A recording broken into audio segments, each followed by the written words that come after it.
Only on 104.9 Christmas is pretty Triple good. M. But on Triple M Cricket, Boxing Day is even better. It is all happening at the Triple MCG. The mighty Triple MCG plays host to the Boxing Day Test. One of the great days on the Australian sporting calendar. And Triple M Cricket brings you every massive moment. Bolton next, and he's gone! Bolton has 6 for 5 off 20 deliveries. For Discovery Parks, Triple M rocks the Ashes. It couldn't have gone any better for Australia so far. They hold a commanding 3-0 series lead and everything has gone to plan from the opening test. Meanwhile for England, their Ashes dreams are on the edge of disaster. After Adelaide, Pat Cummins declared it job done and Australia have the chance to make it a summer to remember in front of a sold-out crowd here at the Triple MCG. It is one of the biggest days on the Australian sporting fixture, one that you put in the calendar from when the tickets go on sale. The Triple MCG sold out for day one of the Boxing Day Test, and we are half an hour away from the first ball being bowled. For Discovery Parks, Triple M rocks cricket. Merry Christmas to everyone joining us right across the Triple M network. I'm Jack Heverin. A very sharply dressed Mark Taylor stands alongside me. Tubby, Merry Christmas to you. Merry Christmas to you, Jack, and to all our listeners. Yes, it's the sort of day where you get dressed up appropriately, I reckon. You put your best gear on. You might have to do a breakfast for the MCC in the morning, and you come to the ground to enjoy, which is one of the great days in the sporting calendar, not just here in Australia, but throughout the world. And we stand here at the moment, we're at ground level, we're right next to the sight screen here at the members' end at the famous MCG. Crowds building, as I mentioned, a sellout on day one. You haven't been able to get a ticket for this day for a long time. Absolutely. And even though it's, in essence, it's a dead rubber, both sides won't be thinking that. England need to show us more. They showed us a bit in Adelaide. The back half of that game they played much better, and they got within 82 runs of what would have been a historic run chase. But they have improved. They've lost a couple of big quick bowlers, but they're here to improve, and Australia here make it 5-0. Let's get to the toss, courtesy of Fox. Here's Isha Gore. Tails is the call. Tails it is. Tails it is. Ben, you've won the toss. What would you like to do? Yeah, we're going to have a bowl. Fairly self-explanatory given the pitch and the conditions here? Yeah, I think there's a nice coverage of grass on here, so we think it's going to be quite hard work with that early ball this morning. So, yeah, we've got the toss we wanted it, so now it's about going out there and executing the plans. Do you think this pitch is going to change too much over the course of the next few days? To be honest, I don't know. You can never look too far ahead with things like this, but yeah, look, we think it's going to play quite tricky this morning, so look, hopefully try and take advantage out of the new ball. A couple of changes to your lineup. Jacob Bethel comes in. It's a massive day for him. What advice have you given to him and the less experienced guys about handling the occasion? Yeah, I think it's one of those when you get out there and experience this, it'll be that first 5 minutes that's probably the toughest, and then once you get out there and realise you played another game of cricket that he has done for such a long period of time, all those nerves and stuff will go away. But look, it's no doubt we're lucky to be able to participate in such a big sporting event like this, and we're all looking forward to it. All the best this week. Thank you. Cheers. Steve, come on in. Welcome back. Good to be back. Nice to be back, yeah. Would you have bowled first as well? I would have, yeah. A few overheads, a bit of grass on the wicket, so playing 4 quick, so yeah, would have bowled.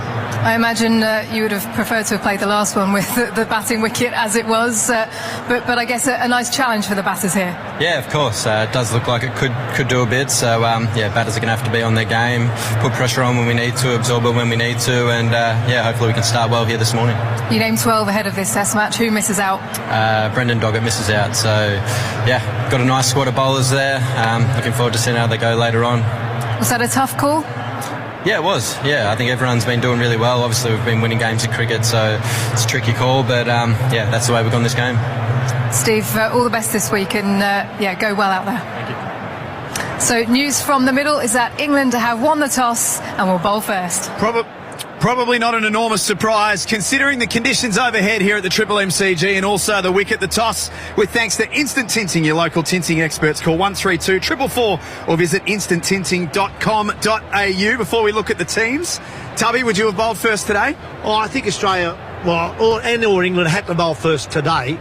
I'm just thinking that Australia, as Steve Smith just said, 4 quicks and Cameron Green, they'd have bowled first for sure. As I said right from the top of our show and a few breakfasts beforehand today, I'm surprised Australia aren't playing Todd Murphy because exactly what's happened now. I don't think Australia need 4 quicks and Cameron Green. I think they would now love, now that they're actually batting first, to have a spinner. Maybe not for today, but maybe for day 3 or 4. The Australian team, Travis Head and Jake Weatherill, will open the batting again. Marnus Labuschagne at 3. Steve Smith returns and will bat at 4. Usman Khawaja at 5.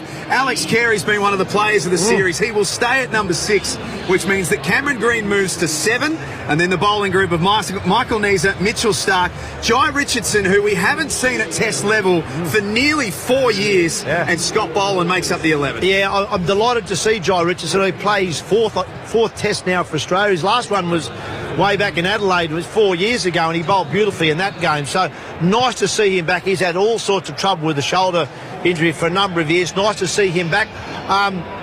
You feel a little sorry for Brendan Doggett, though. Yep.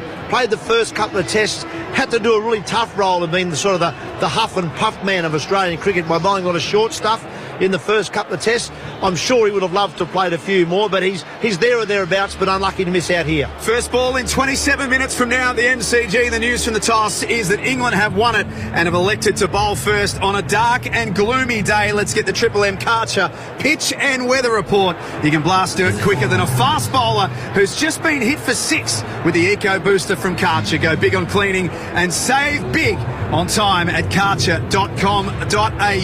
Callum Ferguson is here. Ferg, Merry Christmas to you, and a very, very well presented Merv Hughes stands next to you. Yeah, extraordinary, Jack. Can't believe it. He's got a button-up shirt on and a jacket. Unbelievable scenes here, and I just saw the sun peek through, Merv. That must be for you. 17 degrees we're heading for today, 14 as we speak, and a 20k wind just coming out of the southwest, so that's just keeping things nice and chilly at the moment, Merv. Now, you've had a nice close look at that pitch. It's not as green as I'd heard reported.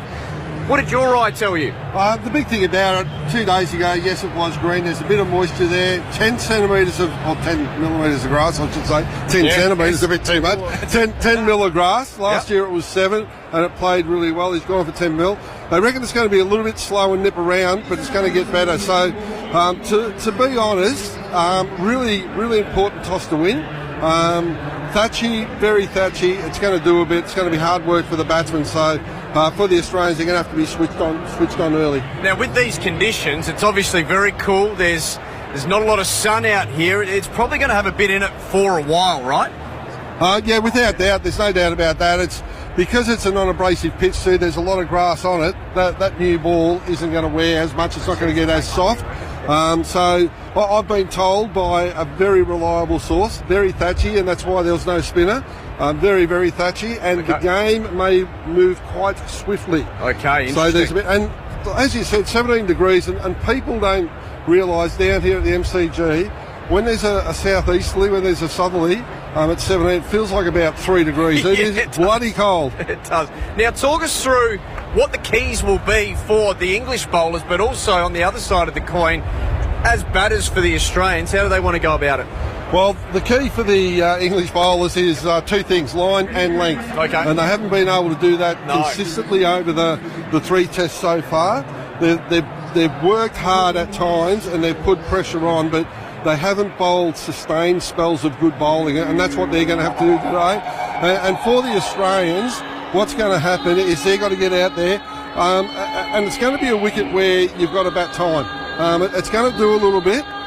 There's going to be a lot of plays and misses. There's going to be a lot of false shots, but it's just a matter of hanging in there. Well, I tell you what, that is as comprehensive as you'll get from Merv and I. Now, back over to Jack, and a very well put together Mark Tubby Taylor this morning. In fact, he described you as a bit scruffy looking this morning, Jack. I wouldn't take that. Oh, that's every day normally, but you can tell out of us, Ferg, who's got pre-game engagements and who doesn't. Yes. Now, Jack, just want to say something. Yes, Murph. That was a misquote by Ferg there. It's not a well put together Mark Taylor, it's a well dressed Mark Taylor. I just can't recognise you in chinos. It's like, That's it's like right. you're a totally different person. To try and He hasn't got the Crocs on today too, Jack. I want to tell my mother what he just said there, saying I'm not well put together. My mother will not be happy with you. So England have won the toss and they've elected to bowl. Let's get to Nick Ashman, who joins us from our sponsor, PointsBet at the MCG. Nick, Merry Christmas to you, my friend. Yeah, Merry Christmas to you guys as well. Merry Christmas to all your listeners. Yeah, it's the one we all like to get the ham on the couch. Australia, $1.52 favourites. England, $2.95. The draw's $14. Australia's won the last 4 Boxing Day tests. England haven't won a Boxing Day test since 2010. The last clash between these two teams was in 2021 when Australia won by innings and 142 runs. Scotty Boland burst onto the scene that day, taking 6 for 7. If you go to the PointsBet app now, you'll see there's a big hub up on Scotty Boland. You can back him in just about anything you want, maybe even zinc changes, dunny breaks, who knows what else. Go and have a look at it now. Captain Steve Smith's back in the side. He sits 6 in all-time runs at the MCG.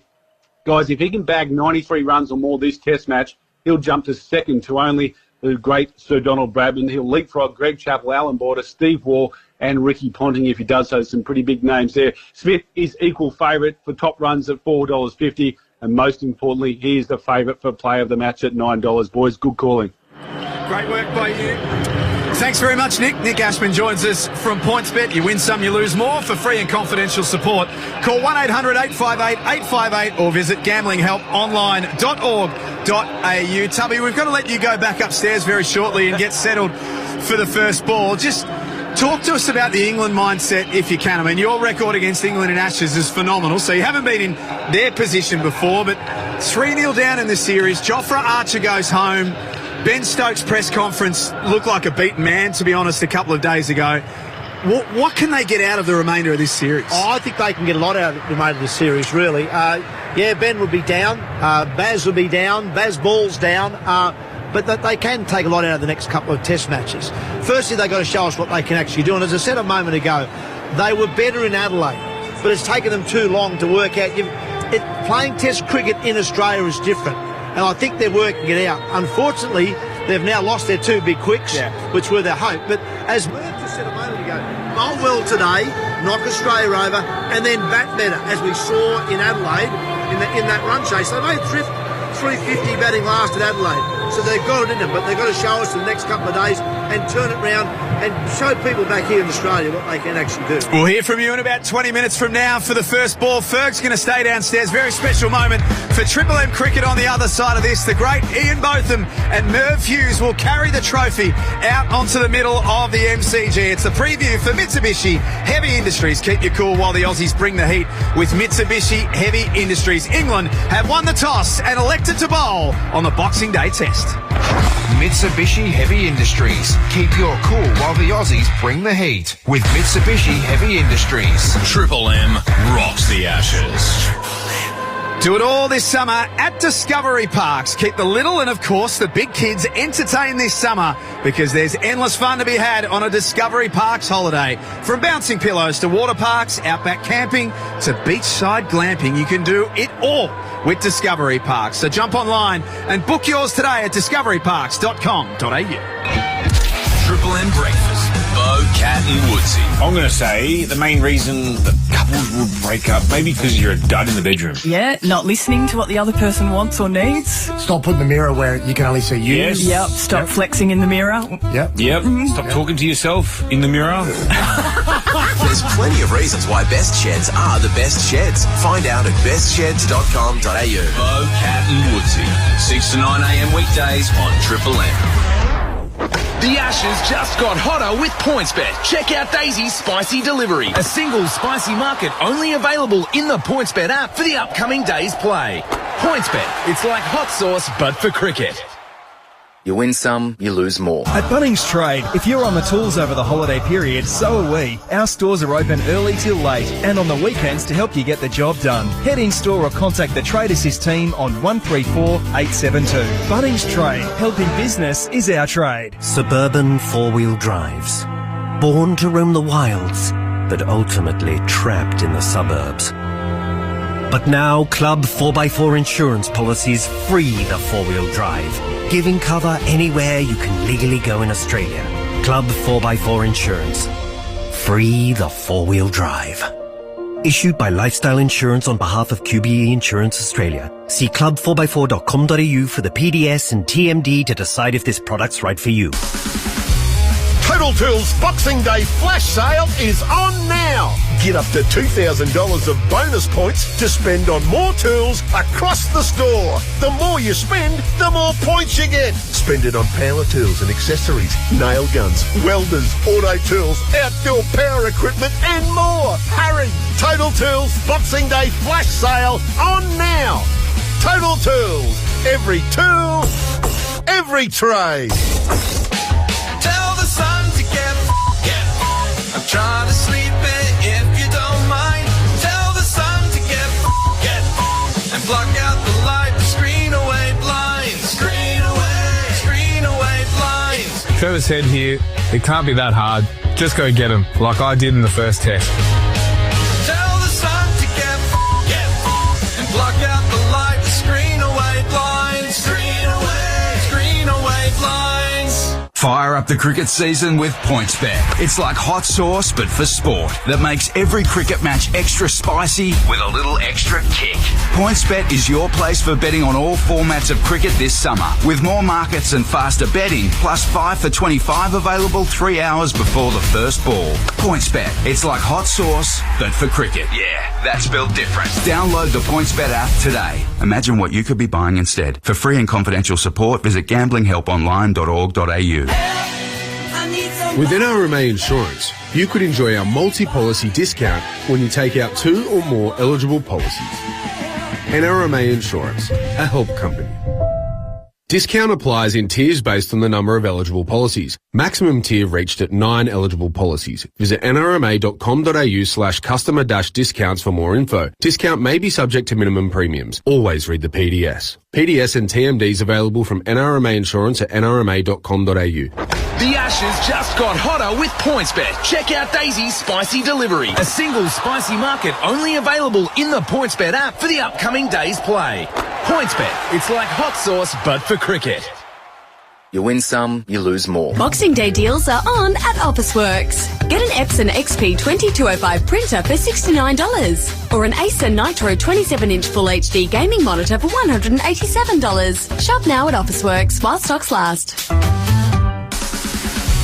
Total Tools Boxing Day flash sale is on now. Get up to $2,000 of bonus points to spend on more tools across the store. The more you spend, the more points you get. Spend it on power tools and accessories, nail guns, welders, auto tools, outdoor power equipment and more. Hurry! Total Tools Boxing Day flash sale on now.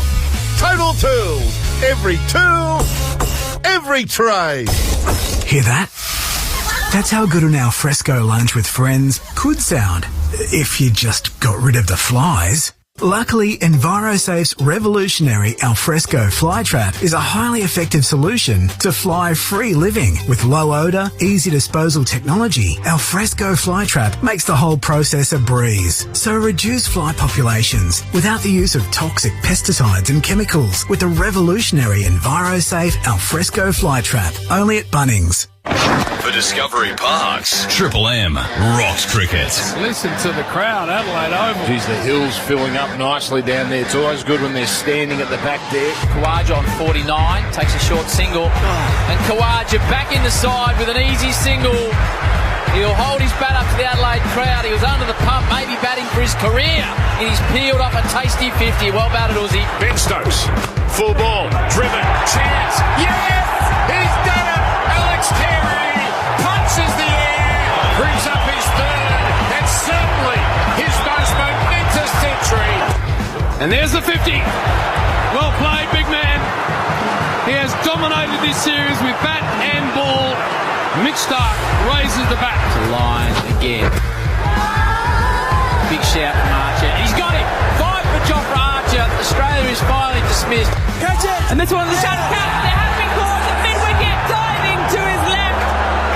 A fantastic catch in Ollie Pope. Well, this Ashes just continues. Nathan Lyon has been inserted into the attack, and with his third ball, Ollie Pope, oh dearie me. Final ball of this Lyon over, and this one already outballed him. Oh my goodness me! Nathan Lyon with his second in his first over here. This is calamitous for England. Up to the stumps, and there's a single and a 50. Well played. The captain putting his oar in the water. Is this his first Test 50? He'll have to face Patrick Cummins with a newish ball to do it. And it is. He drives elegantly. 5 for in the first innings. Now a first Test 50 for the big Jofra Archer. Boland, Archer. And the wicket is finally delivered. Scotty Poland does the job. The deficit is 85. England all out for 286. Carey on 49. Century in the first innings, and he's going to get at least a half century this one. A little wave with the back of the crowd. Travis comes down and pumps him.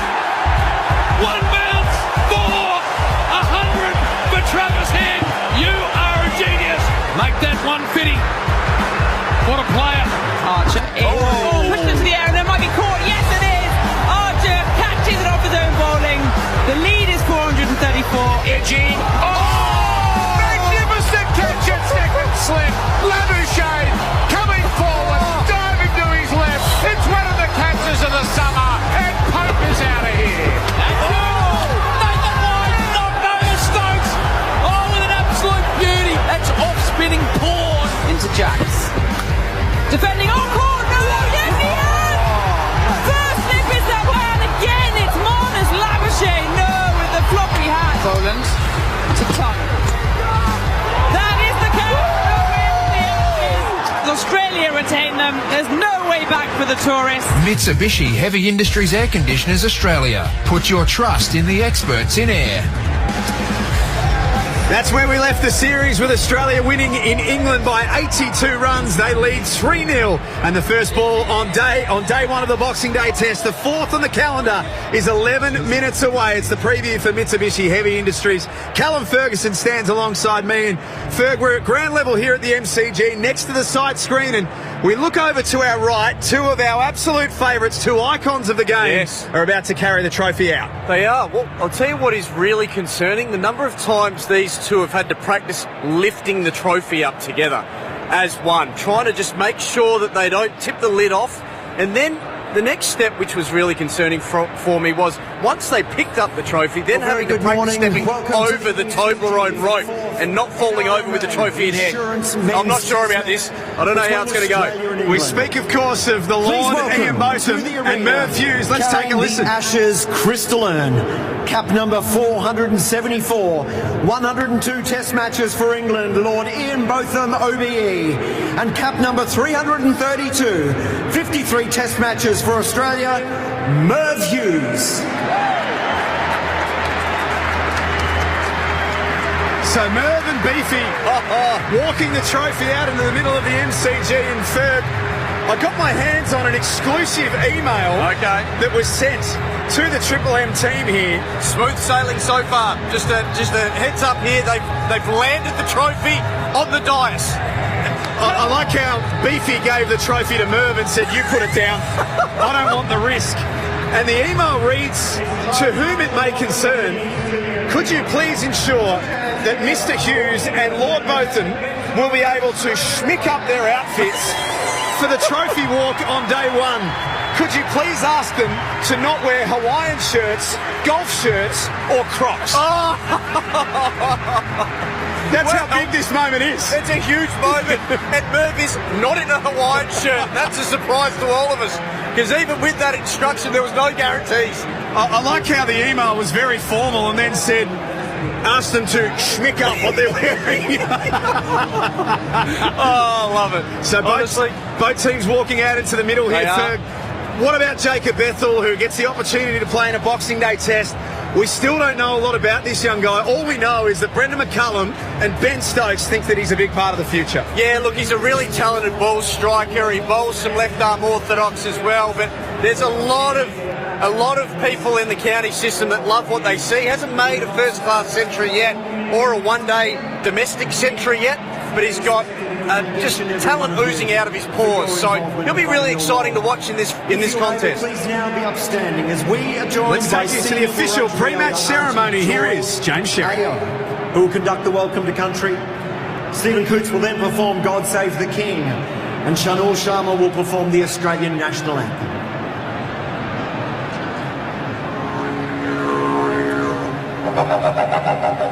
Waminjakal, welcome to the traditional lands of my father, and this beautiful country here on Wurundjeri lands. Also like to acknowledge all ancestors, elders and communities across this great nation and neighbouring isles.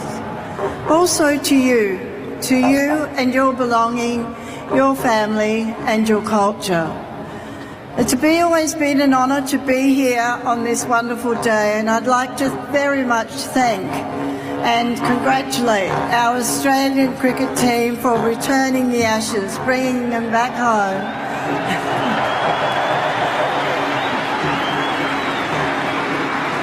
And of course acknowledge our own Scott Boland, and of course to acknowledge the opposition in the English team and thank them for returning to country. You are always welcome here. Today is another special day where either team will win or lose, but we must do that with dignity and respect for each other. And as is, with the sadness and the trauma that's just been experienced, we should all stand together, be strong and united, and that way we will always share and support each other. The Wurundjeri people are known as the Namanagon people. This leaf is a gift to you. Noj Kumar, thank you for accepting this gift. It is about peace and love. Enjoy today, it will be a great match. Wominjakar, Wurundjeri Balak, Yemen, Kundibik. You are most welcome to the traditional lands of the Wurundjeri people, and I want to thank my beautiful granddaughter Chanel for the call to country, Ron Murray for playing in the didgeridoo, and also the Thai brothers for being our performers. Have a good day.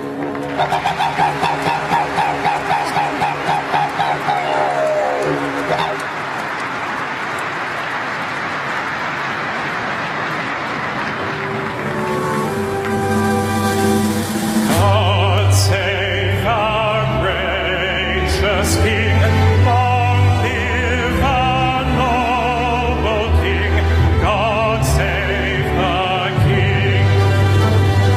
Send him victorious, happy and glorious, long to reign over us. God save the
As we always say, good job. Both handled beautifully. Every time I hear the national anthem played here at this ground tub, I'm reminded of our great mate Billy Brownless playing in an AFL grand final, running around during the first quarter thinking, what does Gert mean? I don't understand that. Instead of worrying about getting a kick, which he didn't do, he couldn't understand our own anthem. Welcome to you. Welcome to Bumble. Happy Christmas, gentlemen. Same to you, mate. Yeah, Merry Christmas. I mean, what a scene. Absolutely fabulous. The ceremony. We've got to get some cricket somewhere along the way, but that has been, it blows you away. That has been fabulous. Down to Merv and Ferg. Yeah, a couple of great renditions of the national anthems there, Merv. Talk us through the feelings for the players out there at the moment. They're about to get into their work. Top of the mark, about to bowl on a Boxing Day test morning. Talk us through it. Mate, there's no better feeling to get out there, and for the English guys, it's just a massive crowd. They wouldn't have played in front of a crowd like this before.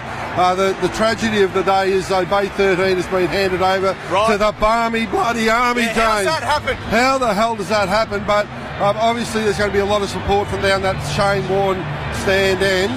But across the board, you get out on the ground, your feet don't touch the ground for the first probably 10, 15 seconds you're out there. And then when you get the ball in your hand, you're worrying about what you do. So what you try and do is eliminate the crowd, because if you've got that in your ear, in your head, you're not focusing on what you need to do. Righto then, on Australia's side of things, what do the batters need to be mindful of? This week it's going to do a little bit. I think it's going to be a little bit slow. So they've just got to play. They've got to be very compact and wait for the ball to come to them. It's a really thatchy wicket. There's a little bit of moisture in it, and my understanding is it's going to be a little bit slow. So it's going to be difficult for the Australian batsmen, because the Australian batsmen like the ball coming on. But this is why it's called Test cricket. It's a challenge in their skill, and it's a challenge in today. Well, JB, they are desperate here at the MCG for a whitewash. They're crammed in and ready for the first ball. Well done. Well done, you two. Geez, that's big noise, isn't it? Have a listen to that. Here's the effects. This is jumping at us. Gus Atkinson back into the side, Mumble. Yeah, back into the team, and I think it's a good selection as well. Good toss to win. It's a cool day, really cool day. It's a Manchester day. When you look at the clouds, Manchester. And what about you? You've only got the polo on, mate. Come on. Well, you'd be used to this sort of weather, though. This would be actually in Manchester. You'd probably have your shirt off on a day like today. I tell you, this is absolutely magnificent. Yeah. It's a heat wave. Well, the Manchester heat wave, it's about 16 degrees. Yep. Three slips gully, no short leg, which interests me. Always think here, Tub. First 5 overs, you need a short leg. Yep. Because the ball can stand up a bit over this longer grass. And as Merv said a moment ago, it will be a little bit slower today. There's been a lot of talk about this pitch. I'm actually surprised to hear that the groundsman Matt Page has actually left it at 10 mils. I think last year with the Indian Test match here, he had the grass at 7 mil. And it was a really good Test match last year. Australia won it on day 5. Good game of cricket. I was surprised just didn't go exactly the same formula, because the first couple of days they're talking, I think 17 today and 21 tomorrow. So it's not going to be very warm tomorrow. So there'll be a bit there for the bowlers, no doubt about that. Atkinson is the bowler, away from us. First ball, Boxing Day test. And Head lets it go through to the keeper.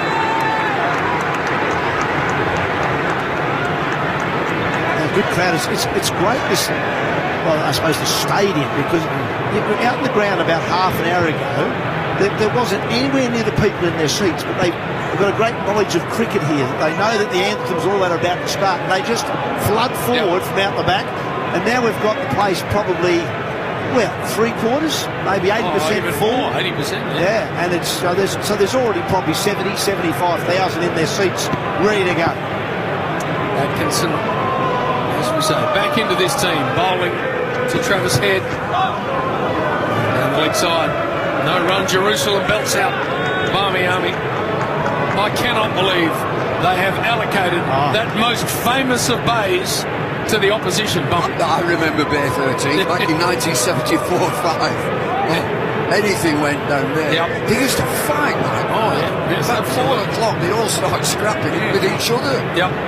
I'm going to tell you later about Greggy down there. Derek Underwood refused to field it. I'm not going down there, it's dangerous. Atkinson again to Travis Head. Jumping defensive shot, bounced off the pads. No run. They were throwing ice cubes at Derek Underwood fielding down there. And he came up, he said, I'm not fielding down there, it's dangerous. Fuse. Tony Brent said, I'll go down there. So they started throwing all sorts of things. And he got it all back together and threw it back at him. A full esky came on, a full esky. He chucked the whole thing back at him. Yeah.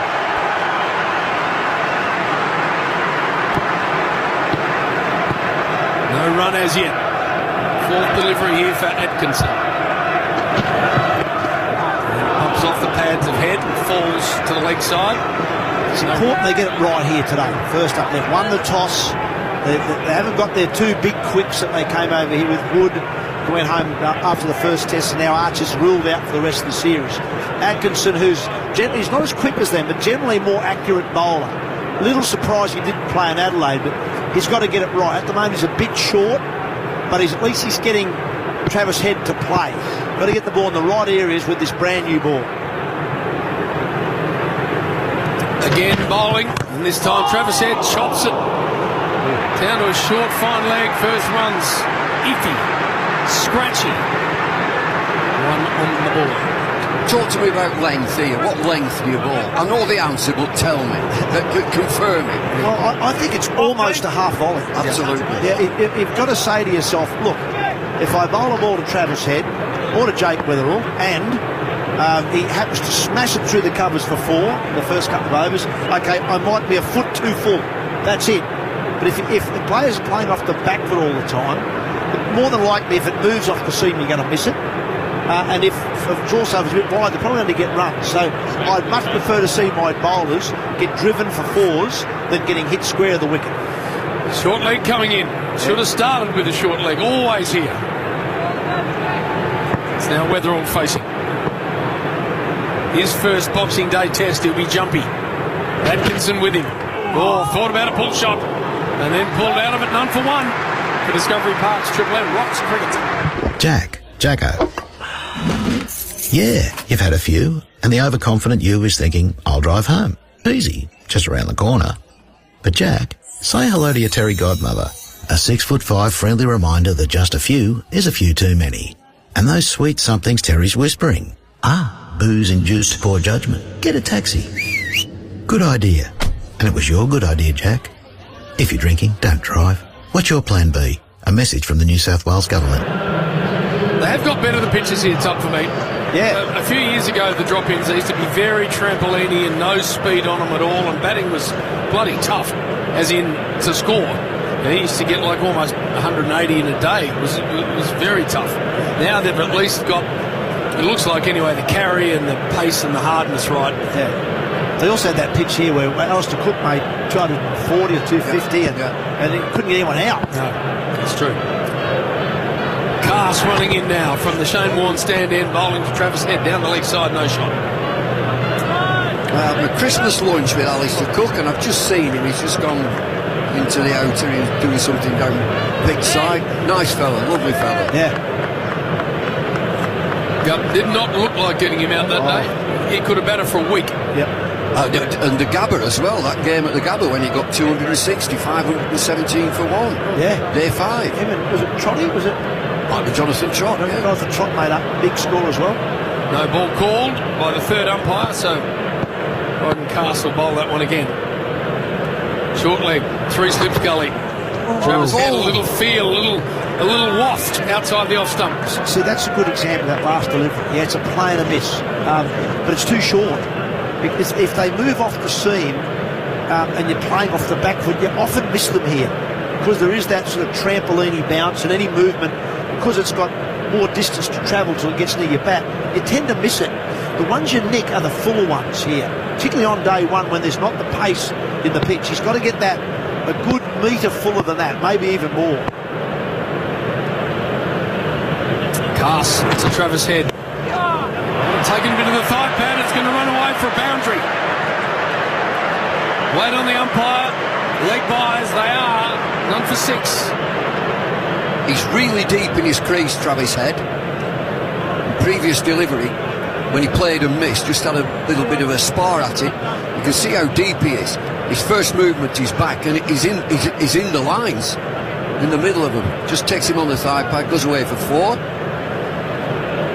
Short leg in again for Cars. He's got to get a fuller length if he can. Leg slip. Leg slip as well. So once again, you might get a catch there, but it's actually telling your bowler the wrong thing.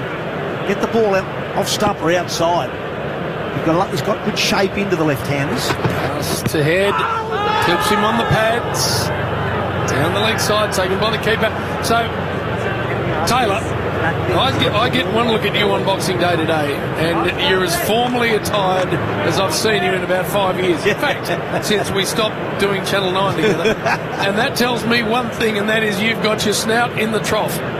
No, it just means that I'm here on Boxing Day, Ashes Test match. So it's a big moment in not just Australian sport, world sport. So I thought I would dress appropriately. It is a complete and utter lie. The fact that I was at the MCC breakfast. Yes, there we go. And you have to wear a cape at the time. Right. That might have had something to do with it. Nice. There's something. Cass to head, defends back down the pitch. Do you know, I thought he'd been in court. I thought he's come from court, he's won his appeal, they've let him out. They've got me at the airport last year, so I landed. Yeah, that's how he was looking, actually. It was unusual. I had to find a jacket, a tie, a shirt. Well, the Lord and both of them, again, had a jacket on this morning. He did, he looked smart. He looked smart. I never see him with a jacket on. Normally a Nike polo, and that's about it. It actually felt quite novel coming to the ground this morning without this outfit on. Cass again, bowling to Travis Head. Then has a go at a pull shot. It was an awkward looking pull shot too through the keeper. It's an edgy start, isn't it? Cass hasn't been great. He hasn't got two balls in the same spot yet in this over, but he's got enough going on. This one's a short ball. Travis Head sort of went to duck it, then threw the bat at it, missed it by quite a way. It's down the leg side. It's not a great delivery by any means, but Travis looks a bit edgy. Yes. Hasn't got the pace of this pitch yet. No. In any way. Sunshine now. MCG, what a picture. Look at it. 85 got to be. If they're all the way back to the top of the Shane Warne stand, that tells you it's 85. Cass to Head. Misses that one down the leg side. None for 6 after 2. Discovery Park's Triple M Watts Cricket. A lot of questions around the top of the order this summer, Merv. How do you see it shaping up? Well, Beefy, there's a lot of choice on offer. Some reliable, familiar faces, as well as some newcomers. But I think the selectors have got it right, and the order has landed in a great place. Can't argue with that, mate. Although the fillet of fish was a strange pick. Oh, I didn't expect a bloke called Beefy to understand. Well, one thing's for sure. It's got to be Macca's in the lunch break this summer. Ba-da-ba-ba-ba. Travis Head, Jake Weatherall, the opening batsman, Marnus Labuschagne, Steve Smith, Usman Khawaja at 5, Alex Carey 6, Cameron Green 7 top. Yes. Interesting. Atkinson away from us, members end, bowling to Weatherall. Lets it go through to the keeper. Do you like that, number 7? No, I don't. I didn't like it when Josh Inglis batted 7 either. Although it's better, I suppose, with Cameron Green because he is an all-rounder as such. But if Cameron Green, and we hope he's going to be the future of our middle order somewhere, you've got to be batting in the top 6. At the moment, he doesn't get here because, obviously, Alex Carey's playing well. Usman Khawaja, having made 80 and 40 in the last Test matches, has earned the right to stay on in the side. But in a way, it's created a problem. Yes. That's where Cameron Green's got to be, to me. 5 or 6 in the future of Australian cricket. Atkinson to Weatherall, defending, no run on the pitch. Good for Khawaja, number 5. Opening batter, new ball, fresh pitch. Number 5, nice. Yeah. I like to bat number 5. Well, in a way, if he does well again in this Test match, obviously he'll play in Sydney now because Australia's sort of the die is now cast. But then what does he do after Sydney? Yeah. So he might say, I'm 39 years old, but I want to keep going again. But for the future of Australian cricket, they have got to get people like the Cameron Greens in the top 5. Young player. If Josh Inglis is the future, get him up there, get him batting where a batsman should bat. Atkinson to Weatherall. Fallen, just easing into a drive. Pick up a couple, extra cover. Ethan Meldrum, welcome to you, mate. Good to see you, Bray. NRMA insurance stats was with Khawaja in the first test. 137 and 101 not out. The only time he's ever batted at 5. 238 his batting average there. That's the Qantas Lounge, isn't it? Number 5. Happy days. I've always said that. I've always said a middle order player is just an opening batsman with a poor defensive technique. That's all it is. All it is. Well, they're all protected species, mate. That's what they are. Facing Atkinson. He allows that to go. Well, I must admit, the first 6 years probably of my playing time, I batted 3, and then the last 4 I slid down to 5, and it is a whole different world. Oh, it is. I mean, I started opening and then became captain, and somebody else, young kid, came in and let him open. I'll back 5. Yeah. Lovely. How good is it? Absolutely. You often avoid the second new pill, and you get the first one, and it's got spinners just 60 overs on it. You sound like Mark Ward. Mark Ward and I debuted together for New South Wales. Atkinson to Weatherall. Gets it off the thigh pad to find leg for a single, none for 9. So, October 1985, Mark Ward and I, as two young guys, debuted together for New South Wales. The old TCA ground in Hobart. Within about 3 games, he's down the order. He said, no, I'm not had enough of that rubbish. So he joins his brother in the protected species down that middle order. Yeah. I bet Travis Head's enjoyed himself the last few days. Christmas, hundreds. Yep. I bet he's been on one. Would have. He hasn't done a Ben Duckett, has he? Well, I mean, I look at these, they're in the drink in them. Boys. Head allows it through to the keeper, none for 9. Discovery Park's Triple M, Rocks Creek. Stumped over where to store all that new stuff? The new bodyboards, the Christmas decorations, the kids' new bikes, the trestle tables. Well, smash your old shed for 6 and treat yourself to a brand new Aussie-made shed with a 20-year manufacturer's warranty at bestsheds.com.au. There's no shed like a best shed. 14 degrees, 75 plus in the house already. Australia none for 9. Cast bowl to Jake Weatherall with 2 slips, a leg slip and a short leg. With him now. Just checking a defensive shot into the gully. Very nice piece of fielding from Jacob Bethel. None for 10. Just talking about Little Duckett. Oh, yeah. I mean, that was ordinary. Whoever filmed it just did a bit of filming and shoved it up on social media. He had a few drinks. Yeah. He kind of found his way home. Where am I? Who am I? Where do I live? Yeah. And also, he may well have been playing up a little bit as well. He was certainly playing up and having a good night, but also, I don't know where I am. He's in Noosa. He doesn't live in Noosa. Pass again. This time Travis Head gets it back down the pitch for no run. I went to Thailand a few years ago, and I was a bit like that. I was trying to get my way back here, and a young lady came up to me and asked me if I was looking for eternal happiness. I said, no, I'm looking for the Holiday Inn. That's it. They might exist in the same place. Ordinary, really ordinary to video that and shove it up on social media. He's had a good time. He's on downtime. I know these guys. You look at these, there isn't a drink in them. Not one of them. Sadly, Bumble, these are the times we live in. Cast bowling, Head defending off the back foot. It's poor. Everyone acknowledges it's poor, but it just keeps happening.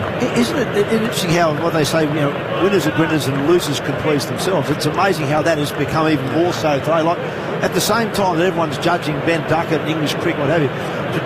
I went down to the change rooms after the game the other day, and Travis Head's got his own gin now, which we put on Triple M, one of the tea breaks, and everyone's celebrating this. Adam Gilchrist has a tequila out now. There's a Barossa and Shiraz name with Travis Head on it, what have you. So speaking of Travis Head, he's flicking that to point, no run. Yeah. It detracts. The serious bit about that, it detracts from the excellence of Australia. Yeah. Australia have outplayed England. Why have they done that? Because they're better. And you can't say that England have lost because they've had a bit of a holiday in news. No, they lost because the disciplines of Australia were far better. Yeah. Simple. I was saying earlier, when you need to think about this England side now, they've got no Archer and no Wood. To me, that was a mistake made months ago. The fact that they've got 2 quick bowlers here. Pass to Travis Head, flicks it off the thigh pad. Just backward of square, they're going to pick at least 2 up. That'll do, number 12. And both those bowlers aren't here at the moment. Like Archer got 3 test matches out of him, which I think Ben Stokes would have settled on. He said, I'm going to get 3 tests. You'd say, OK, we'll bring it. But Wood's been a strange one. 11 overs, no longer here. So you look at England when they did win here last in 2010, they didn't have the big firebrand quicks. They had Steve Finn. He was quickish, but not overly quick. They had Bresnan, Tremlett, Swanee, who's now to work for us. They had him bowling offies at the time. They didn't have a big tear-away quick mentality. They had good cricket mentality. Yes. Oh, got his head jumping. Is there a little tickle through to the keeper leg side? No. No interest at all from the umpire. For 12 for Discovery Park's Triple M Rocks Cricket. At Bunnings, we can help you get more done with our huge range. We've got what you need to get stuck into that next summer project. Whether you want to check off a few projects to get the house organised, add a pop of colour to your walls, have some fun in the pool with the whole fam, or just kick back, relax and enjoy that sunshine. there's nothing better than having fun and getting stuff done at summertime. And Bunnings can help you get stuck in with a huge range for your backyard. Get in store to check out the range or head to our website to shop online. Bunnings Warehouse. So we're 4 overs in. Australia none for 12, head on 3, Weatherall 4. And they have not got the length right. Talking about bowling full, that hasn't happened enough. Atkinson in. And good bounce and carry through to the keeper, no run. Will this get quicker? Yep. It will? Yep. Okay. Yep. And as JB just mentioned, so far Cass hasn't got it right. Atkinson hasn't been too bad. A couple of balls last over were pushed into the offside, one went for 2, and as I said, that's what you actually want to see from the England captain point of view. You want to see batsmen playing on the front foot, pushing the balls into cover, what have you, but that's when the edges are coming to play. Been too short so far, particularly Bryden Cass. Weatherall on 4, facing Atkinson. Fuller ball, good leave. We were just talking about Mark Moore and Tubby debuting together, Bumble. About 3 or 4 years after that, you'd go to Sydney to play a Shield game against New South Wales, or they'd come to Adelaide. Taylor, Slater, War, Bevan. Who'd you have batting 3? Now, Trevor Bayliss played a lot Bayliss back in those times, yeah. Good luck working your way through that. They used to make 500. Adelaide was good, though. Oh, couldn't get any of them out. Nice deck to bat on. Oh, my goodness. Atkinson bowling and no shot offered through to the keeper, none for 12. And Atkinson to the left-handers over the wicket. Invariably, modern cricket, the ball round. Atkinson gets close in to the stumps, close into the umpire. It's got I think that length that he's bowled these last 2 is absolutely fine. Just make them play. Yeah. It's a modern way to go around, to pitch the ball and then take it away to slip. But he's going over the wicket because he gets in really tight. He's over the wicket here. 3 slips, gully, short leg. Weatherall low, crouching stance. Cut shot, just short of Bethel in the gully. He looks a natural athlete to me, Jacob Bethel. Good mover, good build. He will improve them in the field. He will. He's a super fielder. He comes in at 3 instead of Pope. He's not been playing any cricket, this long Bethel. He just hasn't been playing. Extraordinary how they go about it now. Yes. He hasn't played any game time. Yep. The jeopardy of game time, that you get one chance and you're out. Short leg out to a regulation square leg. No shot through to the keeper, none for 12. This has been much better from Atkinson. He's probing around off stump, getting full up. General, the previous ball was square, cutting off the toe of the bat. Yeah, it said that Bethel selection's Australian. I haven't seen him at all. I've heard he's a very good fielder, which I think is a big tick for a young cricketer. I think if you're going to play Test cricket now as a young cricketer, you've got to be a specialist fielder somewhere, particularly a good catcher. We saw that like someone like Marnus Labuschagne last week. Those catches are just vital. Brilliant. They make there's not enough data around that to say how much value you put on a catch like that. No shot off it again. Finish the over, none for 12 for Discovery Park's Triple M Rocks Cricket. The Musso run-out sale is on, and you're not going to believe these prices. You can save over $6,000 on an MY24 Musso Ultimate. It's got 3.5 tonne towing, 4x4 turbo diesel, and a 7-year warranty, including commercial use. All for only $39,990. Yep, you heard me. $39,990 for the drive and wheels best dual cab unit under $50,000. So get into your KGM dealer Quick Sticks. See website for T's and C's. KGM, Korean built to last.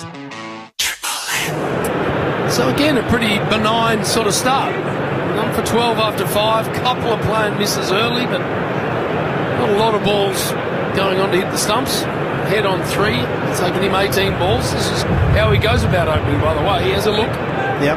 Whether he'll fall from 30. He turns like 10 runs off 30 or 40 balls, all of a sudden into a run of ball 100. Yeah. His back half can be very quick. Pass, bowling 2 head. Driving. Front of point, 4 runs. Smoked. All the way along the turf. Quality cricket shot, Travis Head. 1 for 16.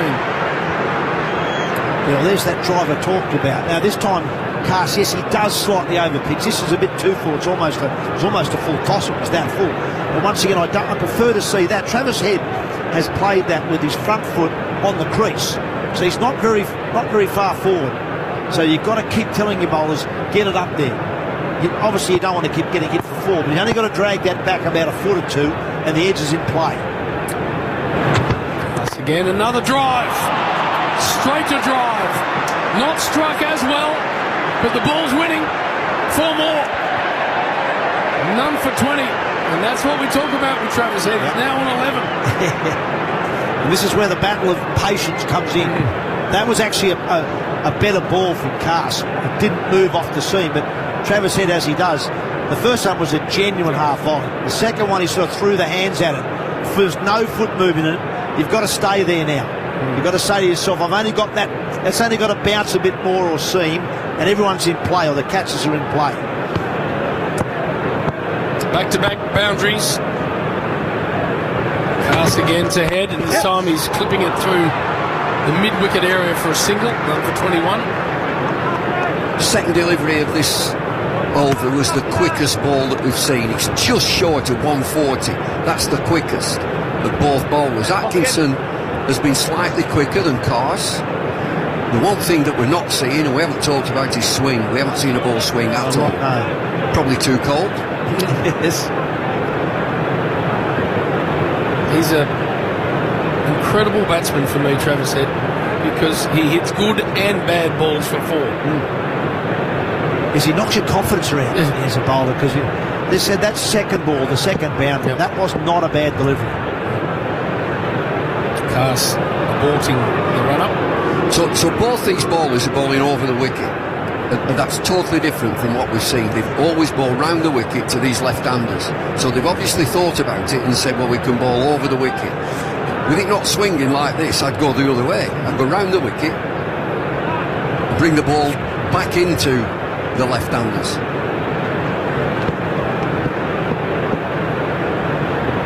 Cast away from the Shane Warne stand. Weatherald allows it to pass through. So no front-line spinners in this game for either team. No, they both said that it's not going to spin.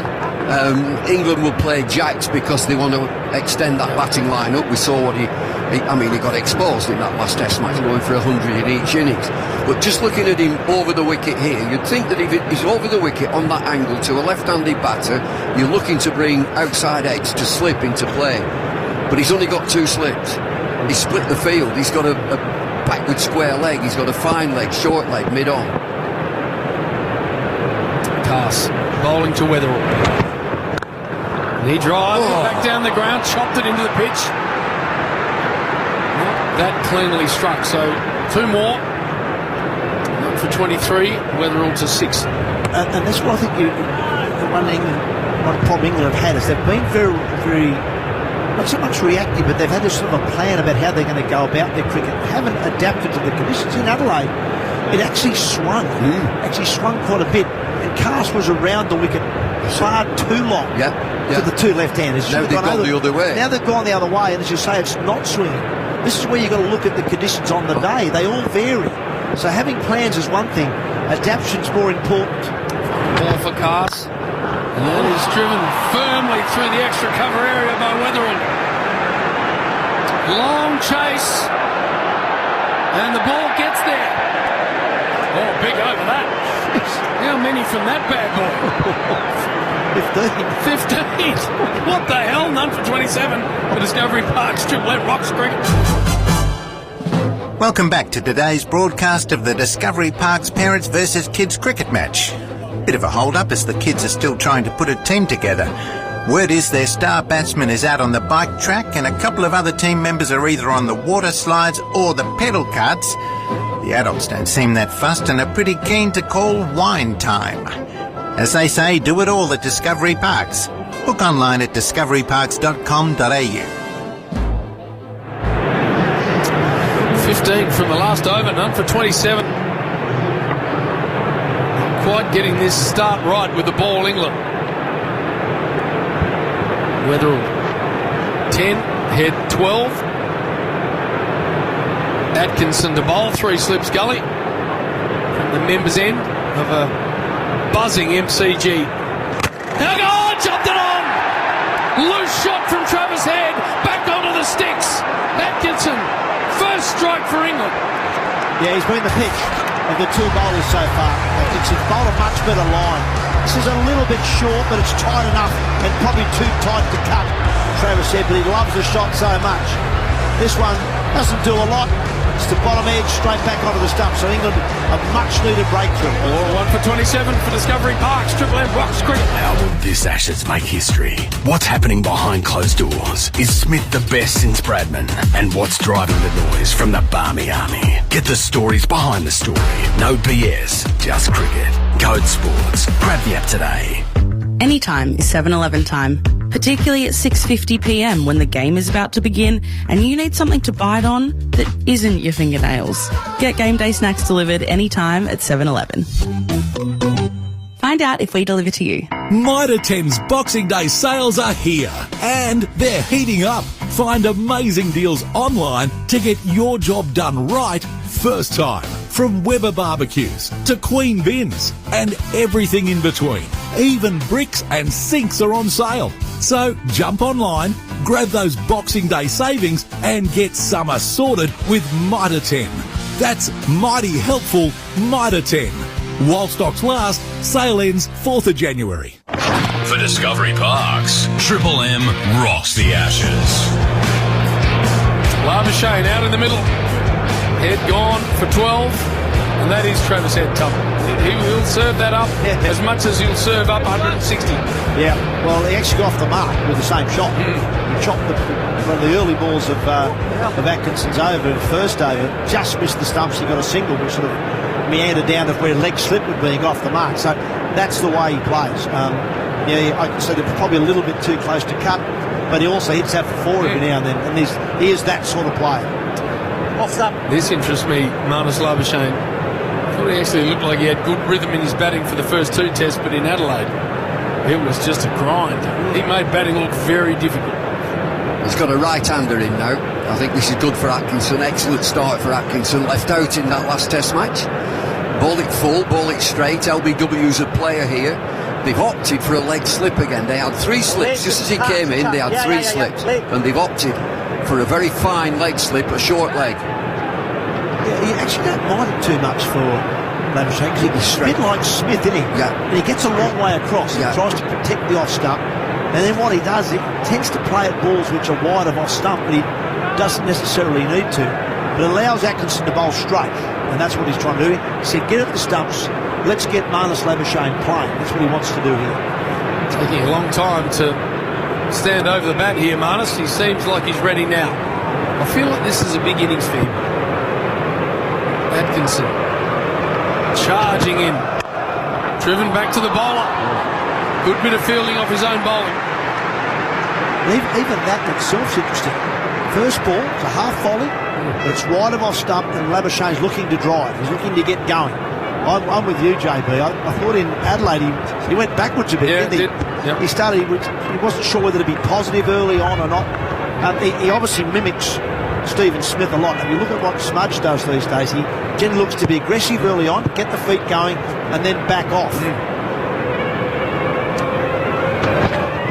Labuschagne defending in the crease, no run. Atkinson 2025 test match averages against left-handed batters. He's averaged 58 against right-handers. Bowling average 20. There you go. So he shouldn't have got Travis Head in. No, he should never have got him. Yeah, is that That was ridiculous. you should call him back.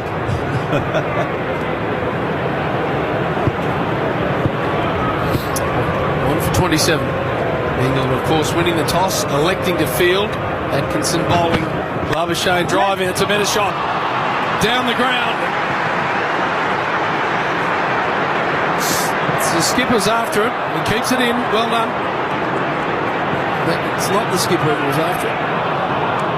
It was Josh Tongue, and he did a nice job. So 1 for 30. I remember talking to the late, great Rodney Marsh about playing against Viv Richards. And that's what he said he always used to do. He'd just walk out there and slog.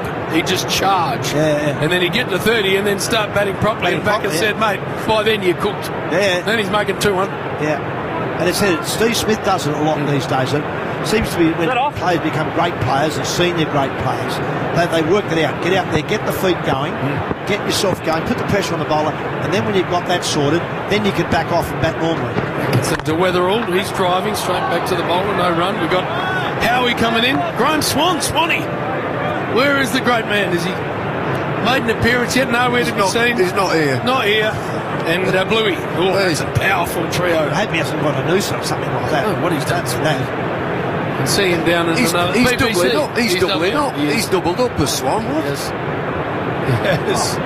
Well, he'll get here eventually, but you've got Howie and Bluey, and they'll do it superbly. Final ball here for Gus Atkinson to Jake Weatherall. Oh, and he flashes it. Cut shot misses the lot. 1 for 30 for Discovery Park's Triple M. Rocks cricket. Fight online scams with Trend Micro Security Suite Pro Plus. Triple M Sydney traffic. Cruiser by Cirque du Soleil returns to Sydney next October under the iconic Big Top. The Boxing Day sale is on now, 25% off tickets for a limited time. Book today. Liverpool traffic lights are flashing at Macquarie Street and Terminus Street. A lot of Boxing Day sale traffic around today in Liverpool. Cumberland Highway slow both ways approaching the Outlet Village. It's also in Homebush around the DFO. Homebush Bay Drive is very slow. Today at Harvey Norman, 10% in bonus gift cards when you spend $500 or more on selected products. T's and C's apply. Gift card valid for 1 month. Go Harvey Norman, open until 9 to 9. Sydney deserves a Triple M summer of good times and greatest hits, only on 104.9 Triple M. Christmas is good, but not as good as Boxing Day at the MCG in front of 90,000 people. The arch rivals going head-to-head. England winning the toss, electing to bowl on a deck with 10 mil of grass on it. Labuschagne 3. Travis Head out in the last over, chopping on. Weatherall 10 looked good. Cast has got none for 19, and positivity from Marnus Labuschagne. So Cast will have 3 slips at gully, a point mid-off, mid-on, ducket at square, and a fine leg. A breezy, coolish day in Melbourne. Cast into Labuschagne. So I said started positive. He leaves it alone. Greg Blewett joins me. Bluey, Merry Christmas to you. Great to see you. Merry Christmas, Howie. And on debut this summer, after the Ashes had already been lost, but he's here. The Swanee is here. Great to see you, Swanee. Thank you very much. Merry Christmas, Australia. Thanks for having me in. When you say it's slightly cold Melbourne Day, I had a coat, an Englishman at Palm had a coat on doing the pre-match stuff today, so I've heard it can get chilly in Melbourne. Had the fire on yesterday morning, and it's a shame you couldn't join us when the series was still alive, Swanee, but nevertheless, nice to have you here. I was too busy hanging my head in the next room. Labuschagne. Edge, thick outside edge, just short of Joe Root at first slip. Have you seen the first half hour, gents? Well, I honestly thought the pitch would do a bit more. England are definitely trying to pitch the ball up and getting it to seam a bit, which is 2 test matches too late. You just think if you could do this in every test match with a new ball, that's how you bowl. But the pitch looks pretty good for batting for me, Bluey. They're driving on the up. Travis Head hit a couple that were just sumptuous. Yeah, I like the colour of the pitch. I was sort of expecting to turn up this morning and it to be a little bit greener from the reports I'd heard. So, still that straw colour. Labuschagne squared up slightly. Very quick single. Good cricket by the Australians. 1 for 31. Labuschagne 4. Weatherall 10. But a lot of grass on the surface, which is... I'd love to hear you, Swanee, on your thoughts about this, because there's no doubt the pitches in Australia have changed a lot over the last sort of 4 or 5 years. And England came here thinking it was all about airspeed, but it's probably gone the other way in Australia.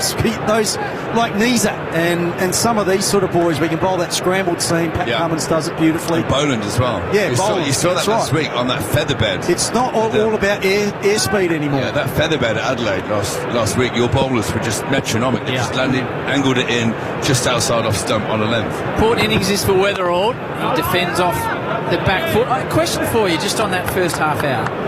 Were England missing their line to Travis Head, or were they trying to get him caught down the leg side? In the first couple of overs, definitely missing their line. They did have a short leg and did have a funny. They're trying to get in at the hip. And I think the England bowlers, they've just not got any rhythm. They've not been as metronomic as the Aussie seamers. They're not putting it exactly where they want. You only have to miss by 4 or 5 inches with the new ball and it goes down there. But it was a real damp squib of the first over, wasn't it? The Boxing Day Test match. It was like watching a club match. Cast again to Weatherall, 2 slips and leaves judiciously outside off stump. I was actually with Sir Alistair, sorry, and we said, why don't we watch the first over from down on the ground? It'd be brilliant, get that atmosphere. And after the first over, he just went, well, that was rubbish, wasn't it? Well, here's the whole reason this pitch is like it is. I know. Because he came here and batted for 19 days, and at Melbourne, QA's like, we need to do something about this. Yeah, we've told him about it. He's the only person who can empty the MCG, which he did in 2010, and also get the entire wicket block changed. That's a good point. Got his name up in the bar as well. So 1 ball left in the cast over. Australia's 1 for 31. Heads the dismissal. Chopped on to Atkinson for 12. Weatherall defends away on the onside. Pretty tight over from Cast. He's got none for 20. 1 for 31 from 8 for Discovery Parks. Triple M rocks cricket. You wouldn't drink and drive, but did you know that being awake for 17 hours can have a similar impact on your driving as a blood alcohol content of 0.05? So remember to get a good night's sleep, take regular breaks, and don't trust your tired self. How tired are you? Visit testyourtiredself.com.au. A message from the New South Wales Government. Atkinson for the members' end. It was 2017, your man Sir Alistair Cook, 244 ink off 409 balls, 634 minutes, and they changed the whole wicket and everything after that. We can't have any more of that. That's like a season's batting. Yeah. What's happening here? What's the skipper doing? Something's happening near the side screen. He's talking about something behind the side screen. There's an orange post. Oh yeah, a little. If the batsman's being put off by the tiny 6 inches of orange at the bottom of the side screen, I'd suggest you look at the wrong part of the ball there, mate. That's the type of thing Steve Smith would do. Crowd continuing to come in here. Big crowd in attendance. I reckon it's probably 78, 80 at the moment. Since Labuschagne full, positively driven. He's looked more positive today, Marnus. Straight back to the bowler. We had the Barmy Army in Bay 13 in the Shane Warne stand discussion yet. Great. Well, when I heard the news, Howie, I thought it was fake news. I thought it was fake news. I've got something for you here. What do you got? I think it's brilliant because you Aussies don't know how to sing as a group. You don't. I'm sorry. You're brilliant sports people. You love your sport, but you do not know how to chant and sing as a group like the English. We know so get Bay 13 full of people who can give it some atmosphere. We know how to win though, Swanee. Yeah, I'm not denying that. Labuschagne wide down the leg side. It is slightly, as a Victorian, it is slightly jarring. I love the singing, and I love the Jerusalem at the start. Like, don't get me wrong, I think the Barmy Army brings so much, but directly below the name Shane Warne, the big fella's looking down somewhere going, so the heads must roll. Well, I must admit, when I looked over there, and Marcus Trescott said to me, which one is Bay 13? And he said, it's definitely where the Barmy Army are. I remember as a kid watching Merv in front of doing the that's thing. it. Yeah, that was it. And I always wanted to play at the MCG just because of that, because Merv was my absolute hero growing up. It's the voice of Graham Swan alongside Greg Blewett. Labuschagne doesn't play a shot. It clips the thigh pad. Well, famously 4 years ago, Swanee, it was Scotty Boland going down there in the middle of that spell with Bay 13 on their feet. Now, if Scotty rips out 6 for 7 and goes to Bay 13, I don't think he's getting much love, Bluey. No, he will, because English will clap good cricket. Will they? Regardless of who does it. Okay, we'll see.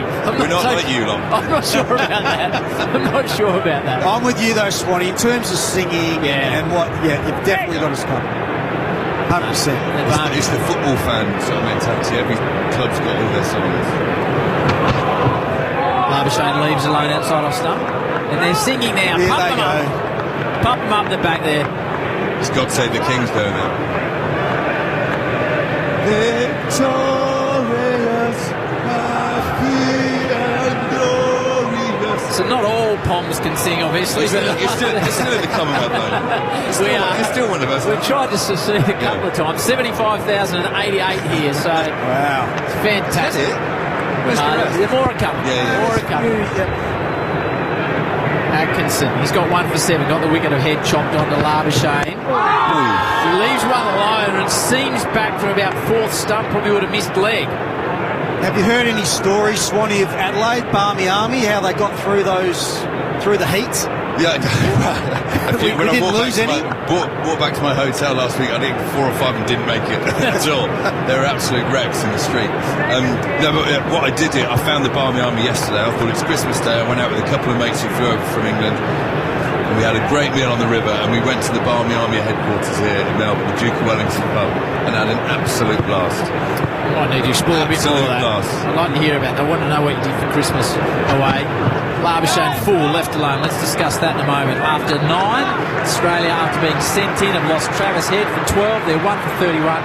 Labuschagne's 4, Weatherall 10. Atkinson's got the wicket for Discovery Park's Triple M Rocks Cricket. A family legacy that began in 1926. 100 years on, Penrite Oil is only getting started. Penrite's Convoy range of heavy-duty engine oils, gear oils and transmission fluids keeps trucks and fleets running efficiently.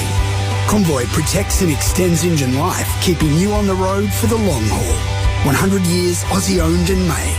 Penrite Oil, still driven. If your truck needs an oil change, learn more at penriteoil.com.au/convoy. 1 for 31, the Aussies on the Triple M Seabus Super Scoreboard. Former Australian players giving you some advice, Swanee. We apparently know how to sing some songs. Well, yeah, straight away, Aaron Finch has been on the phone saying, well, we do know how to sing Swanee's a wanker. We can give you a rousing rendition. Fair enough. I just said not with any tune, though, mate. That's the thing. It's amazing. My own team used to sing that to me. Yeah. Especially after being caught cover again. Right, Weatherall on strike. So Tongue, who has been a positive, he was good, this man in Adelaide. Pitched the ball up, got pace. Yeah, good pace. Well, you know why, Bluey, don't you? Nottingham boy. There you go. So that's born and bred? He's not born and bred. He was farmed in from Worcester. Was he? Yeah. So what Nottingham do is wait until people are really good at accounting and ship him in. Yeah. Tongue, his first ball on a Boxing Day test here at the MCG to Weatherall.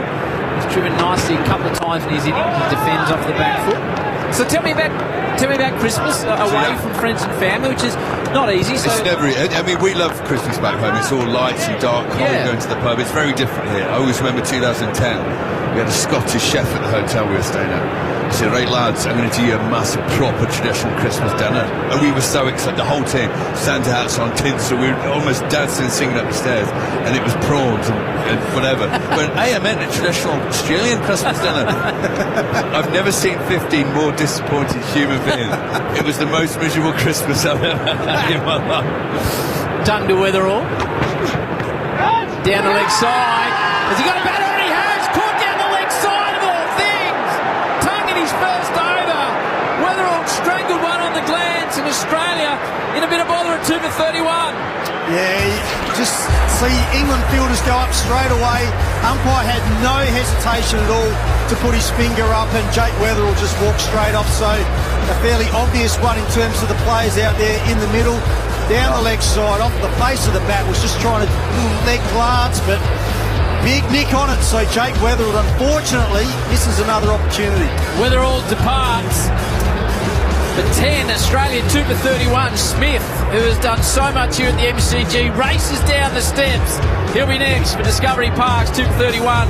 Triple M, Rocks Cricket. Harvey Norman half-yearly clearance. Stores open today. Huge half-yearly savings, plus for 3 days only 10% in bonus gift cards. That's right, spend $500 or more on selected products and get 10% in bonus gift cards. Get ready to score huge clearance deals store-wide. Plus for 3 days only 10% in bonus gift cards. Harvey Norman half-yearly clearance. Best brands, best range, best prices and bonus gift cards. Stores open today. Terms, conditions and exclusions Exclusions apply. Gift card valid for 1 month.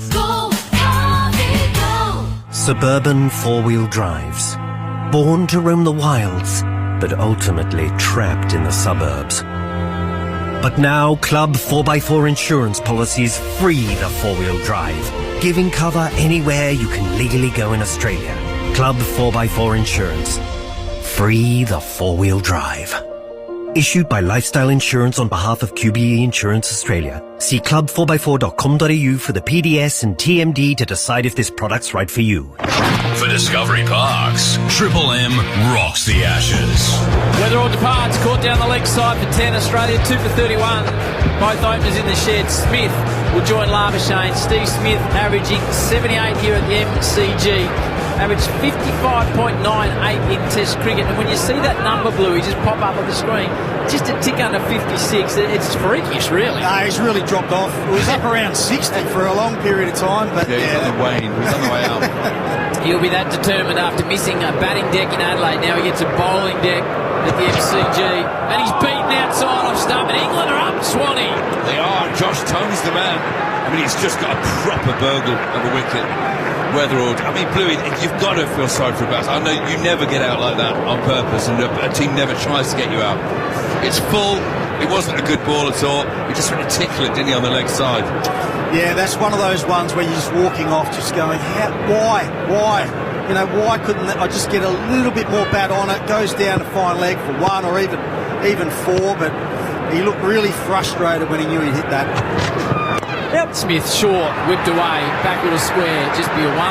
So he opened his account, 2 for 32, minus 4. Eith, Triple M NRMA Insurance Stats. What do you got, big boy? Merry Boxing Day as well, Howie. Steve Smith and Marnus Labuschagne. These are good matchups here for Josh Tongue.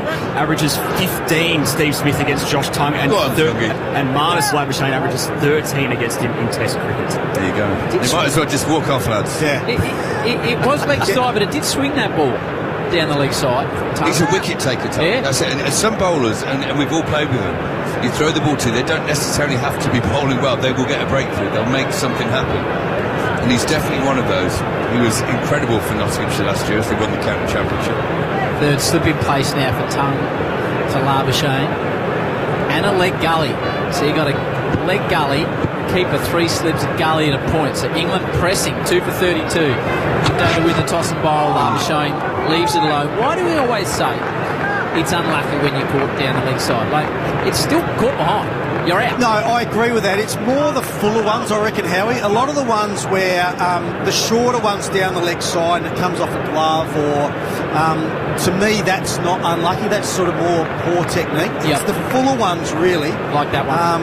Where you're just sort of trying to get it away, where I think that... Yeah, well, 99 times out of 100, that gets a tiny bit more back. Goes, yeah. It's just that one freaky one that tickles them. Love another one here against Labuschagne and Smith. It's full, and Labuschagne, it's not a full-off drive. He just eases into it straight down the ground, and 2 will be all they will get. So successful over from Tungy. He's bowled 1 over and got 1 for 3. Australia 2 for 34 from 10 for Discovery Parks. Triple M rocks cricket. Boxing Day deals are on at Officeworks. Get Edifier Pro wireless over-ear headphones for $89, or a 2024 7-inch Paperwhite Kindle for $248. Shop now at Officeworks while stocks last. Honda Runout is on now. Drive away in the Honda CR-V, now from $40,900. Only while stocks last. For T's and C's, visit honda.com.au. Honda Australia Pty Limited, LMCT 4136, MD 28946 6118, MD 085225. Stokes is having a chat. Atkinson, he's got 1 for 7. Got the wicket of Travis Head played on. Cast number 20 for 4. Tongue 1 over 1 for 3, getting Weatherall caught down the leg side. So we got a leg gully, 2 slips and a tight gully. No point. Cover mid-off, mid-on. Duck it just forward a square. And a deep fine leg as the wind whips in from the southwest. A coolish day, cloudy day, almost an English day, dare I say it, at the MCG. Whoa. Dare I say it. That's the woing of Graham Swan alongside Greg Blewett. Full and Smith squared up in defence. This is a great day for England, Howie. Especially in the north of England. This is gorgeous. This is big. This is like the Gold. No one would have their tops on in the crowd. All the guys that have their tops off trying to soak up a little bit of sunshine, if there is any. Howie, you're asking about Christmas. I'm Yeah. talking about yesterday. Yes, please do. I've officially fallen in love with Melbourne. Good. Because as a player, you don't get the warmest reception as a new player in Australia. But as a pundit or whatever, I was in Richmond yesterday for a dozen pints of Halter or some Bolt, whatever it's called. Smith leaves it alone outside off stump. And some of the conversations in the pub were just brilliant. And the Aussies out, genuinely friendly, happy. Sun was out. The beer was out. It was brilliant. I've had one of the best Christmases. And then went back into town to the pub with the Barmy Army and just, what a day. Somehow, Bluey, I dragged myself away before it got dark. Did you? Because I had to do this today, so I thought, well, I can't sit next to Greg Blewett if I'm still steaming. It's great to hear you're well looked after. Atkinson to Smith. Leaves it alone outside off stump. That's very unlike Triple M, Swanee. If you're going to slide into this environment, it's not many of the lads are getting home before midnight. Yeah, first day nerves, you know. What about you, Bluey? The kids love it? Yeah, kids love it. They got so spoiled. Unbelievable. The lunch cooked by my mother-in-law, absolutely superb. I sorted a couple of crayfish out. Oh, nice. And then we had some turkey and got champagne out, a couple of beers. Just a good day. Brilliant. Yeah, really cool. To Smith again, wide down the leg side. My boys got a bit of bling, Howie, yesterday. They both got gold chains. Jofra Archer style. So, yeah, not quite Jofra Archer style. But you were always a Julio, weren't you? Yeah. So they're taking off the old man. You know what? But what it did was, I used to have a gold chain, and then I started searching around. I can't find it. I'm absolutely spewing. So, but the boys got a bit of bling. Yeah, I like that. I had. So I went to the West Indies, and we all ordered sort of gold. Yeah, Guyana. Necklaces and bracelets. Atkinson to Smith. It's a full ball left alone outside off stump to Smith. You say you've lost a gold chain. I've lost something else on this trip. What's that? It's going to get me to kill my wedding ring.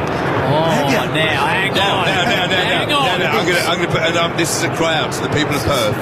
I took it off. I played at Wembley Golf Course, and I took it off because it hurts my hand when I play, and I've no idea where it's gone. It's somewhere. If you find it. How's that conversation? So, darling, why don't you have your wedding ring off? So the truth is that conversation hasn't taken place. She's in the dark. But listening on the Triple M app right now, what's your wife's name? Hello, Sarah. Hello, Sarah. Just tuning in. I thought he'd forgotten. Smith leaves one ungainly down the leg side. It's probably a good time to get to a break. 2 to 34 from 11. The old took the wedding ring off to play golf story for Discovery Parks. Triple M. Sure you did, Swanee. Rocks cricket. Oi, tosser! Your drink bottle lid strangled my mate. You think no one is watching when you litter, but nature is watching and, we're angry. Even small amounts of litter, like a bottle lid, can have a big impact on wildlife and waterways. Nature hates a tosser, so bin it or bring it. A New South Wales government initiative.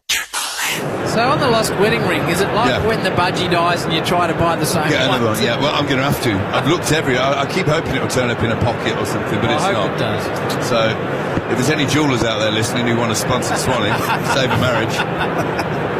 Time to Labuschagne. And it's a nice leave. I can give you a lot of love on social media. If they provide the ring, we'll pump them up here on the end because we don't have a jewellery sponsor. Yeah, I had a lovely day though. I was playing around Wembley Golf Course. Had a lovely day with Chris Tremlow, my mate from back in school, and it was somewhat ruined the next morning when I realised. Did it just come across that nasty feeling? It was like, where's... Yeah, I suddenly went. You know, you go to Twitter with it. Went, I'll go get it out of my golf bag. And when I put the hand in the pocket, it wasn't there. I was like, oh no.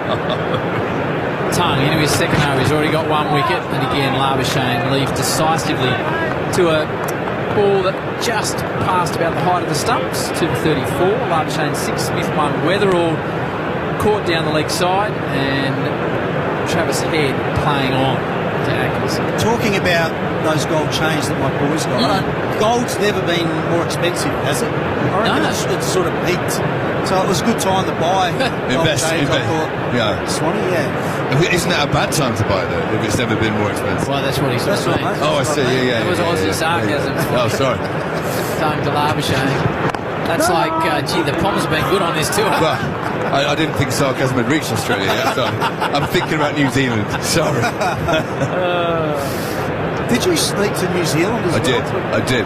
So, after Perth, it was more to avoid the Barmy Army than the locals, because Perth's full of English anyway. Yeah. You know that. I've got mates in Christchurch, and whenever I get the time off, I always think if I'm coming this far, halfway around the world, for 10 weeks, New Zealand's there, but you've got to go and see it. I mean, I'm a big golfer, and I absolutely love going to play in New Zealand.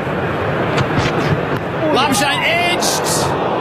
He was squared up, almost trying to hit it through mid-wicket, and it dropped short a second slip. So it's the second time. Got to get closer. Got the outside edge of Marnus, and that's the point, Swanee. The first one was well short. It wasn't really a chance, but that one, that's a genuine outside edge. But we saw it in Adelaide as well last week. The England cordon is always very deep. The Aussies saw that, and when they went out to field, they were very close. And even put sort of a guy at what we used to call suicide slip that close. Just catch the rebounds. Well, Marnus had a helmet on one stage. But when it comes, you'll always see it. You can always parry it up in the air for someone else to catch. This time it should be taken, and it is. Tunn's got a second one. He pitches it up. Marnus can't avoid the big drive. Bang! Australia 3 for 34. Labuschagne caught root. Bowled Tongue for 6. Swanee, England on 5. Yeah, there we go. This is the first true wicket, if you like. Just pitched up. Lovely bit of a wave shake. And because Labuschagne was driving at the ball, it only just carried to Joe Root 6 inches off the turf. But that's a brilliant morning now. 20 for none. It was looking all Australia, but all of a sudden 3 wickets thrown on that. Only 34 on the board. The decision to bowl first is looking like a good one. First hour of play, Australia 3 for 34. In a bit of bother, to be fair. Time for a break. Our man Brett Thomas with the Triple M Prosper News. Your business could have funding within hours of approval. Visit prosper.com today. Take it away, BT. Thank you, Howie. Former Test captain Mark Taylor says batting at 7 shouldn't be a long-term solution for Cam Green's struggles, questioning the wisdom in having the all-rounder so low down the order. If Cameron Green is certainly, we hope he's going to be the future of our middle order somewhere, you've got to be batting in the top 6. At the moment, he doesn't get here because obviously Alex Carey's playing well. Usman Khawaja, having made 80 and 40 in the last Test matches, has earned the right to stay on in the side, but in a way it's created a problem. Yes. A double-header in the BBL tonight. All-rounder Sean Abbott returns from a hamstring injury to the Sixers line-up against the Stars at the SCG. Later tonight, the Scorchers host the Canes at Optus Stadium. 6-foot swells are predicted for the start of the Sydney to Hobart and a rough first night at sea, with the race director warning there will be incidents and injuries. And at the MCG on day 1, it's Australia now 3 down for 34. Shop 40% off at the Bonds Boxing Day sale. Stock up on socks, undies, sweats and more. That's 40% off now. In-store and online. Visit bonds.com.au. T's and C's apply. Checking Triple M cricket weather. The chance of showers on day 1. That threat should pass after lunch, though. A top of 17 right now. 15 degrees at the MCG as Triple M rocks the Ashes. Paying commission every time you trade shares is like a fumble at the boundary. You can do better. With IG Share Trading, invest in all Australian shares for zero commission. Plus zero commission on all international shares with just a 0.7% FX fee. $0 commission on both Aussie and international shares? Now that's an Aussie first. Download the IG Trading app today. T's and C's and other fees may apply. IG Australia Proprietary Limited. AFSL 515106. This Triple M drinks break for Liquorland. Score more this summer with Liquorland. Shop in-store or online at liquorland.com.au. 18 plus only. Choose to drink wise. Good morning. You got to do this once in your life. You got to come to Melbourne for Boxing Day. There's got to be 80,000 here. I know we had a crowd number of 75 a few minutes ago, but they keep pouring in. I feel like the culture's changed a bit here in that it used to be a bit sleepy. People would come in and then lunchtime it'd start to really fill up, but not anymore. People just wanted to be here for the whole thing. Junior and Beefy, the Lord, Ian Botham and Mark Waugh here. Hello. Morning, Dan. Gentlemen. Morning, Beefy. Merry Christmas to everybody. Merry Christmas. You've got to get here, don't you? New Year. Nothing else on anyway. Is there in Melbourne today? Races, maybe? That's about it. Yeah. Nothing else. I don't think so. Maybe some basketball, but this is it. One of the great events of Australian sport, and 3 for 34. Wow. Head, Weatherwood, Labuschagne gone. So now Smith at 4. He hasn't been out there long. He's on 1, and Kawaja about to face his first ball. Josh Tongue 2 for 3, if you don't mind. Here he comes. Last ball of his second over. And a foolish ball, thick inside edge from Kawaja. Down the ground, no run. 3 for 34. And things just starting to happen for England. We expected the conditions to be good. And now they're getting their length and their line right and being rewarded. Yeah, my word, they've got the ball up. They've pitched the ball up, Tongue in particular. And it's doing enough. The cloud covers here, the grass, we've all spoken about the grass on the pitch. It's a little on the slow side, but if you do bowl a length, then there's enough there to find the edge. Labuschagne sort of driving on the up. Bit of an English-style shot, actually. I was thinking that as well, Jimmy. No, it's arrived, but it's a little bit late. From England's point of view. Well, better late than never, they say. We've got 3 slips and a leg slip here. Atkinson, in his 7th over, gets one to spit up and take the stickers of the bat here for Stephen Smith. He's bowled well, Atkinson. He looked sharp. You know, he's hit a good length. Had a bit of luck. Didn't have much luck early on the tour. I had lunch the other day with his father. All right. And he's really nice lad. Dad's very domiciles in Dubai now. All right. That usually means something. Means you've got plenty of money, or you want to evade tax or something. This one now, Smith shoulders arms. I want to explore that a little bit more. Domiciles in Dubai usually means something. Now to awkwardly change the subject, Beef, how was your seafood Christmas? Oh, awesome. I've still got some oysters in the fridge for tonight. Oh. And the 2 tomahawks we put on the barbecue yesterday. That was quite nice. Yeah, there's a load of prawns and some Wagyu beef. Jesus. Flash. No snags. No basic beef. chicken or ham. Exactly. And Smith in right behind this. Atkinson, good line of length. And some lamb chops and some lamb skewers. That's good, yeah. Oh, that's a good. And Christmas cake with cheese. Oh, this was beef thing. This was cheddar cheese, right? Yeah, it'll be arriving. I'll bring it in. Bring some tomorrow for you, Dan. Yeah. Well, no, we on third night. Third night, the garden party, the Lord garden party. Right. No, I'm looking forward to trying it. Hopefully we'll get to the third night. I was a bit worried when they said 10 millimetres on the pitch as Smith turns us around the corner, but along the ground and duck it at square leg. I reckon Australia can hang on for 3 days. I see Stokes is warming up. He'll be handy on this sort of surface. I think he'll be very, very useful. Well, no, that's is it mid on? That's cast, is it? No, well, Stokes is a bit off. No, well, he's warming up just to keep warm, but we don't want him back on. No, I thought he bowled poorly, cast. Yeah, not as full as the other guys. No, Stokes wasn't warming up. Beautiful cover drive, although straight to the man in that short cover position along the ground. But wonderful timing from Smith, still on 3 for 34. So it's about 15 right now. I think tomorrow's 22, then 29 the next day, and then 35 on day 4. Yeah, so right. all the conditions. Just watching that last shot from Steve Smith, he was walking down the crease. It's a weird shot. He timed it brilliantly, didn't he? But it was unorthodox. Again. And right behind that one. 3 for 34, maiden over. That is on the scoreboard for Seamus Super for Discovery Park's Triple M Rocks Cricket. eBay Live has landed in Australia. With a secure live shopping experience and a community of trusted sellers, discover a new, exciting way to shop.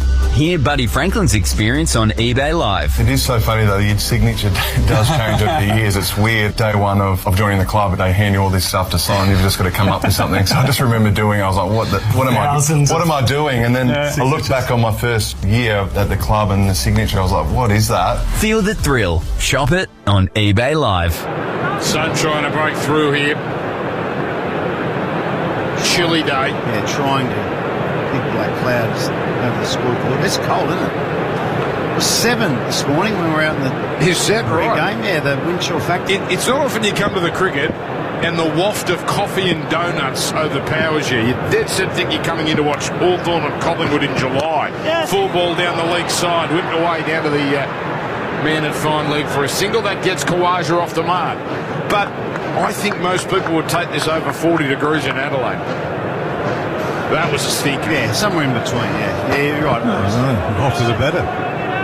The body doesn't ache as much. I saw you striding out there this morning with Well, your presentation, you big Merv. Well, what could go wrong? Well, you could trip over the... We both stepped over that. Yeah, what else? That's about it. Yeah, well, we could have dropped the trophy. Oh, there. And back trying to work this down to third man, but miscuing Smith into the ground. Your Merv looked a bit more excited than you, Beef, I'm going to say. He looked really keen to be out there. You were just doing your job nicely, just bringing out the trophy. You were, fulfilling your role as Lord. At least you had your shirt tucked in, unlike Merv. Well, yeah, but Merv's shirt was longer than his jacket, so... Yeah. No, so much for dressing. In fairness, it's a good effort, though. So he rang the bell, Lord, in Adelaide. He's brought out the trophy here in Melbourne. Defended. In Sydney, June, we'll get him to bring out the ceremonial colours. That's the Sydney tradition. Well, yeah, it was definitely going to rain. I'm giving you a freebie. I don't think so. We've had that much rain in Sydney. No, we haven't. Dry. We actually haven't, and that worries me, Beef, because it's all going to come at once. It's going to come. I don't think we've had in all the years of commentary, I don't think I've ever been to Sydney where it's not rained at some stage. Don't make me bring Heath into this. I don't think we had a drop last year. Tuck in. No feet from Smith, but all hands and all timing as he punches through the extra cover region and gets his first boundary. Yeah, he'll take that. I tell you what, I know he always looks fidgety, but to me, it looks like he's more fidgety than normal. He's all over the place. His footwork, he's down the pitch, he's a lot of gestures with his hands and his body. He looks pumped, Steve Smith, this morning. Well, he got out. That was out of the middle of the bat, so whatever he's doing, he's doing pretty well. He's really more busy than normal. Got 140 last year in this test against India. What a test that was. Went the distance, 370-something thousand here. 70-odd thousand on the last day. That's right. And a thrilling finish. Tongue. As Smith shuffles across, gets in right behind that defence. Tongue has 2 of the 3 wickets, 3 for 39. And what do we have? 220,000 in Adelaide. Oh, here we go. Averages 253 as skipper here, Steve Smith. Now that is a cracker of an NRMA insurance stat for Ethan Meldrum. Averages 253. It's Radman-like. Not better than Radman, actually. Oh, down the leg side as you got a little niggle. This will stuff the average. No. I'll tell you what, the appeal is confident. There was a little noise. There was something. It sounded like it flicked something on the way through. Geez, if you think you've got a chance here, you've almost got to do this on principle, don't you? Yes. Oh, 1 second. And didn't look at the up. It was almost guiltily head down from Ben Stokes doing the YMCA, Jacob Bethel style. Well, Smith's pointing out. Yeah. We have a player the what? behind. Haven't you seen the video, Lord? I have checked the officials of Fade Living. Front on, please. Did all right too, Jacob.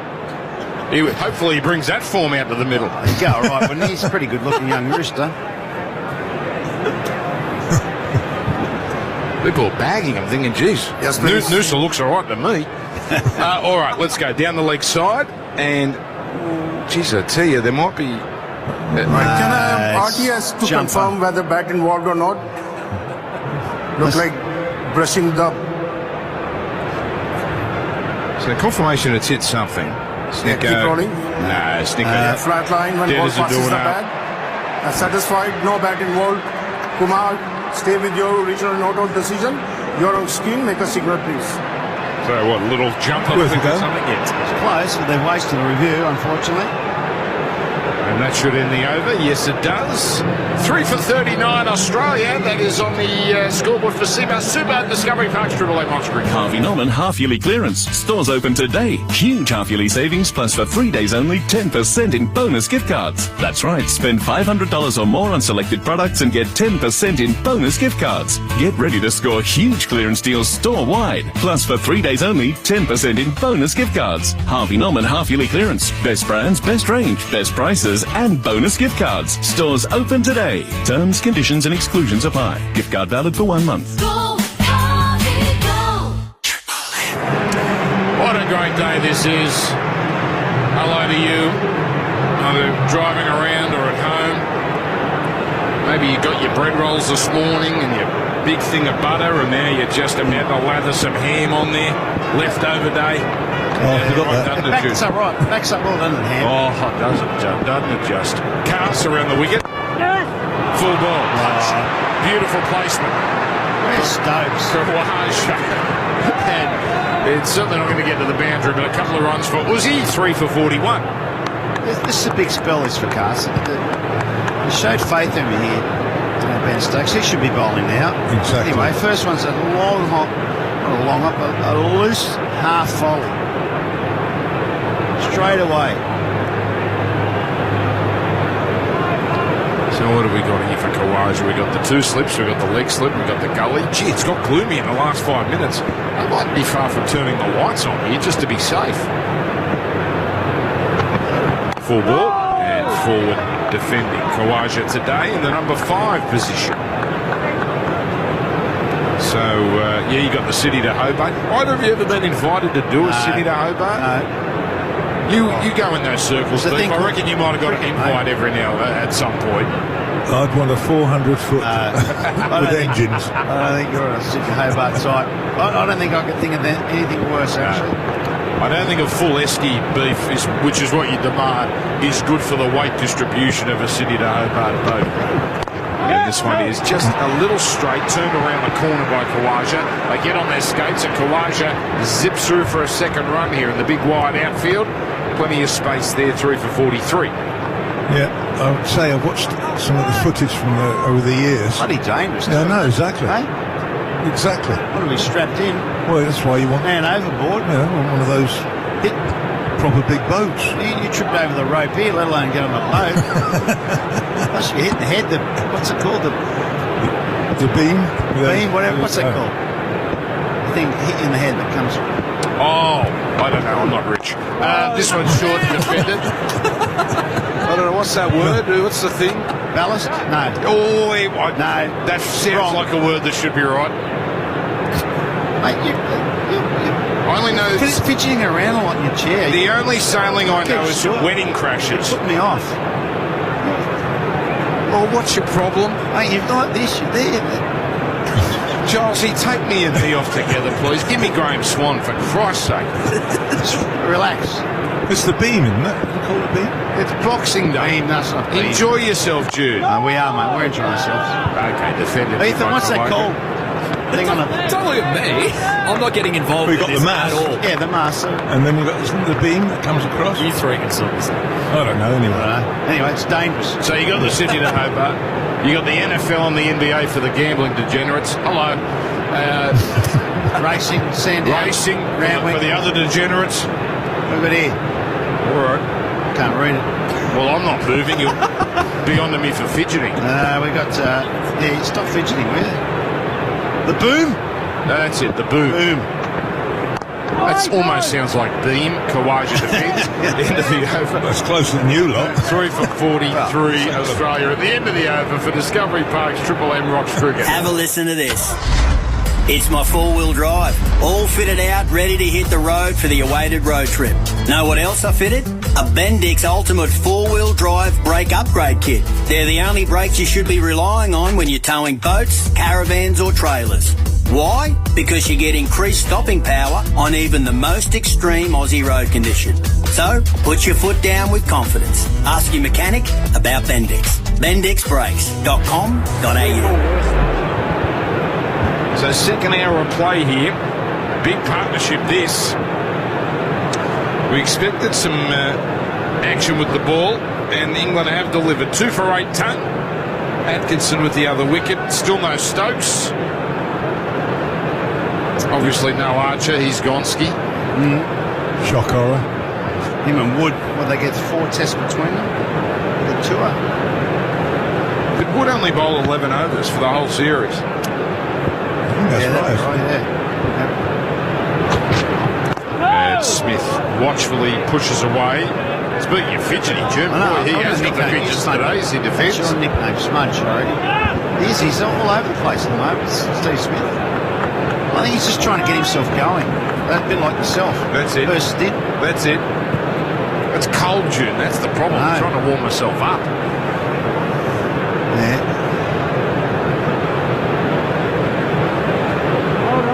Good buzz around the ground there. It is good, isn't it? Listen to it. That's generally what a buzz sounds like, June. Hey, thank you. You started this. I'm here. I'm happy on Boxing Day. 3 slips. This is defended by Smith on the leg side. Jovian tomahawk and lamb chops, beef style, June, or what was your we have turkey, ham, prawns. Yes. This is oysters, traditional stuff. Yes, Yeah, salad. good. Yep. Yeah. Yep, all that stuff. Trifle. Well, tiramisu. What's the dessert situation? Christmas pudding. We have, I think, the old magnums and drumsticks. Oh, jeez, that's not bad. Old-fashioned. That's good, man. Gay time. And chipped up in the air, just short of mid-on. But no control in that shot from Smith. Nice drop of wine. Yeah, well, I had to drive to the airport, so, yeah. That's poor arrangement. Taxi? Too far, Central Coast. They won't pay for it. It's about $600. How much is a cab from the Central Coast to Sydney? It'd be about 300, 350, I reckon. Oh, jeez. 2-hour drive. And this one worked outfield again. Does look a little unusual today, Smith, even by his standards. Hypo, doesn't he? It's like a one-man game of Twister as he punched that down the ground. So Ton looked pretty good, hasn't he, in this series? Yes, yeah, That's wickets. He's got that awkward angle a bit. Yeah. A bit like Courtney Walsh, wide of the crease, and then you can straighten him up a bit. Man going out for the hook shot, 2 out for the hook, so he might see a little bit of Courtney Walsh action. Got 4 for 70 in the second innings in Adelaide. Second test of the series. And Smith leaves this one alone. He's faced 24 balls now, Smith. He's on 5. Khawaja is on 5. I think it's that sort of pitch, though. It looks slow. Got that grass cover, probably quicken up a bit tomorrow, but it looks tough to drive on. That's why I think Labuschagne a bit disappointed with his dismissal, sort of driving a bit loosely. The forecast is similar, isn't it, tomorrow? Yeah, I thought it was about similar. Yeah, 18, maybe 20. Yeah. Overcast. Too early to judge whether it was a mistake not playing spinners? Yeah, I think it's probably the right call. Well, England haven't got one. Yeah. Well, they have, but and Australia, yeah, I don't think. I mean, Travis Head can bowl a few overs if you need him. He's half decent. Seamer-friendly conditions, though. And defended here by Smith. Into the over. 3 for 43 Australia for Discovery Park's Triple M Rocks Creek. Can we turn it up? No, turn it down. I'm freezing. I'm boiling. It's too hot. Every home and office has one thing in common. Temperature wars. Time to call in the peacekeepers. Mitsubishi Heavy Industries ducted air conditioning. Smart controls effortlessly balance every room to match personal preferences, ensuring everyone can live or work in their own perfect comfort. Guess that settles it. Put your trust in Mitsubishi Heavy Industries, the experts in air. All right, so we're about 39 minutes from lunch here at the G. Oh, lights on, June. Lights on. Lord Ian Botham here as well. They turned the lights on and the blue skies just arrived. That's one area, one patch of It's almost a jinx, though, isn't it? As soon as the lights turn on, you know the weather's going to turn for the better. How much does it cost to turn the lights on? That's a very good question. Can we find that out? Here's Carson. And Khawaja defending. He's on 5, 3 for 43. Yeah, a bit interesting, that. Turn them on for an hour, how much? No. They're LEDs now. I reckon they're cheaper. Right. But how many are there? Yeah, you ever do that? You ever count the lights at the cricket? Because not much is happening on the field. No. Yeah, I've never done that either. I don't know why I brought There's that. 101 pole. And you got 6 poles. This bloody would be expensive. And this is left outside the off stump. It's a better length from Cars. Oh, it's bowling around the wicket, doesn't he, to the lefties? It's a big little half an hour here. I mean, 3 for 43. If anyone could jag another 1 or 2 before lunch, I'd be very happy. What about the bonbons? You into the bonbons? Oh, no, that's the overrated category. Oh, that's right. That's right. I knew you had a definitive opinion on it. Yourself? No.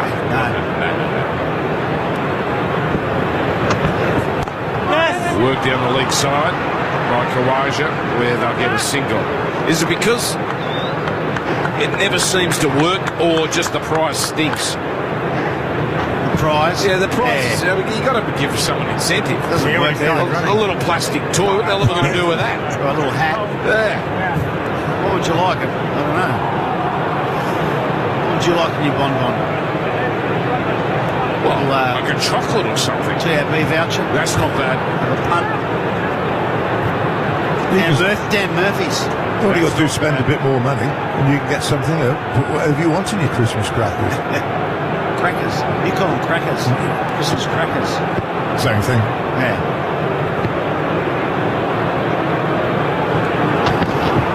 Pulled by Smith along the ground. That's his most controlled shot of the innings. In the other ground, that's a boundary. And in the MCG, it's a boundary as well. That goes a long, long way along the carpet to the square leg fence. Second 4 for Smith, 3 for 48s. I'm struggling to understand why the captain hasn't had a bowl. No, I can't understand Cars. Well, that's a poor delivery. He's gone for 30 already, Cars, in a low-scoring, 16 overs. It's just a nothing ball.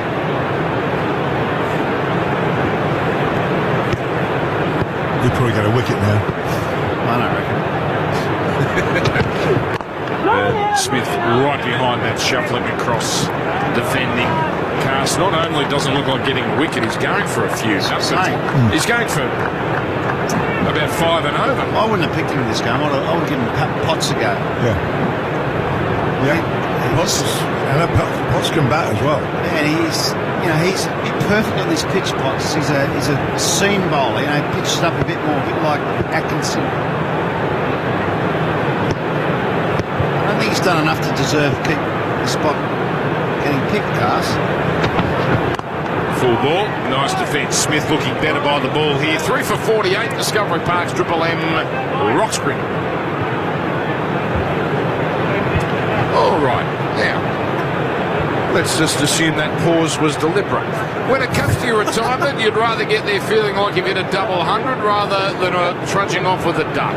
With strong returns, competitive fees and a commitment to putting members' interests first, Seabus Super has been on a good wicket for decades. In life, we've all got limited overs, so make the most. That's, the line of the summer. We're all going to die. Visit cbussuper.com.au, read the PDS and TMD to decide if Seabus is right for you. Thank you. What do you got there, Lord? Well, you were talking about the bowling. Cars has got none for 29. The rest of England's hack has got 3 for 15. Yeah. I almost double been run. loyal to someone, but I think Stokes, I don't know, it must be his golfing buddy or something. A drinking partner, I don't know.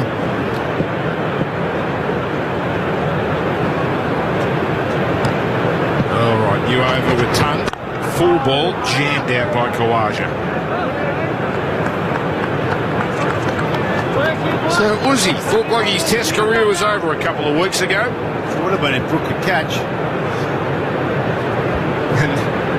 But I've got to say, look, he played pretty well. He did get some nice offerings though from Will Jacks for about half an hour there. I know he got him out, but he sort of got him going. I need to see a bit more from Usman in this Test match.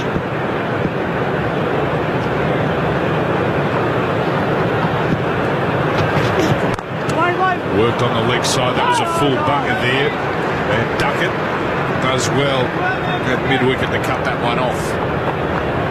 I got to say, I felt a bit sorry for Ben Duckett. I mean, he had a night on the drink. So what? He wasn't misbehaving, was he? Well, they tell me he was the most sober of them all.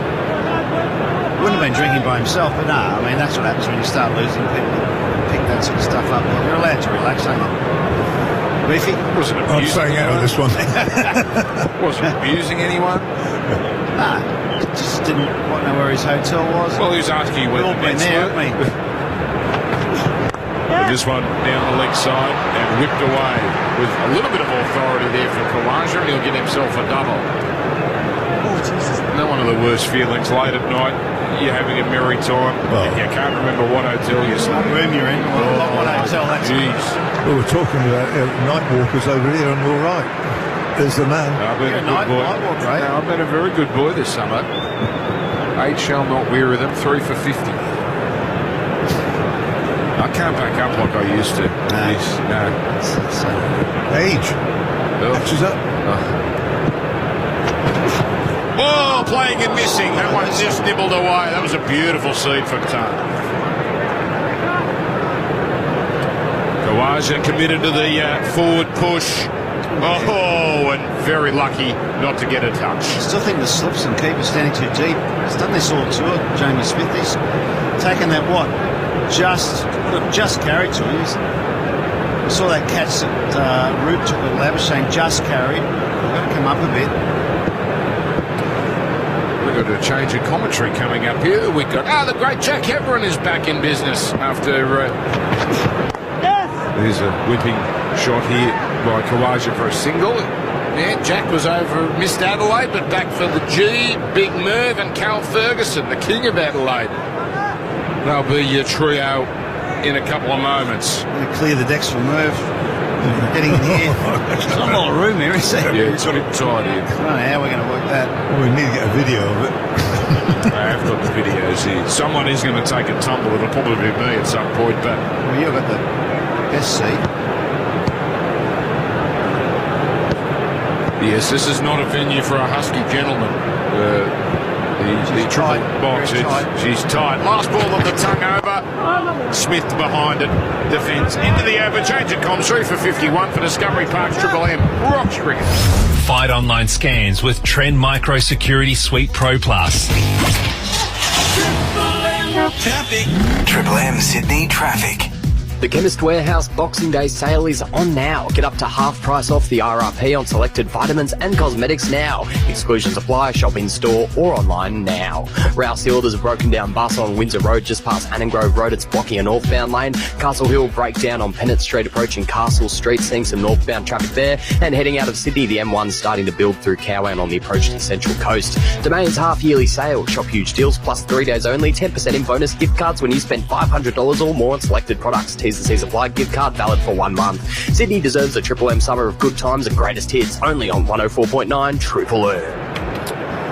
Well, a much better performance from England on day one. New ball for the first over. New one starts for Bryden Cast. Figures none for 29. England have Australia 3 for 51 on day one of the Boxing Day test at a sold-out Triple MCG. Cal Ferguson and Merv Hughes. Good morning to both of you. Hello, Jack. Hello, Merv. Hello, listeners. What a day it is. Boxing Day test. Merry Boxing Day to everyone. Good morning, all. And, yep, Merry Christmas to everyone. Hope you had a great day yesterday. And England have certainly started the day well today, Jack. They sure have. They won the toss, elected to bowl. So far it's paying dividends. Cast full, Khawaja drives and back to the bowler. What's been better today, Merv? You're the one that keeps a close eye on the bowling groups. What have they done better today, England? Well, one thing that the England group have done better is caught, which is pretty important. But I think they've bowled at full length. Just to have a look at them, they're a little bit wayward early, and Australia got off to a good start. We just thought, oh, here we go again. and then they just tightened their line up a little bit. And combine that with the length, being a lot better. Cast bounds into the wicket, a short ball. Khawaja wants no part of that. 3 for 51. Yeah, I think the rest of the attack have been better, Merv. I'm not sure Cast has covered himself in glory with the new ball again today. None for 29. His numbers off his 6.3. He's just struggled again to bowl consistently, to challenge the off-bail often enough. We've seen Atkinson come in and do exactly that, which is what we thought he might have done in Adelaide had he been given the opportunity. Would have been a good service for him there, but Cast needs to find something here. He's had a tough morning. 2 slips in a gully, comes around the wicket. That's a better ball to Khawaja, back of a length, and Khawaja nervously fends at it.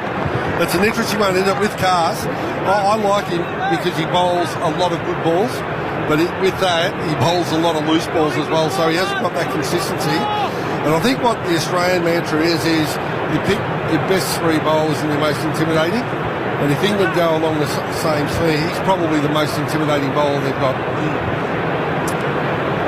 Sort of rolling it through around the 140s, high 138s. Big, strong lad, isn't he? He is. This is probably as quick as he's bowled through the series in this spell so far. Aussie broadband speed gunny is in once more. A tight lead from Khawaja. Left on length. You can hear the interest from the England slips cordon. And to be honest, at times, there hasn't been a lot of interest from England slips cordon over the summer. No, not since the first innings in Perth, I reckon, Merv. They got a bit excited over there, didn't they? They certainly did. There's no doubt about that. And then they've been a little bit flat ever since. But that's what you need. And to me, it's the wicketkeeper who's probably the yardstick of the team. If he's up and about, then the team's up and about. Quite often, Smith doesn't say too much, so you just worry about that. Hasn't had a great summer either, Jamie Smith. All dot balls, I should say, for Cast so far, and he finishes off with another dot. Good over for England. 3 for 51 for Discovery Parks. Triple M. Can't decide what to get your loved one for Christmas? Your local Home Hardware has got you covered. With a Home Hardware gift card or e-gift card, they can pick exactly what they want. From DIY must-haves to home and garden favourites. It's the perfect gift for every DIYer on your list. Home Hardware gift cards available in-store and e-gift cards available online now at homehardware.com.au. Home Hardware gift cards. Easy to give and even better to get. Home Hardware. It all starts at home. Sun starting to break through the clouds on day one at the MCG. Australia 3 for 51. See, gee, with that, Jack, you think it might warm up to above 15 degrees. What a ripper day here in Melbourne. Let's not get our hopes up here, Merv. Steve Smith is 9. He's got 2 slips of gully and a leg gully. Josh Tongue has been lively. 2 of England's 3 wickets. He starts a new over. Smith drives and picks out mid-off. Now, Ferg, I can't help but notice that you and I are sort of dressed for comfort a little bit today because it's warm. You've got casual. You've got a beautiful 3/4 zip on. And thank you. You look really South cool. Australia have produced this one. ORTC, some of the finest work out of South Australia there. So to get myself some of those. Well, very, very nice. But what about our man to the left here? Well, I nearly didn't recognise him down on the boundary. He's not easy to miss, but I nearly didn't recognise him with his button-up shirt on, and he didn't have any Crocs on. No Crocs. On the cut stuff. A chino as well. 3 for 51. Tony Smith ball straight through the middle. What a session this is for England. They pitch the ball up, they keep it in play, and they're getting the reward. Steve Smith goes for 9. Australia 4 for 51 on day one. And to be honest, what a well-timed wicket. I think I was going to cop a fair bit of grief there, but we're going to have a look at this. And Steve Smith just played all around that. And again, fantastic line and length from Tongue. Came in, got it in the right place, got past Smith. And I'm not sure, just jagged back a little bit, so pitched about maybe just outside off, jagged back, hit middle stump, so I was going to hit off stump, but that's very, very good bowling from Josh Tongue. For Discovery Parks, Triple M rocks the Boxing Day test. Oh, if it gets any hotter, I'm moving into the fridge. Don't sit there and sweat it. Stay cool, calm and comfortable all summer long with Hisense Aircon. With its Self-Clean Pro technology, a Hisense air conditioner will keep the air fresh, cool and clean. And it's eligible for VEU rebates. T's and C's apply. Seems a lot smarter than sharing shelf space with last night's leftovers.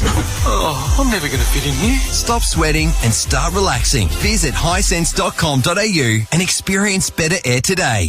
When the Aussies take on England, the rivalry is legendary. But struggling with your telco is not. Thankfully, when you switch to Aussie Broadband, you can put that rivalry to bed. Your internet will be streaming as fast as a Mitch Stark Yorker on a network that's purpose-built to handle high demand. So this summer, leave the rivalries to the ashes and get legendary speed from Aussie Broadband. Make the switch at aussiebroadband.com.au. That's the actual Aussie way. For Discovery Parks, Triple M rocks the Ashes. Well, Australia find themselves in a position that they haven't been all summer long. 4 for 51. Alex Carey comes to the wicket batting at 6.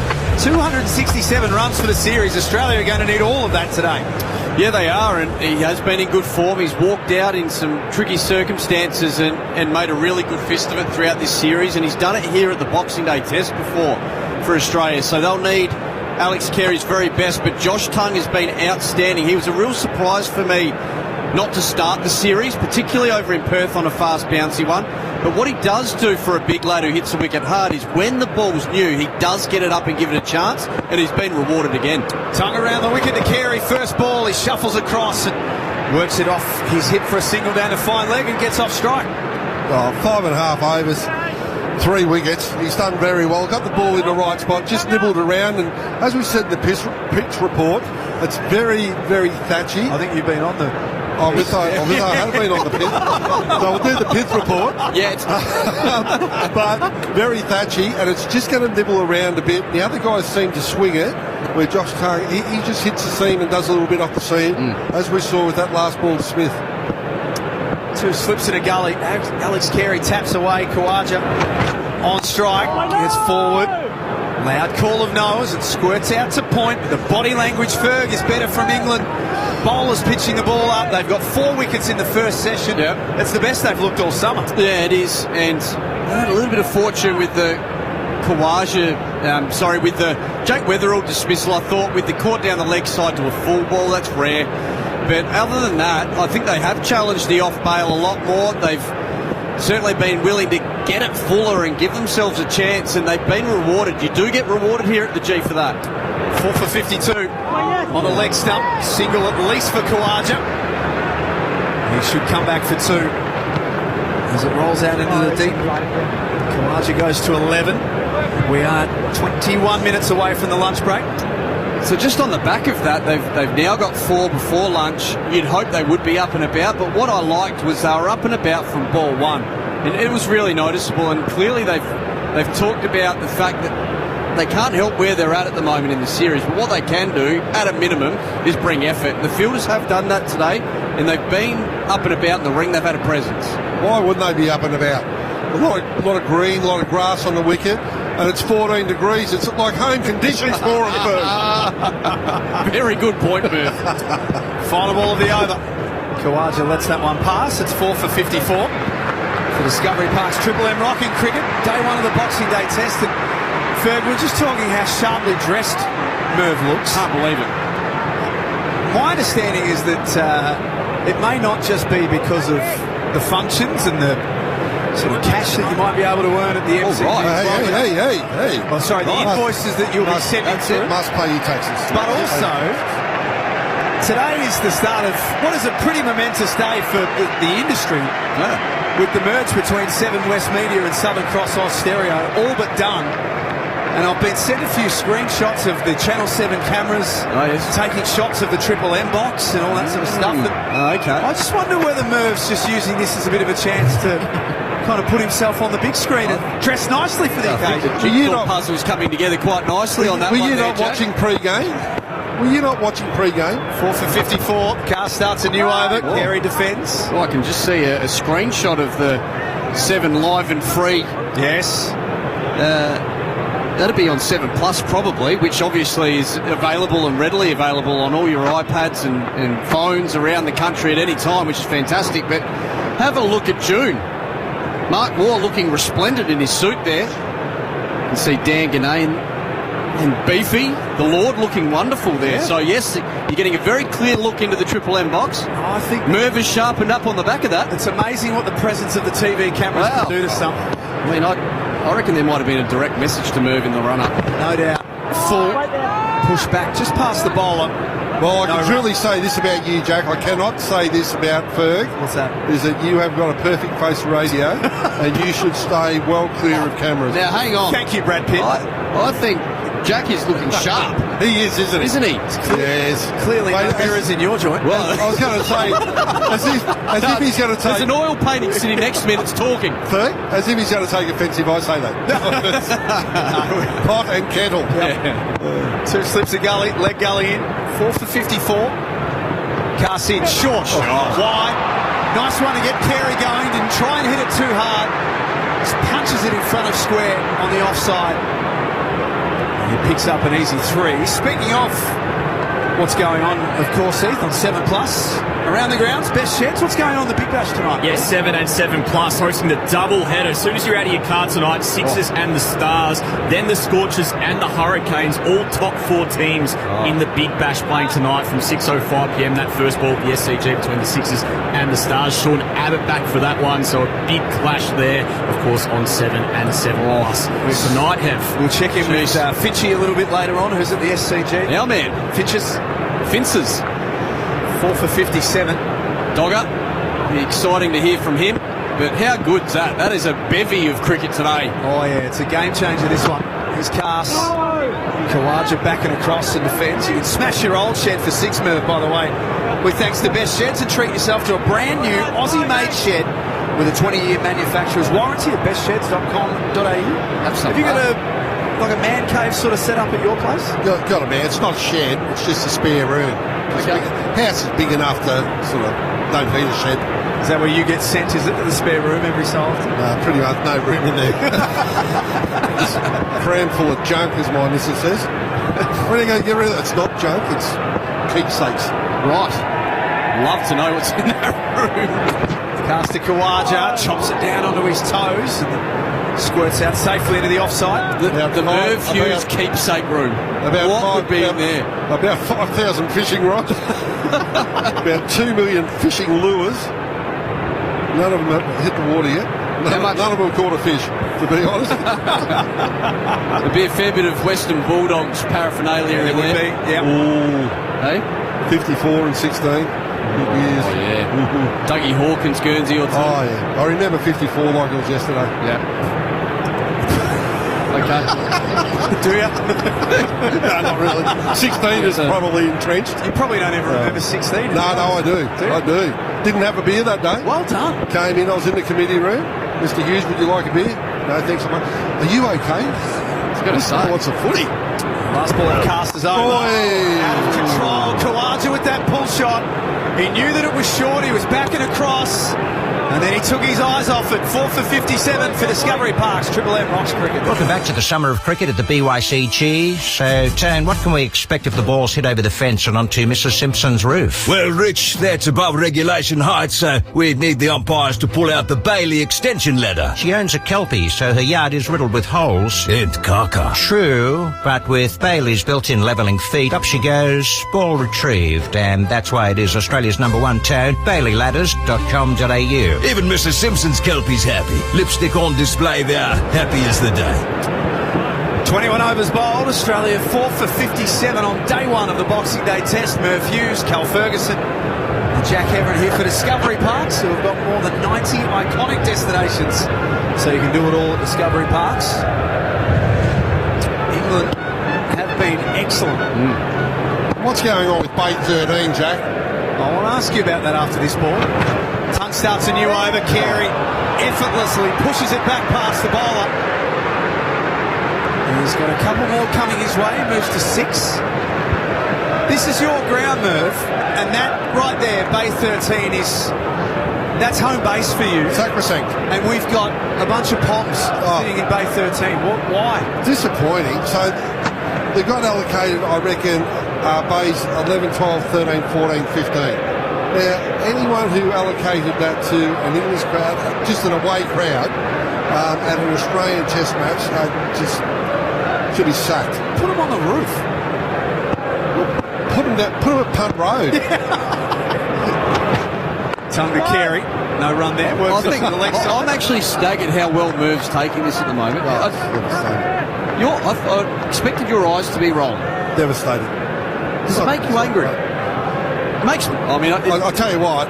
Strikes it. I'll tell you what. When Scotty Boland takes a couple of wickets and he walks down in front of Bay 13, and you just think, what is going on? How good were the scenes when he was running through the Poms 4 years ago? 4 years ago, and he was rolling down to find leg in between overs, and they nearly all jumped the fence to see if he needed a drink. Carey 6 drives through cover, didn't get all of it. Good proactive batting to start his innings from Alex Carey. He's 8 from 8. Australia 4 for 61. Just the support for the great man, Scotty Boland, down there was extraordinary. The great Victorian, who's probably got a statue in the making. We're not going to have that this year, and I think it's actually really disappointing, especially when we're on the celebratory tour now too as well. That's right. I mean, we're basically marching the Ashes around Australia for the rest of the summer. Just had a text message through from I'll just refer to him as the Fossil. And the Fossil says it's un-Australian. And it's hard to argue. It is. Tongue in again. Carey cuts off the back foot, times it to backward point, no run. He makes it look easy, Carey, doesn't he? He's just so sure now with his footwork. Having said that, he'll probably get out next ball. But it's fine. He's been in great nick, hasn't he? And the thing about him, he comes in and he's proactive, and it doesn't matter what the score is. His attitude is, watch ball, see ball, hit ball. And he's not preempting it. And that's where I reckon Green is going wrong, is he's preempting the short ball, and he's worried about the short ball. So he's playing a shot to a short ball before the ball's bowled. I'll ask you both about Cameron Green after this ball. Carey waits. Front foot defence. He's batting at 7 in this test. So he started, I guess in the last 12 months, Cameron Green has been earmarked as the next number 3. Yeah. And as we sit here at Boxing Day, he's now gone down the pole from 4 to 5 to 7. Where is he at right now, Cameron Green? Yeah, I think he'd be bitterly disappointed to be down at 7, but down at 7's a lot better than out of the side. So I think he'd be pretty glad he's getting another opportunity right now. 4 for 61. And that's the way the score will finish at the end of the over. For Discovery Parks, Triple M rocks cricket. Try being sad on a Sea-Doo. We'll wait. Yeah, you can't be sad on a Sea-Doo. The Sea-Doo summer run-out is nearly over. Sea-Doo's starting under 10 grand with extra extended warranty for a limited time only. Why wouldn't you jump on that? It's the perfect time to get out on the water and feel the freedom of your own Sea-Doo. But these deals are for a limited time only and while stocks last. So don't wait. Visit your nearest Sea-Doo dealer now and grab a summer run-out deal while you still can. Lunch coming up in 11 minutes from now. England and their fans have got a lot to sing about on day one. Australia 4 for 61. Ethan Meldrum's got some Triple M NRMA insurance stats. Yeah, not much like for Cam Green with the bat. Ever since he made that 174 not out in New Zealand, his batting average in Test cricket this year just 22 from 12 innings, top score with 52. That's his only half century. A few of the English batsmen would love that. It's funny because it's true. Gus Atkinson for the members' end swings around and bowls his first ball onto the stumps. It's harsh, but we're talking about Cameron Green, and Cameron Green, he's been all over the place. So he's batted at 3, he's batted at 4. I think ideally he's a 5-6 player for Australia, and maybe moving forward when he gets to know his game, maybe a number 4, but not at this stage and not with this team. Yeah, I just think his form hasn't warranted one of those spots. They're prime real estate, and we've got guys in good form. But I do like that he's still in the side. I think he's got age on his side, and he's a real talent for the future. Full. Outside edge. Kawaja was trying to turn that through the leg side. A healthy leading edge. He's going to come back for 3, but He's just scratching around a little bit at the moment, Usman Khawaja, 4 for 64. Yeah, that one's a sign that there is still plenty of seam movement here. We saw the delivery from Josh Tongue back into Steve Smith. That nipped back a long way to knock over the Australian skipper. Well, this one, Usman Khawaja looking to work the ball just square of mid-on, trying to hit the gap there at mid-wicket, and it held in the wicket. Seamed away from him and caught the leading edge. So there is still considerable seam movement. You've got to keep pitching it up if you're England. If you're Australia, you've just got to watch your drives down the ground. Atkinson in around the wicket, beats the outside edge. He's already picked up the wicket of Travis Head. He very nearly drew the edge of Alex Carey there. Good ball, isn't it? Just outside the, like so, around the wicket, angling in, and actually straightening away from the left-hander, so it's good bowling. And just getting back to Cameron Green, the conversation that we're having, people say to me, how long can you carry him for? And the big thing is, you're not carrying when the team's winning. If the team's winning and he's the only bloke under 30, I reckon Australia need him in the team. That's a good point, Merv. The other thing is he offers good overs with the ball and he catches beautifully. So, look, he's giving it everything he's got. We know he's got the talent. He's been able to score a big 100 against New Zealand that showed what he's got to offer on wickets. When Australia are in trouble too. Yeah, that's right. 4 for 64. Dot ball. Carey defends on the back foot. Just back to this game here. Atkinson, I was really surprised they left him out of Adelaide, Merv, just on the back of the fact that he is this type of bowler that can challenge the stumps, get it a touch fuller and bring both sides of the bat into play, because he does move the ball both ways. They could have done with that in Adelaide. I felt like they were too short again over there, and here we're seeing why he's such an asset to his side if he can get his line and length right. He bowled well in Perth, didn't he, without luck? Gus Atkinson. I thought that was true. Not as well at the Gabba, so I think that's where he got the axe in the end. 2 balls left in the over. That's another good one. Carey knocks it back. And I thought that was a bit short-sighted. Like one, you know, along with what you said, Jack, bowled well in Perth. I just felt like he was the guy that was going to challenge the stumps on a wicket that has seemed a bit over the years in Adelaide. The big question is, though, if he plays, who gets left out? It's always easy to say who should play. It's always harder to say who should have got left out. I would have left Pass out. Yeah, that's who I would have left out. Who would you have left out if you played? Good talk. Giving him the cast. End of the over with a dot ball. 4 for 64. Very good from you for Discovery Punch for Glen Rocks Cricket. Mitre 10's Boxing Day sales are here and they're heating up. Find amazing deals online to get your job done right first time. From Weber barbecues to Queen bins and everything in between. Even bricks and sinks are on sale. So jump online, grab those Boxing Day savings and get summer sorted with Mitre 10. That's mighty helpful Mitre 10. While stocks last, sale ends 4th of January. It is an absolute privilege to be broadcasting at the MCG any day of the week, but on Boxing Day, with 84,755 people already in the house. How good. Can we go there? You wouldn't be dead for quiz. Big crowd in early today. We absolutely can go to those areas. Absolutely. 84,000. They're expecting 90 plus. Yeah. Here's Josh Tongue, 3 for 18 of his figures. He squares Khawaja up with his first ball. So the big thing about that is big Christmas Day yesterday. There might be a few punters a bit late to get going. Yeah, okay. Roll in after lunch. There's a few that, I know a couple of my scaly mates went to the casino first thing. Wanted to start their day at the What were they up to at the casino? Well, at that time of day? Bit of hokey pokey. You can only assume that they're gamble responsibly. Trying to pay for the day first. Yeah. I like it. Very good. So you've got to walk into a place like the casino and have a look around and say to yourself, it's not here to lose money. 4 for 64. There's a lead outside off stump. I did say to them, if I haven't caught up with you by lunch, don't ring me later in the day, because you'll be no good by that stage. Yes.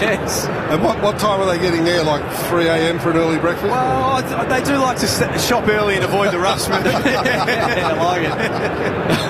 Good attitude. Yep. Good attitude. Very good. How was your Christmas, Mervyn? Very relaxing. I went to my wife's sister's place out at Oakley area. Just had family there, so Lizzie put on a good show. Fantastic show. 2 slips in a gully. Tong to Khawaja lets that one go. What about you, Ferg? Hosted at our place, yeah. So my brother's back from the UK, my brother Lachlan, and his family. They've both got, they've got kids the same age, and so 5 and 4-year-old running amok. Just a small gathering our side of the family this year, and then we caught up with my in-laws on the Christmas Eve, and then in the evening. So fantastic day. Kids ran amok. 25, not a cloud in the sky in Adelaide, in the pool. Bit of backyard cricket. 3 balls left as lunch approaches on day 1. Khawaja works it just wide of mid-on. It'll roll down the ground underneath the Shane Warne stand for 2 more. 4 for 66. There, Christmas, you're talking about young kids. My kids, 31, 27, 24. And I made the fatal mistake years ago when the 2 older ones were just starting to lack belief in Santa when the young one was coming through. I said, listen, if you don't believe in Santa, he will stop coming to you. They still believe. Biggest mistake I've ever made. Oh, it's hurt your hip pocket, hasn't it? Jesus. Shot. Better shot from Khawaja. Tongue pitches up. This time Khawaja goes on the offside. That's a classic boundary. 4 for 70, the best shot of Khawaja's innings so far. Yeah, eased into that one quite nicely. He's punched a couple down the ground, not quite found the middle of the bat, but this was timed to perfection. Got onto that front foot, moved through the ball nicely. Not a big mover of his feet, Usman Khawaja, but that's about as big a stride as you'll see from Uzi. So timed it nicely, shows there's pace in the wicket, enough to drive. You just got to make sure it's right under your eyes, and that's what he did there. 6 from the over with a ball to come. No run there for Khawaja as he fends into the leg side. 4 for 70 for Discovery Park's Triple M Locks cricket.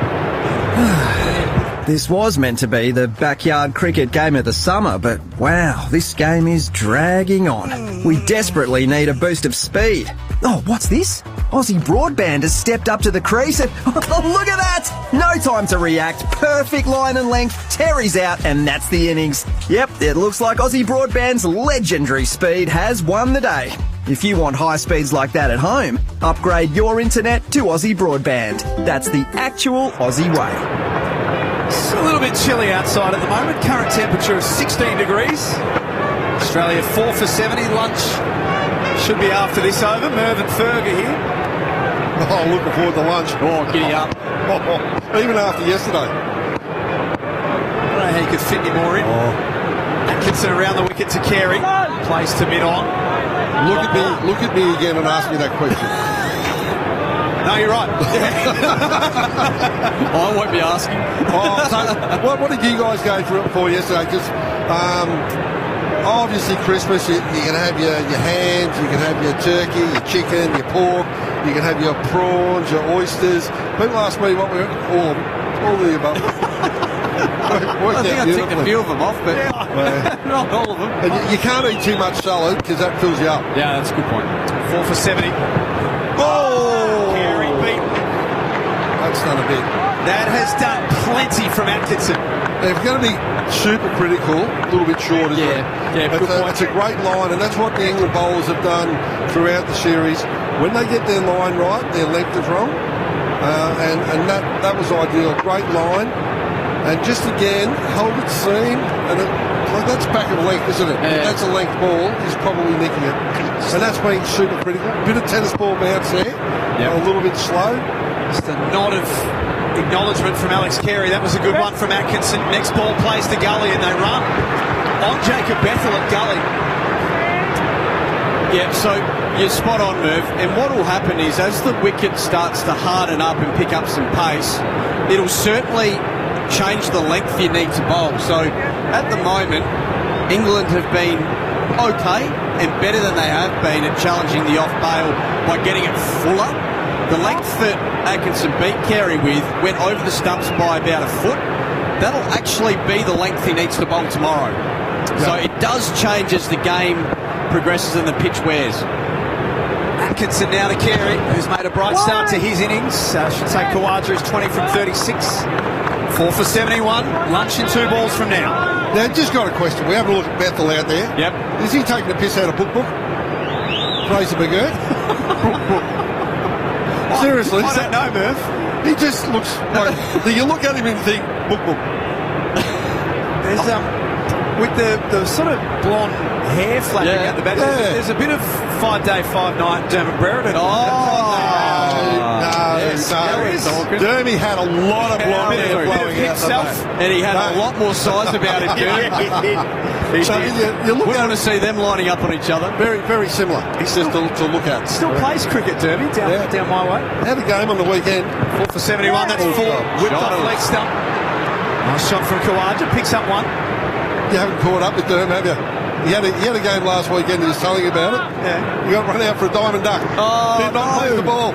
Derm, he got the yes, no from the non-striker's end. He got run out of the non-striker's That's end. the old yes, no, shit, sorry, mate. So Dermot, very, very keen cricketer, is he? Just a die-hard cricket lover. Yep. 5 day, 5 night. Probably out there listening. G'day, Derm. Hello, Derm. Legend of Merry Boxing Day. Legend of a bloke. Last ball of the session. It's a leave from Carey. But England can walk off the MCG very, very pleased with what they've been able to achieve in the first session. They've got 4 Australian wickets. All of the key Aussie men are back in the sheds. Weatherall gone for 10. Labuschagne gone for 6. Smith gone for 9. Travis Head for 12. And Josh Tongue has 3 for 24. Yeah, Josh Tongue's been outstanding, 3 for 24. As good as that session was for England, I still think that they bowled too many loose balls. And when I say loose balls, one or the other was out. So they got their line right, their length was wrong. If their length was right, their line was wrong. So where we see a pitch map of the Australian bowlers, they're belting the shoebox, as we call it. So just a spot back of a length. And you have a look at things, they're prepared to do that for 2 or 3 balls and over. And then whether they get bored and over attack or whether they're just not capable of sustaining that pressure for 6 balls and over, I'm not sure which one it is. Well, all I can say for those who are listening, if you're near the MCG lunchroom, get out of the way because the big boys are about to pass through. And when the train gets on the tracks, you do not want to be in the way of that. On the other side of this, the boys from the Great Cricketer will join us a little bit later on, but the great David Bumble Lloyd will be with us for the lunch break here on the Boxing Day Test. Thank you, Ferg. Thank you, Merv. Let's get to all the latest Triple M Prosper news. And your business could have funding within hours of approval. Just jump online now at prosper.com today. Here's Brett Thomas. Thank you, Jack. Well, Merv Hughes predicted early wickets could fall on day 1 of the Boxing Day Test. This was the great man's assessment of the MCG pitch on Triple M before a ball was bowled this morning. Because it's a non-abrasive pitch, too, there's a lot of grass on it. That new ball isn't going to wear as much. It's not going to get as soft. But I've been told by a very reliable source, Derry Thatchy, and that's why there was no spinner. And the game may move quite swiftly. The Scorchers will be without Jai Richardson tonight against the Hurricanes with the Quick on test duties. Spinner Corey Rocchiccioli is the replacement. That's the late game. Before that, the Stars shooting for 3 straight to start the season. They face the Sixers at the SCG. Not just cricket on today, there are sports of all sorts. NBL, NBA, NFL and A-League. No reason to leave the couch. And Australia at lunch on day 1. 4 for 72. Paddy's Haymarket is your ultimate city market. Open today with fresh food, fashion, souvenirs and 48 foodie spots. Visit paddysmarkets.com.au.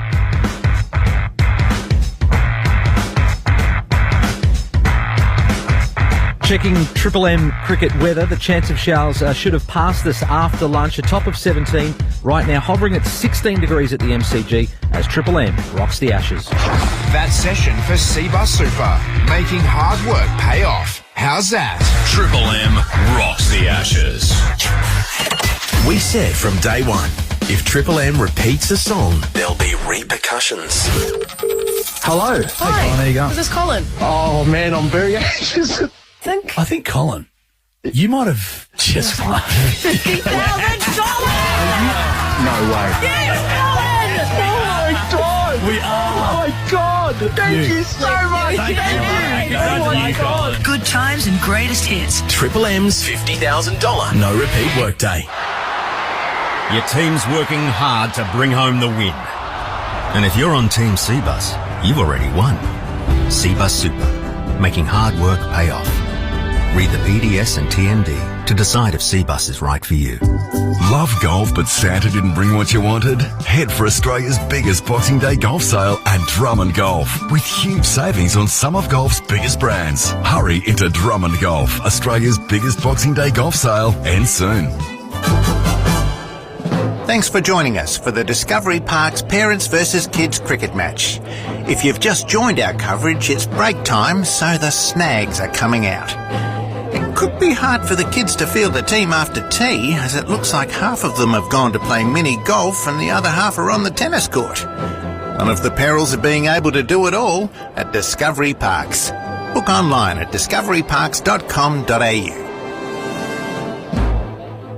Honda Runout is on now. Enjoy a $3,000 price reduction across the 25-built Honda ZR-V and CR-V hybrid range. While stocks last. For T's and C's, visit honda.com.au. Honda Australia Pty Limited, LMCT 4136, MD 28946 6118, MD 085225. Boxing Day deals are on at Officeworks. Buy a 2K Ring Outdoor Battery Camera Plus for $117 or a Samsung Galaxy A36 128GB smartphone for $447. Shop now at Officeworks while stocks last.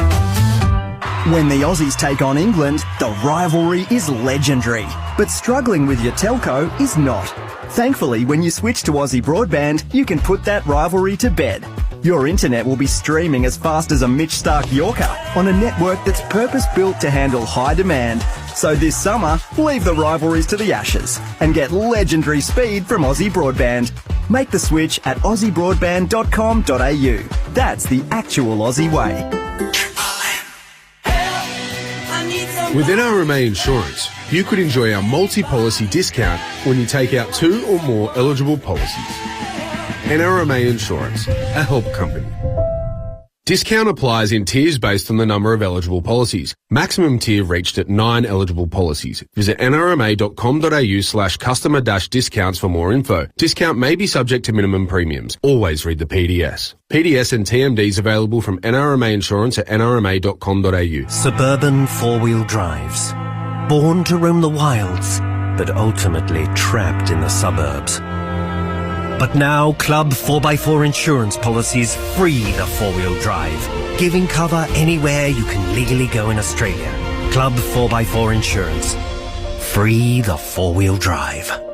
Issued by Lifestyle Insurance on behalf of QBE Insurance Australia. See club4x4.com.au for the PDS and TMD to decide if this product's right for you. Triple M rocks the Ashes. Session highlights for Seabus Super. Nice bowling two-head. Driving. Front of point. 4 runs. Smoked. All the way along the turf. Ball for Cars. He's driven firmly through the extra cover area by Weatherall. Long chase. And the ball gets there. Now go on. Jumped it on. Loose shot from Travis Head. Back onto the sticks. Atkinson. First strike for England. Done to Weatherall. Down the leg side. Has he got a batter? He has. Caught down the leg side of all things. Australia in a bit of bother at 2-31. This time should be taken. It is. Tung's got a second one. He pitches it up. Miners can't avoid the big drive. Bang! Australia 3-34. Labuschagne caught Root. Stuck in. No feet from Smith, but all hands and all timing as he punches through the extra cover region and gets his first boundary. Pulled by Smith along the ground. That's his most controlled shot of the innings. Any other ground, that's a boundary. And at the MCG, it's a boundary as well. That goes a long, long way along the carpet to the square leg fence. 3 for 51. Tony Smith ball straight through the middle. What a session this is for England. Shot. Better shot from Khawaja. Tongue pitches up. This time Khawaja goes on the offside. That's a classic boundary. Seabus Super, making hard work pay off. How's that? Well, at the lunch break, England have got plenty to smile about. A long way to go in the game, but right now they have bowled beautifully after winning the toss and electing to be out in the field first. They have Australia 4 for 72 at lunch. Usman Khawaja 21 from 38 and Alex Carey is 9 from 18. But the big story on day one for England is Josh Tongue, who's been operating from the Shane Warne stand end. 8 overs, 3 for 24. It's the lunch break for Mitsubishi Heavy Industries. You can keep your cool while the Aussies bring the heat with Mitsubishi Heavy Industries. Jack Heaven alongside the great David Bumble-Lloyd. And Bumble, there's a lot to like about England and the way that they've bowled here. Well, you've got to deliver. If you win the toss, it's been a very cool day. It's a Manchester day, is this. It's overcast. There's not been any swing at all, but they bowl pretty well. I think they've got the bowlers to exploit the conditions out there. Could have been a little bit fuller, could have been a little bit straighter, but when you look at 4 for 72, it's been a good morning. Bryden Carse is probably the one that maybe a few thought that he was lucky to keep his spot for this test. None for 32. Is he just not quite worked out Australian conditions yet? Bryden Carse needs 2 or 3 games before he hits his straps. Now, we all talk about the preparation of this tour, and for him, he needs to be bowling. I've been involved with lots of bowlers who need to be bowling. You can't have time off and then come into it. And he's one that it takes him 2 or 3 matches to get right into the groove. He opens the bowling. I thought Tong could have opened the bowling. He's been the pick of the bowlers. But Atkinson, having missed out on that last game, Atkinson is perfect that he'll bowl, and lively pace. He gets him so tight to the stumps and the umpire, and he should be making you play all the time from a full length. He's got none for 32 from his 8 overs. Gus Atkinson back in today, picked up the wicket of Travis Head. He has figures of 1 for 12. Just before we talk about this unbelievable Coliseum that we're at today, there's been a bit of a gap between Adelaide and the Boxing Day test, and during that time the news reports have followed the English team around. There's been cameras, there's been some videos of some things in Noosa. There's been Rob Key doing the media in the last few days as well, with a couple of your colleagues, Nat Hussain and Mike Atherton, did an unbelievable job interviewing him. As a mad English cricket lover and a keen observer, where are they at right now, this English cricket team? Well, do you know, I've been coach of the team, so I know exactly what it's like if you're not winning. Now, let's just take the Noosa bit. Let's take that. I know these guys. I know these. They haven't got a drink in them. I'm telling you. You look at them. Just look at them. They're young guys. They're absolutely fine. So Ben Duckett, he likes a toot. And he's caught, he's isolated, and he's had a few, and he's probably had 1 too many. He's in a strange place. He doesn't know where he's going. Somebody films him. And I think that's real average, that they shove it up onto social media. That is unbelievably average. But he's on his time off. He can actually do what he wants. I could tell you about the rest of them. Not a problem at all. They're not loose. They're not drinkers. It's a good job they weren't in 1986 with Botham, Lamb, Robin Smith, the lot of them. I mean, that was a different sort of culture. I've no problem with these guys going to Noosa, enjoying themselves, and when you speak to people who were there, who were witnessing it, they said they were absolutely fine, and the local people really enjoyed it. So it's a non-story. Well, they do look pretty relaxed and pretty comfortable today, don't they? Yeah, they do. I mean, it's no fun when you're 3-0 down in a 5-match series and it's all over in 11 days, and so you've got to try and get some pride into it and win a couple of cricket matches, and it all becomes a little bit different. But there will be jeopardy, there will be consequences of people will lose their jobs. It's the way it's always been in England. That's exactly how it will be, and we're waiting to see who it is. It's never lost on me that I get to come to this unbelievable place and call it an office or call it work when we come to the MCG for AFL, for cricket, for other sports that host so many things as well. But what about for you, Bumble? You've been coming to the MCG for a long time. I'd imagine that there's not too many places on earth like this place. Well, I played here in 1974-5, and looking at it now, I can't believe that I ever walked out here. No helmets, no arm guards, nothing like that. I don't think a thigh pad had been invented at that stage.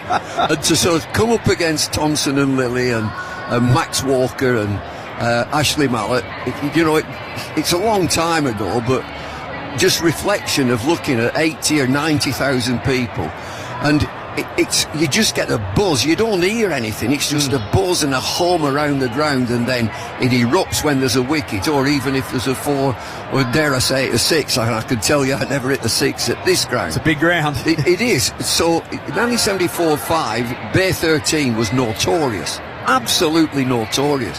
You could bring as much grog into the ground as you wanted. They were bringing massive eskies in. That's just for themselves, and they share it around. And ice. And I mentioned earlier in the commentary this, Derek Underwood, who was our left-arm spinner, a good bowler, 297 wickets I think he got. He refused to field down there. He said, I'm not fielding down there. It's dangerous. They keep throwing things at me. Tony Gregg went down and gathered it all up and threw it all back into the crowd. And they used to fight about 4 o'clock. They'd all start scrapping. And everybody seemed to think that's the norm. I mean, it's an unbelievable place. You mentioned the Colosseum. It's exactly like that. It's got this unique, and there's about to be some pretty significant works that'll happen in the next few years here, but does it still feel like it's been able to retain a bit of its old classical charm about it? Because a lot of venues now, when they get rebuilt, they just turn into concrete jungles. Well, I think this is awesome. I mean, it's 3 tiers, and I just look into the top tier now if you're viewing from the very back of there. And the other thing that I look at and think, this is an enormous playing surface. It's enormous.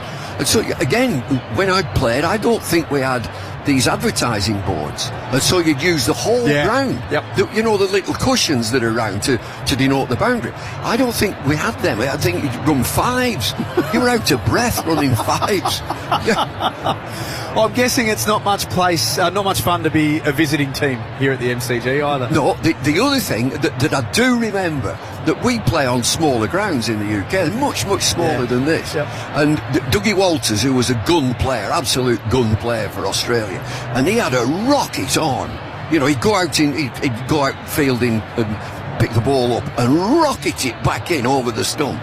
It'd take us 2 goals to get it in, because we're on small grounds. We couldn't throw it anything like it. And I do remember that we'd look and think, Christ, did you see him throw that? And it's flat. We'd have to get it right up in the air and hope there's a following wind to get it into the keeper's gloves.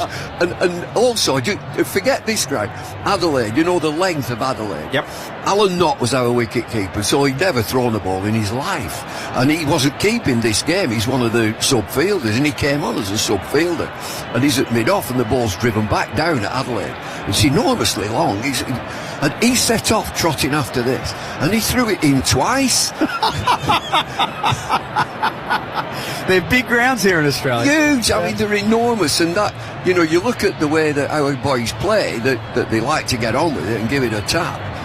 In England, you can do that because they're only 65, 70 yard. Not here. You just get caught out. And that's where they struggled in Perth, didn't they? They all got caught on the fence. All get caught out, yeah. 4 for 72 at the lunch break, Bumble. Interesting, before we let you go, that Mitchell Starc, Scott Boland are out in the middle at the moment, just having a bit of a look around at the wicket. I just wonder whether they think there's maybe a bit more juice in this than perhaps what we all thought to start with. They might be thinking, which end do you want? I'll have this end, I favour this. It is a fantastic stadium, and just before we go, I've got it. I work for Channel 9. Yes. I don't know whether they're the opposition or whatever. So I'm with my all-time broadcasting hero, Bill Lorry, my all-time hero, and I got on with him, and I got goosebumps that I'm on with him. And there've been some development. There's been a bit of development. I thought, I'm just going to throw this in here. I said, do you know, Bill, this is a half-decent ground now. Half-decent ground! This is the MCG! This is the G! If they ever bring the 12th man back, that needs to make it on the next edition. Oh, it's fantastic. Yeah. Bumble, we're so happy to have you part of our team this summer. Thank you for stopping by during the lunch break. Go and get something to eat. I will. We'll hear you very, very shortly. The good stuff keeps coming, though, on Triple M Cricket. The boys from Great Cricketer are up on the other side of this as the sun starts to work its way through here at the Triple MCG Australia. 4 for 72, and it's lunch for Mitsubishi Heavy Industries. Keep you cool while the Aussies bring the heat with Mitsubishi Heavy Industries. Mitsubishi Heavy Industries. Keep your cool while the Aussies bring the heat with Mitsubishi Heavy Industries. Triple M rocks the Ashes. Well, you asked, and Macca's have heard. The fan favourite is back at Macca's. The iconic Chicken Big Mac is back for a limited time only. Tackle 2 juicy Aussie chicken patties, lettuce, cheese, onions and pickles, and it's all stacked between a soft sesame seed bun and finished off with the iconic special Big Mac sauce. So swoop into Macca's and pick up a Chicken Big Mac after today's play, but hurry in before it's gone. We said from day one, if Triple M repeats a song, there'll be repercussions. Hello. Hi. Hey, Colin, how you going? This is Colin. Oh, man, I'm very anxious. I think, Colin, you might have just won $50,000! No way. Yes, Colin! Oh, my God. We are. Oh, my God. Thank you so much. Thank you. Oh, my God. Good times and greatest hits. Triple M's $50,000 no repeat workday. Anytime is 7-Eleven time. particularly at 6:50pm when the game is about to begin and you need something to bite on that isn't your fingernails. Get game day snacks delivered anytime at 7-Eleven. Find out if we deliver to you. At Bunnings Trade, if you're on the tools over the holiday period, so are we. Our stores are open early till late and on the weekends to help you get the job done. Head in store or contact the Trade Assist team on 134 872. Bunnings Trade, helping business is our trade. Boxing Day deals are on at Officeworks. Get a SanDisk 32GB Cruiser USB drive 3-pack for $17. Or Lenovo Chromebook starting from $298. Shop now at Officeworks while stocks last. Your team's working hard to bring home the win. And if you're on Team Cbus, you've already won. Cbus Super, making hard work pay off.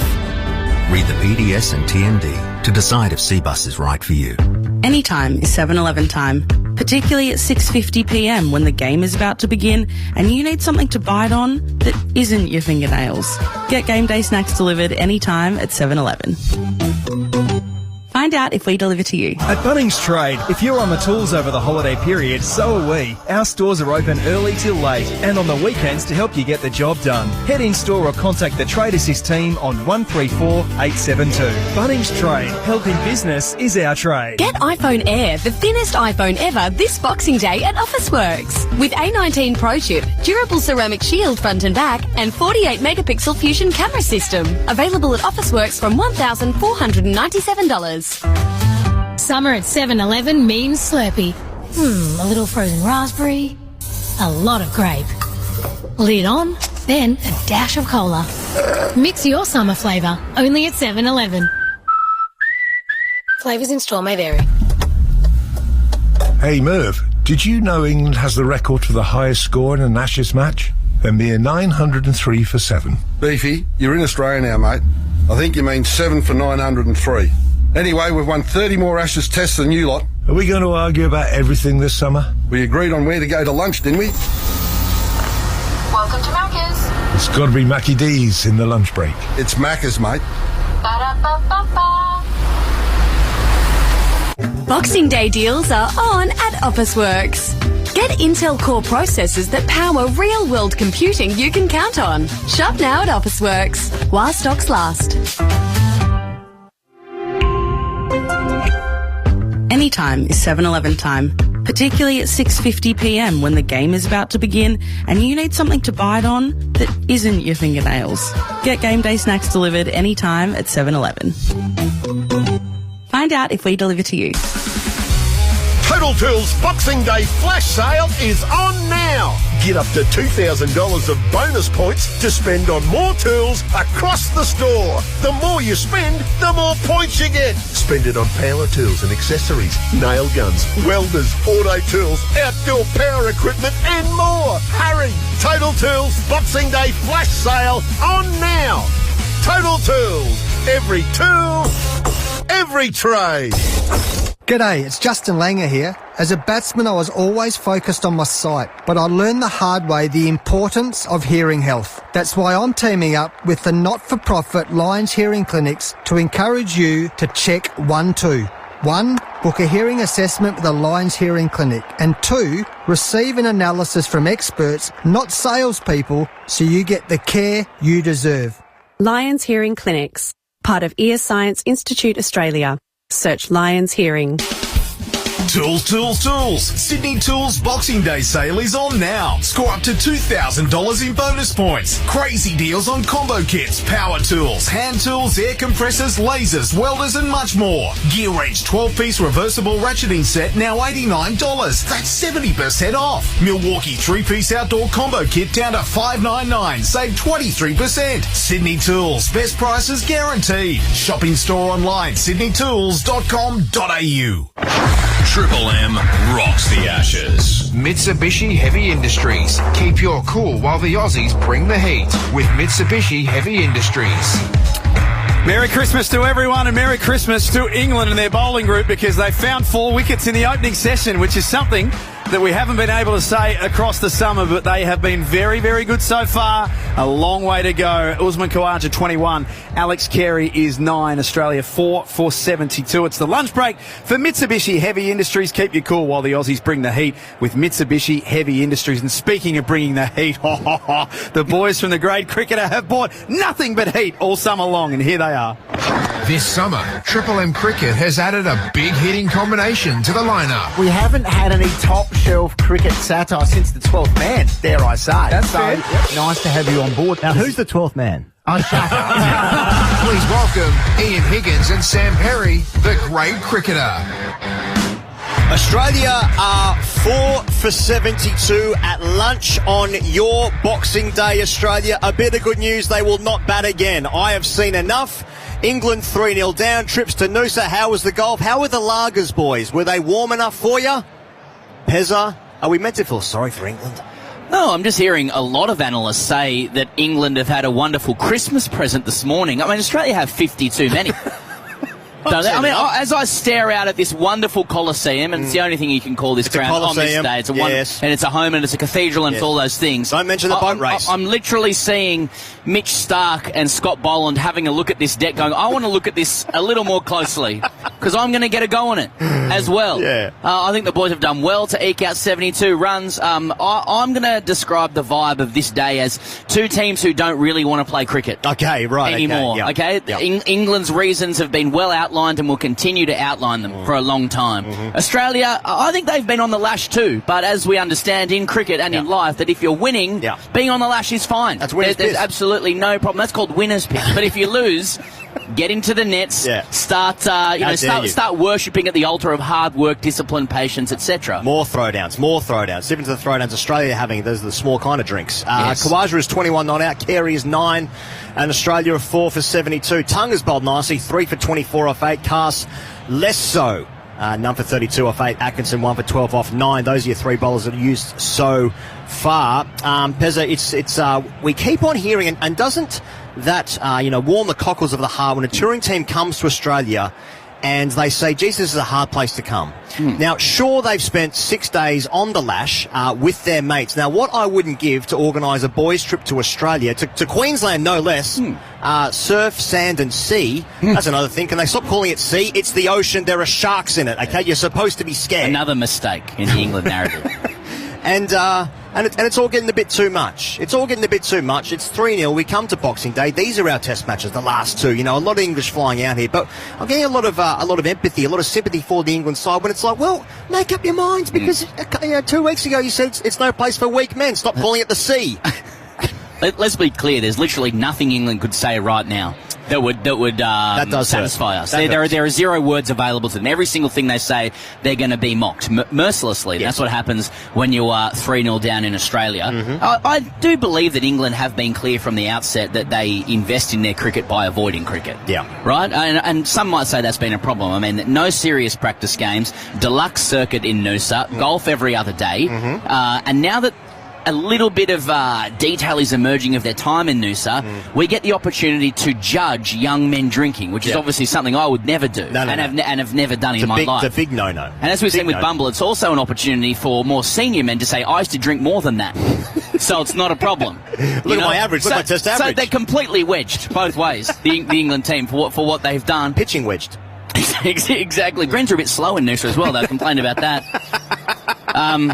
But I feel like today both teams are playing this like it is Sunday cricket. It's like we're hungover, we're underslept. There's nothing riding on this game but an obligation from the association that we have to play, and that's called Boxing Day. The groundsmen clearly don't want to play. They've created a pitch that Steve Smith described as furry, which somehow just doesn't seem right. And then the English described it as tufty, and I just don't want any more descriptions of this pitch. That makes me sick. Things are starting to look weird now in this Test match, and for the back two, now that we're in this sort of holiday haze. Cameron Green's batting 7. One day someone's going to look at the record books and go, "God, Green batted 7 that day." And I don't know why, against all available evidence, I still feel safe that he's about to come in for the team. He's about to come in and bat. I don't know if that's because of his size or... Yeah. I mean, Australia find themselves in a little bit of flux, don't they, at the moment, because Inglis played the last game. He was ahead of Khawaja. Then Smith got vertigo, so then he comes in for Smith. Khawaja comes in for Smith. Then Khawaja looks the best, despite turning 39 a couple of days later, or actually during the test match. And now Khawaja's in for Inglis, obviously a pick for the future, him being 39 years old. and now Cummins has played one test match, and he goes, you know what, that'll do me. I've won the urn. I'll pop up from Bronte for the SCG test, pick up the urn, go home probably. Hit up the ED. And we're good to go. And now we've got Nisa, we've got Richardson's jumped everyone in the queue. I got Stark and Boland. Have a look at the deck at lunchtime when they're batting. So I don't know what the team is just yet. I mean, Weatherall hasn't cemented his position. Marnus, despite scoring a bunch of runs for the Shield and in first class cricket before this, he looks all at sea. Well, certainly did this morning as well. All at ocean. So I don't know what the team is. I don't know what day of the week it is. Yeah. I know that England don't want to be here in the same way, as you rightly alluded to, as when you have a fixture on Sunday. Can we just go home? We're all over the place. We've eaten our body weight and whatever is put on the table. And we just saw Todd Greenberg, Cricket Australia CEO, out there. He's got steam coming out of his ears. Yeah. Won't somebody think of the coffers of this game? I mean, not another day 2 test. Won't somebody think of the coffers?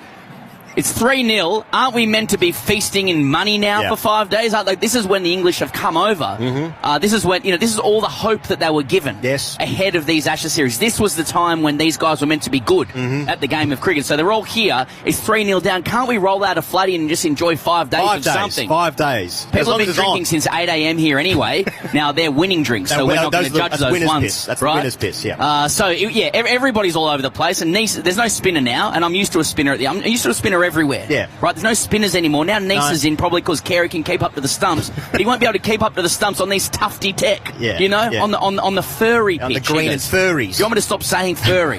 He's a furry-based selection. Exactly, I think that was other blokes in the past. You listen to the Grey Cricket on Triple M. It's 4 for 72 Australia. Khawaja 21 off 38. Carey 9 off 18. Those are your batters at the crease. Tongue, pick of the bowlers, 3 for 24. Pezza, I don't think England will bowl well. Can I be arrogant when I say that? It's 4 for 72. Australia were 4 for 51 when Steve Smith was castled by Tongue. A seaming ball smashing into middle deck as he tried to launch it into Richmond. Yeah. And I think England have been unders so far. Is that arrogant or is that accurate? I think it's accurate to say that Australia's 4 for 36 and then there's Bryden Cass. I think there's a fair bit of juice in the old deck. They haven't had to do much, England. If you bowl at Bale height to Marnus now, he looks like he's skittish and in trouble. Yeah, just get it down there. Weatherall just keeps getting out to deliveries that don't look too, they look pretty innocuous. Mm-hmm. I guess you're going to get Smith, but he's got vertigo at the moment, trying to hit balls into the Yarra. Yeah. Josh Tongue picks up Smith in every single innings that he's bowled to him. Rabbit pie stuff. Yeah, rabbit pie stuff. He's munching on rabbit pie. Mm-hmm. About as bad as furries, to say, but all the conversation about how Jofra can't get Smith, Tongue can't stop getting Smith. Yeah. Right? And the headlines, they're going to be sick, whatever they are. I mean, I'm looking forward to seeing Australia bowl in probably 10 minutes. That's how fast this game is moving once again. Think of the people that have day 4 tickets. Think of the people that got into the raffle, into the ballot, and thought, you know what, I've picked up day 4 tickets. That's going to be fantastic. Maybe Australia will win the Ashes that day. Maybe. Just maybe. No, I wouldn't have thought so. I got a conversation with my 7-year-old son coming up. He's meant to be playing with the Blasters on the ground on day 3. I have to speak to him and go, son, we're going to be at the Imperial instead with your father. Corner Hotel, ever heard of it? Don't tell Mum. Anyway, but if Australia wins, that'll be fine. And we'll have a dip in the ocean. Yeah, that's right. Definitely not the sea, which Australia find themselves a little bit in at 4 for 72 after 25 overs bowled. I'll tell you what was funny. Yeah. When Steve Smith came out and the Barmy Army booed him. These are guys who haven't had the chance to do it since 2018. This is our chance to boo and sing "We Saw You Cry" on the telly. Yeah, we've saved up. We've flown in. A long off flight. That was class. Stop at Singapore probably. Long off flight. Get here. A baking hot day in Melbourne. It's probably about 13 degrees. And we get to sing that "We Saw You Cry" on TV. Class from an Aussie. It is 3-0 in the Ashes, and they've won a game here since the iPhone 4. Anyway, 4 for 72. It's been the Great Cricketer on Triple M. Ian Higgins here and Sam Perry. Coming up, more action, I suppose. I mean, is it 15 poles today? Is that what we're looking at? 15 poles? Minimum. All right, there you go. 6 down. All right, I guess Australia will never lose again. Here we go. Triple M. To hear more from Ian and Sam, check out the Great Cricketers Daily Ashes podcast. Download the Listener app and search The Great Cricketer. For Discovery Parks, Triple M rocks the Ashes. Brilliant, as always, boys, and we will hear from you tomorrow. Second session, not too far away. Australia resume at 4 for 72. Usman Khawaja is 21 and Alex Carey is 9. On the other side of this, Graham Swan, Mark Taylor and James Brayshaw will pick you up for the opening 30 minutes. But before we get there, let's get the latest Triple M Prosper news, and your business could have funding within hours of approval. Just jump online. It's very simple, very easy. Visit prosper.com today. In the newsroom, here's Brett Thomas. Thank you, Jack. Former England cricketer David Lloyd denies there's an excessive drinking culture in the squad. It comes after that now infamous mid-tour break in Noosa, with a video posted to social media appearing to show Ben Duckett intoxicated and lost. Bumble telling Triple M the players are entitled to enjoy some downtime. He's in a strange place. He doesn't know where he's going. Somebody films him. And I think that's real average that they shove it up onto social media. But he's on his time off. He can actually do what he wants. I can tell you about the rest of them. Not a problem at all. They're not loose. They're not drinkers. The Boxing Day BBL doubleheader tonight. We start at the SCG with the Sixers hosting the Stars, then off to Perth for the Scorchers and the Hurricanes. The 80th Sydney to Hobart is just underway. 5 to 6 metre swells will pound the fleet coming out of the harbour, and the Aussies set to resume shortly after lunch on day one at 4 for 72. The NRMA help a member every 30 seconds. Join Australia's largest roadside assistance network with complimentary My NRMA rewards. Search NRMA Roadside. Checking Triple M cricket weather. The radar looks clear, a top of 17. Still 15 degrees at the MCG as Triple M rocks the Ashes. Mitsubishi Heavy Industries. Keep your cool while the Aussies bring the heat. With Mitsubishi Heavy Industries. Triple M rocks the Ashes. Triple M breakfast. Bo, Cat and Woodsy. I'm going to say the main reason that couples will break up, maybe because you're a dud in the bedroom. Yeah, not listening to what the other person wants or needs. Stop putting the mirror where you can only see you. Yes. Yep, stop flexing in the mirror. Yep. Stop talking to yourself in the mirror. There's plenty of reasons why Best Sheds are the best sheds. Find out at bestsheds.com.au. Bo, Cat and Woodsy. 6 to 9 a.m. weekdays on Triple M. Tint my new car, tint my old car, tint my home and office too. Simply phone us, instant tinting, and we'll keep them cool for you. What's the number? You know the number. Yeah, you've heard this one before. It's the same number, the instant tinting, 132-444. We all love it when the Aussies win, right? Well, unfortunately, we're the undefeated champs for one very unwanted title. Yep, Australia has the highest rate of skin cancer in the world.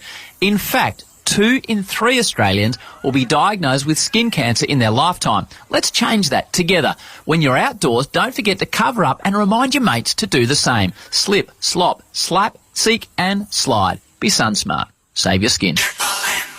Okay, I'm visiting the bank of Mum and Dad today. Oof, I'm asking for a loan of $6.95. Wait, what? KFC is also serving up 6 of their golden juicy tenders for $6.95? What a coincidence.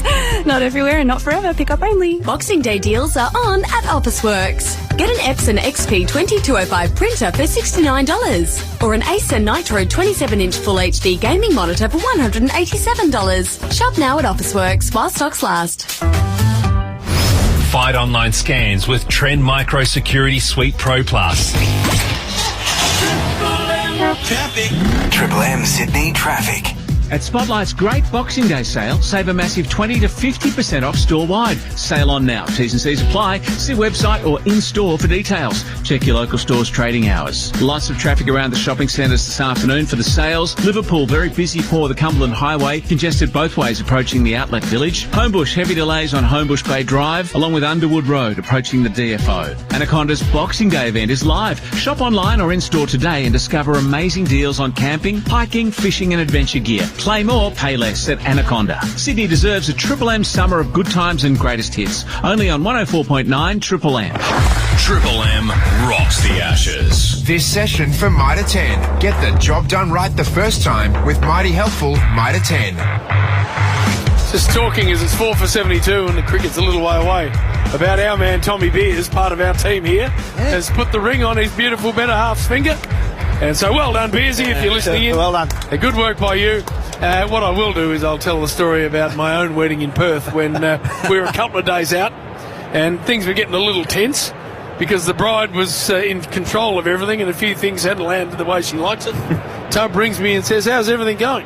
I said, oh, look, I think in general it's all going well, but there's been a few sort of tense moments when things haven't quite fallen to plan, and he goes, good. You've got no right to be any happier than the rest of us. That was how I was spoken to a day out from getting married for the second time. Well, I was going to say, you could. Well, some people might say you're a slow learner. Oh, well, I've landed in a very nice spot. Hey, and as has Beersy, by the way. He's batting right out of his division. I think he must have pieced AI to bloody photo together. From what I saw, he's nowhere near One that of those level. swipe left, swipe right. That's it, and just sort it out in the middle. And you put the wrong face in that sort of stuff. That's And easy all way the things to- you actually don't like, you put in that's there, it. and yeah. Oh, I've just been told Graham Swan's lost his wedding ring in Australia. That's bad. geez. That's a bad move. That's not going to land well with anybody. I actually got my wedding band cut off. One year. I was your actually finger. fishing. Oh, fishing. In the top end, and I got a spike from a fish in my finger, and my finger swelled up, and I had to get it cut off with this bloke from Darwin Airport. Came out with a ring colour. And I had to go home and tell the bride that I've cut the ring. I said, How did you take to that? What's going on there? I said, I gave her the fish story. She said, that's rubbish. That's right. I don't believe that. Yep, she would have been direct at you too, Jude, in the face of that. All right, we've got Swanee coming in. Not sure where he is just yet. Still looking for his ring. Still looking for the ring. 4 for 72. Tough batting for the Aussies. Yeah, it was, well, I don't think the pitch did all that much. It did a bit. I feel a bit sorry for Jake Weatherall, got strangled down the leg side. He was unlucky. Heady chopped one on, which Trav Head can do. And then actually the two wickets, Marnus and Smith, are the two best deliveries. At least they were full. Marnus decides to drive edges to slip, and Smith got bowled through the gate on a full of ball. So the bowling's been, I think, good without being great. A bit like the batting. But England should be pretty happy having taken 4 wickets. Stokes bringing himself on to bowl from the Shane Warne stand end. Usman Khawaja on 21 and Alex Carey on 9. Oh, it's interesting that he brings himself on now, Stokes. I thought he might have bowled a bit in the first session to be taken nice. But he seems to go that way with his own bowl. Yeah. He seems to lock himself in for an hour and a half and then doesn't bowl himself for half a day. Well, talking to Stewie Broad in the 7 commentary box, he said he often underbowls himself, according to Stewart. He should bowl more. Yeah. Well, he's bowling now. 2 slips, Gully. Khawaja tapping the bat. First ball, middle session, day 1. Defensive stroke into the offside, no run. A very orthodox field too. Two guys back. Well, they're not really there for the hook shot. There's a fine leg and a deep backward square leg, but I think they're more because Khawaja goes a long way across and tends to work leg side. So I think they're more just run-saving men than actually some sort of short ball attack. But then you've got 2 slips of Gully, 2 on the offside point mid-off, and 2 on the onside, mid-wicket and mid-on. So very orthodox field straight after lunch. It's very close together too. Stokes bowling. Khawaja driving, but picks mid-off out. Oh, gets past him. Pretty ordinary piece of fielding. And they should come back for a third, although Usman was slow to get out of the blocks. So it's only 2. It's not a good start for mid-off, isn't it? The captain's bowling, he's around the wicket, so he's on your side of the ground as well. And you misfield the ball mid-off and you get a couple.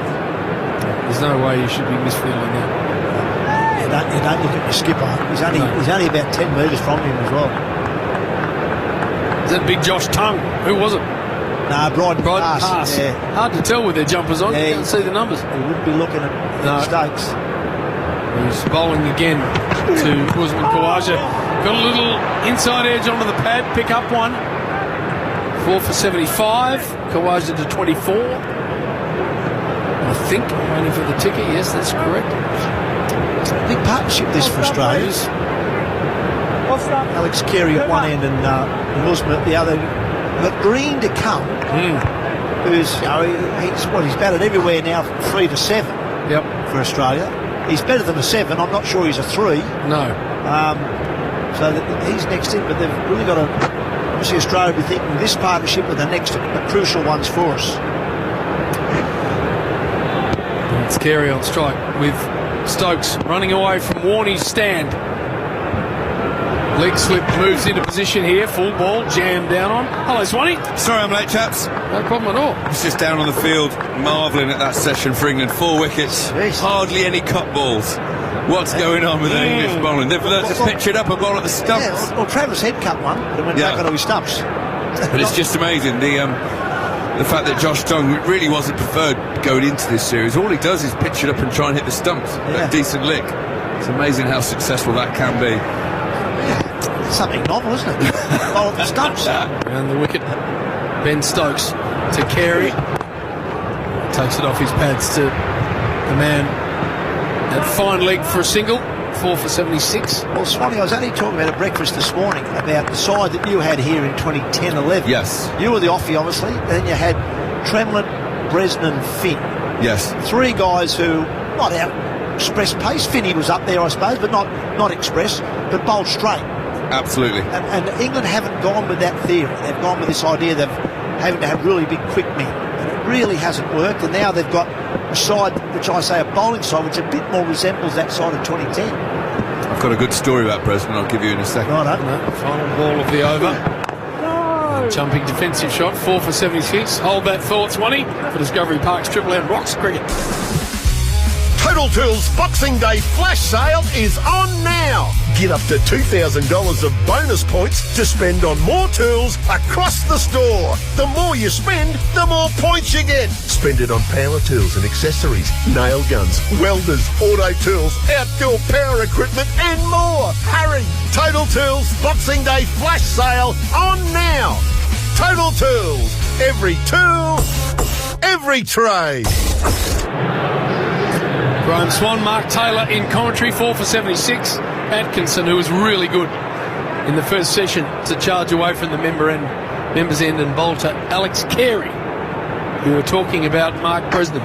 Tim Bresnan. Tim Bresnan. Tim Bresnan on this ground, 2010, second innings. We were all over Australia like a rash. Yep, we were. Tim Bresnan bowling beautiful reverse swing, bringing it into the right-handers. Atkinson to Carey. Full, spliced. No control over the shot, but it was along the ground to a vacant third-man area. Going to pick up a couple. And Shane Watson on strike, shouldered arms, a beautiful bit of late in-swing, hit him, thumped him in the middle of the shin, absolutely stone dead. The finger goes up. Watto being Watto, he went upstairs. And we're all looking at the big screen. And there it is, clear as day. He's got his bat raised above his head. It's thumped into him, pitching outside, hitting in the middle of middle stump. We all cheer, and Brez goes, "Oh no!" So what, Brez? It sits him outside line. Oh no! He can't be out. Atkinson to Carey. Fires off an inside edge to fine leg, and he's going to come back and pick off a couple. Good runner. So we all say, what are you on about, Brez? He's not playing a shot. Don't matter. If it sits him outside line, he can't be out. Straussy, as England captain, turned around and went, "Oh, Timothy, you're opening the bowling for your country in the Ashes, and you don't know the bloody LBW rule." And as he's walking off, he said, "No, I'm telling you, we've got to call him back. We're going to get murdered by press here." So blessed, Brez. 4 for 80. That's the sort of pass bowling you want. Yeah. Just bowl there. Don't worry about the laws now. You just bowl there, will you? Flashing attempt at a drive from Alex Carey. Chunks it behind square. Another single, 4 for 81. Well, this is a bit like Merv Hughes. Merv didn't worry about the laws of the game. No. Just run in, but he wouldn't worry about this hit outside. He just wanted to bowl short. Just bowl short. Merv was my absolute hero growing up, you know. Yeah? I got a cat for my 11th birthday and I wanted to call him Merv, but my mum wouldn't let me. Yes. Merv Hughes. You've got to aim higher. Yeah, I would. Oh, no, he aim a lot higher, mate. He was a character, though, wasn't he?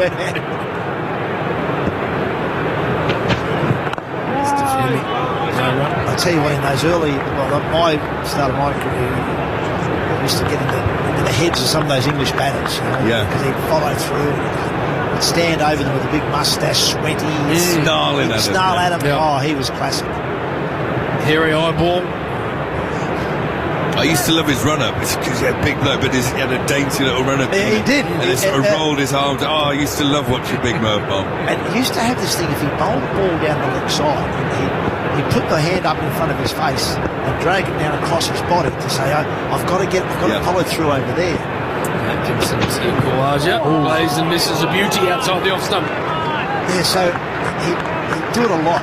And I got wind of this. I was standing at first step, so I used to watch him. If he pushed him down the leg side, I'd watch him. And then eventually he'd look towards me, and I'd give it the little simple. And he'd turn his back on me while I was taking the mick. And then I could see him walking away from me with his big shoulders, and he'd be doing it just a little mini one. Then once I couldn't see. Final delivery here. Gus Atkinson defending off onside, I should say. No run there. 4 for 81 for Discovery Park's Triple M Rocks Cricket. You know, I've installed a lot of ducted air conditioning systems, but this one truly elevates the home or office IQ to the next level. I don't have to tell you it's from Mitsubishi Heavy Industries. You can tell by the superior tech. It's whisper quiet, highly efficient, and it's concealed in your ceiling. With smart controls packed with advanced features, managing your system is effortless. The intuitive interface makes it easy to cool or heat your entire home or office seamlessly. Put your trust in Mitsubishi Heavy Industries, the experts in air. Khawaja 24, Carey 15, 4 for 81. England in good shape after winning the toss and electing to bowl on a coolish overcast morning in Melbourne. Stokes to Carey. Short one, clipped away to fine leg for another single. He moves to 16, 4 for 82. Yeah, England have got Australia in a position now. They've done it quite a few times in this series where they get Australia in a precarious position. And the difference between the two teams throughout the summer is that Australia have always come out on top of those situations. The conversation at lunch had to be from Ben Stokes. We don't try and push this too hard. If we just do the things right, bowl channel, just on or outside off stump, things will happen. Good speed there, 140.8. Now Khawaja facing and jumps up into the stickers of the bat. Uncomfortable, might have wrapped him on the bottom hand.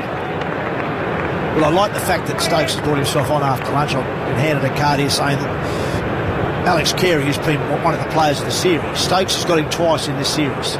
So the right man's on at the right time. And he's also, on this sort of deck, I think is to be one of England's best bowlers, because he will get batsmen to play. He'll bowl the right length. Atkinson's been very good today. Cass, he'll bowl you some really good deliveries, but he'll bowl you some rubbish in between. Just got to, as you say, pepper away. Hit the top of off here for a while. Flipping one wide of mid-on, they'll get a single, 4 for 83. It's amazing when you've got a bowler who has a great record against a particular batsman. Josh Tongue has got Steve Smith out every single time he's bowled at him in first-class cricket. Yeah. It's an amazing record, isn't it? I mean, when you used to captain, you had two, didn't you? You had McGrath and Warren. Who got almost everyone out every time they bowled. That's right, anyway. That was pretty easy, just throw them the ball. The record against everyone was pretty good. Bowling, mate. Great skippering. Oh, yeah, brilliant. You didn't mention that at the time, I noticed. No, absolutely not. There was no recognition of those two. I was too busy blowing my own trumpet around that time, Carey facing, Stokes around the wicket. Bottom of the bat, cut shot to second slip. Well, the thing about Alex Carey is what we're seeing now is he's in great form, but he'll try and hit everything. He gets going, doesn't he, Alex Carey? And if you bowl badly to him, he'll make a lot of runs because he gets going. If you can bowl well now, he will offer you a chance if you can keep the pressure on him. They call it, the modern players call it, you get the beans or you've got the beans. Beans, yeah. When you can't stop. Yeah. Your eyes are rolling. We saw that with what Jamie Smith did last week. He was playing beautifully. But that second new ball came around, he just played one shot too many.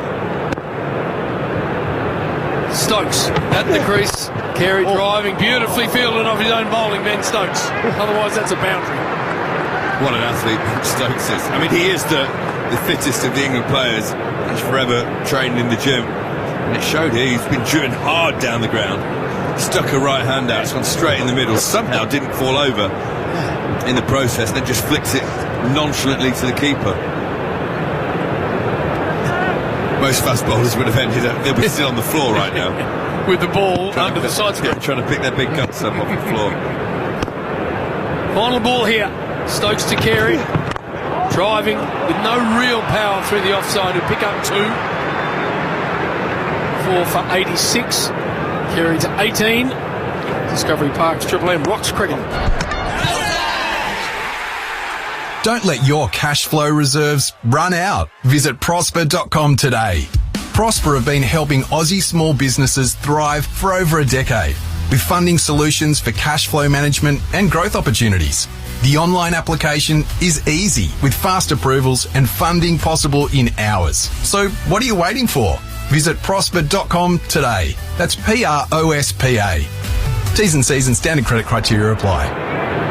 Elijah 25, Carey 18. Australia 4 for 85 after being sent in. 2 slips, gully, regulation. Everywhere else, Atkinson away from us at the members' end, bowling to Usman.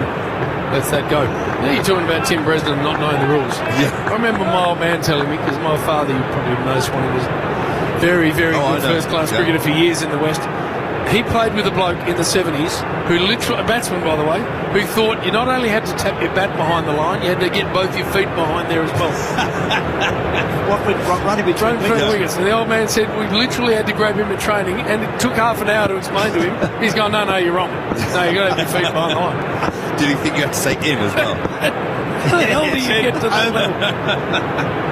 Atkinson bowling, Kawaja defending around the corner and can't get it past the man back in square, no run. 4 for 85.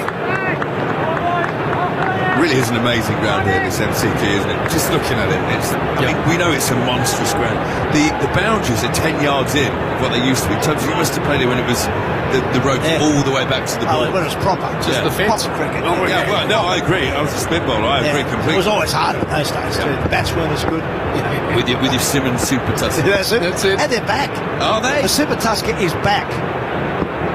Atkinson to Kawaja. No run defending the gully. I was out for dinner one night at Milt, I think it was called. Keep William Road, JB in Adelaide. Yep. And a young fellow named Thomas Kelly turned up, plays for the Strikers and for South Australia. Sat down next to me. I didn't know, I'd never met him before. I said g'day. He came up and said, can we do a photo? I said, I'd love to. He's a first-class cricket. He said, I'm now using the Simmons Super Tuskers. They are back. Got him Harry Solomons has brought them back. There we go. Yeah. Wow. Kawaja facing driving down the ground. That should be struck well enough to get to the padding. It does. Boundary for Usman. He moves to 29, 4 for 89. See, that wouldn't be 4 in the old days. That would have been a run 3. Oh, we were athletes who probably run 5. They run 5 in our day. But one of my favourite things, I had a video of the 86-87 winter. And there was a triangular series. Viv Richards hit a 6 here off Greg Matthews, I think. And it's still, I reckon, one of the biggest hits in the history of cricket. And it only goes about 10 rows back over deep mid wicket. And yet in modern grounds, it'd be in the next city. Outside, in fact, I think there's an edge. No interest from the umpire, no interest from Kawaja. How are they handling this? They're sending it straight up. Seems instant from the slip corner, wasn't it? Yeah. But not from the bowler. Gus Atkinson wasn't convinced. He saw the slips and keep it go up, but he didn't really celebrate. He was sort of going along with them. Original decision is not out. I have checked the feet. It's a fair delivery. Front on, please. Now then. It didn't take long to review it, though, did they? Like someone's behind the stumps. I think it was Jamie Smith. Root was straight away. Yeah. They've obviously thought there must have been some sort of noise because it was instantaneous. They all went up together. Now, and his bat's a long way away as well. They did it flick back. That's definitely out. Ball is close to the bat. That's definitely out. To confirm RTS, please. Wow-wee. You see it move. Let's have a listen to this. There we are. Just the absolute slightest of touches. Can you roll back? That has to be given. There's not much in it, but it's there. Roll back.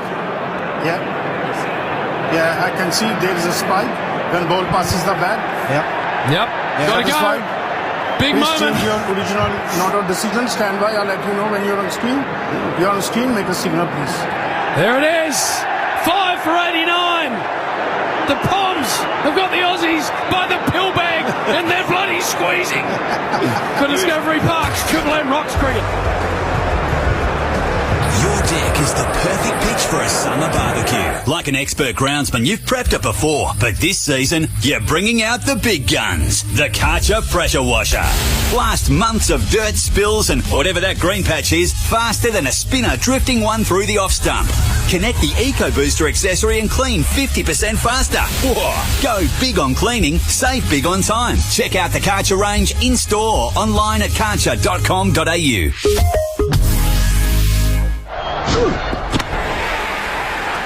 Help your business smash it for 6 with Prosper. Prosper's business line of credit is a cash flow tool designed to help you stay on top of wages, supplier invoices and bills, especially when you're waiting for your own invoices to be paid. Access up to $500,000 and only pay interest on the funds you use. Visit prosper.com today. That's PROSPA. T's and C's and standard credit criteria apply.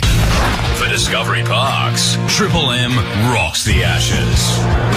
Good reward for Atkinson, who's bowled bloody well. 2 for 21. He and Tongue have been superb. 5 for 89, 20. Absolutely. And we've just had some of the modern day game because of Snicko and the fellow who didn't know how to work it last week. Usman Khawaja stood there. He looked up on the screen. You saw the ball actually hit the bat. It was, it's a tiny edge and the spike. But because it wasn't much of a spike and Snicko is useless, he stood there like, oh my God, how is that out? Yeah. Can you believe it? Atkinson bowling to Green now, who allows that through to the keeper. Into the over, 5 for 89 for Discovery Parks. Triple M rocks cricket. The Penrite Convoy range offers comprehensive solutions for your earth-moving and heavy machinery. Dozer, excavators, dump trucks, graders. Penrite maximises performance and prolongs machine life. 100 years, Aussie-owned and made right here in Australia. Penrite Oil, 100 years, still driven. If your machinery, truck or vehicle needs an oil change, learn more at penriteoil.com.au/convoy. Well, it's looking a good toss to win, but you've still got to make the most of it. 5 for 89 after 29. England going well. Stokes to Carey. Good bouncer. So I might have been a bit harsh on the bowler there, on Gus Sankey. I said he didn't really appeal, but when I look back at the replays, slips and keep it straight up, he just followed through, wagging his finger there with a big smile. He knew that was out straight away. Yeah, and you can see Joe Root on the Harvey Norman replay screen. He knew straight away. Joe Root, he was jumping up and down before it was taken by Jamie Smith, the keeper. Yeah. You then got to wonder how it's given not out on field. It just looks so regulation, doesn't it? But I love this thing now. Look, was he there stood thinking, please get away with this, please get away with it. Just look disappointed and walk off. Carey becomes important now. Defends Stokes, a real effort ball. Look, I don't mind Uzi or anyone standing their ground anymore because I used to do it. Yeah. I think we all did it because you used to get a bad one. Yep. No one called you back, so if you got a good one, you stayed. So I got no problem. What I don't like is when someone does nick it and they're given out behind, and then they review it. Yeah, I agree. If you know you've hit it and you know it's been caught, surely you just got to get off. I don't get that. I always enjoy. My brother came out to play grade cricket in Newcastle, New South Wales, when he was 18. Good player, my brother, opening back. And his first week, the captain told him, mate, you only walk if you've missed the bus. That's right. Stokes to Carey again, wraps him up. 5 pad, no run. Yes, that's because coming from English cricket, of course you walk. We always take the moral high ground, of course. Always walk. Apart from Stuart Broad, the blatant cheat. He'd have been a good Aussie, actually, Broadie. So you saying you walked every time? I was a walk. Did you? I actually did walk, but it's hard to stand there when you caught mid off. No, that's right. Yeah. But I used to see it because I got so many bad ones when I was bowling. I was sort of trying to help the umpire see. I always walk, so give me a good one, Charging into Carey. Takes it off the stumps, you sense. To the man backward square for a single. 5 for 90, Carey 19. Yeah, big moment this. It is. Opportunity for Cam Green. As I said a moment ago, I don't like him batting at number 7. I think you're at number 7, you bat like a number 7. Right? Yes. That's why I felt a bit sorry for Josh Inglis last Test match. He's batting at 7. You bat like a 7, and you get less opportunities. But here is a moment. If he can make a score here with Alex Carey, get Australia up to, they'll be hoping something around 200 gets us in the game. So it's a good opportunity for him. He hasn't looked out of touch the last couple of tests. Stokes over the wicket. Cam Green facing. No shot offered. It might have been a real tight leave, that one, Heath. NRMA Insurance Stats. Just looking back at Boxing Day Ashes history in the last 40 years, only 3 times in the first innings has Australia been 5 for under 100. This test, 2006, when Hayden and Simons put on 279. The other, Graham Swan's looking at me, is when they were skittled for 98, Boxing Day 2010. So anything could happen here, all at 98 or a punt. And then England went on to make 1,000. I was just about to say, Hayden and Simons put on the rod. Simo was absolutely stone dead off Hogarth. I went to bed in anger that night. How can that be not out? Final ball here, Green facing Stokes. Pushes it to extra cover, no run, 5 for 90. Discovery Park, Strip Lem, Rocks Cricket. Welcome back to the summer of cricket at the BYC Cheese. So, Tone, what can we expect if the balls hit over the fence and onto Mrs. Simpson's roof? Well, Rich, that's above regulation height, so we'd need the umpires to pull out the Bailey extension ladder. She owns a Kelpie, so her yard is riddled with holes. And caca. True, but with Bailey's built-in levelling feet, up she goes, ball retrieved, and that's why it is Australia's #1 Tone, BaileyLadders.com.au. Even Mrs. Simpson's Kelpie's happy. Lipstick on display there, happy as the day. 30 overs bowled, much tidier performance of the ball this from England. 5 for 90 Australia. Green just out there, Carey on 19. Round the wicket, Atkinson 2, Alex Carey. Driving firmly, but picks out cover, no run. Yeah, he's driving outside the off stump from just short of a half volley length, which is a sign of a player in good form. He's seen it like a football and he's going through, but the England slips especially, and the keeper will love to see that. Yeah. Because it's only got to do a tiny bit and it gets the edge and it's going to carry. Well, that's been the difference to me between Atkinson and Cast. Cast just hasn't got enough balls there. Cast at times has tried to get the ball up, but when he's got the ball up there, he's almost put it up there. They've been genuine half volleys. Atkinson's bowled that really good, consistent length. Back around the wicket to Carey, he's driving it wide and mid-on. Single there, 5 for 91. The Barmy Army in full voice yes. in a minute.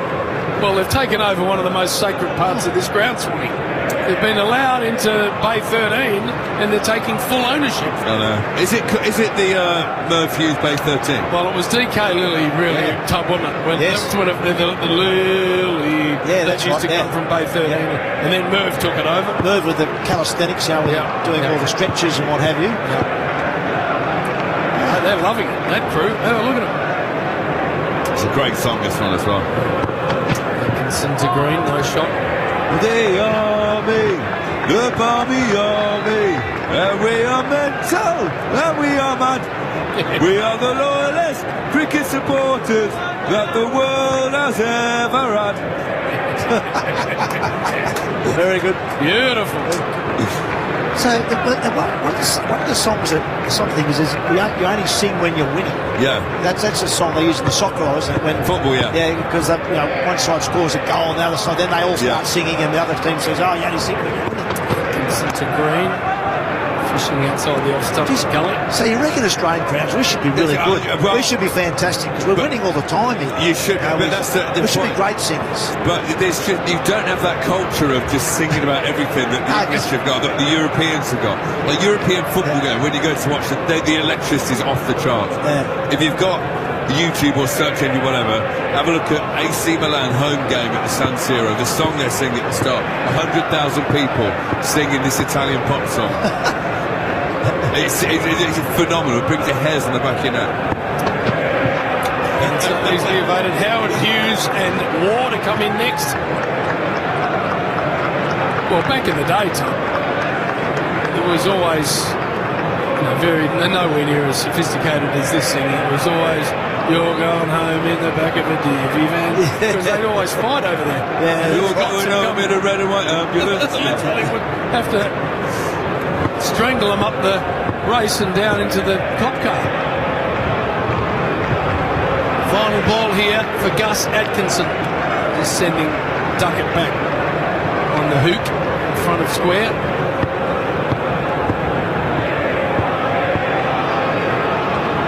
Kennedy getting nicely fired up. Atkinson out through. Some thought of a tickle, nothing there. 5 for 91 for Discovery Park's Triple M Rocks Cricket. Suburban four-wheel drives. Born to roam the wilds, but ultimately trapped in the suburbs. But now Club 4x4 insurance policies free the four-wheel drive, giving cover anywhere you can legally go in Australia. Club 4x4 Insurance. Free the four-wheel drive. Issued by Lifestyle Insurance on behalf of QBE Insurance Australia. See club4x4.com.au for the PDS and TMD to decide if this product's right for you. England well and truly on top here. And day one of the Boxing Day test. Khawaja departing after lunch. Caught Smith bowled Atkinson. England reviewed it, given out not out.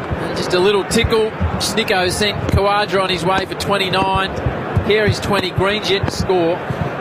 Carey is facing the English captain Stokes and short back of a length. Merv Hughes beside him. Tight box here, Merv. Not easy for you to sneak your way over there. But afternoon to you. It's not easy for me to sneak my way anywhere, to be honest, Howie. And yes, it's a little bit congested here, but got through. And the stylish one, M.E. War, is here. Hello to you, Junior. It's our first stint with you today. Hey, Howie. What's happening? Hey, Mervyn. Junior, how are you? Good game of cricket. The Poms are in there. They bowled full, June. They had. They bowled nicely. A little bit there for them with a bit of sideways. Not a lot of swing, but a little nip off the pitch. Little leg slip into Carey. That's the way Stokes got him in Adelaide. With a perfectly delivered ball. And he's hit it straight to him! Straight to leg slip off the hip! Exactly like we were talking about. He turns it off his hip, Carey. Straight to leg slip like he was catching practice. 6 for 91. Well, Howie, you called it, didn't you?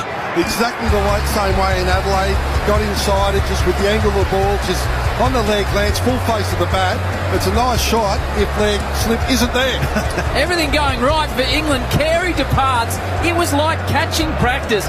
6 for 91 for Discovery Park's Triple M Rocks Cricket.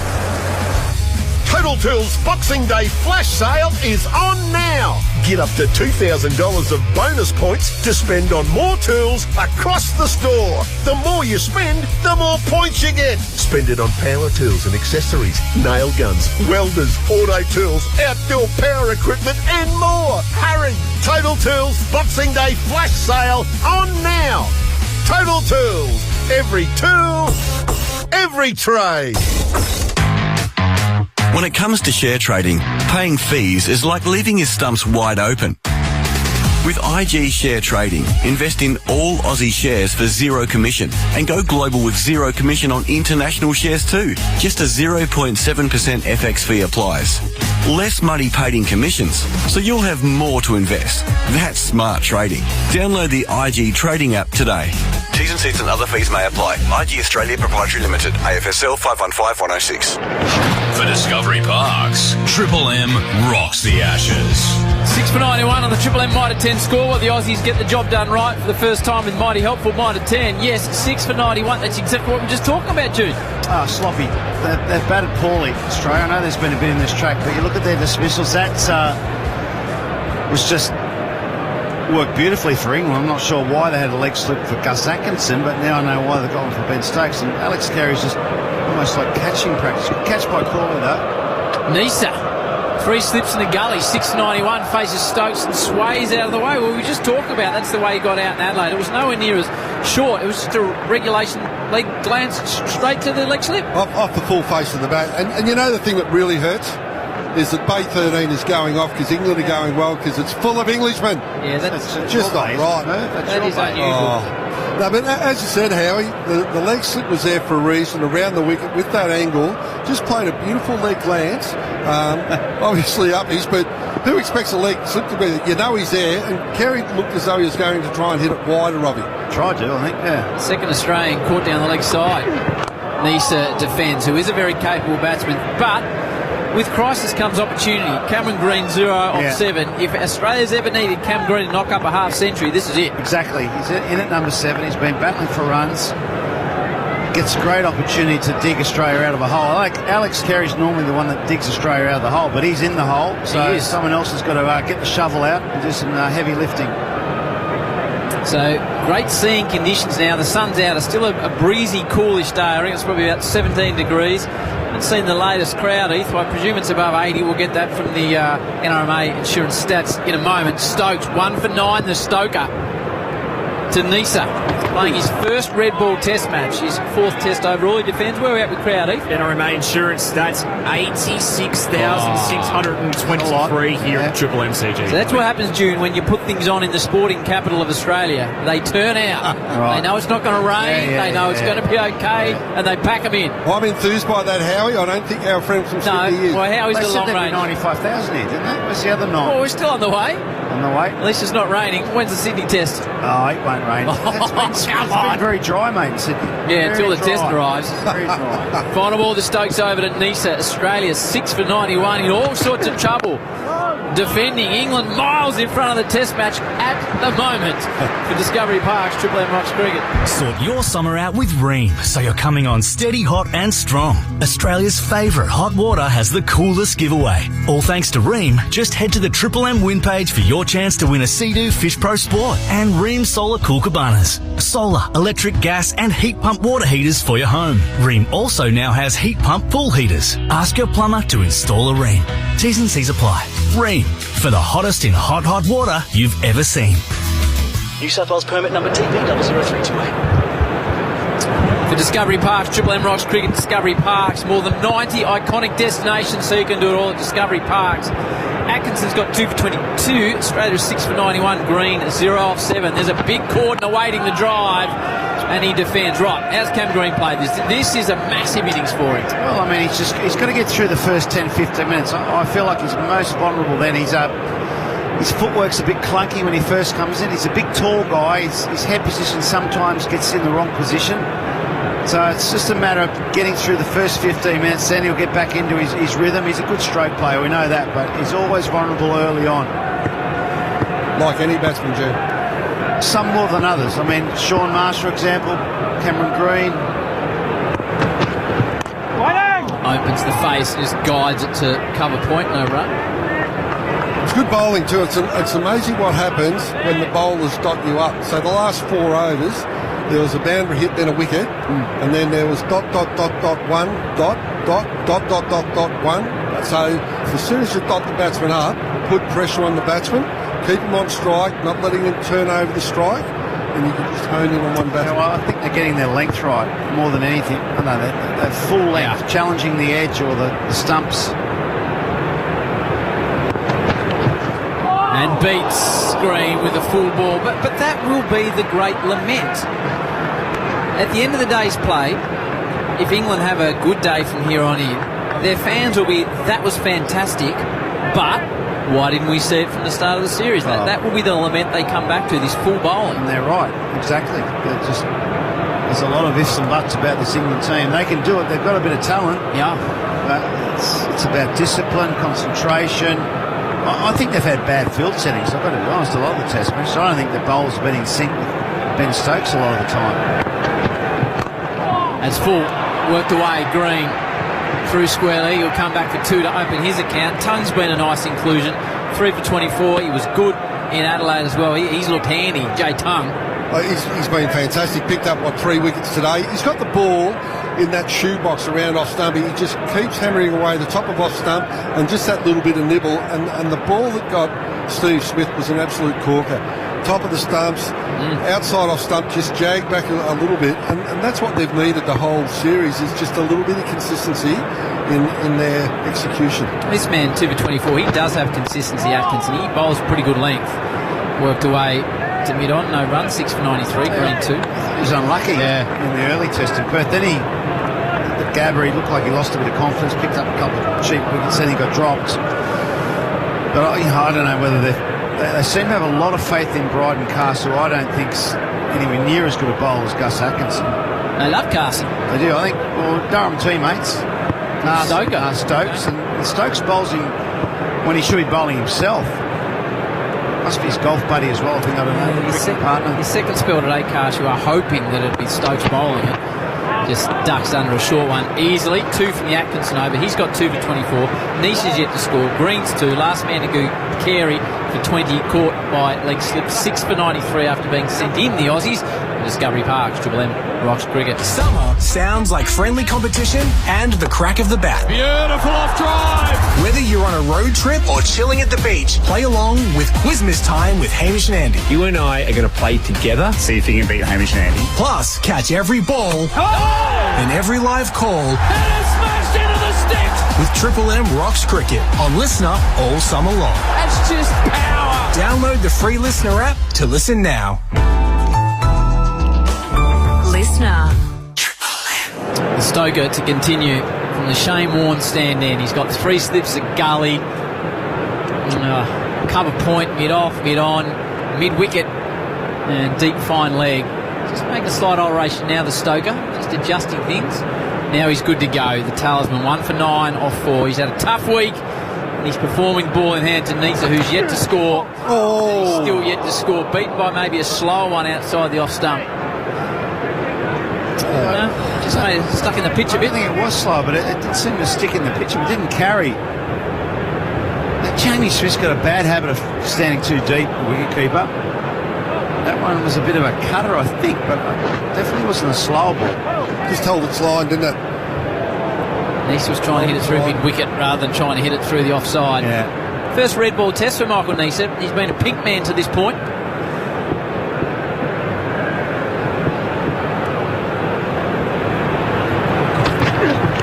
Little edge doesn't carry, I don't reckon, to Smith because he's not far enough forward. I just say. Well, June, I don't think he's caught that.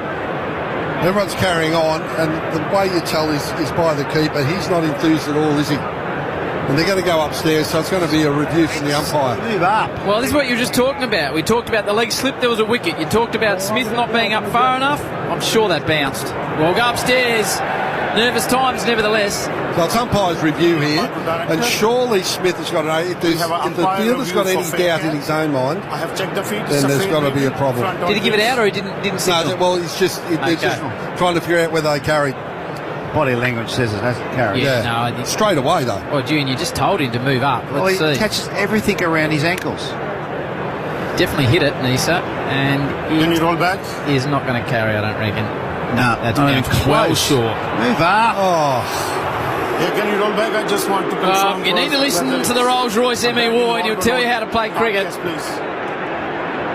please. Disappointing that. Not sure how Smith didn't know that he didn't catch it. That was a long half volley. Well, let's go a step further. Like a square leg umpire. Like he's got a good view of that, and that wasn't even a half volley. That was good length ball. That one short of a length. Short of a length. It should be a regulation to the keeper to take it around his knees. Takes everything around his ankles. My decision for big screen is. But as you said, sorry, Howard. No, you're right, mate. As you said, as soon as the keeper's not enthused by it, you just think it hasn't carried. He should have just called it straight away. Didn't carry. So Nisa survives. The Stoker denied, maybe only momentarily. 6 for 93 off just 33.2 overs. Struck on the pad. He's right amongst it, Stokes. He chases in, gets the pill. I reckon he stood too deep every test match, Jamie Smith. Well, he's always taking the ball on the way down. Has he moved up now, or is he in the same? Well, if he hasn't moved up now, he'll never learn, will he? I don't think he has, to be honest. No, I don't think he has either.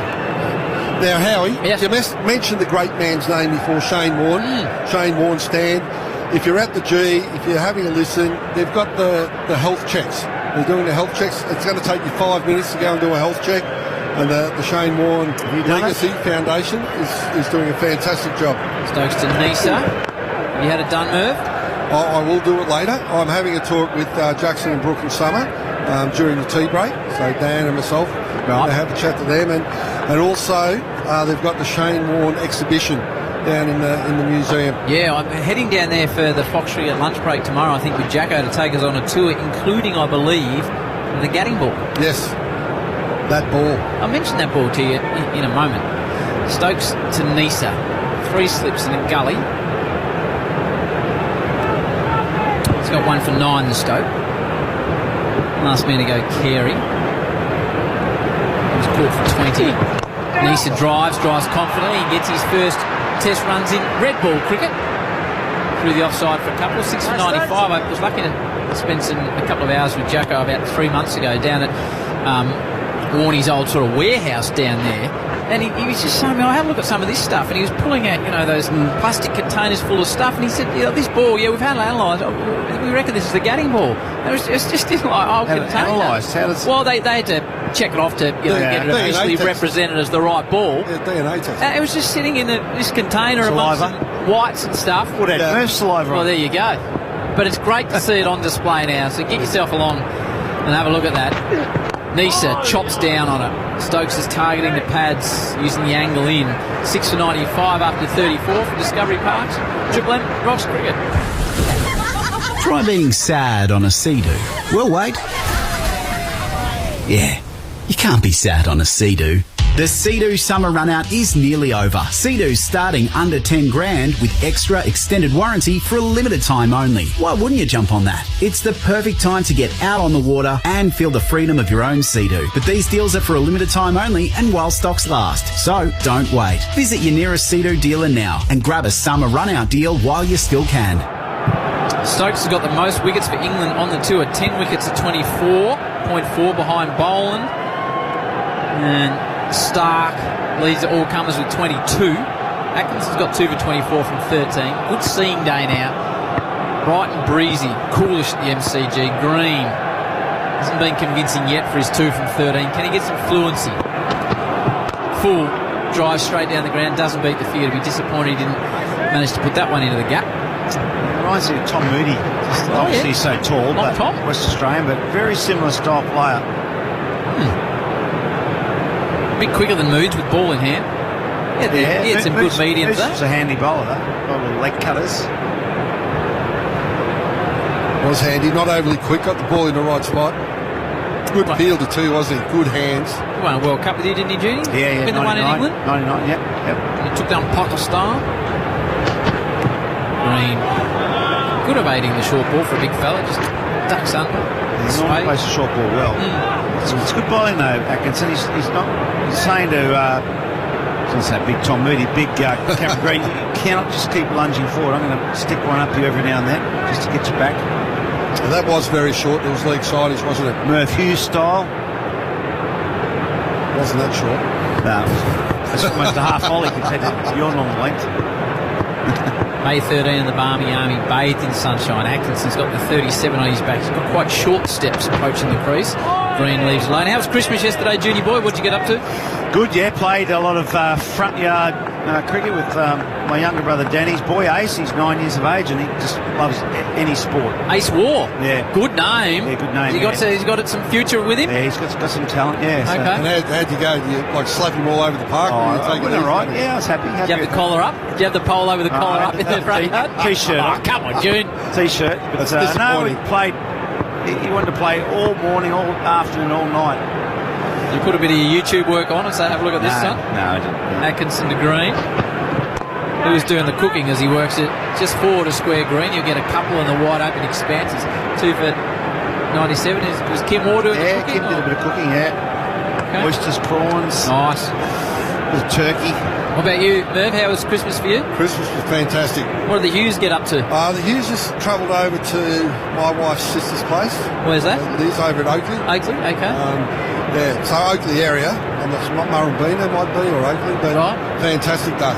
Yeah. Good spread? Beef, ham, turkey. Oh, yeah. Prawns, oysters, pork.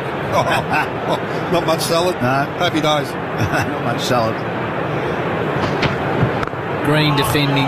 I was trying to cook some scrambled eggs. Well, at home with the scrambled eggs. What are you No, about? Christmas Eve. Christmas Eve, and I saw the Christmas ham. I started putting a bit in there, scrambled eggs with tomato. My wife's like, "Babe, you can't eat this. You've got to save this for tomorrow." We've still got about 15 kilos of spare ham at my joint. I said, I reckon I could have had a slice in the egg. Eric did an amazing job. Tightened up a bit. Yep. You weren't allowed to eat the day before. No. That's harsh. No, it was a great day. Great day. Christmas ham's fantastic. Oh. And then you just eat it for most of the January. Sandwiches on Boxing Day. Toast in the morning. Oh, magnificent. Atkinson. Nicely worked by Green. Again past Duckett, who's got his sea legs back. Couple there to Green. He moves to 6. Let's talk some more Christmas lunch next. 6 for 99 from Discovery Parks, Triple M, Rocks Cricket.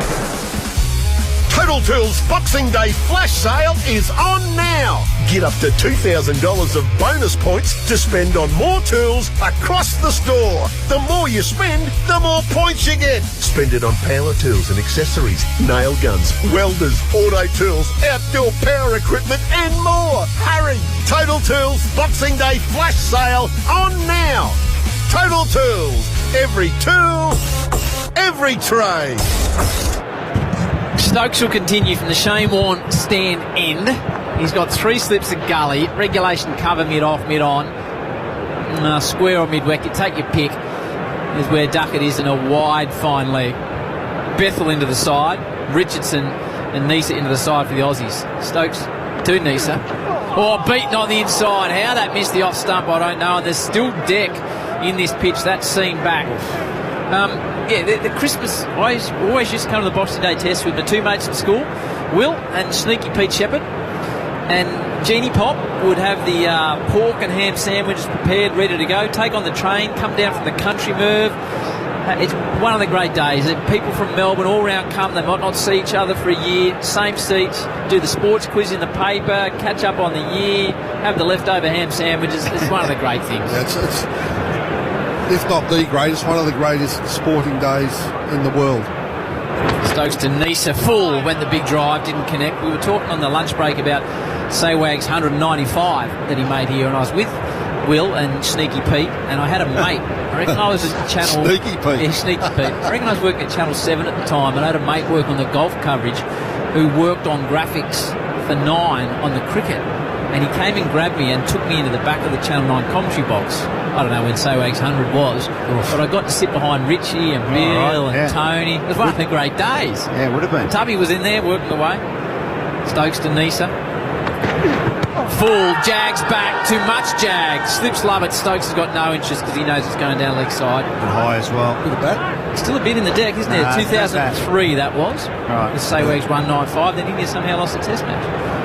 Still a lot in the deck. Howie, as you said, they're just hitting the seam and moving all over the place. And the thing about Stokes is he is moving it both ways, so he's getting to hold his line to the right hand, and that one just nipping back. And as you rightly said, June, probably going over the top end. Sort of skipped off. Maybe it's track's slightly too paced. It's like a Scotty Boland deck to me, this one. Yeah. Stokes right at the crease, angling into Nisa. Oh, jeez. How that has missed the stumps. It hit the pads. He looks like he could go any ball at the moment, the old Nisa. Stokes has him going both ways at 6 for 99. Mainly back in. He hasn't really seen the ball away. The ball's... He gets past the perpendicular with that action and nips back. And yeah, he's just... Every now and then he's got a real effort ball, Ben Stokes. Sort of working around the 135 mark. Got a good bouncer if he needs to use it.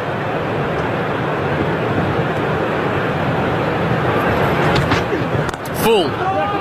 Drives confidently down the ground, mid-off and on in the modern game are always very wide, and he gets it to the fence. That's the shot he's been looking to play. Nisa. His first boundary moves to 6 for 103. Their full ball, just on the front foot, punched it in the deck, bounced over Stokes' head and just ran away for a boundary. So that'll be a little bit of a relief for Nessa. But it's interesting, the batsmen haven't changed ends since Nessa's been at the wicket. They've got boundaries and twos, and they haven't looked to rotate the strike, which I think they've got to do a little bit. He was dirty with that, Stokes. He knew it was four as soon as it went past him. Hit back firmly. Final ball to Stokes over. Nisa high in his back lift, leaves it alone. Australia's 6 for 103 for Discovery Park. Cricket.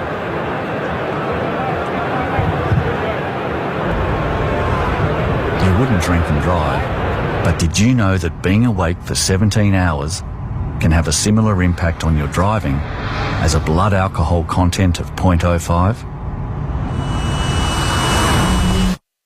So remember to get a good night's sleep, take regular breaks, and don't trust your tired self. How tired are you? Visit testyourtiredself.com.au. A message from the New South Wales Government. Jay Tung back into the attack. 8 overs, 3 for 24. Been fantastic since he came in Adelaide. He'll be bowling from the members' end. Yeah, good spell from Atkinson after lunch. His getting wickets, Josh Tongue. An awkward action, a bit almost West Indian-like. Courtney Walsh. How do you mean? Well, his angle. You know, he's tall. He's sort of the angle he comes from wide of the crease, and then he can get the ball to straight. Courtney Walsh. Yeah, I'm not saying he bowls exactly like him, action-wise, but similar sort of angles. Bowling to Green now. 3 slips in the gully. Oh, full. Got to go to the fence and does. You can't bowl there to a man of Cameron Green's class. Anyone really in Test cricket. It's a long boundary out there, but that is a loosener. 4 through mid-wicket. Green to 10, 6 for 107. The Aussies would like a few more of those. A lot more of those, yeah. Just full leg. He's probably missing leg stump. Cameron Green quickly onto that. Didn't try and overhit it. Just controlled it and hit it beautifully. I was going to be careful when I make a statement to you, because I'll just say something and you'll say, how's that? Well, I like an explanation. It's sometimes just a throwaway line, then you've got to follow it up. Well, I'll explain to you why in a moment. I know. Why, I ask why. Then you've got to be on the ball to answer it properly. Tongue to Green. Sure, that's good from Cam Green. Bang! Through mid-wicket. Save your legs, big boy. Boundary, 6 for 111. The big thing with Cameron Green in the previous Test matches, with the field set the way they are, I think he's expecting short balls all the time, and he can play the short ball really well, so he doesn't need to worry about it. Now he's just playing the ball on the merit. He's hit one down the ground. He's hit the full toss through mid square leg, and that shot there was a beautiful pull shot, a short ball, and he was just all over that, wasn't he? Yeah, I think Stokes will be disappointed with this. Tongue's just come on for Atkinson, who had it in the right zone.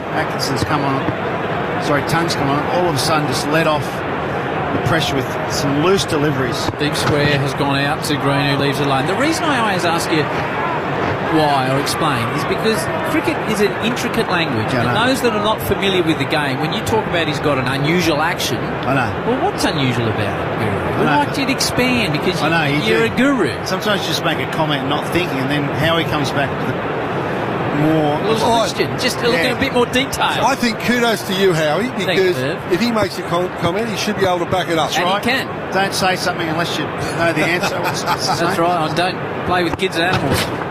Green down the leg side. But for me, Howard, disappointing. He's bowled that one short ball. The first ball, full toss leg side, got hit away. The short ball, and immediately they changed the field.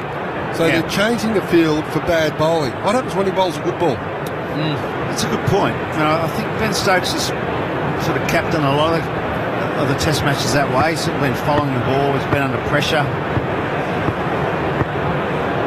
So why is that a good point? Don't ask me to follow up. I like it, Howie. I like it. Tongue. That's a better leg. Green defence. Straight back down the onside. Junior, just when you ask that, just the eyes rolled. Oh, for Christ's sake, Howie. I'm not going to say anything. So you ask me a follow-up question all the time. Why aren't you going to say anything? MCG's never looked better than stripes across the Victorians fan. Well, because this is the only cricket ground in the world. We don't get many Victorians playing, so we have to talk about the ground. Well, it's number 3 behind SCG in Adelaide. I think Adelaide is one. In your opinion? In my... I think Adelaide's one. I'm saying it, yeah, it's my opinion, yeah. Good footy too, as much as it hurts. Why? Green. Good leave outside the off stump. Positive over that one. A couple of boundaries from the first 2 balls of Tungies over. 6 for 111 off 37. Green is 14. Neeser 6. The partnership's eked out 20 for Discovery Parks. Thanks for joining us for the Discovery Parks Parents versus Kids cricket match. Absolute whitewash for the parents team who are batting here today due to some very clever play. Someone had the smart idea to wear the kids out this morning on the bouncing pillows, then the water park and a walk to the beach. With the kids tired, the parents have got this one in the bag. Do it all at Discovery Parks. Book online at discoveryparks.com.au. Stokes is continuing. He's got 1 for 15, 6 overs as Big Ben. 2 slips at gully. Bethel's at point. Mid off, mid on. Square and fine. Neeser has had his moments. And again, Stokes is angling in. Hard to know how much has been the bowling, the batting and the pitch, but what type of par first innings do you think from what you've seen here? I think there's a bit in this pitch. England have bowled okay. I don't think they bowled outstandingly. I thought Tongue's bowled well. and the other guys have been a little bit Atkinson's been good. Castle's ordinary. Stokes has been decent. And I think Australia batted loosely today, to be honest. Yep. I think there's 3 or 4 dismissals they'd look back on and say, oh, we're a bit loose. We're batted a bit like England today. Nisa, that raised full. Helps himself into the drive. 4 runs. These are handy for Australia as they just dig themselves out of a bit of a hole. Partnership 24, 6 for 115. I don't think that quite went where it was supposed to go. It was supposed to go, I think, in front of point, out the cover region, thickish edge, and just flew past gully, 4 runs there. But it's an interesting one, isn't it? Because the wicket is doing a hell of a lot. And as you said, our batting's been a little bit loose. We're batting like we're 3-0 up in the Test series. Well, to me, it's not a 6 for 91, which is what we were. I've got a feeling it's sort of between 225 and 250. Why? Well, I just think it is, Jude. You're the expert. That's why I'm asking you. Well, you made the comment. Well, if Australia can make their way to 250, I think they're ahead of the game. But that's a long way away. They make their way to 250, we won't have to bat again. Yeah, well, you might be right. But England, modern Test teams are not going to come out here and dig in and eke their way to a total. They'll continue to play their shots, England. Well, we've batted like that today. Yep. We haven't really dug in, have we? Well, modern Test teams don't, though, do they? Well, they do when they need to. When they're right against backs against the walls. England have a couple of times on this tour so far. Stokes to Nisa. He just loses his run-up. This gives us more time to talk about. But they did in Adelaide a bit because Crawley did when he opened up. Stokes did in Brisbane again in Adelaide. Stokes did, yeah. They just seem to be a little bit more conservative. Not as gung-ho as they have if been. If they batted like they batted in Adelaide in Perth, they would have won Perth. Yeah. That's another one of those moments, like if they'd bowled fuller. Yeah, well, they haven't. Ifs and buts. Stokes to Nisa, 4th ball of his over. He's been hit for 1 boundary in the over so far, and Nisa defends confidently off the back foot. He's a good batter, Michael Nisa. What's the average? 28 first-class cricket, I reckon. Heath will give us the thumbs up there on the Triple M NRMA Insurance. Yeah, he's got 500s, I believe, averaging 28. Quickly on something Merv pointed out, you guys are about to go a whole commentary stint if you survive the next 2 balls without a rotation of strike, as Merv pointed out a couple of overs ago. Really? Yeah. Every ball that Michael Nisa's faced has been off the bowling of Ben Stokes. That is a good stat, Heath. Triple M NRMA Insurance stats. Good observation by Merv. Doesn't normally happen. Nisa throws the hands at it straight over the slips. Wasn't controlled, but it's 4 more. And just the last few overs, there's been a bit of a flurry of boundaries. Australia's 6 for 119. Well, it was wide. It wasn't quite a half volley, but I think Nisa did the right thing. He really went after it. And he got a thick edge on a Bethel as the man, at least his pants didn't fall off like every other time he's filled the ball. But I want to see his budgie smugglers. High and handsome, wasn't it? Yeah, I don't. Not anymore. No. Blue with the ashes on there. Not a big wrap. 8 from the Stokes over. We're getting close towards a drinks break. And Nisa survive. Just. It's a short one. They do well to pinch a single. It was off the splice through to point. Positive over for the home side. They take 9 from it. 6 for 120 from 38. Nisa is 15, Greeny's 14. The partnership's building nicely at 29. Time for a break. Triple M Prosper News. Your business could have funding within hours of approval. Visit prosper.com. Stick with me, Jim, before you take the headset off. Prosper.com today. Let's go to BT in the newsroom. Thank you, Howie. Both on-field umpires and England keeper Jamie Smith are under fire after a claimed catch that clearly hit the ground. It came with Michael Nisa at the crease. Triple M's Mark Waugh and Merv Hughes say there was no need for a review. Not sure how Smith didn't know that he didn't catch that. That was a long half volley. Well, let's go a step further. Bloke at square leg umpire. Like, he's got a good view of that. Top 4 teams are all in action in tonight's BBL doubleheader. First up, the ladder-leading Stars face the Sixers at the SCG, then off to Perth for the Scorchers and the Hurricanes. There's already one yacht out of the 80th Sydney to Hobart as massive swell pounds the fleet down the coast. Yendes, spelt backwards, reads Sydney, failed to make the 1pm start. Defending champion Law Connect led out of the harbour. And the Aussies are currently 6 for 119. Make your drive to work, home or the shops rewarding with hundreds of return points across New South Wales. Search Return and Earn near me for one that's on your way. Checking Triple M cricket weather, the radar is clear, a crisp 16 degrees at the MCG as Triple M rocks the Ashes. Triple M cricket drinks highlights. For Liquorland. Driving down the ground. That should be struck well enough to get to the padding. It does. Boundary for Usman. Beaten outside. In fact, I think there's an edge. No interest from the umpire, no interest from Khawaja. How are they handling this? They're sending it straight up. Let's have a listen at this. Oh, there we are. Just the absolute slightest of touches. There it is. 5 for 89. The Poms have got the Aussies by the pill bag and they're bloody squeezing. Legs slip into Kehrer. This is the way Stokes got him in Adelaide. The perfectly delivered ball. And he's hit it straight to him. Straight to leg slip off the hip. 6 for 91. Full.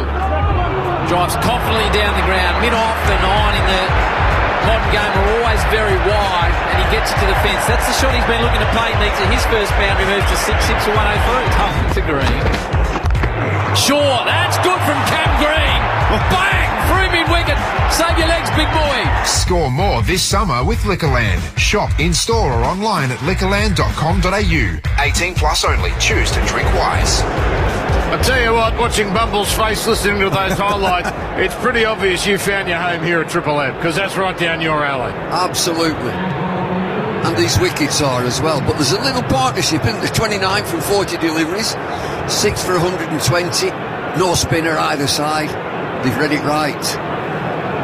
What did Brayshaw say? Have you heard of a pill bag before, Bumble? Oh, yeah, I knew exactly where he was. It's an education here at Triple M. As a short ball, Nisa leaves it go. He's 15, Green 14. And Bluey's here as well. Yes. I want to know, too, is now that this merge has happened between Triple M and Channel 7. Yes. Because I always get a lot of comments about JB saying, when is Triple M JB going to merge into Channel 7 JB? Because he's chalk and cheek. He's a bit more professional. Yeah. I can relate to that. He's a bit more professional on TV. Maybe there's going to be... I see. What do you think? Yes, interesting times here. And this ball is played into the ground, the gully. So, yes, Bumble. What's happened? So, the station we work for, Triple M, owned by a company called Southern Cross Austereo. Yeah, they're lovely people. Wonderful. Wonderful people. And we just merged with Channel 7. Right. Yeah, proper merging too. I don't know. I don't know who's got the whip hand. I for one welcome our new media overlords. He's a trusted media commentator. I reckon get some people to toil away in their sugar caves. Anyway, if you don't watch The Simpsons, that must have just sounded like absolute gobbledygook. That was defended, by the way, by Nice.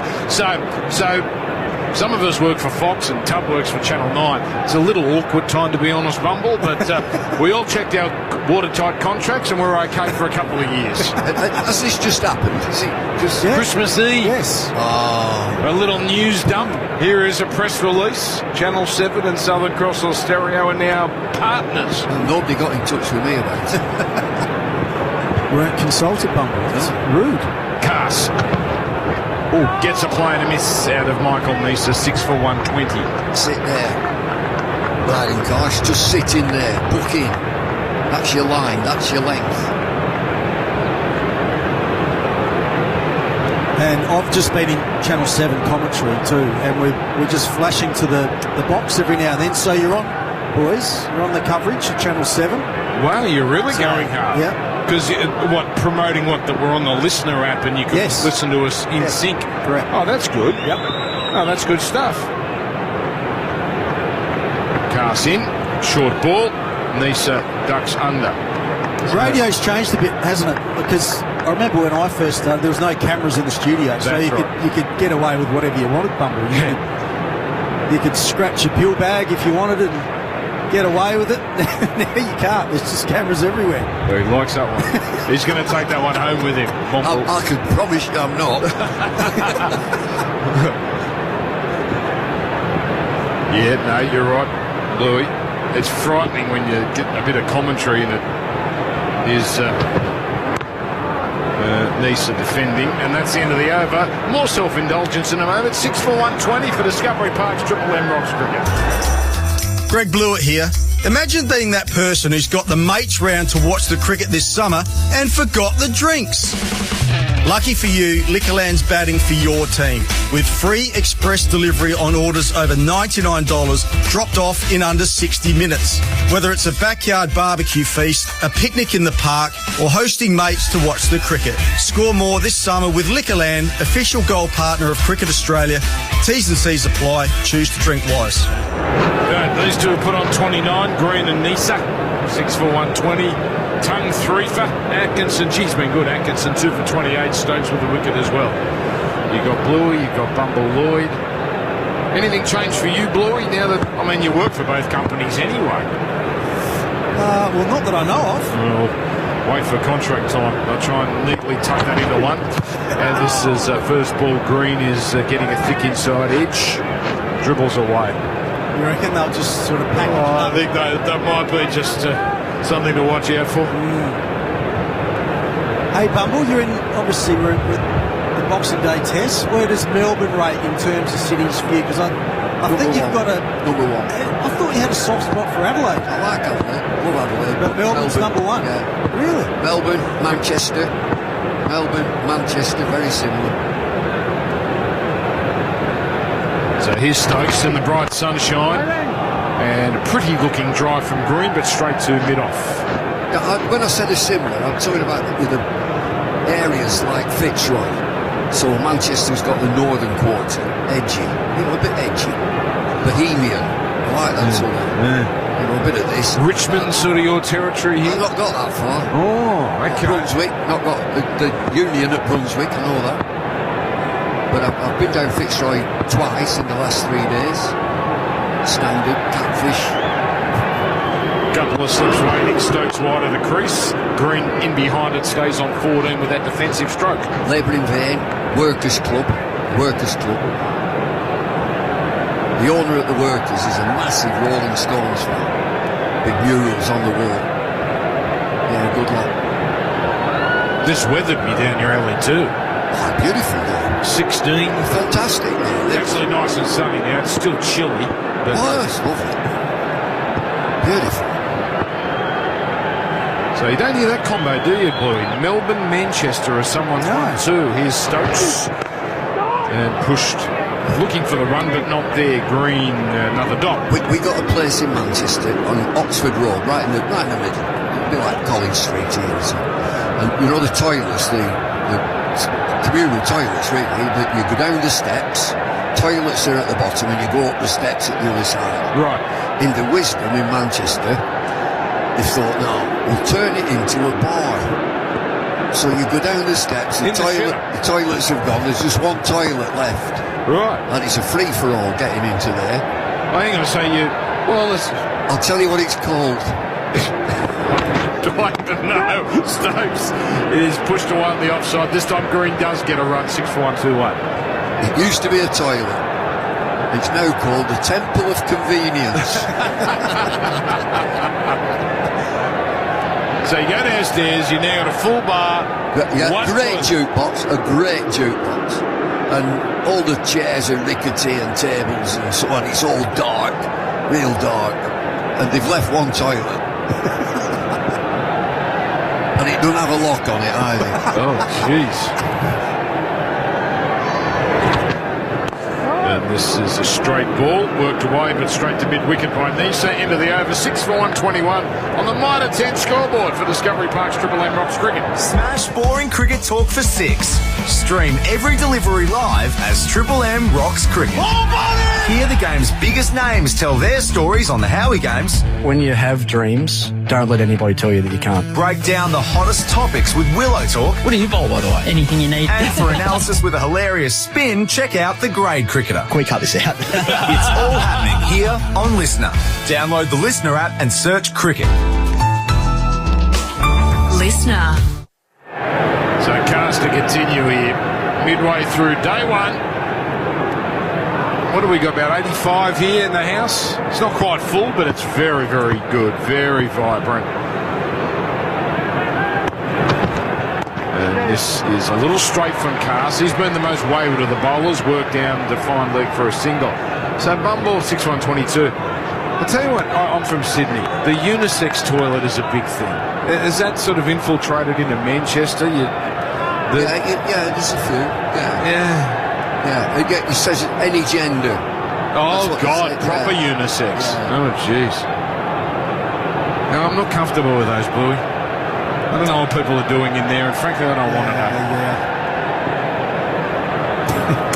Anyway, back to the cricket. Cast short of a length, punched handsomely, square of the wicket by Nisa. Chases on here, and they'll get a couple. Bethel there takes a little tumble, but it doesn't cost him. 2 runs to Nisa, 6 for 1, 2 4. I went in Manchester into one of them any gender for a sit-down job. Yeah. And I let off the most enormous fart as I'm just settling in. And the voice from the next cubicle was a lady. She says, "Is that you, Maureen?"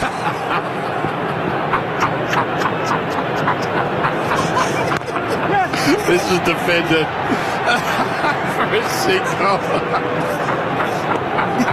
Maybe it was one of them that went on forever, you know what I mean? Did you pretend Is that you, Maureen? Did you pretend you were Maureen? Oh, I did. Just let it go. Yes, love. Well, I didn't expect that to come in. And yet he blanches at the word pill bag. And in behind this is Creed turning it around. Yes. Welcome, Channel 7, to the professional world of Triple M cricket. We do kiddies parties as well and funerals. Oh, dear. Jeez, you got me there, Bumble. Glad I brought up unisex toilets. How the hell did we start here? I don't know. How did we get there? Talking about Melbourne and Manchester, and we got down to some shitter in Manchester. Full ball worked on the offside, where you go down the stairs and then you go back up single. You're not missing much. Just these two are looking good. 6-1-27 with that Have you been to Manchester? You know what? It's one of the cities I want to go to, and I've never had the opportunity. I've been to Blackpool. Have you? That's for the darts. That's as close as I've got. Yeah, God, the darts. The darts, I love the darts. Winter Gardens, must be. Winter Gardens. Yeah.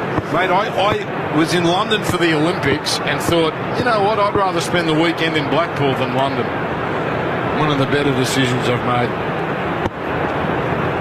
Next ball left alone, that ends the over, 6 for 128. In fact, no, it's not at 6 for 127 for Discovery Park's Triple M Rocks Cricket. Honda Runout is on now. Drive away in the Honda CR-V, now from $40,900. Only while stocks last. For T's and C's, visit honda.com.au. Honda Australia Pty Limited, LMCT 4136, MD 28946 6118, MD 085225. Bunnings has you covered this New Year's. Hosting a party or heading out for fireworks? Grab your last-minute essentials at your local Bunnings warehouse and make your celebration unforgettable. Oh, is that you, Maureen? Bluey and Bumble here. We're going to have to clean this up because the Warn kids we're speaking to at tea time, so looking forward to that. Who's that, sorry? The Warn kids. Well, that Brooke and Summer and Jackson. Yep. They just did a stint with Channel 7, so Merv will be part of that. Always. Get myself one of those bucket hats this year. I love those. Edge short again. Oh! Now, has this carried? It floated for a long time. I think it's short of Brute. But he sort of went after it in a way that suggested it may have got to him and he spilled it. Here's a replay now for Harvey Norman. A good edge. No, it's short again. What's going on? Can you come up 3 steps? For goodness sake. Too deep. Come on. It's been going on Bumble all series. Yeah, that bounced about a foot short of Joe Root.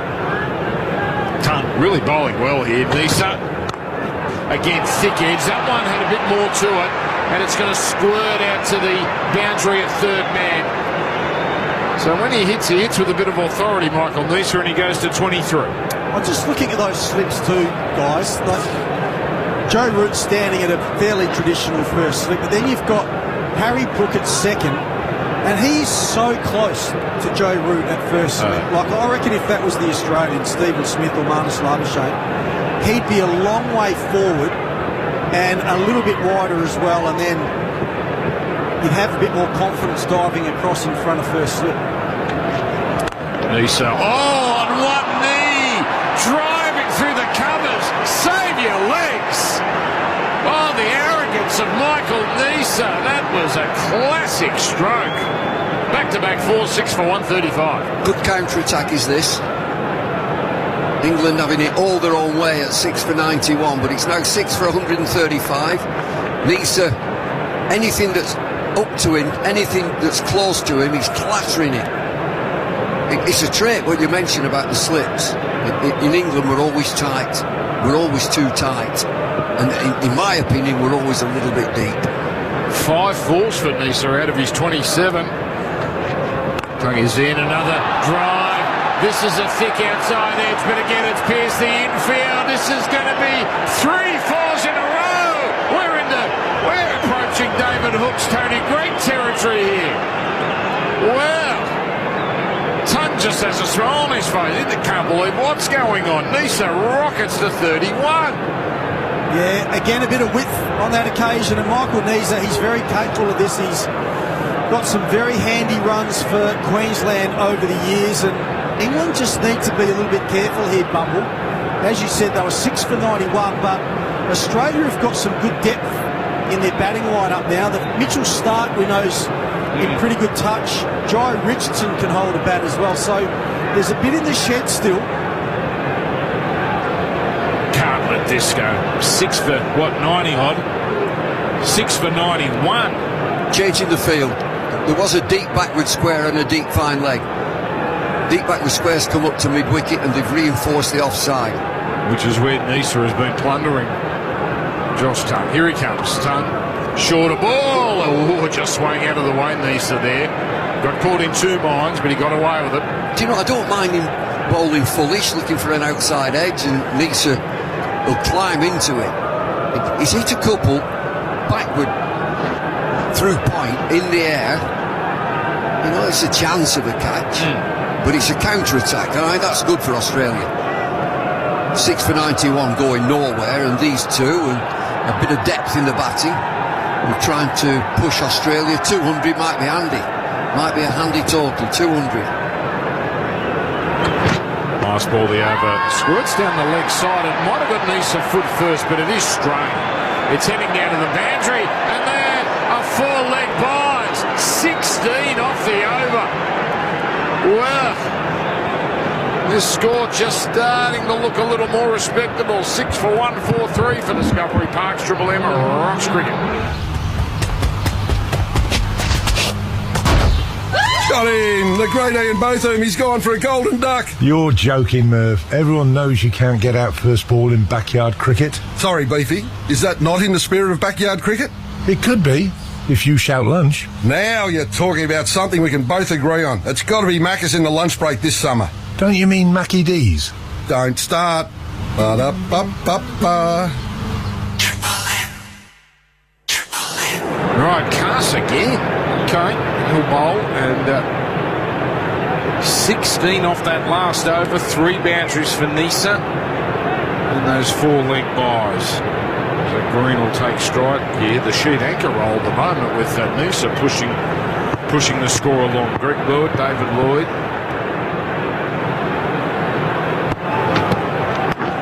And this is played into the ground. Looking for the quick single throw. Oh! Magnificent run out. Brilliant run out. Direct hit.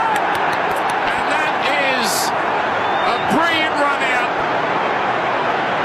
And Cam Green, the man who immediately hit and run, has been punished. Didn't see that coming, but it's fabulous fielding. He's walked off. We're not waiting for any sort of decision. This is special. As a coach, you get your... I mean, you've been a fielding coach, Bluey, as well. You want that little bit of magic. Fabulous. As he turns and picks up on his follow-through, direct hit. Oh, he's 2 foot out. Half a metre out. Whatever he is, he's out. 7 for 143. So Carr strikes, not with a wicket, with a run out for Discovery Park's Triple M Rocks cricket. Tell the sun to get I'm trying to sleep if you don't mind. Tell the sun to get and block out the light, screen away blinds. Screen away blinds. Trevor said here, it can't be that hard. Just go get him, like I did in the first test. Tell the sun to get and block out the light, screen away blinds. Screen away blinds. Fight online scams with Trend Micro Security Suite Pro Plus. Triple M Sydney traffic. Today at Harvey Norman, 10% in bonus gift cards when you spend $500 or more on selected products. T's and C's apply. Gift card valid for 1 month. Go Harvey Norman. Open till 9 tonight. The Boxing Day sales seeing lots of traffic around the shopping centres. Homebush is heavy with delays on Homebush Bay Drive and Underwood Road approaching the DFO. Parramatta, Church Street, the Great Western Highway also busy. Congested around Westfield. Score more this summer at Liquorland. Score 10 times Flybuys points on selected summer faves every week until 6th of January. T's and C's apply. Choose to drink wise. Sydney deserves a Triple M summer of good times and greatest hits. Only on 104.9 Triple M. For Discovery Parks, Triple M rocks the Ashes. Well, the Harvey Norman replays look better and better for Bryden Carr. Some wonderful pick up and turn, all in the one motion, throwing down the stumps. Green had a little stutter step, even though he hit and was looking to run, a little stutter step, but he would have been run out anyway. He was miles out. Nisa back and defending into the ground. Stark, the new batsman at the non-strikers end, 7 for 143. Yeah, I'd love to know what the calling was there, Dan, because you're right. He blocked it into the offside, did Green, and then he started to run, and then he looked up, almost like confirmation from Nisa to say, do you want it? But it was always Green's call for mine. Yeah. So Nisa, I think, just committed to the run, and then there was just not enough time for Green to make his ground. Having said that, that was great fielding from Cast. It really was. And playing and missing. Nisa, that one a little too tight. You'd have expected him to throw at the other end, but he's on his follow-through and he's picked up cleanly and turned. You've got to do it all so quickly. Then he's got to be accurate. He's a big unit, his car, as he finishes his follow-through. Has to turn round. Dead-eye. What's he hit? Middle. He hits middle. Hit the bottom of middle. Yeah. Off the back foot. You see that stuff in indoor cricket. You don't see many opportunities for that in this game. Now it's got the Barmy Army just back up and about. Oh, vicious off cutter. How the hell has that missed the stumps? And I think that's going to be 4 byes, and that is very unfortunate for the keeper, Smith. That has taken off. Yeah, Australia will take the 4 runs, no doubt about that. Cast bowling a decent line and length and really jagged back. And actually went over the stumps by a good 1.5 foot, so some real bounce on that occasion. And Smith just couldn't make his ground to the left. Took a bit of the glove and 4 byes to the total. It's like we're at the whacker. Yeah. Huge deviation. And now an up and over shot by Nisa, fighting fire with fire, and it flails down towards the boundary, a third man, and it's in for another boundary. He's doing it in 4s. And a wicket for England, but 8 off it as well. 7 for 151 for Discovery Park's Triple M Rocks cricket. He's just got, he's got a good pace up here. He looks in good rhythm, and it's a battle. I mean, Nisa's taking him on. No doubt about that. Nisa, 35 from 42, 7 4s. England, 1, 2, 3, 4, 5. There's a ball left. Correct. Always struggled to count to 6, Bumble. Never been a strength of mine. And now a little play and a miss by Nisa, who's 35. Now that's the over. Mitre 10 scoreboard, 7 for 151, Triple M Rocks cricket. We all love it when the Aussies win, right? Well, unfortunately, we're the undefeated champs for one very unwanted title. Yep, Australia has the highest rate of skin cancer in the world. In fact, 2 in 3 Australians will be diagnosed with skin cancer in their lifetime. Let's change that together. When you're outdoors, don't forget to cover up and remind your mates to do the same. Slip, slop, slap, seek and slide. Be sun smart. Save your skin. All right, beautiful bright sunshine now. Lots of blue sky. They turned the lights on, albeit very briefly, so back to normal conditions. Yes, it's a bit chilly, but who cares? It's Boxing Day at the G. 7 for 151, Australia. Weather's getting better and better, isn't it? The next 3 or 4 days. 22 tomorrow, 29 the day after. Ooh. Not sure we're going to need a day 4 the way this is going, but if we get there, 35. Around the wicket, there's Tongue, jams that in. And Stark squeezes it out. Geez, I better be careful. Tongue jamming in. Anyway, 2 run-outs in this series, both absolute crackers. Ben Stokes run out by Inglis. Yes. That was at the Gabba. And Cam Green there, just as good by Cast. Thank you, Heath, for NRMA Insurance. How many overs are left today? There's a lot. It's 47. Australia could be batting again tonight.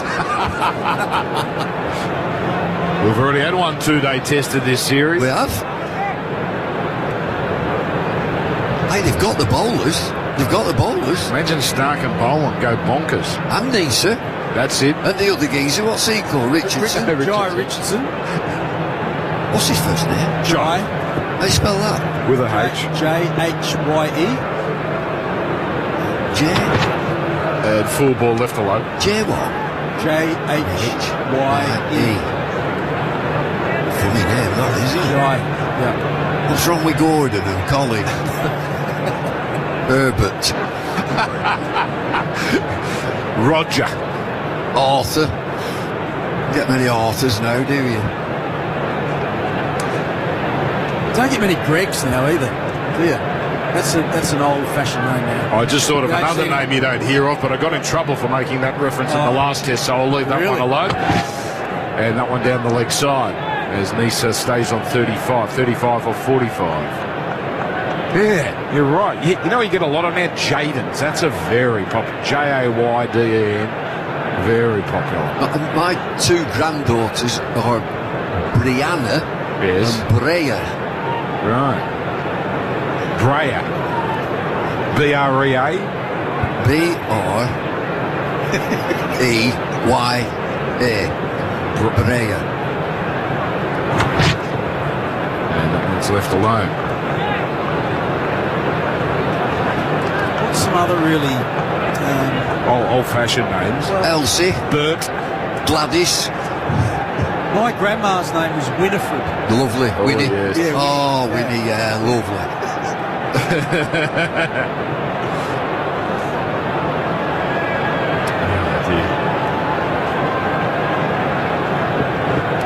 Nelly.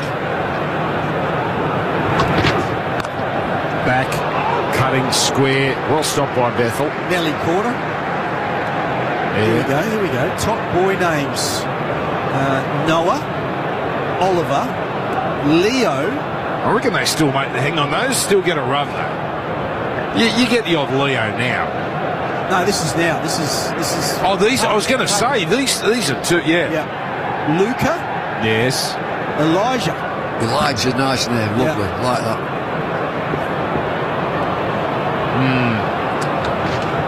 Full ball.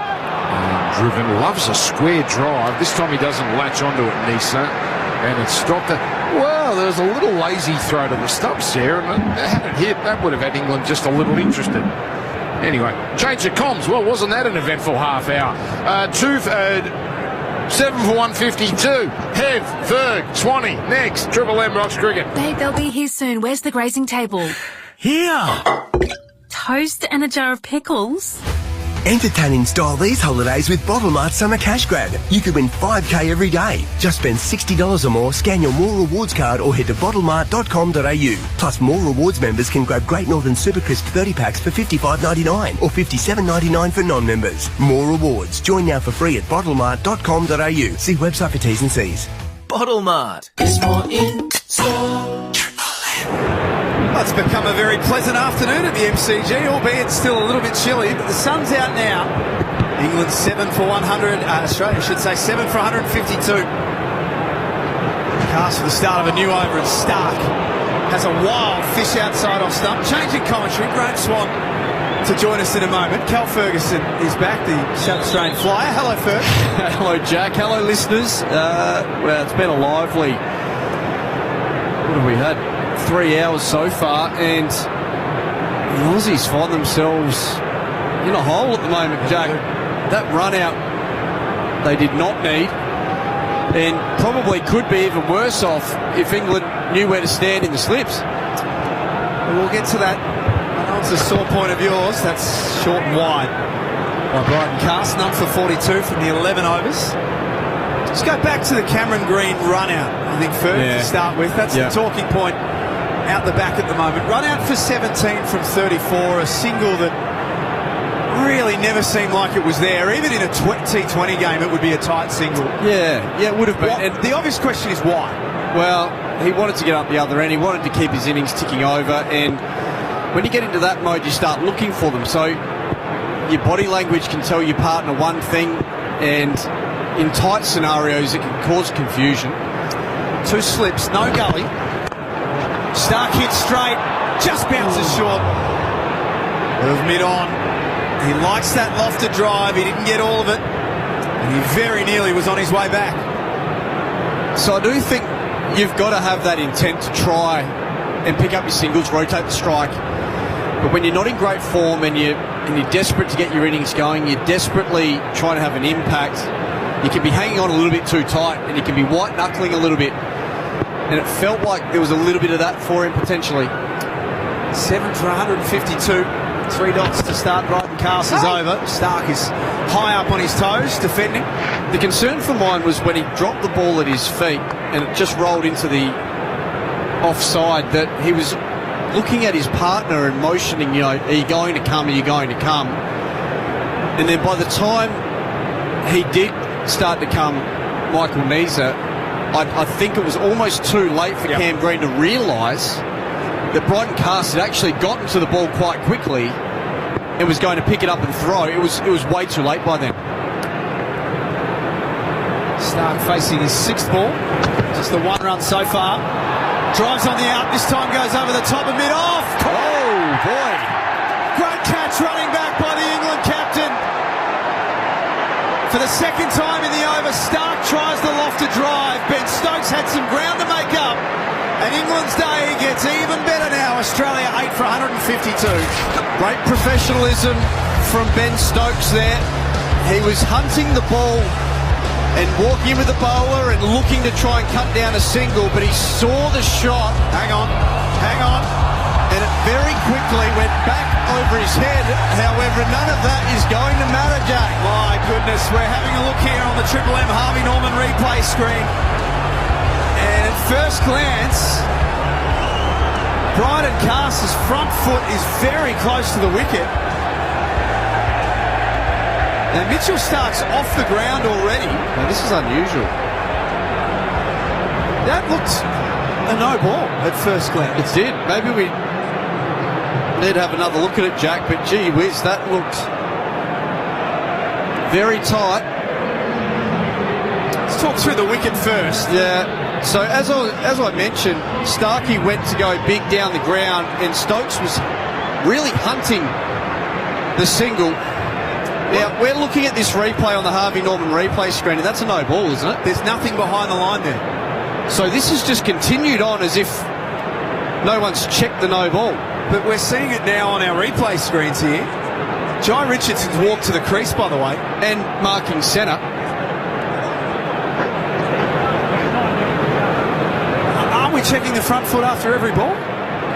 Well, that's my understanding. This is really interesting. So Ben Stokes has run back over his shoulder and taken a wonderful catch. Tracked it beautifully, took it clean as a whistle, diving back with the flight. And he has now removed Mitchell Stark, who is down in the dugout. Cast is at the top of his mark, about to bowl to Jai Richardson. And it feels like third umpire hasn't had a look at the footage and has now moved on to the new batter. This is weird. 8 for 152. Richardson in his first test in 4 years on strike to start with. Loud call of no. We don't often talk about umpiring, Ferg, but there's a talking point out of this. 8 for 152 for Discovery Park's Triple M Rocks Cricket. Total Tools Boxing Day flash sale is on now. Get up to $2,000 of bonus points to spend on more tools across the store. The more you spend, the more points you get. Spend it on power tools and accessories, nail guns, welders, auto tools, outdoor power equipment and more. Hurry! Total Tools Boxing Day flash sale on now. Total Tools. Every tool, every trade. So a wicket in the last over, a controversial one. Mitchell Stark removed for one. Australia 8 for 152. Ethan Meldrum, Triple M NRMA Insurance Stats. I tell you what, I hate scrolling through the laws of the game. This is so hard to find. I'm pretty sure there's a rule that says as soon as you leave the field of play, whatever happens with the no ball review does not matter. Bryden Cast, 12 no balls this summer prior to that delivery. Quadruple any other player. Michael Neser on strike. Bowled it! Bowled. Josh Tongue rolls straight through. First ball of a new over, and Michael Neser's stumps are disturbed. Well, it's Josh Tongue again. He has ripped the heart out of this batting order of Australia. He's bowled full, he's challenged the stumps, everything. Graham Swan that the attack hasn't done this summer, Josh Tongue's done. And this has been a wonderful comeback from England on this first day at the MCG, Jack. 9 for 152 for Discovery Park's Triple M Rocks Cricket. G'day, it's Justin Langer here. As a batsman, I was always focused on my sight, but I learned the hard way the importance of hearing health. That's why I'm teaming up with the not-for-profit Lions Hearing Clinics to encourage you to check 1, 2. 1. Book a hearing assessment with the Lions Hearing Clinic. And 2. Receive an analysis from experts, not salespeople, so you get the care you deserve. Lions Hearing Clinics, part of Ear Science Institute Australia. Search Lions Hearing. Cricket's better at the pub. No glare on their big screens, AC's non-existent in the stands, and the lines to get a drink. It's just not cricket. But your local Pub Plus pub, better screens, shorter lines, so you'll never miss a wicket queuing for a bevy. Cold drinks, cool AC, no trumpets allowed. And with the Pub Plus app, you'll get even more from your local. Cricket at the pub? That's a plus. And summer sorted at your local. For Discovery Parks, Triple M rocks the Ashes. Josh Tongue's got 4 for 45. The last is Michael Neser bowled for 35 from 49 deliveries. Australia, what the hell is going on? A 9 for 152. Midway through day one of the Boxing Day test, Cal Ferguson and Jack Heverin in commentary, joined by Graham Swan, who's got a smile from ear to ear at the moment. Oh, Cheshire Cat. Look out. I've never felt happier. About time as well in the series, pitching it up, bowling at the stump. Who would have thought? This brand new theory that England have discovered. 150 years. Tongue looking for a 5-foot, bowling on strike, edge, gone! First ball, wow. Josh Tongue on a hat-trick. Australia bowled out for 152. Tongue's got 5 for. What a day it's been for England. Perfect bowling, perfect line and left outside off stump. Josh Tongue, well done. 5 for 45, name up on the honours board. It was well taken at second slip by Harry Brook. The two Australians run off the ground to take their pads off. England staying in the middle. They're being booed now because, well, who knows why? Because you're English, that's why. No, they're cheering, the Barmy Army on their feet, cheering for Josh Tongue. They're booing the Australians. This Melbourne crowd have turned on their own. Have a look at the flags over there in Bay 13. It's turned upside down. It's English now. What is going on? The MCG, the cauldron. They've taken to it like a duck to water, the English today. They've been fantastic. And as you said, this new theory of pitching it up with the new ball and hitting the pegs, well, it's paid dividends. We're going to come back on the other side of this and break it all down. England will be back out there batting very shortly. Australia 10 for a 152 on day one of the Boxing Day test. Fascinating scenes here at the Triple MCG for Discovery Parks. Triple M rocks cricket. Think about how you use your car. Do you just drive from A to B? Is your car your office? Or do you go off-road? How you use your car will determine the type of brakes you need, because not all brakes are the same. Bendix have developed brake pads in Australia to suit your vehicle and driving style. No other brakes can say that. It's time to think about your brakes. Next time you change brakes, fit Bendix brakes. Don't accept anything less. Bendix brakes. Put your foot down with confidence. Anytime is 7-Eleven time, particularly at 6:50pm when the game is about to begin and you need something to bite on that isn't your fingernails. Get game day snacks delivered anytime at 7-Eleven. Find out if we deliver to you. At Bunnings Trade, if you're on the tools over the holiday period, so are we. Our stores are open early till late and on the weekends to help you get the job done. Head in store or contact the Trade Assist team on 134 872. Bunnings Trade, helping business is our trade. What started as a 16-year-old's dream back in 1926 has become a 100-year Australian success story. Today, Penrite Oil powers thousands of engines across the country. 2 wheels, 4 wheels, and the big wheels. Australian owned and made. Penrite Oil, 100 years, still driven. If your machinery, truck or vehicle needs an oil change, learn more at penriteoil.com.au/about. Don't let your cash flow reserves run out. Visit prosper.com today. Prosper have been helping Aussie small businesses thrive for over a decade with funding solutions for cash flow management and growth opportunities. The online application is easy with fast approvals and funding possible in hours. So what are you waiting for? Visit prosper.com today. That's PROSPA. T's and C's and standard credit criteria apply. Try being sad on a Sea-Doo. We'll wait. Yeah. You can't be sad on a Sea-Doo. The Sea-Doo summer run-out is nearly over. Sea-Doo's starting under 10 grand with extra extended warranty for a limited time only. Why wouldn't you jump on that? It's the perfect time to get out on the water and feel the freedom of your own Sea-Doo. But these deals are for a limited time only and while stocks last. So don't wait. Visit your nearest Sea-Doo dealer now and grab a summer run-out deal while you still can. Suburban four-wheel drives. Born to roam the wilds, but ultimately trapped in the suburbs. But now Club 4x4 insurance policies free the four-wheel drive, giving cover anywhere you can legally go in Australia. Club 4x4 Insurance. Free the four-wheel drive. Issued by Lifestyle Insurance on behalf of QBE Insurance Australia. See club4x4.com.au for the PDS and TMD to decide if this product's right for you. Total Tools Boxing Day flash sale is on now. Get up to $2,000 of bonus points to spend on more tools across the store. The more you spend, the more points you get. Spend it on power tools and accessories, nail guns, welders, auto tools, outdoor power equipment and more. Hurry! Total Tools Boxing Day flash sale on now.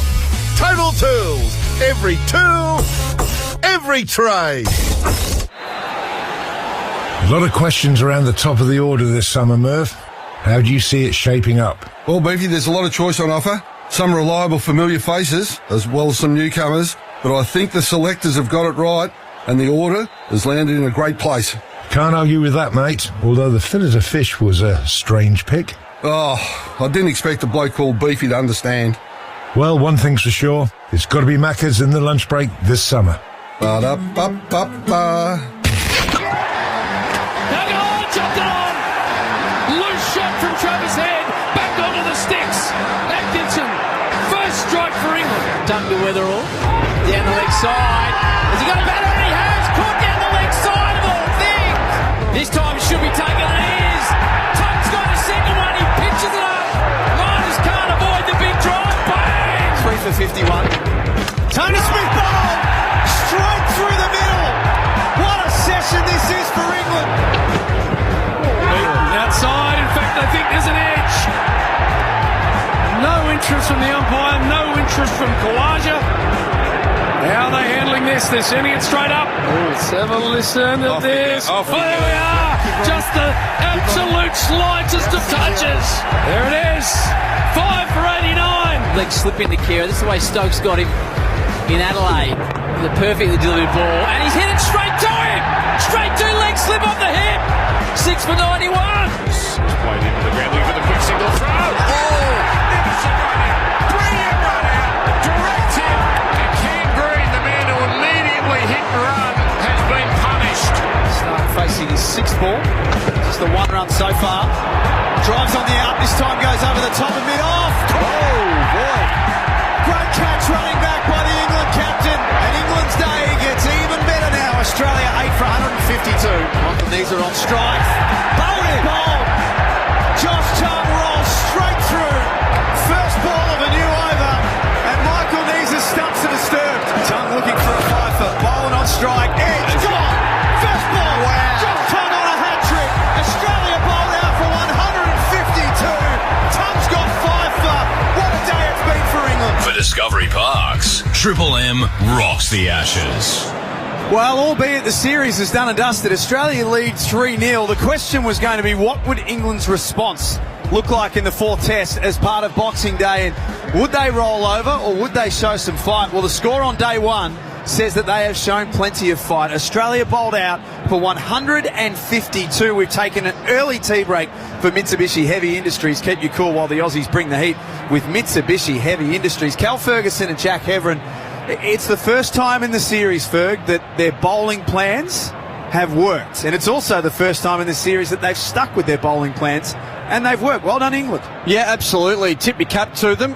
They've bowled first. And there's always that little bit of pressure on the bowlers to do the job once the captain's actually won it and sent the opposition in on a wicket that had plenty of grass on it, 10 millimetres, 3 millimetres more than last year, and a tinge to it. So they've come out and on the back of Josh Tongue, really. Josh Tongue has pitched the ball up. He's hit the stumps. He's kept that off bail in play and he's kept Australia making decisions. They haven't been able to just flash at balls off the back foot, loose deliveries outside the off stump all day, which is what we've seen a lot of to the top order. Our top order of the Australian lineup has been able to walk out there and once or twice an over score off a short wide delivery. Well, there's been very little of that today. Bryden Cass at times has been a little bit loose, but he's certainly challenged the stumps more. But really, Josh Tongue, I think in particular, along with Atkinson, early on in the early going, were able to challenge the stumps and put the top order under pressure. Australia could have played better early. I think there's no doubt about that. I think Marnus Labuschagne driving hard outside the off stump early in the first session of day 1 at the MCG, that's always fraught with danger. There's a tennis ball bounce to the ball here at the G, and you grew up playing first-class cricket here, being told that by the senior players, and he'll be disappointed with that shot. I think Jake Weatherall was a little bit stiff, but Travis Head cutting a little bit too close to the body. So I think the Australians could have played better, but I think England put a lot of pressure on our top order for once, and it paid dividends. Well done to them too. They've got to come out and bat very shortly. We'll resume play in about 12 minutes from now. Eats got some Triple M NRMA insurance stats. Ethan? Yeah, just where this stacks up in history for the Australians. In the last 35 years in Boxing Day tests against England, only one lower all-out score for the Australians in their 152. That was, of course, the 98 that our man Graham Swan very heavily involved in all-out 98 England. They were none for 157 at stumps at the end of day 1. That won't happen here today, but Graham Swan's been involved in both of those. One as a player, one now as a commentator. 152 all-out. First time Michael Neser has top scored in Test cricket. He's done it a stack of times in first-class cricket, 5 in the last 3 years. He's ended up being the top run scorer as well. So well done to him. And I have a bone to pick with the two of you, Hev and Ferg. Oh boy. Your stint here, of course, the commentators. This better be good. Yeah. The most important thing I track, never mind what the players do, I'm interested in what the commentators do. 1.2 overs, you two behind the mic during that second session. 3 for none. Come in and clean up the tail, Ferg. Well, we get the phone book, 7, 8, 9. We're getting the game moving. Exactly. Merv's not happy. He's worried about day 4 and 5. Oh, yeah. I think Merv's back end and his wallet's going to be fine, to be honest. I think he's going to be taken care of. The tea break for Mitsubishi Heavy Industries. Keep you cool while the Aussies bring the heat with Mitsubishi Heavy Industries. What does the Australian bowling group learn about this wicket now, Ferg? We saw Scott Boland and Mitchell Stark out there at the lunch break having a really forensic look at the wicket. How should they bowl? Well, I think they've got to make sure they're hitting the wicket. I think the way they've bowled throughout the series so far has been exactly what they needed to deliver here. Obviously, what they'll have seen from England was that bail height. If you're able to find your length that's going to get the ball travelling through to that height, you're going to be right in the game on this pitch. It's not swinging a lot, or it didn't for England. Ben Stokes is the one that would probably look to swing it more than the others. Maybe Atkinson away from the right-hander. Wasn't a lot of swing. So Stark might get a little bit with the brand new ball. Jai Richardson, if he gets the new ball, might be able to swing it a bit. Nisa, the Australians have the ability to swing it more than what England do, but I think it's going to be the type of wicket that'll seam around a little bit more. So they've just got to find that length that's going to challenge the bails. Be willing to get driven down the ground early too, because this wicket, it's not hot at the moment, so it should stay relatively bowler friendly for a duration, even into tomorrow morning. So let's get the length right first up and challenge the defence of this English top order. By the way, massive shout out to Harvey Norman, because it's match day at Harvey Norman, Fergan. The half-yearly clearance is in full swing. Big savings are flying to the boundary store wide. You can score runs on TVs, fridges, vacuums, plus kitchen and laundry. My fridge died just before Christmas. Oh, no. Went to Harvey Norman, delivered the next day. Of course they did. It was so good. It's what they do. On laptops, mobiles, headphones and cameras. The latest tech, and it's all priced to clear. Refresh your place with mattresses, bedroom furniture, lounges, dining, outdoor and barbecues. They are all on sale. Best brands, best range, best clearance prices. Harvey Norman. Half-yearly clearance. Don't miss it. Australia are out in the field warming up at the moment. Just rub the crystal ball for us a little bit, Ferg. Okay. What does the back end of today look like? Oh, look, to be honest, I don't. I've got a bit of fear for the top order of England. They haven't played all that well against this Australian frontline bowling attack. We've missed Pat Cummins in this test match, but I think Jai Richardson has looked very impressive in his outings in Australia domestic cricket so far this summer. I think at his pace and the ability to swing the ball both ways, he's going to be really damaging with this new ball, along with Mitch Stark. And then you've got to worry about Scott Boland. Well, Scotty Poland at the MCG, the triple MCG, is as damaging as any. And Michael Neser obviously took 5 in his only test match in the series. I think they're going to be in for a world of hurt again, the top order of England. Could be a short test, this one. Great work by you, Ferg. Royalty on the other side of this, the Lord Ian Botham. Oh, yes. One of Australia's greatest ever captains, Mark Taylor. And well, just ask him. Don't say one of. He'll demand it be said that he is the greatest. And a full purse today, I think you'll find that Mark Taylor's got as well. And broadcasting royalty, Dan Ganane, to join you on the other side of this. Before we get there, though, let's get the latest Triple M Prosper news. Your business could have funding within hours of approval. Visit prosper.com today. Speaking of royalty, here's Brett Thomas. Oh, well, thank you, Sir Jack. Fighting to keep his place in the Test team, Cam Green threw his wicket away at the MCG this afternoon. Run out for 17, attempting a quick single by Bryden Cass. Triple M's Greg Blewett says it appeared there was confusion between Green and Michael Neser. Blocked it into the offside, did Green, and then he started to run, and then he looked up, almost like confirmation from Neser to say, do you want it? But it was always Green's call for mine. All-rounder Sean Abbott returns from a hamstring injury to the Sixers lineup against the Stars at the SCG tonight. Later on, the Scorchers host the Canes at Optus Stadium. Defending champion Law Connect led the Sydney to Hobart fleet out of the harbour. Huge swells are pounding all boats down the coast, and the Aussies all out for 152 on day one at the MCG. Snooze Super Summer Sale is on now. Up to 40% off selected bed frames. Plus, for a limited time only, take an extra 10% off selected bed frames on already reduced prices. Checking Triple M cricket weather, we will get a full day's play in. Grey clouds to start the morning, but no rain. Clear right now. 16 degrees at the MCG as Triple M rocks the Ashes. Mitsubishi Heavy Industries. Keep your cool while the Aussies bring the heat. With Mitsubishi Heavy Industries. Triple M rocks the Ashes. Building a big innings? You need a ladder that stands the test of time. Trust Bailey Ladders Pro Punch Lock range. BaileyLadders.com.au. The Ashes third test, live from Adelaide. Traffic. Triple M Sydney traffic. Audio is more powerful than you think. For advertising with real power, start with commercial radio and audio, where brands are heard. Visit cra.au. The Boxing Day sales adding plenty of traffic around shopping centres this afternoon. Liverpool seeing the Cumberland Highway very congested both ways. Homebush heavy delays on Homebush Bay Drive approaching the DFO. And heading out of Sydney, the M1 Pacific Motorway coping well northbound through Cowan. Today at Harvey Norman, 10% in bonus gift cards when you spend $500 or more on selected products. T's and C's apply. Gift card valid for 1 month. Go Harvey Norman. Open till 9 tonight. Sydney deserves a Triple M summer of good times and greatest hits. Only on 104.9 Triple M. With NRMA Insurance, you could enjoy our multi-policy discount when you take out 2 or more eligible policies. NRMA Insurance, a help company. Discount applies in tiers based on the number of eligible policies. Maximum tier reached at 9 eligible policies. Visit nrma.com.au/customer-discounts for more info. Discount may be subject to minimum premiums. Always read the PDS. PDS and TMDs available from NRMA Insurance at nrma.com.au. Mate, it's summer. Yep, sun's out, beers are cold and the cricket's on. You know what doesn't take a break? Let me guess. Scro?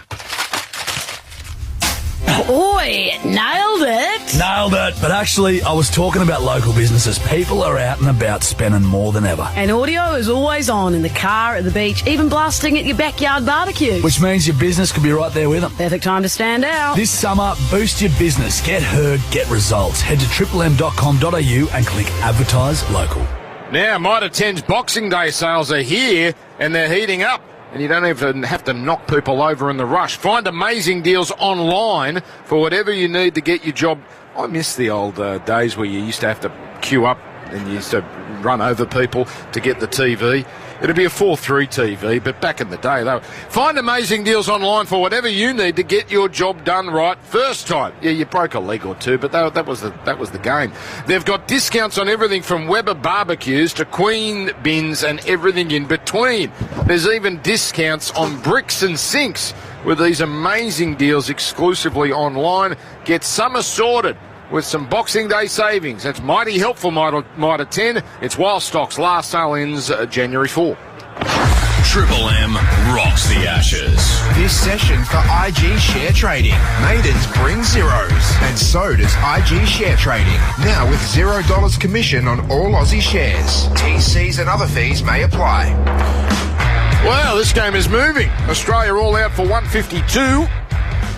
And we'll get to see the likes of Stark and Boland if they can get some assistance off this pitch. Tubby, I don't think we're going to be here for a long time here at the G. Well, it's looking that way. Look, I think Australia are probably 100 runs short. I think it's a 250 deck, to be honest. There was some good bowling in there. There was some not so good shots. There was a run out. That's never a good thing. When things were actually starting to turn around for Australia, they got to 6 for 140. You thought maybe 220. Then Green runs himself out, which wasn't terribly clever. And then England mopped up the tail. So they've done well, England. They would be delighted with the situation of the game. But now we're going to find out how good it is. This next session, from an Australian point of view, has to be Australians. If they can get that right, we'll then find out if 152 is enough. Beef, Tung, he cleaned up the tail, but he was good all the way through. And with a bit of hindsight, and it's easy to say, geez, you'd wish you'd be using him from Test 1 because he looks good on these decks. Been patient with his injuries he's had, stress fractures and things of that order. But the good thing about it is that he stays there. His action is slightly misleading you, a bit like Courtney Walsh. Yeah, it sort of goes with the wrist opens up a little bit. And you think he's pushing it down the offside, but down the leg side rather, but it doesn't. He tends to hold it up, and if he does get it to move a bit with that angle, very hard to play. So yeah, I was a little bit surprised. I thought he would have started the series, but anyway. Right, so Duckett is out there, so is Crawley. Duckett, his highest score, 29. He's had a pretty miserable few days, and Crawley, couple of times he's looked fantastic, but then as he so often does, he gives it away before it gets to 100.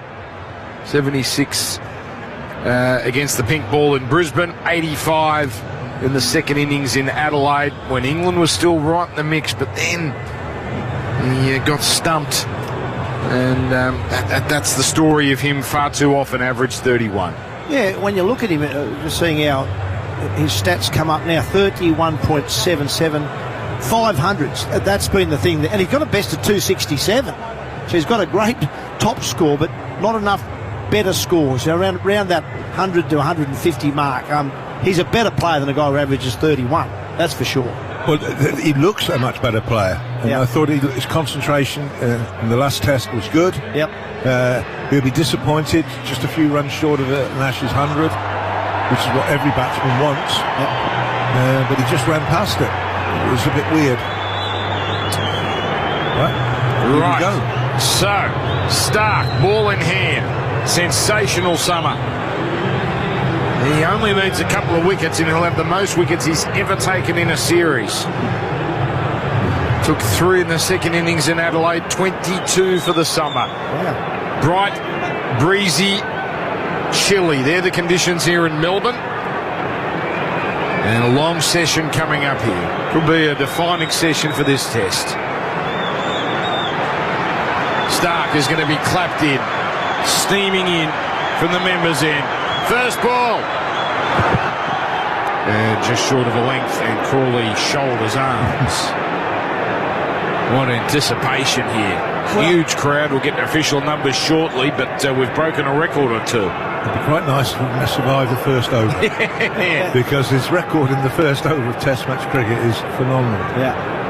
Well, let's hope from an England point of view, you want to hope that Zach Crawley has taken a lot out of Adelaide. Yes, England lost that game, but gee, he played well in the second innings. Yes, he ran past one from Nathan Lyon, but he was 28 balls into his innings, he was 1. He actually got a bit of a feel for the conditions, the pace of the bounce of the pitch. I reckon he will learn a lot from that innings. Real buzz here as Stark coming in for his second ball. Oh, beaten Crawley. Moving away from the stumps, moving away from the outside edge. He may claim he pulled the bat out of the way there, but that was a very good delivery. Yeah. And that's what you can get here in Australia. It was a scrambled seam ball. It went across and he didn't push at it. In the end, it looked a bit strange. We didn't push at it. But that's what you've got to do.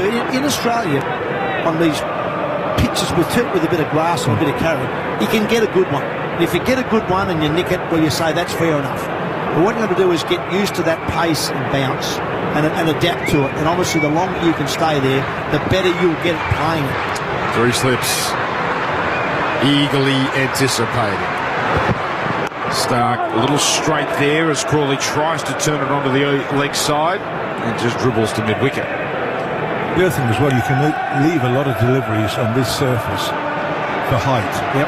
And that is also part of the equation that you've got to compute.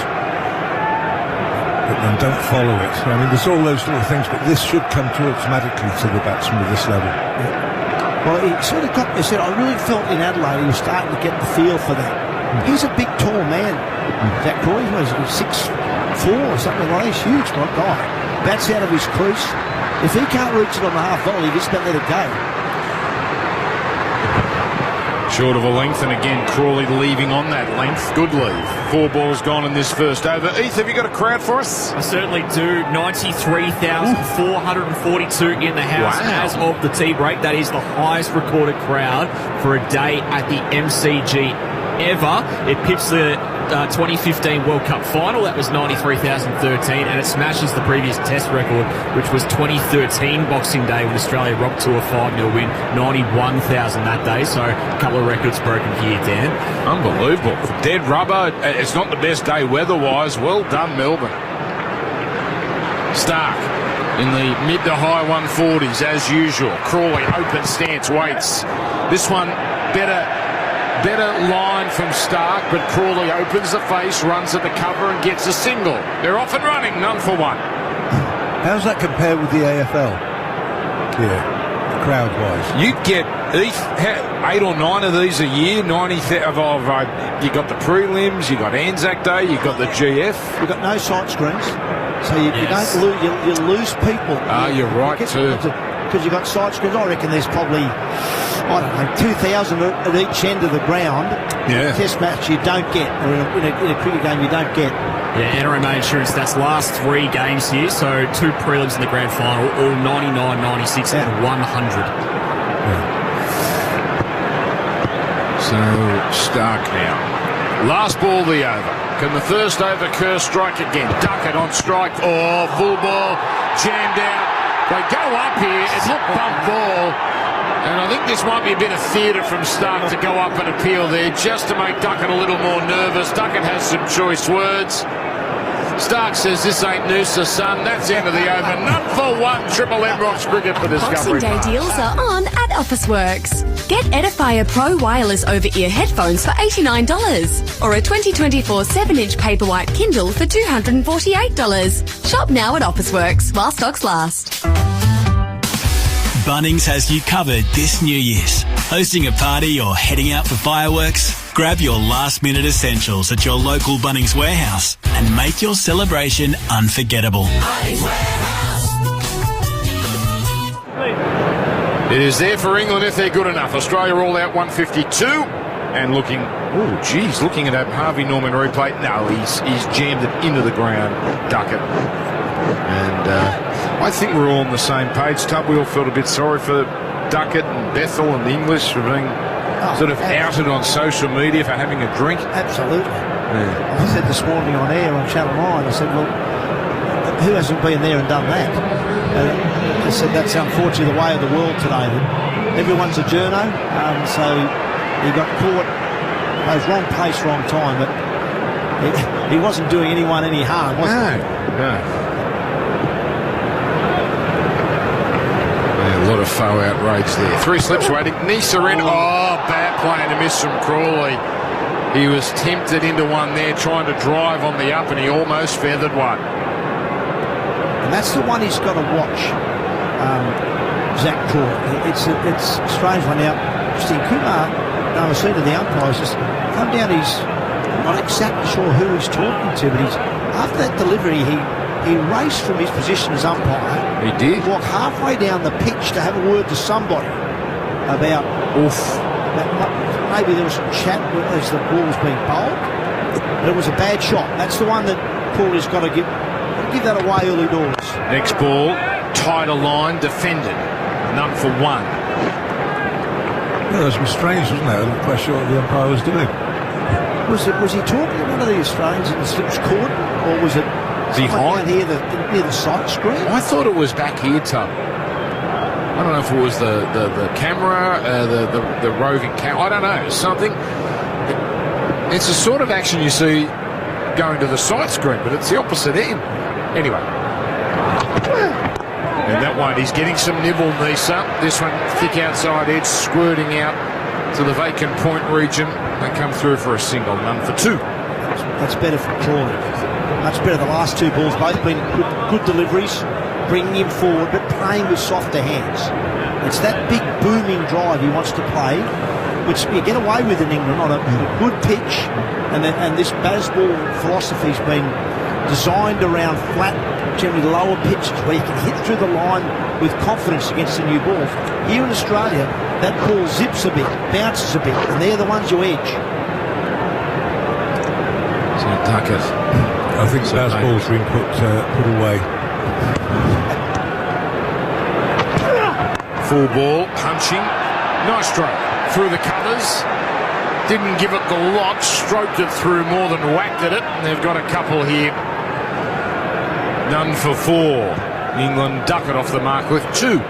Yeah, well, Duckett will be the one to watch because what's he let go in Test cricket? About 1% of the balls he's faced. He's not your classical opener by any means. He's a guy who just likes to feel the bat on the ball. His instinct is to hit everything. If he can reach it. Yeah, 1.9%, I've been reliably informed. But that's how many balls he's let go in his career. I think you had similar numbers, Stubb. Here's Nisa in, and that one hitting the pad, but going way down the leg side. That might have been the number of balls I actually played at. So 1 ball left in the over. Nisa was pretty good, the one test he played this summer. Pfeiffer in the second innings, pink ball at the Gabba. He's always done the job when he's been called into this Australian lineup. Seems like a popular bloke too, one of those guys good to have around the camp. So last ball in the bright sunshine. And again, a little straight turned here. by Duckett, and straight to mid-wicket. End of the over, 2 gone, none for 4, and apply to 152 for Discovery Park's Triple M Rocks Cricket.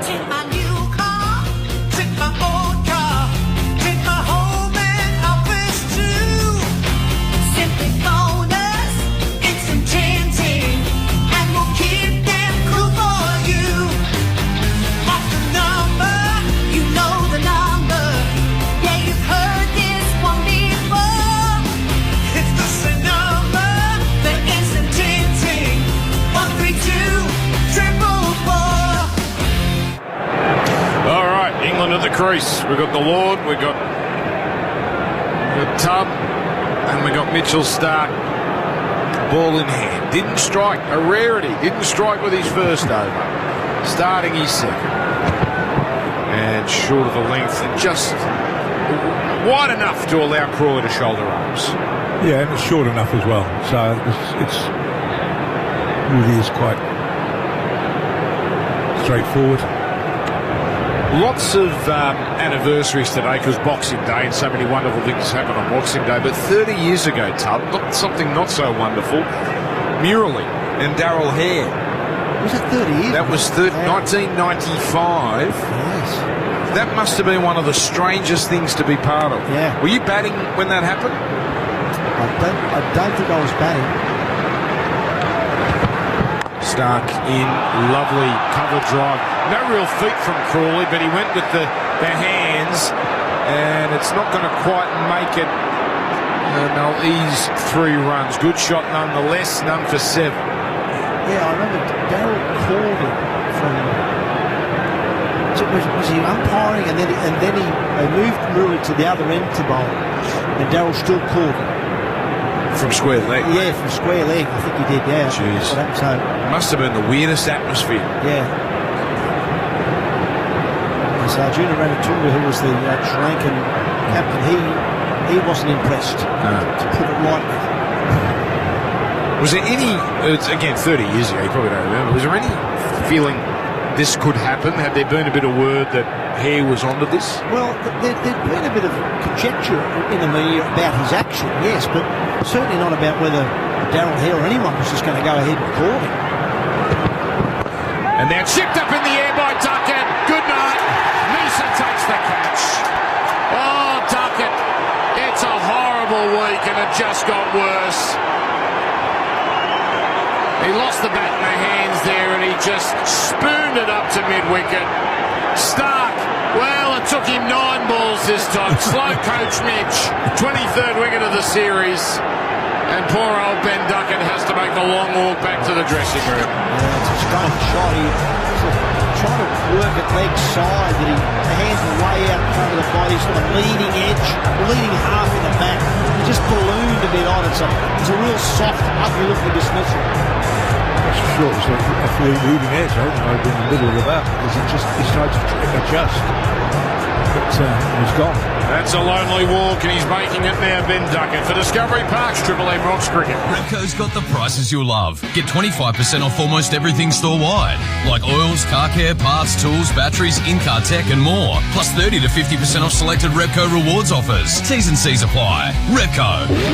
Get you going. Honda Run-Out is on now. Enjoy a $3,000 price reduction across the 25-built Honda ZRV and CRV hybrid range while stocks last. For T's and C's, visit honda.com.au. Honda Australia Pty Limited, LMCT 4136, MD 28946 6118, MD 085225. Can't decide what to get your loved one for Christmas? Your local Home Hardware has got you covered. With a Home Hardware gift card or e-gift card, they can pick exactly what they want. From DIY must-haves to home and garden favourites. It's the perfect gift for every DIYer on your list. Home Hardware gift cards available in-store and e-gift cards available online now at homehardware.com.au.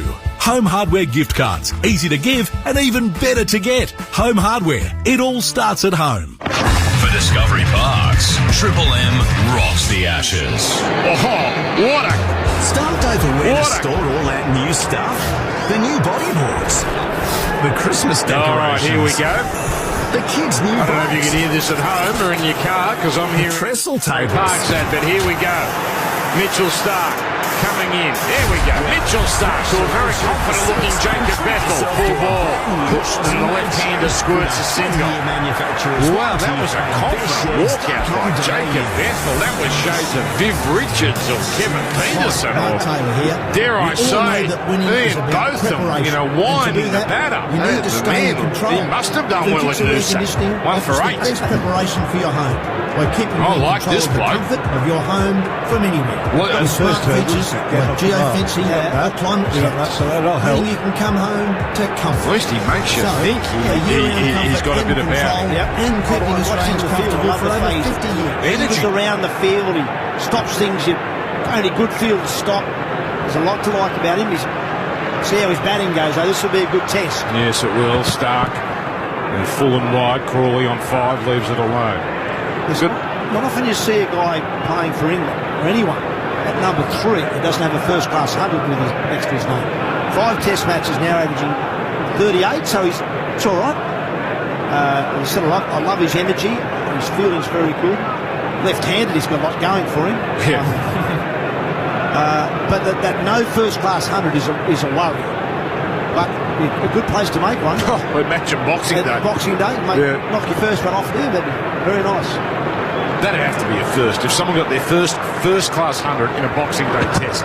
Stark is in, and shouldering arms Crawley. In fact, that is the end of the over. A successful one for Australia. In reply to 152, England 1 for 8 for Discovery Park's Triple M Watch. Summer at 7-Eleven means Slurpee. A little frozen raspberry, a lot of grape. Lid on, then a dash of cola. Mix your summer flavour, only at 7-Eleven. Flavours in store may vary. Boxing Day deals are on at Officeworks. Buy a 2K Ring Outdoor Battery Camera Plus for $117 or a Samsung Galaxy A36 128GB smartphone for $447. Shop now at Officeworks while stocks last. Right, it's Noosa who took the catch to get rid of Duckett and looked good with his first over against Bethel. So Bethel now will be just walking away. Now comes back, stands over from the Warren stand in. Noosa around the wicket. Ooh, wild one outside the off stump. He looked a bit better against the right-hander, Noosa, just getting his line sorted the first over. Just a little wide there.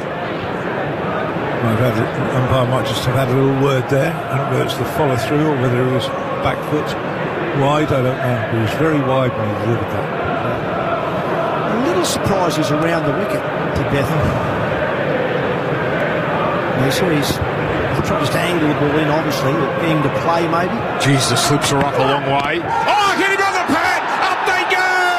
No, too much angle. Too much angle. Probably hit the knee roll. But the angle is the issue, and Smith is satisfied that the umpire made the right decision. Yeah, he was half forward, probably hit him above the knee too, I reckon. Bounce is always a worry with the new ball. Tends to get lower here as the game goes on, but hit him on top of the pad flap. Yeah, got him higher than I thought. So probably high and probably going down, but... next ball spits up a little here. Bethel watchfully defends. 1 for 8. So early tea, which means we get a long session here. 40 overs. Well, that's not going to happen, but what time were you here till? 6. So 2.5 hours. A big 2.5 hours here. In fact, it wasn't wide of the stumps, that LB, but certainly high. Certainly high. Noosa in. Full ball. Oh, now up they go. It's been taken by Carey. I thought it hit Pat. And a finger goes up. One way or the other, Bethel is out. Now that looked like a very good LBW shout if it was Pat first. But Carey then took what looked to be a fair catch if it's hit back. Yeah, I'm not going to review this going. I think he must have hit this. It's been taken by Carey. Delayed reaction by the umpire. Yeah, this could well be caught behind, I think. No review. Bethel concedes. 2 for 8.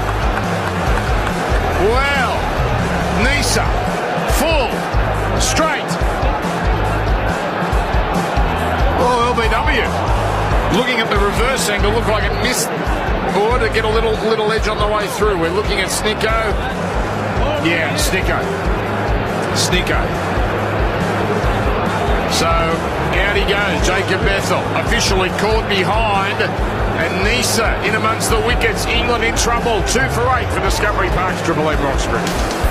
Tools. Sydney Tools Boxing Day sale is on now. Score up to $2,000 in bonus points. Crazy deals on combo kits, power tools, hand tools, air compressors, lasers, welders and much more. Chicago Air 150-litre silenced air compressor down to $14.99. Save $250. Makita 18-volt 7-piece combo kit only $13.79. Plus score a bonus MacTrack large toolbox valued at over $200. Sydney Tools. Best prices guaranteed. Shopping store online sydneytools.com.au. Bethel has left the arena. Tubbs said it. If it didn't hit the bat, it's out LBW anyway. Because it has crashed into the pad halfway up, in line with off stump. Yeah. And Damasceno actually nodded his head and he put the finger up, but he was always giving it. Yeah. Joe Root comes to the crease. A situation he's faced all too often this summer. With England in dire straits. 2 for 8. Wow. Michael Nessa, live bowling average for the series, 14.64, and he can hardly get a game. No, Tubb, you're selling the man short. Is that his career average? Career average. Joe Root, bit of sportsmanship, pulls out. He pulls out just as Nisa was in the gather. In fairness to Joe Root, he was actually not looking at it anywhere near down there. He's still doing his marking his guard. So 14.64 for Michael Nessa, and he can't even get a game. He's number 5 in the pecking order. He's not even first reserve. Boland's your typical first reserve. Geez, Boland on this deck. What a tantalising thought. Nisa in. Play and a miss. That was too good. It actually decked away. That's a miracle it didn't hit the outside edge. We nearly had Nisa on a hat-trick.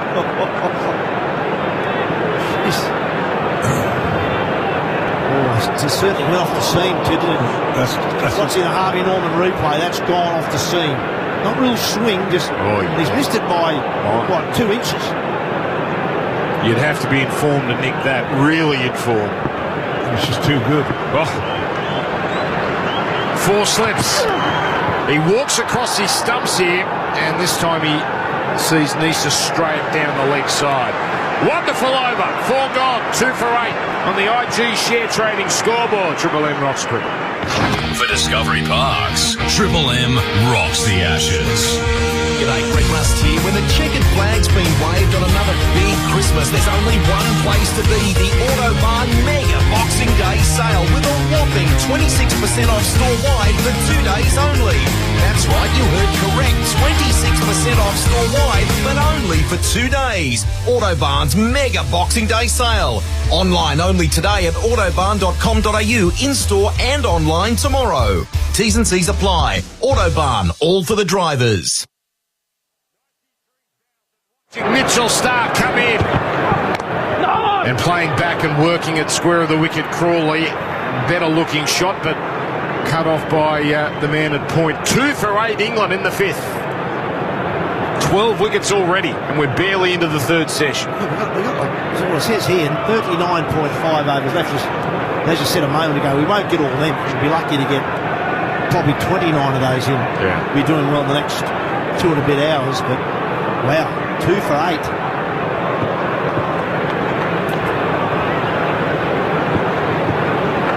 So Starc, he was the man that got rid of Duckett. Nisa finished off Bethel, quick, smart. 4-ball edged! Yes! Second slip! Smith, patient, catches it. Crawley's gone. That is 3 English wickets inside the first 5 overs. Wow. That's terrific bowling from Mitchell Starc. Crawley's, actually that was a defensive shot. That was a defensive try to pull. He's just feeling for the ball. Edge to Smith. He doesn't drop too many, Steve Smith. Good bowling. Good cricket from Australia. Striking back quickly. Pushing at the ball, going at it hard. He didn't need to play that. this is the point. When you've got the new ball, make the bowlers bowl at you to hit the stumps. You let it go, they'll get frustrated.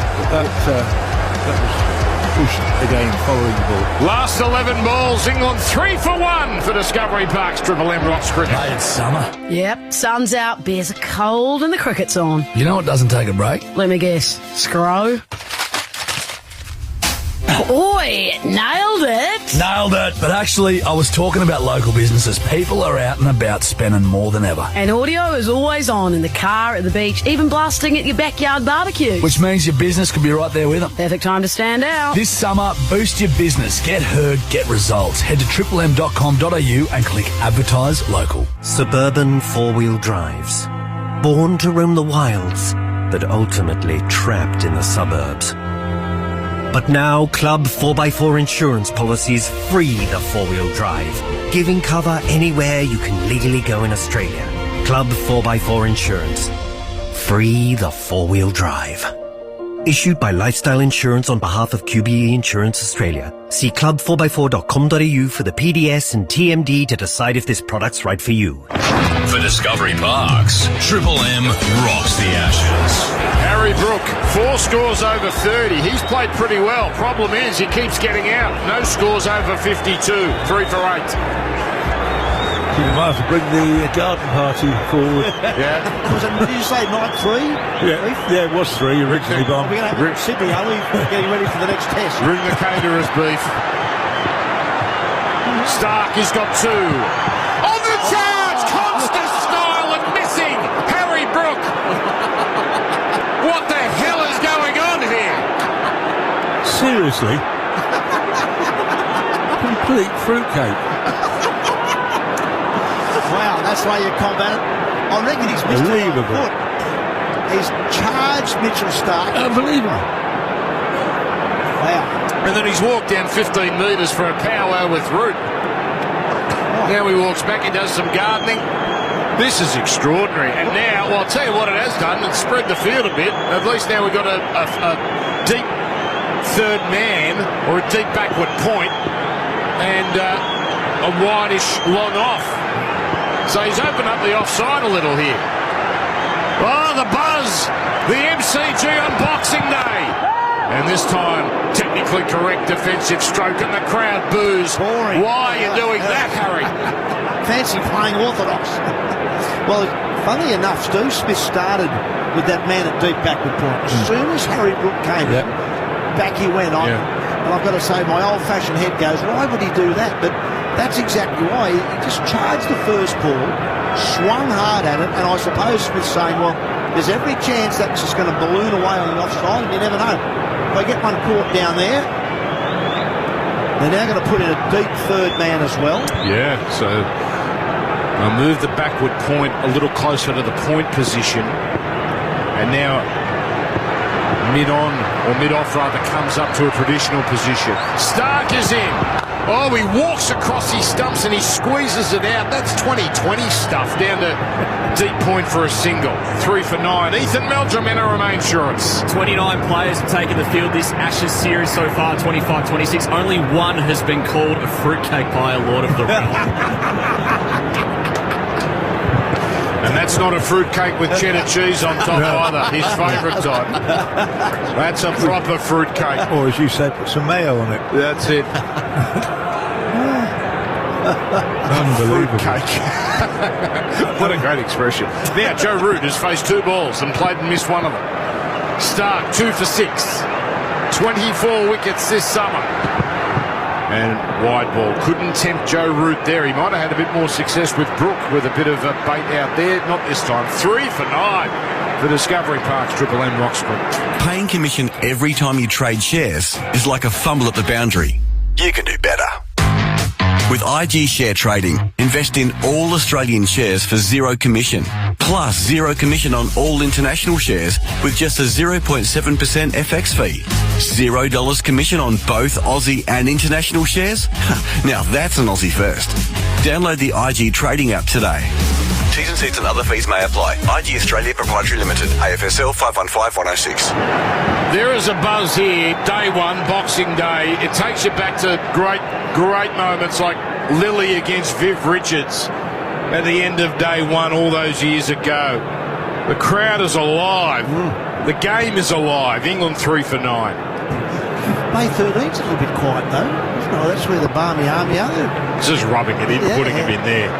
In the warm stand as well. Nisa in, and Brooke shoulders arms outside the off stump. We've got that same sort of field again. Just 2 slips in a gully from Michael Nisa. There's a cover, saving 1. And then there's a deep backward point, deep mid off, and 2 on the onside, saving 1. So they're trying to take away that running at your shot that he plays. It's a T20 shot, yeah. Run at the bowler and throw the bat at it and hope to get enough wood on it that it goes somewhere over the offside. So Australia have got a couple of slips in for the nick, but also a couple of fielders in the deep for the one that goes up in the air. Brooke on the charge, edging just wide of Green at Gully. It would have been a screamer and it goes for 4. But again, that's a victory for the bowler, but 4 runs to Harry Brook, 3 for 13. And there it is. He runs at him, throws the bat at it, tries to whip it onside, gets a leading edge, and it just goes to the right of Cameron Green in the gully at catchable height. It's high risk. I suppose there's big reward if you get away with it, and he's done it before, Harry Brook. What, 30 and out? Well, this is the way he's going to do it. He feels that there's something in the pitch. This is the way he's going to try and combat. Now this one probably strays down the leg side. Nice full ball, and they're going to scamper through for a leg by. So 3 for 14, Root on strike. I mean, you're captain, and you see the situation you're in, and someone comes charging with the light brigade down the... I mean, what would you be saying? Well, he's done it for the last year and a half of his career, hasn't he? When the Dex had a bit in it in particular, he's thought, okay, I'm not going to sit here and prod and probe. I'm going to take it on and try and knock the bowler off his line of length. And now Root jabs at this outside the off stump, moves away. And it's not Joe's game, is it? Like Joe plays more orthodox cricket, but already he's only faced 6 deliveries, and he's played and missed 2 of them already. So the feeling from Harry Brook is that, well, I can try and play like Joe, and I'm just going to nick one. So he's thinking, well, I'm going to get them before they get me. That's how he thinks now. It was never my strategy, Beef, but I tell you, it's been his strategy, and it's worked at times. Is there enough in this pitch to justify that sort of strategy? Because there is something in it. Here's Nisa. That one holds its line as Root technically correct defending. Well, once again, it's a modern-day strategy based on the here and now. Like the old traditional way is get through it. We know this ball, this Kookaburra balls, after 25, 30 overs, they get softer, the seam's less pronounced, and the batting conditions get better.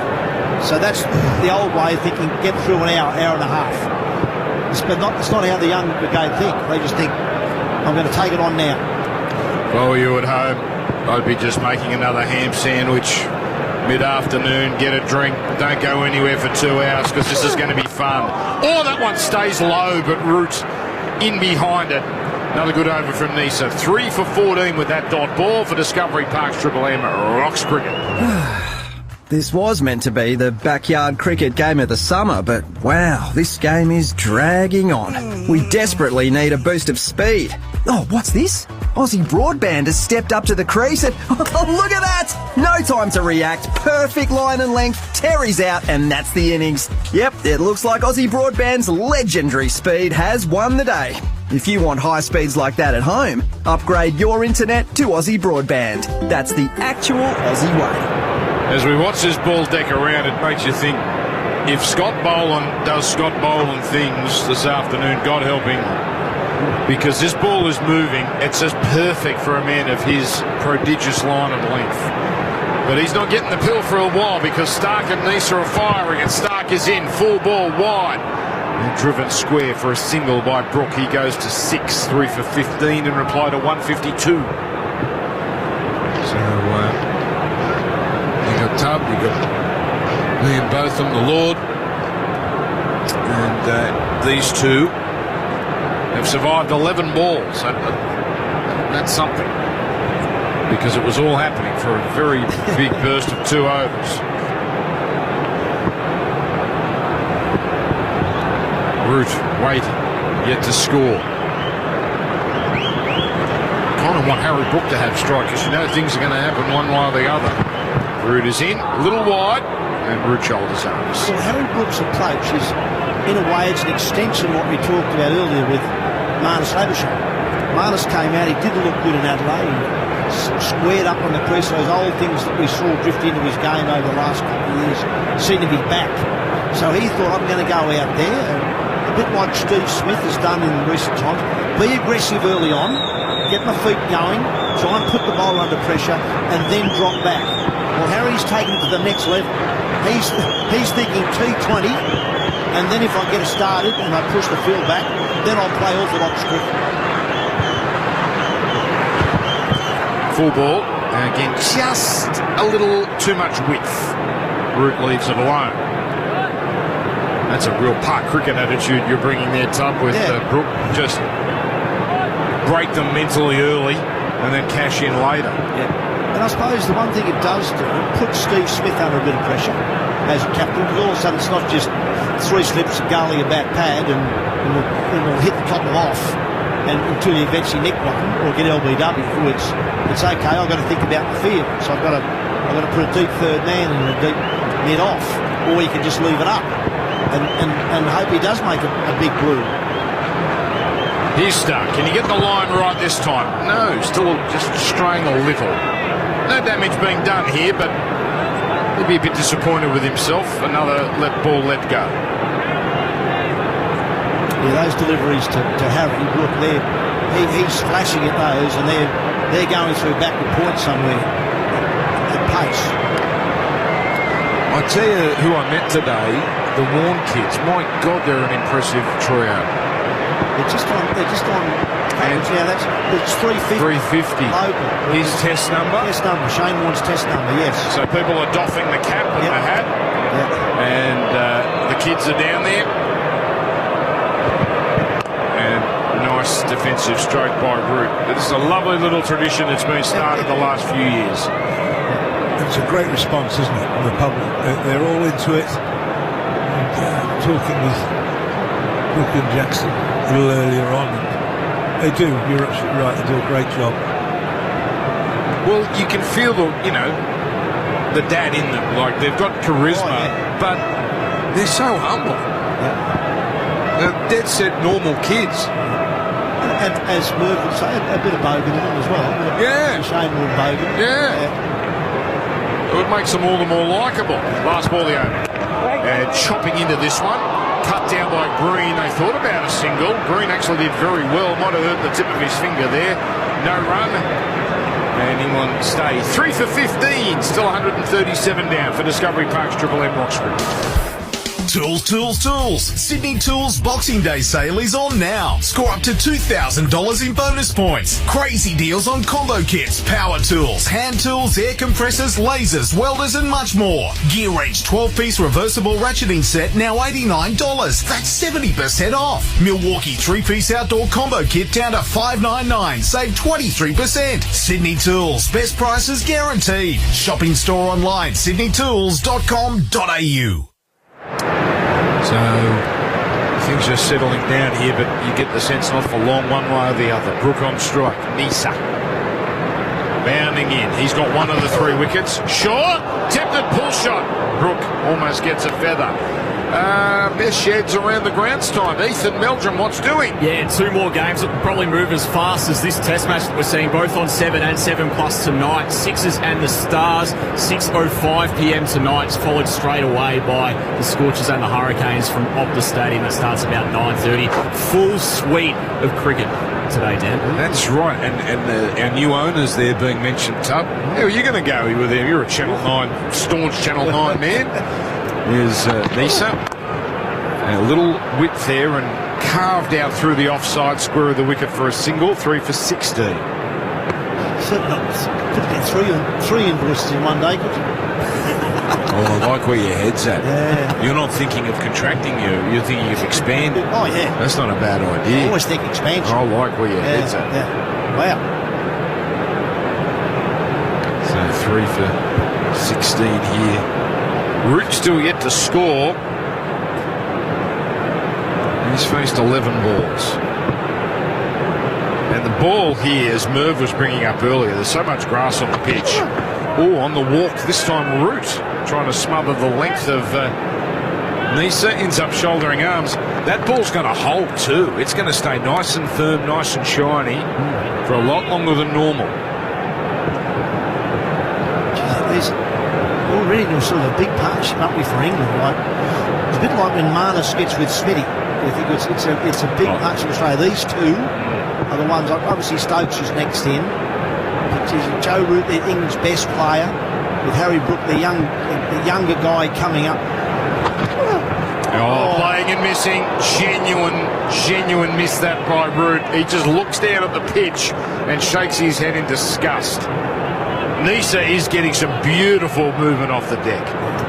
Oh, really well. I thought he bowled magnificently and picked up those 5 wickets and then suddenly got dropped. He's absolutely made for these sort of conditions, isn't he? Oh, perfect. He just angles the ball. He doesn't swing it a lot, Michael Nisa.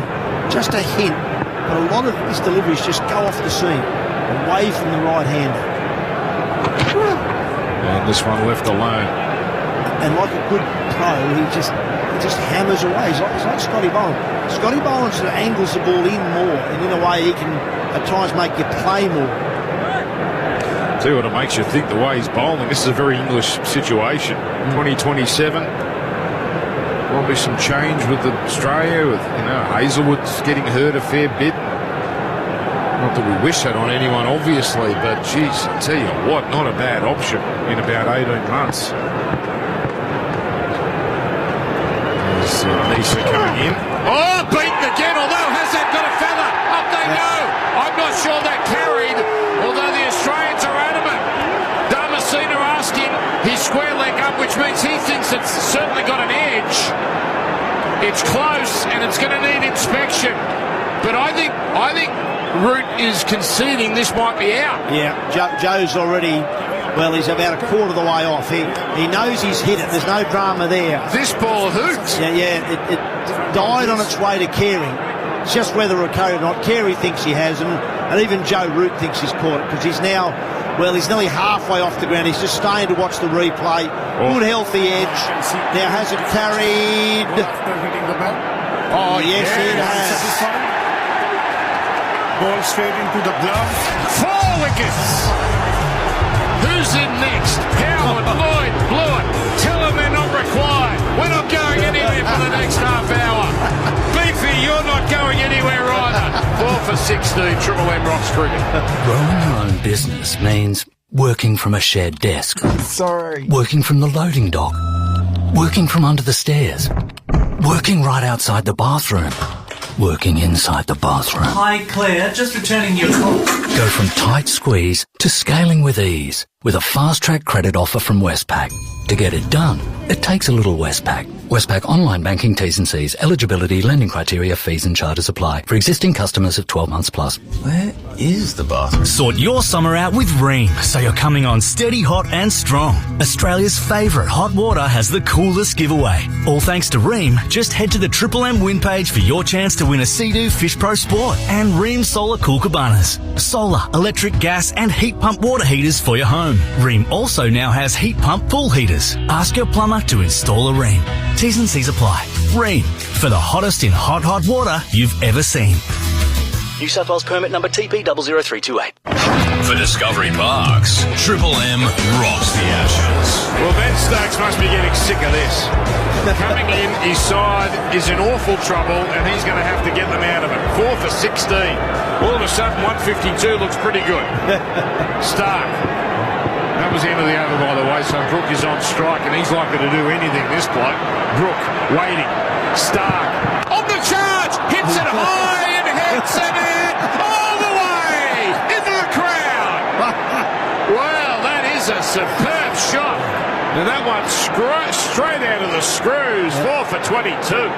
Well, I was just saying to Lord Ian Botham here off air, that's exactly why Harry Brook bats the way he bats, because he's just seen Joe Root make a 15-ball duck. and then edging a defensive shot through. So he thinks, I'm not getting out that way. He runs at the very next ball of Mitchell Starc, hits it over wide mid off for 6, and now the field goes back. Yeah. Acres of space between deep point and long off. Starc is in. Brook this time doesn't move around the crease and just works it to Nisa at mid-on.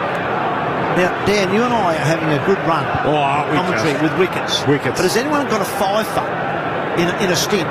Oh, that's right. We've got 4 for here. And we've got a fifer in a stint. Wow. We can hold the microphones up if we get one here. I've already done it once this time. We can do it again. We get a fifer. We've got to hold the microphone. And Lord. Yeah. I'm not sure he'd want to participate in that. But come on. Yeah. Well, this is our last over. We've got 4 balls. One more wicket. Come on. Come on, Nick. Here we go. Here's Starc on the charge, hitting across the line into some vacant space at mid-wicket where they'll get at least 2. Should be a 3rd. Stokes certainly pushing it, and they do come through. And Brook going now better than a run of ball. Is this Test cricket 4 for 25? It's a 2-day game, mate. 2-day Test match. It dead set could be a 2-day the way this is going. So Stokes now just trying to slow things down. As walks down the pitch, does a bit of gardening. And he's been a slow coach, really, by design. Well, he hasn't had much choice, really. Every time he's gone in, it's usually been backs to the wall stuff. That's it. So, I'm just saying to Tubbs just now, imagine being the next batsman in when Harry Brook's out there. You'd be in your chair, out your chair, in your chair. Ethan Meldrum, NRMA Insurance. Yeah, I reckon I found a fifer from Perth. The commentators on that stint, 5 for 34. Dan and Tubby and Aaron Finch, 5 for 34. Wow, here we go. There you go. On the almost on the charge. He stepped forward, then stepped back, and then was beaten outside the off-stump Stokes. That one moved, and he looks perplexed as he looks down the track. Almost mesmerised Ben Stokes by what happened off the deck. I'll be quite happy not to raise the... Yeah, you'll be raising it, Beef. You'll be raising it. 2 balls left, Beef. I know. Tell you what, he's missed that by about 3 inches. That's gone off the seam as well. Now, okay, Tub. You know how 100 in a session is a thing, but if play goes for an extra half hour, it's kind of asterisks. Yeah. We've been on since 3:15. Okay, so it's 45. This one goes down the leg side. May have taken pat here of Stokes. Squirts down to fine leg, and that is the case. I mean, we've got to be honest and fair. 4 for 26. Now I'll take a 5th wicket, Dub. Don't you worry about that. 1 ball left we've got. So coming in next, it is Mark Howard. It is... Where's my list? Bumble, Lloyd and Greg Blewett. Now, the last time Bumble and Bluey were on, Bumble was off the leash. And whoever the play-by-play commentator had absolutely no control. Absolutely none. Last ball, Starc in. Backing away, hitting it high and fine. And down to the boundary at fine leg for 4. We are in Sam Constas territory. That's the end of the over. This is crazy. 4 for 30. Triple M Rocks cricket for Discovery Parks. Getting an opponent's wicket? How's that? Going outside in the heat of the day in an Aussie summer? That's not on. But staying put while your Dakin keeps your entire home cool? That's the match winner. Dakin, winner of trusted brands in air conditioning 3 years running. Choose smart. Choose Dakin. Dakin, perfecting the air. All right, we've done it. We've locked Howie out. He's nowhere to be seen. Bumble's here, so is Bluey. No, he's coming over from Fox, so he'll take over in a moment. But this is just bonkers what's going on. Brook, 20 off 13. Stokes, none off 2. 4 for 30. Triple M rocking cricket for Discovery Parks. Here comes Nisa. 4 ball. Squeezed out. Too much width. Stokes off the mark. Handsome shot. More traditional shot. And they'll ease through for 3 runs, so 4 for 33. You enjoying this, Bumble? Well, I think they've just reasoned that let's get after it before they get us. I thought it was a one-day game. How many do we need? T20. 220. That would be good. I mean, 4 for 33. Yeah, well... New ball, some fabulous bowling. I think Harry Brooks just going to go bonkers now. They've got to tee off. Yeah. They've got to tee off. Oh, hello, Carey, up to the stump. Yeah. You wouldn't think, though, that's going to bother Brook, the way he goes about it. He's not short of confidence.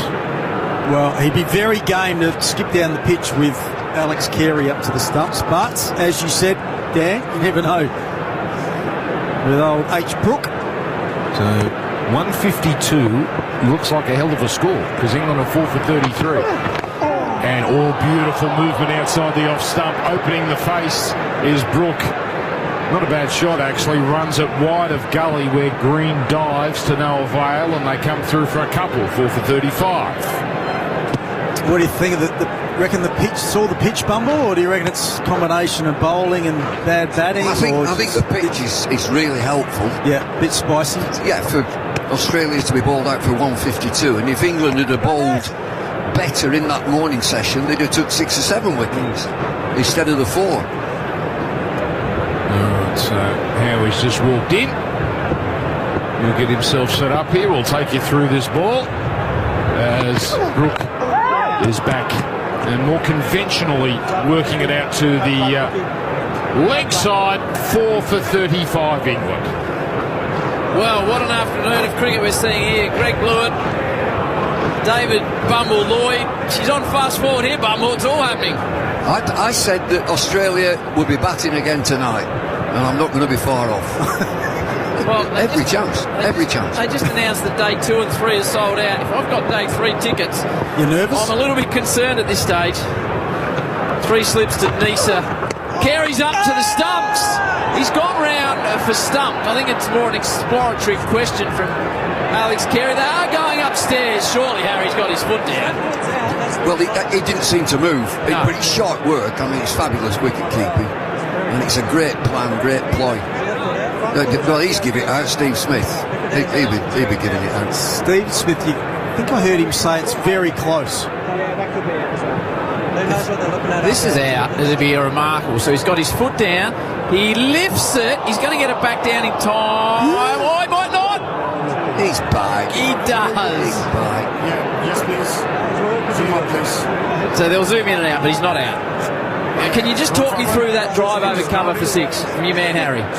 How many do we need to win? We're just against the clock here.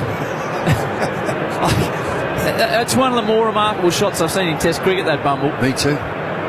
At 4 for 16, he's hit the opening bowler who's taken 24 wickets for the series over long off for 6. Well, yeah, wide long off, wasn't it? It was sort of in between long off and deep cover. Carey's now gone back to Brook. No, he's actually stayed up. Just give you a technical thing about that stumping there. Sharp work. Go on there. Jack Russell, you know Jack? Yep. Yeah. Jack Russell. He analyses all these keepers and he says this bloke is special. He's stood too far back when he comes up to the stumps.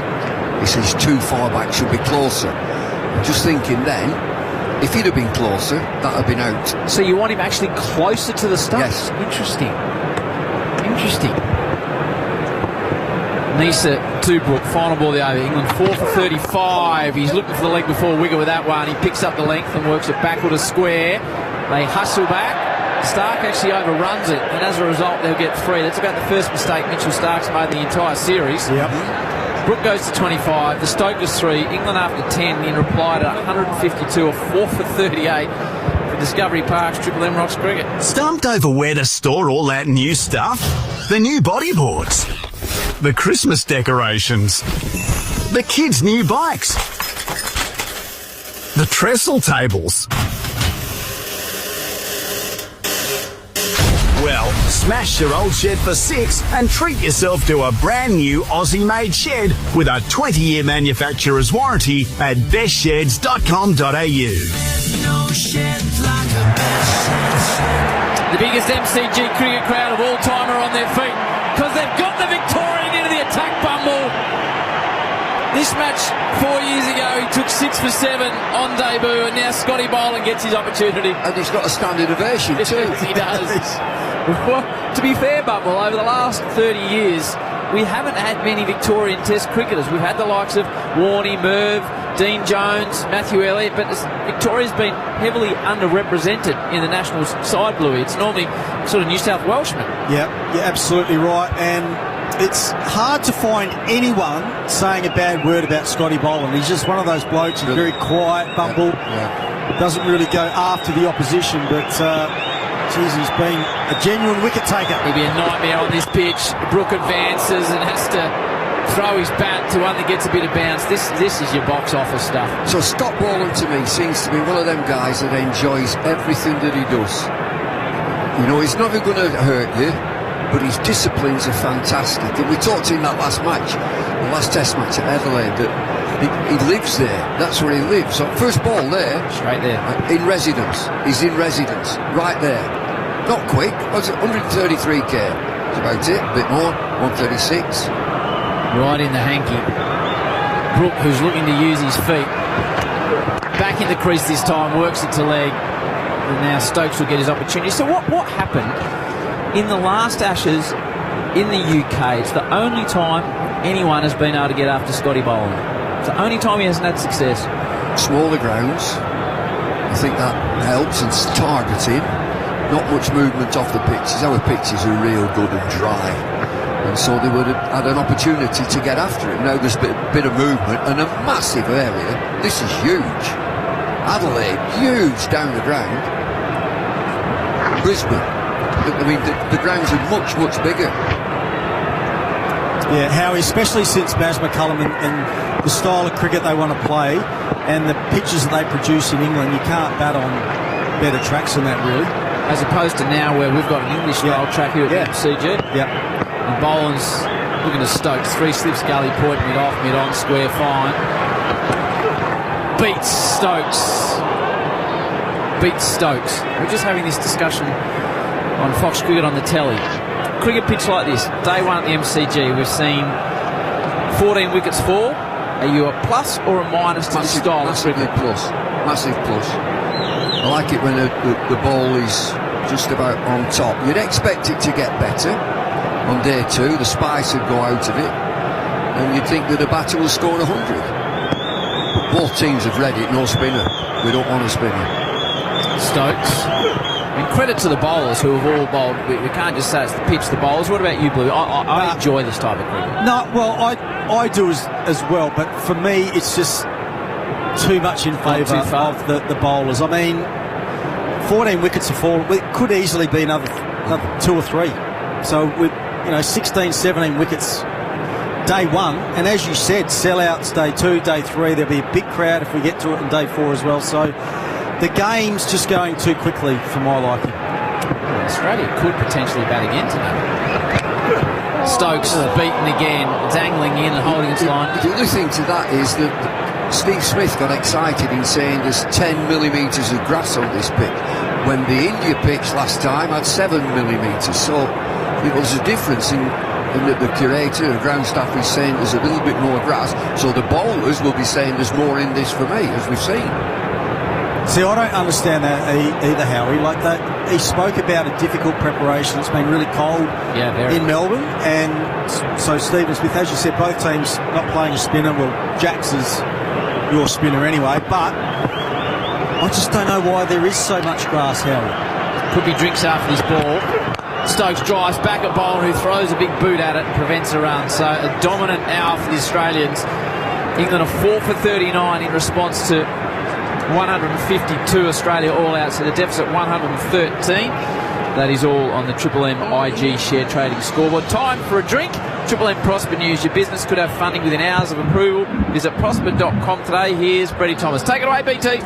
Thank you, Howie. England fans will be wondering why Josh Tongue had been overlooked for the first 2 tests of the Ashes, taking a career best 5 for 45, including 2 in 2 balls to end the innings, meaning he'll be on a hat-trick when the Aussies bat again. Former English spinner Graham Swan says Tongue hit his marks all morning. But it's just amazing, the fact that Josh Tongue really wasn't preferred going into this series. All he does is pitch it up and try and hit the stumps. A decent lick.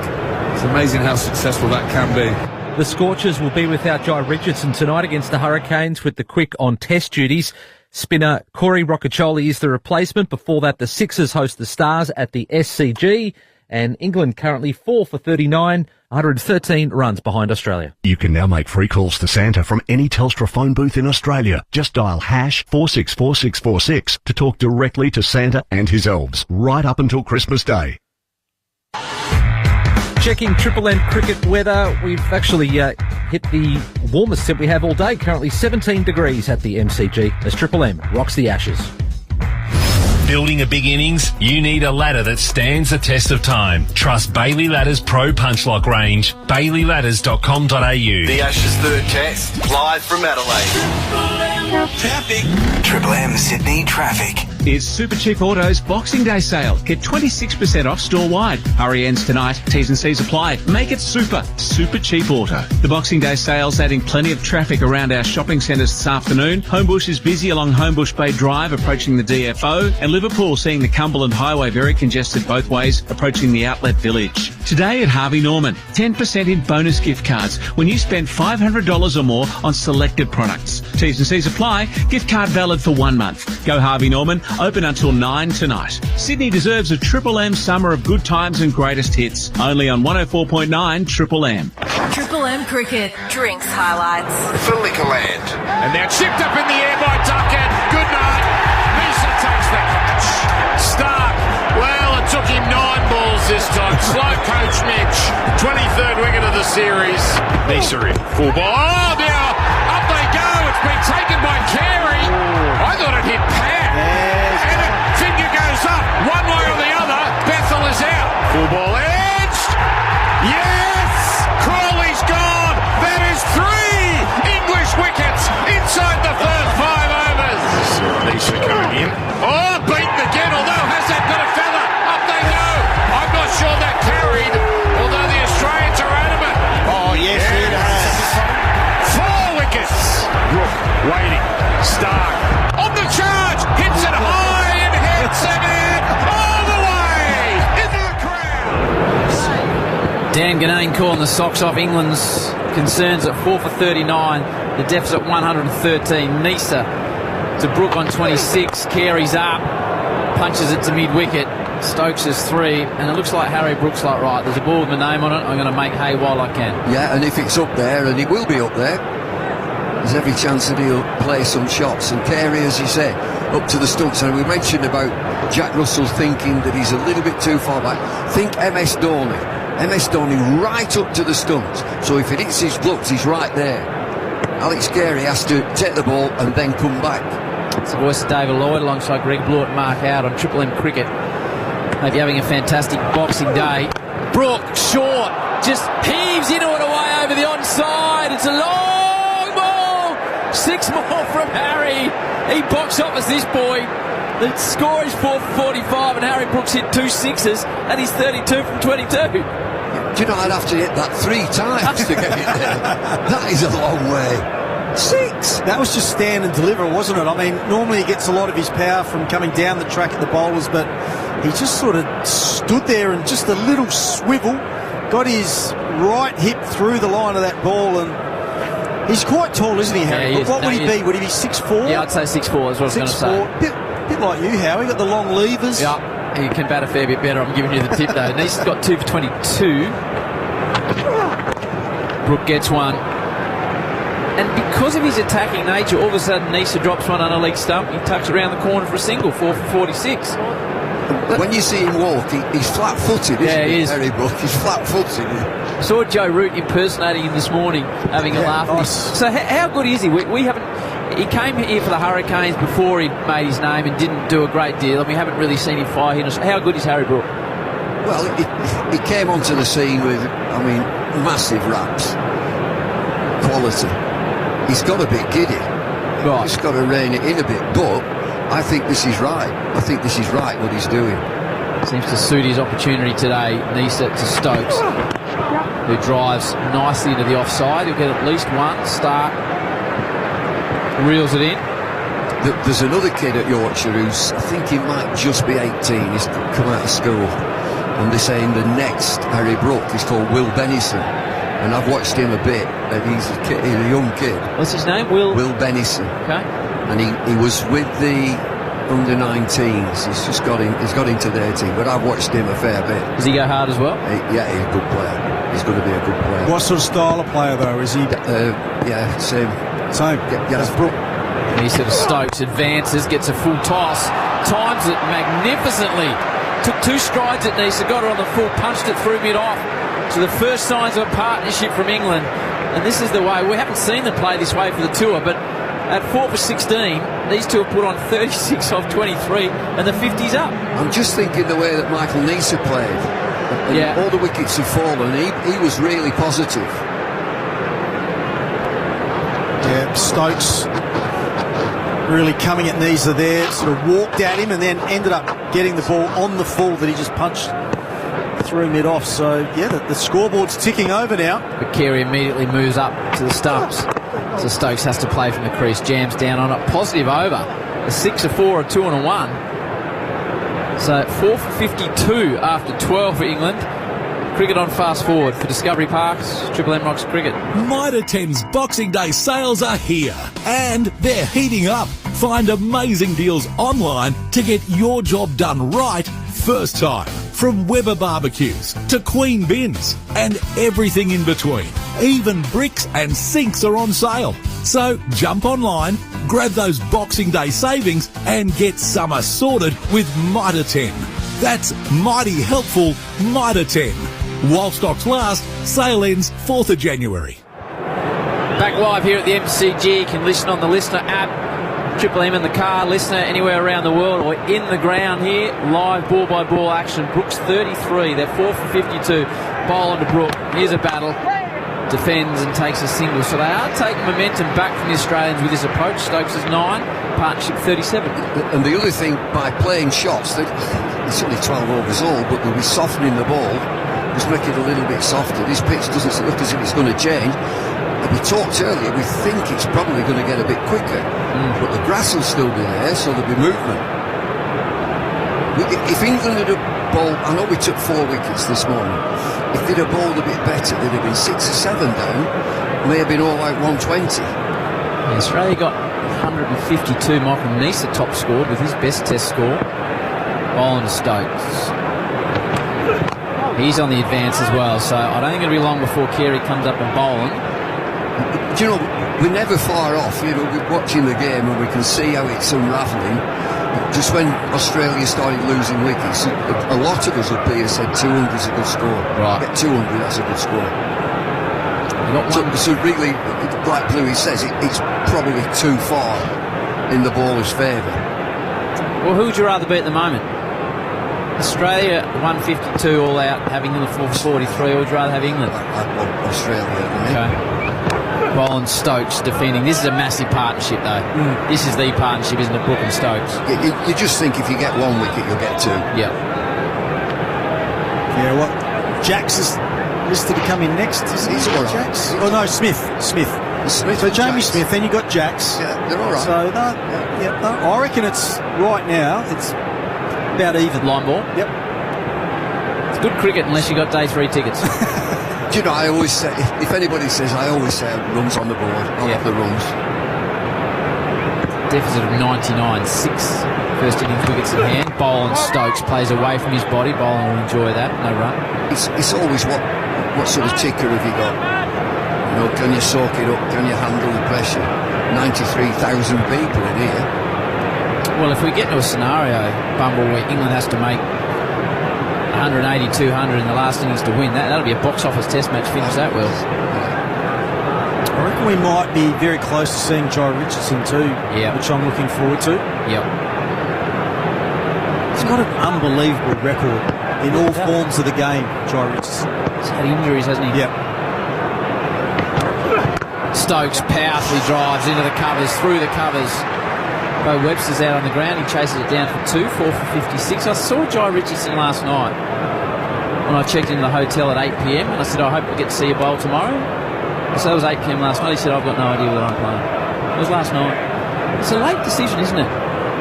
Like, you're deciding between seamers. It's unusual that you wouldn't let a player knows. Like, the pitch is not really going to be changing overnight between your two seamers, is it? Doggett and Richardson. Yeah, I just wonder whether Stephen Smith might have had, said something to him, listen, mate, just get ready, giving him a bit of a hint. Stokes defends onto his boot. More of that in a moment. 4:55 for Discovery Park's Triple M Rocks Cricket. eBay Live has landed in Australia. With a secure live shopping experience and a community of trusted sellers, discover a new, exciting way to shop. Hear Buddy Franklin's experience on eBay Live. It is so funny though, your signature does change over the years. It's weird. Day one of joining the club, they hand you all this stuff to sign. You've just got to come up with something. So I just remember I was like, what am I doing? And then I looked back on my first year at the club and the signature. I was like, what is that? Feel the thrill. Shop it on eBay Live. Richardson about to be introduced. Bumble, rude of me not to ask. How was your Christmas away from home? What did you do yesterday? Very, very quiet. We had a nice lunch in the city. Yep. Started off in one of these rooftop bars, got a bit chilly, and then went to the restaurant downstairs. And we was a second sitting, and there were only 3 tables. It was lovely. 3 tables. All the greats and the good. Alistair Cook, Stuart Broad, Nasser Hussain. He was very, very happy. Richardson into the attack for the first time to Brook. Straight away on the pads, worked for at least one. That's where they'll stop. 4:57. Well, we're talking about the pitch here and sporting and whether we like it. The whole reason the pitch is like this way is because the bloke you had lunch with, Alistair Cook, who batted for 624 minutes here. Yeah. He's got his name on the board in the pub, and they thought after that, right, we need to do something about the pitch. He also must have been a different tour when he got 260 odd at the Gabba. Right. Different tour. He's a good sort. He's a good sort, him. A good sort. Right, let's see what Richardson can do. You like this man, Bluey? I do.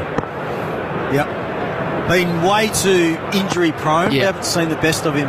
Unusual injury, shoulders and all sorts. Behind Stokes, who defends with a straight bat. The reason I like him, Howie, I'm interested to see what pace he bowls today. I mean, he's just warming up at the moment in the low 130s, but I've seen him when he's been younger and he's been well into the 140s.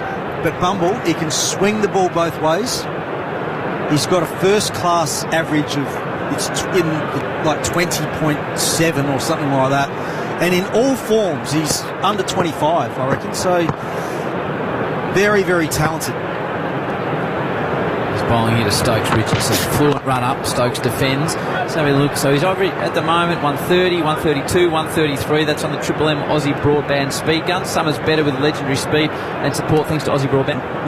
If we saw that speed from Jofra Archer, we'd be critical. Yeah. So what can he get up to? Yeah, but he's not capable now of bowling 150. Had shoulder, dislocated shoulders. And he's just coming. So he's had a lot of soft tissue injuries, hamstrings. How old's Jai Richardson? I reckon he's 29. NRMA? He's 29. Righto. I reckon he'll get up to about 136, 137. He's bowling to the Stoker here. Oh, he flirts it late, Stokes. He was going to leave it alone. He got a little tickle on that one. So, yeah, I mean, he had like a shoulder reconstruction, Howie, and they are tricky. That's a long-term and a big rehab as well. So, from all reports, he's put in all the work, and they were saying if we could get him back sort of halfway through the Ashes, that's a really good result, and that's pretty much what we're seeing now. Yeah, he's done well to be back here. Bowling to Stokes now. With a 60 on his back across Stokes. Magnificently driven, but can't beat Whitish mid-off.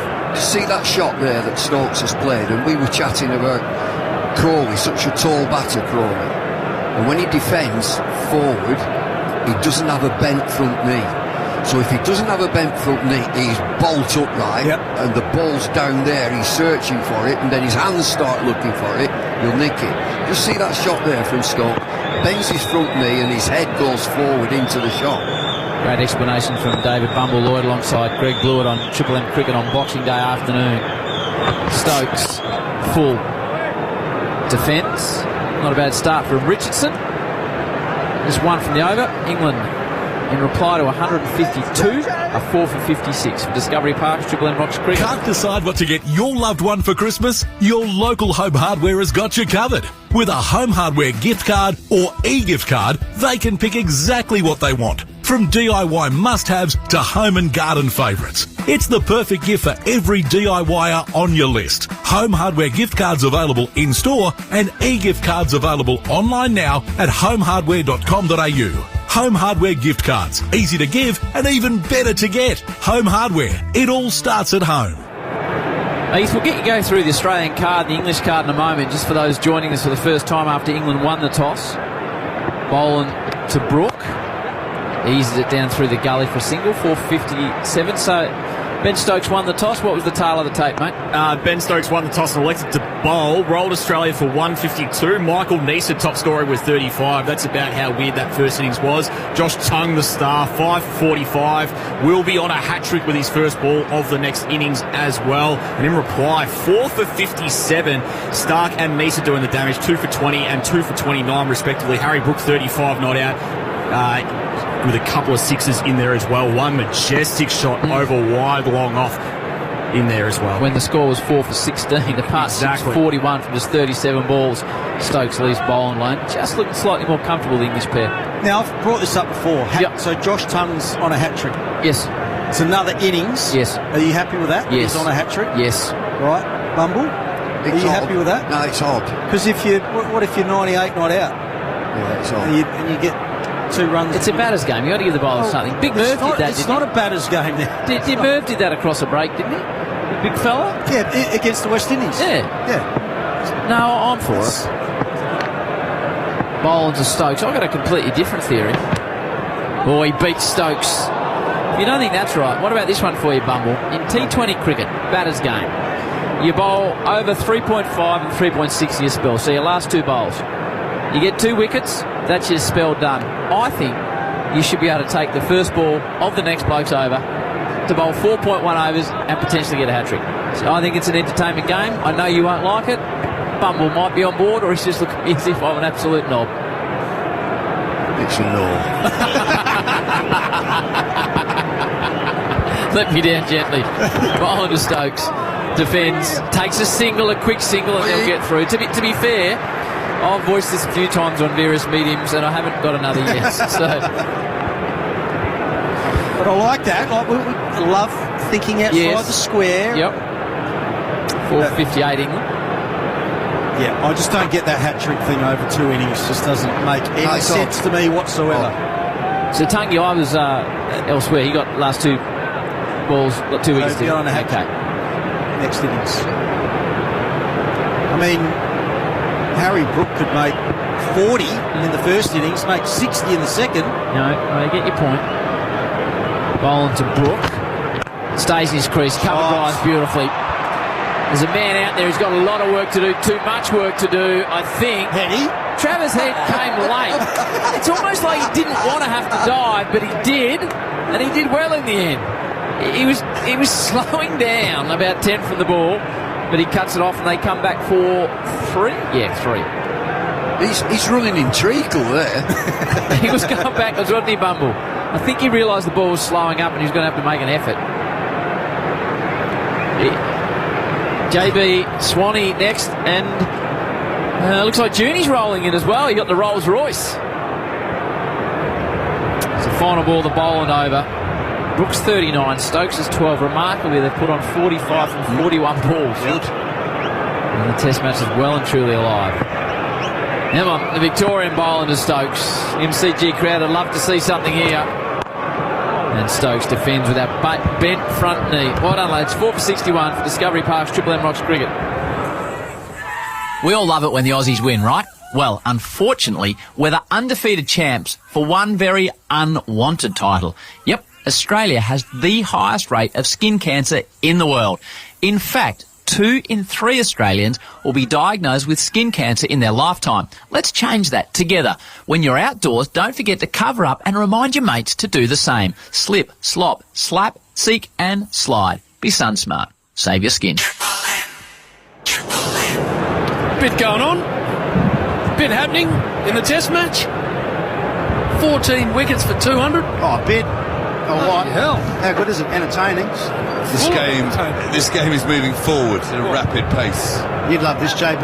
It's like one of your horses, Judy. Mate. Harry Brook. Quick game's a good game. Bloody oath. In your book. 39-27 rocks. It's facing Jai Richardson. Field scattered everywhere. Defends. No run. I was just listening to Bluey before. Yep. I couldn't agree with him more. If you take 2 wickets at the end of an innings, you're not on a hat-trick the next time around. It's a different innings. Right. I'm not having that. So Merv Hughes, you're not putting down as a hat-trick taker? And I'll go and tell Big Merv that to his face as well. Do it. No, I hear you. And don't get me started on your double hat-trick thing when you're bowling 4 wickets in 4 balls. That's nonsense as well. Otherwise, 101 would be a double 100. Again, I've never understood that either. No. Not that I've ever seen one. Richardson bowling, Pouncer, easily evaded by Brook. 4 for 61 from 15. What do we think of this pitch? Are we happy? Look, I think it's got too much grass on it, personally.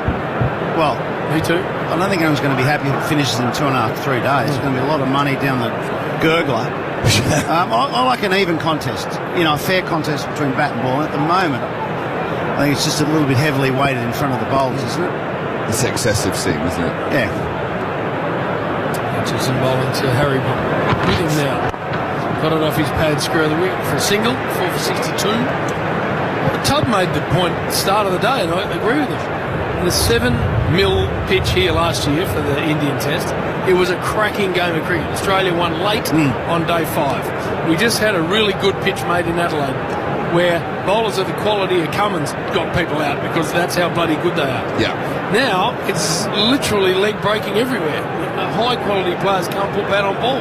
Well, it makes you wonder, did England bowl badly to let Australia get 150? Actually, I didn't think they bowled particularly well. When you look at Josh, I think a few of them bowled. Josh Tongue bowled well, but the rest of them bowled a pile of, you know what? I don't think they bowled. I don't think Australia batted very well either. No, they didn't. Richardson to Stokes into the cap. No run taken. I think they batted like they were 3-0 up. I think they were loose. And I know the pitch had a bit in it, and you know, Atkins bowled really well. So did Tongue, Stokes, but I didn't think it was a 152 all-out pitch. I don't think there is many pitches you see that are 152 all-out unless you're playing against an elite bowling unit. And with all due respect, the English bowling unit is not elite at the moment. No. Well, I mean, Cass gave, 30 or 40 runs away. I don't think he bowled very well at all. Richardson over the wicket bowling from the worn end to Stokes, who's defending into the offside. No run there. I mean, imagine if Cummins and Hazelwood were available for Australia. That would be an elite bowling team. On this. But this is quite an important phase of play now, because the ball has stopped doing as much as it was 20 minutes ago. And Harry Brook, by being so aggressive at the start of his innings, is now 40 from 30 with a long off, a deep point, a deep cover. If now England can weather this storm and not lose any more wickets for an hour. They've got to bat smart, though. Yeah.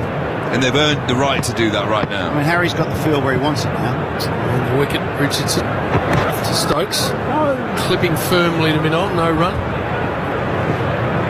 But failing that, sorry, I just want to get back to your thoughts. 4 for 62, Discovery Park's Triple M Rocks Cricket. At Bunnings Trade, if you're on the tools over the holiday period, so are we. Our stores are open early till late and on the weekends to help you get the job done. Head in store or contact the Trade Assist team on 134 872.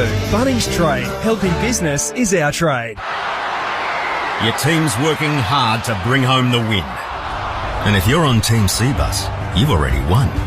Cbus Super, making hard work pay off.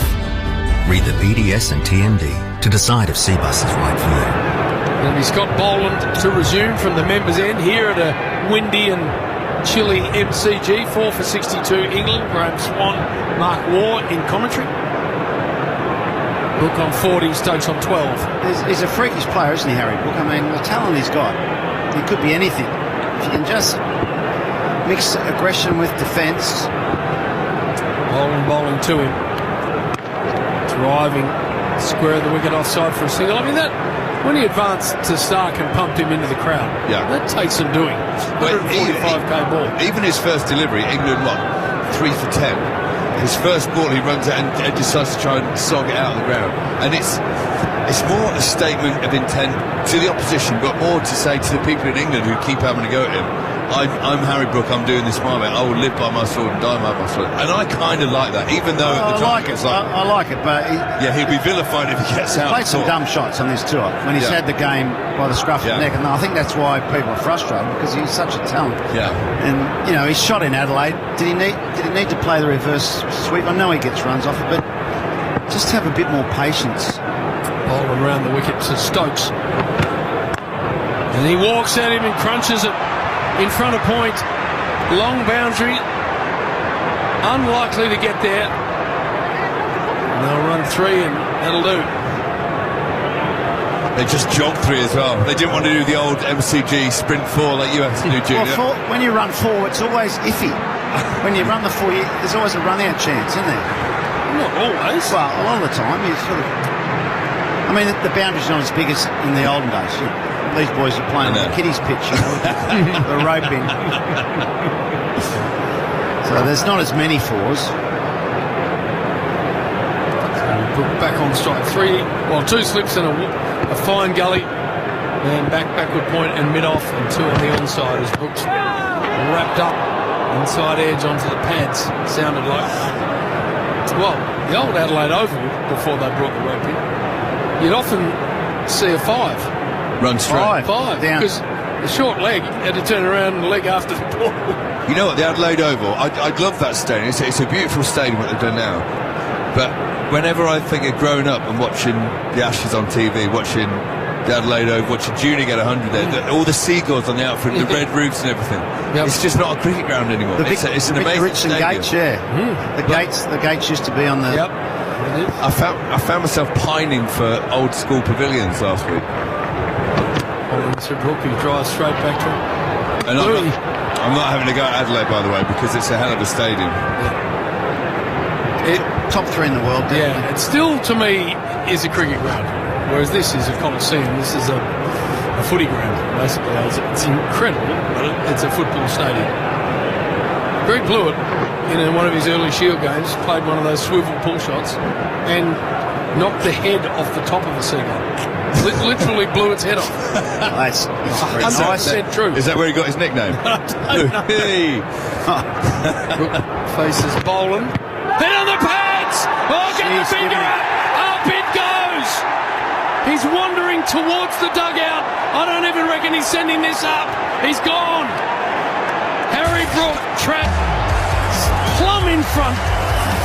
And England 5 for 66. Yeah, I'm surprised they're not having a look at it, but that's Scotty Boland. He just nips the ball back. He's always at you. Harry Brook will probably think, well, why didn't I slog it? I've been slogging. I've tried to defend it, snip back.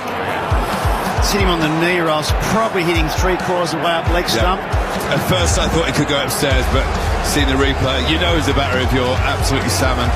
For Discovery Parks, Triple M Rocks Cricket. Introducing the new iPhone 17 Pro at Optus. A striking new design powered by the A19 Pro chip, advanced camera systems, and best ever battery life. Buy yours at Optus and get up to $780 value over 36 months. That's $120 off our promo plan, upgrade and protect included, and up to $120 towards your favorite subscriptions. Get the most powerful iPhone on our best iPhone plan. Visit Optus today. Ends 9th of November. Check website for details. T's and C's apply.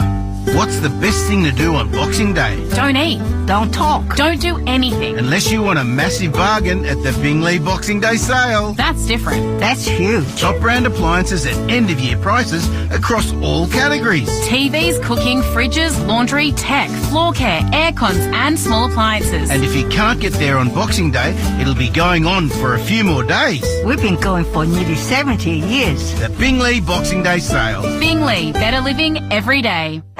For Discovery Parks, Triple M rocks the Ashes. We had a look at the ball tracking. It was taking a very good piece of the top middle leg. Yeah. Middle? What are you looking at? Leg. Just that sort of part of it. You would have sent it up? No, you it was would out. have gobbled up a It was review. out. It was out. No, it wouldn't have. It was out. But it was hitting the top of the leg stump, as we thought. I think that it's a very wise piece of not reviewing. Name your top 3 batsmen who would have got upstairs. Shane Watson. Usman Khawaja. Immediately. Ian Bell. Usman Khawaja. Always having a look. Yeah. Stuart Broad. Broady? Yeah.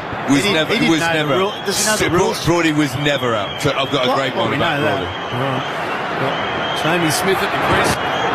Boland in, he clips him wide of mid-on, going to pick up a couple. So he gets his scoring underway, 5 for 68. Into the over. Get that story out of you in a minute. Discovery Parks, Triple M Rocks Cricket. At Bunnings Trade, if you're on the tools over the holiday period, so are we. Our stores are open early till late and on the weekends to help you get the job done. Head in store or contact the Trade Assist team on 134 872. Bunnings Trade, helping business is our trade. Anytime is 7-Eleven time, particularly at 6:50pm when the game is about to begin and you need something to bite on that isn't your fingernails. Get game day snacks delivered anytime at 7-Eleven. Find out if we deliver to you. 5 down, 68. So Stuart Broad always reviewed it, never thought it was out. When he got his highest test score, he got 160 odd against Pakistan at Lords. Batted beautifully. This is before he got hit and was scared of the ball. That's fair enough. When he was eventually, he went to sweep Saeed Ajmal, the spinner. Richardson bowling to Stokes. Over the wicket. Gets an inside edge onto the pads. And he hit the ground about 6 inches before the ball arrived. His bat bounced over the top, hit him bottom of the shin, given out. Immediately goes upstairs. And we all think he's just hit the ground there. So we look at the big replay. It's on the huge screen at Lords. His bat clearly hits the ground, bounces a foot over the ball, hits his shin, and it's out all three. He walks in the change and says, "I don't care what that looks like. I hit that." He was adamant. Adamant. And it was the same game that Pakistan got done for match fixing. Yeah, right. And the game was going to be expunged, all the records. And he just turned to me in the changing room and said, "I hope they don't take my name down for the Richardson bowling to Stokes. Boy, lets it go. And takes a bit of the bottom edge. Bounces through to Smith, no run. 5 for 68. They're just going well, weren't they? Stokes and Brook, we've said that a lot this tour. Well, that's been him, hasn't it? I mean, he's made 2 or 3 really bright 40s, Harry Brook, and a 50, and then just gets out at the exact wrong time. You probably can't blame him for that. No, that's a normal dismissal. There's nothing. You know, he's wafted a wide one, he's reverse swept, he's done silly things, but that was probably just a typical Scotty bowling to nip back. He'll be kicking himself though, won't he? Because of the way he got out. Yeah. Defensive stroke from Stokes. I think I should have smacked that. Yeah, well, aggressive players, if they get out defending, walk off fuming with themselves for not staying, even though you couldn't really see it unless he went down the wicket. There wasn't really over mid-on, I suppose. But yeah, so I played Yarra Yarra Golf Club the other day. I'm probably looking for more golf courses for day 4 and 5. Maybe day 3. I did say that to Brody actually. So if I've got any recommendations out there, throw them in. Yeah, well, I'm New South Welshman, so I don't know as many. Well, there are lots. I'll tell you the only worry. Needs to tap you up next week, Jim. 5 for 68. Richardson bowling, Stokes driving, can't get it past me off. A lot of clubs, including mine, Kingston Heath, call the greens at this time of year. Oh, okay. So it wipes them out for about 2 weeks. So I've heard about Kingston Heath. I know I shouldn't laugh, but when Rory McIlroy did his press conference and the Oz mate, what about Royal Melbourne, mate? One of the greatest courses in the world. That's not even the best course in Melbourne. Kingston Heath's better than that. I cried, but like the silence in that room at that point. Did that put a few noses out of joint? Let me tell you. I like the Irish accent. That's stronger than Rory's. What about you? Snorting Irish. Is it good, much stronger. Richardson bowling to Stokes. And he clips it firmly to mid-on, no run. They take their course ranking very seriously. Yeah. My brother's a member there. He's one of them. They're up themselves, aren't they? So when that sentence was uttered, I took great delight. Because how quickly did you fire off the table? Oh, within seconds. Does he get his collar up as high as you? Who? Your brother? No, he's meat and 2 veg. He's got very little sizzle. Is he the nerd and you're the who? Yep, he's very nerdy. Yeah. Particularly nerdy, actually. Embarrassingly nerdy. Just got a lot more money in his bank account than I do. That's the problem. Last ball here for Richardson, and a tight lead, but a good one. 5 for 68, Discovery Parks, Triple M Rocks Cricket. eBay Live has landed in Australia. With a secure live shopping experience and a community of trusted sellers, discover a new, exciting way to shop. Hear Buddy Franklin's experience on eBay Live. It is so funny though, the signature does change over the years. It's weird. Day 1 of joining the club, they hand you all this stuff to sign. You've just got to come up with something. So I just remember doing. I was like, what am I doing? And then I looked back on my first year at the club and the signature. I was like, what is that? Feel the thrill. Shop it on eBay Live. 18 overs bowled, 5 for 68. Stokes 15, scrapping again. as he's had to for much of the tour. Then he walked in these situations. That's his whole. I think he should bat 3. Honestly, I do.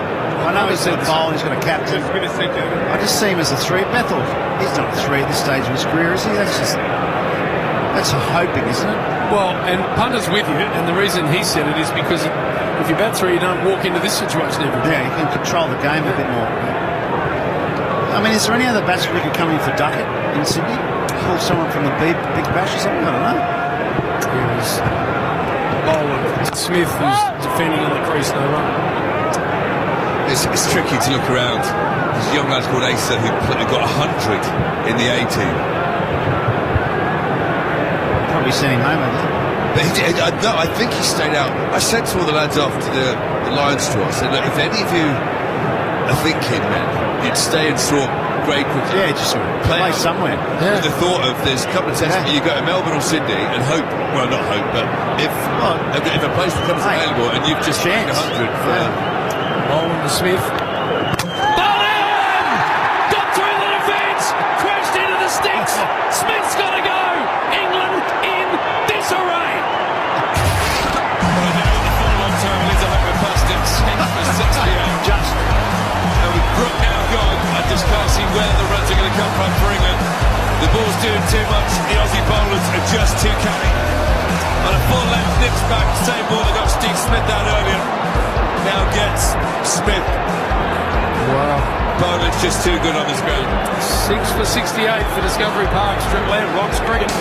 Tools. Sydney Tools Boxing Day sale is on now. Score up to $2,000 in bonus points. Crazy deals on combo kits, power tools, hand tools, air compressors, lasers, welders and much more. Chicago Air 150-litre silenced air compressor down to $14.99. Save $250. Makita 18-volt 7-piece combo kit only $13.79. Plus score a bonus MacTrack large toolbox valued at over $200. Sydney Tools. Best prices guaranteed. Shopping store online sydneytools.com.au.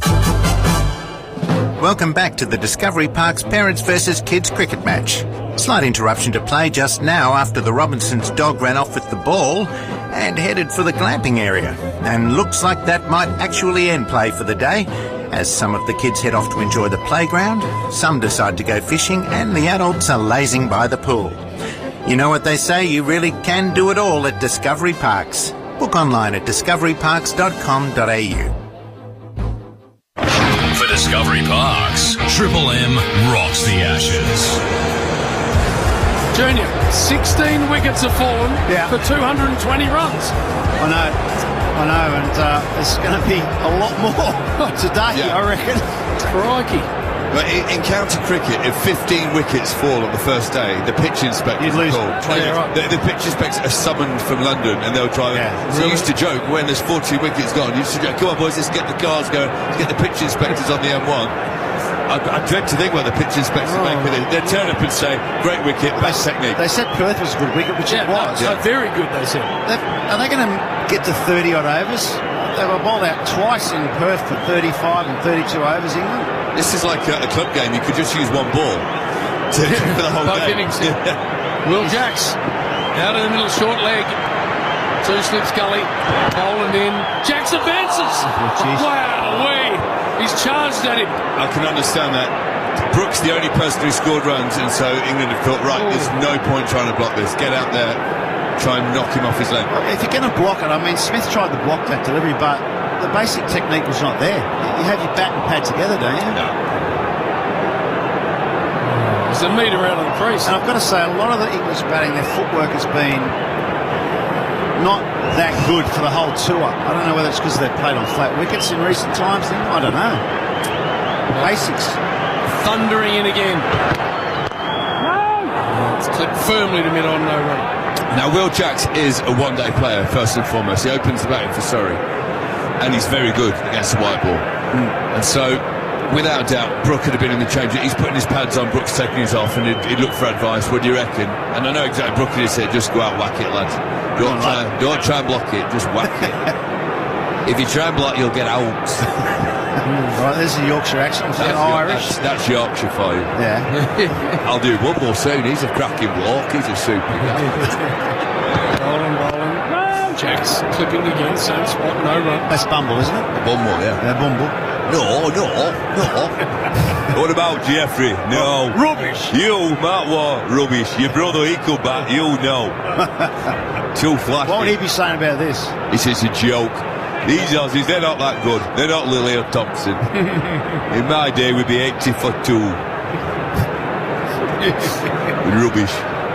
You can't watch this, it's rubbish. Oh, goodness.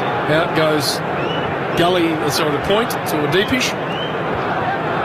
In the face, a couple of rocks in it. I tell you, Scotty could get 5 for not many here. He's come on first chain. Nice ball of his over. To the right-handed Jacks, who advances again. Hits it high in the air. It still lands safe. Get off the treadmill, Aussie. Oh, come on. What the hell? Talk about picking the right fielder. Oh my days. 6 for 69, Discovery Parks. Triple M Rocks Cricket. Suburban four-wheel drives. Born to roam the wilds, but ultimately trapped in the suburbs. But now, Club 4x4 insurance policies free the four-wheel drive, giving cover anywhere you can legally go in Australia. Club 4x4 Insurance. Free the four-wheel drive. Issued by Lifestyle Insurance on behalf of QBE Insurance Australia. See club4x4.com.au for the PDS and TMD to decide if this product's right for you. Well, with no Bay 13, that's where he's got to go, Barrel. Find some friendly faces down there to enjoy his work. 2 for 16. Yeah, Ozzy didn't move very well at mid-off there. Mine's on the golf course, obviously. He's thinking Kingston Heath or Royal Melbourne on day 4 as well. Yep. Joe Richardson into Will Jacks. Clips it firmly. Backward a square.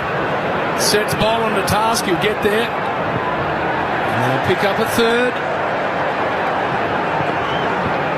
6 for 72. I wonder how Stokes will play now. Yeah.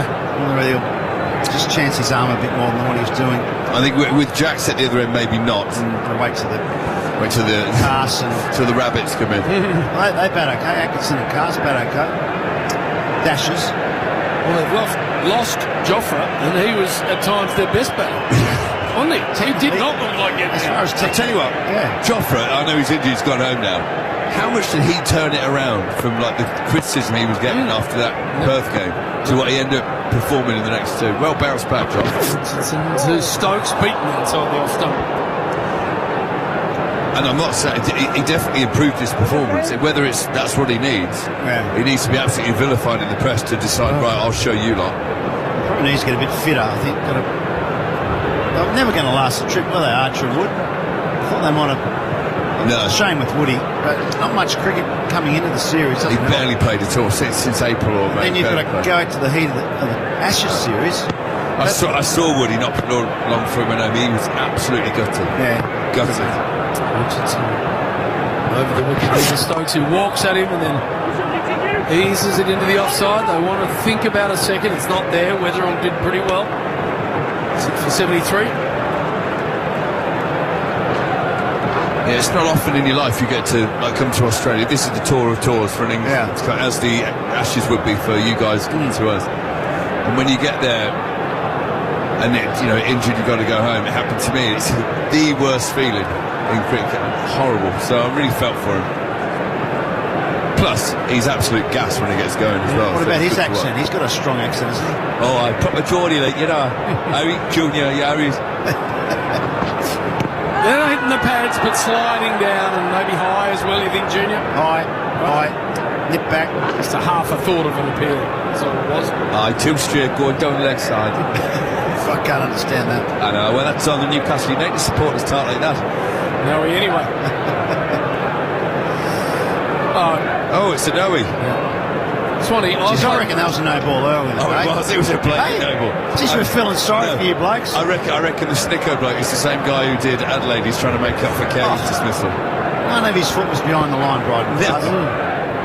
By the barest of margins. It was a legitimate ball by the barest of margins. No. Richardson bowling in. And on the pads again. We'll have to think about a second here. That's actually good running. That's very good running. Scampering back for a second 6 for 76. Yeah, that was a strange decision, that one. What do you think, JB? Go back for a second. No ball. The no ball, sorry. That was not given. No. I thought it was a no ball. Even as an Englishman, even as a pie-eyed Englishman, I went, no, that's... It always makes me laugh. I said earlier, Ashton Agar, when he was stumped for 9, he was stumped on 10 off me for when he went to hit 99. And Matt Pryor had that as his screensaver for about 5 years. His foot outside the line as he took the bells off. Jacks over the bat. Richardson, Warney's end. Taken off the pads through mid-wicket for a single. 6 down for 77. Swanee, I played a season for Nelson in the Lancashire League. And I was only late Did they call you pro? Well played pro. Pro or Aussie, that's all. But I couldn't understand every second word any of them said. I read the roller I had no idea what they were saying. Yeah. I played in the Bolton League for Edgerton. Could you understand them? No, not really. Yeah. It's a very strange way of speaking. Well, every village talks different they too. do, I know, exactly What's wrong with you, Paul? Strange folk. Last ball here, Stokes facing Richardson at the crease. And he drives hard, but can't get past the man. Really? Usman Khawaja to the cover position. 6 to 77. Discovery Park's Triple M rocks cricket. Your deck is the perfect pitch for a summer barbecue. Like an expert groundsman, you've prepped it before, but this season, you're bringing out the big guns. The Karcher Pressure Washer. Blast months of dirt, spills, and whatever that green patch is, faster than a spinner drifting one through the off stump. Connect the EcoBooster accessory and clean 50% faster. Whoa. Go big on cleaning, save big on time. Check out the Karcher range in-store or online at karcher.com.au. It's going to be Boland to Jacks.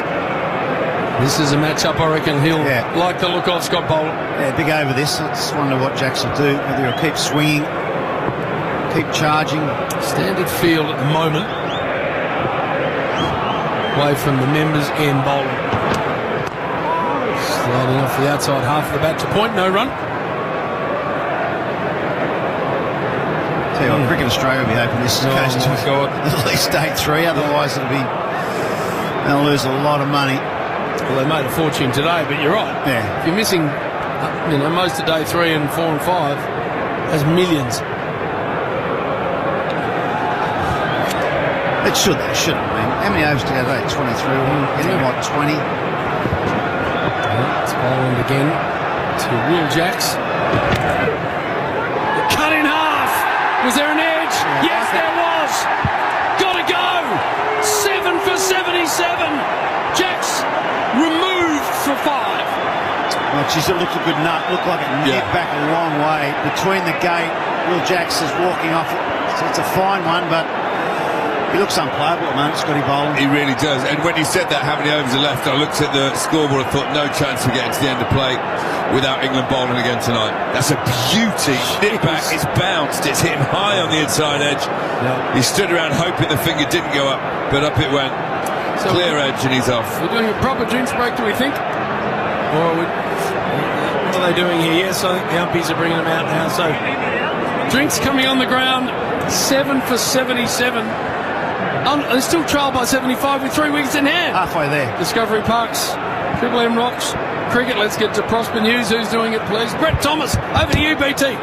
Thank you, JB. Well, day one set a new record for cricket of any kind at the MCG. 93,442 through the gates, going past the crowd number for the 2015 One-Day World Cup final. They've been treated to a match where ball has dominated bat, 17 wickets now falling. Mark Waugh says England's batters have struggled to adjust all summer. And I've got to say, a lot of the English batting, their footwork has been not that good for the whole tour. I don't know whether it's because they've played on flat wickets in recent times. I don't know. Basics. A BBL doubleheader tonight. We start at the SCG with the Sixers hosting the Stars, then off to Perth for the Scorchers and the Hurricanes. Defending champion Law Connects leading the Sydney to Hobart into a strong headwind down the coast. And England now 7 down for 77, still 75 runs behind Australia. Audio is more powerful than you think. For advertising with the power to double your campaign effectiveness, start with commercial radio and audio, where brands are heard. Visit cra.au.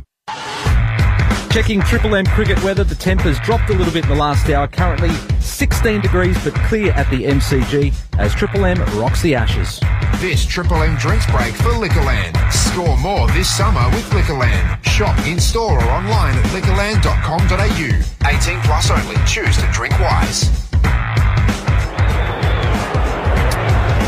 Well, 7 for 77. England in all sorts of bother after Australia, who were in bother of their own, were bowled out for 152 earlier this afternoon. We've got drinks here at the Triple MCG, but a massive night in the Big Bash tonight. One of our great mates, Aaron Finch, joins us. You can catch all of the Big Bash action on 7 and 7 Plus, live and free. Finchy, what part of the country are you in right now? G'day, Jackie. Just in Sydney at the moment. Bit of rain's cleared, so all looking good for tonight's huge Big Bash game for both teams, the Sydney Sixers and the Melbourne Stars. Yeah, particularly for the Sixers, Finchy. Where have you kind of got them in the scheme of things right now?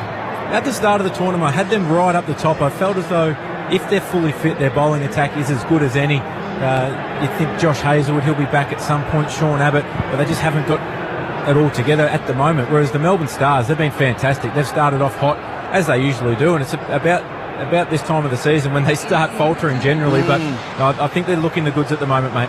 And you said there's a little bit of rain around in Sydney at the moment as well? There was earlier. The covers are well and truly off. All the players are out there at the moment warming up. The toss is not too far away, so overall we're set fair. The clouds have cleared and there's some blue sky showing through. We've got Scott Boland at the top of his mark here, Finchy. He's done it again. I'm sure the MCG. Who else? I'm sure you've kept a very close eye on things. What a day this has been here at the MCG. It's been unbelievable. I've been following it very closely on 7 Plus with the flight up here from Melbourne. Just a crazy day of cricket. I think, regrettably, now the curator will be sitting back thinking, why did I leave 10 mil of grass on it? But 17 wickets so far for not a huge amount of runs. I think about 220 runs, and it doesn't look easy at all. Scott Boland, he's got it moving around corners, hasn't he? We're just watching the replay of the Will Jacks dismissal. Last man to go, caught behind. Off the bowling of Scott Boland, cut in half by one that's seen back in. After this ball, Finch, I might just ask you about the wicket itself. You know this ground very, very well. Gus Atkinson, new man of the crease. 7 for 77. Boland, the first ball. Atkinson takes a step forward and then pads it out onto the onside. Were you surprised that the wicket looks the way that it looks, Finchy? Yeah, I was a bit surprised actually this morning that it wasn't as green as what some people had suggested in the previous couple of days, but the fact that there's 10 mil of grass on there probably suggests that he was more worried about it flattening out and becoming too batting friendly over the day 3 and 4, but at this rate it's not going to get that far, which is a real shame because, I mean, 7 mils of grass has been the norm over the last couple of years, and that seems to have been a really good mix. Boland in, Atkinson defends. And a really good balance between bat and ball. So the fact that he's left it at 10, he was obviously playing to something, but just hasn't worked it. And I mean, it hasn't been some diabolical batting. I think in day 1 in Perth we saw some ordinary batting that contributed to 19 wickets, whereas today I think it's been genuinely tough to bat. There's been some difficult dismissals. You think of the Steve Smith dismissal, the ball jagging back a mile. Guys just getting caught in between, I guess, attack and defence. But overall, tough conditions to walk out and bat in the Boxing Day Test.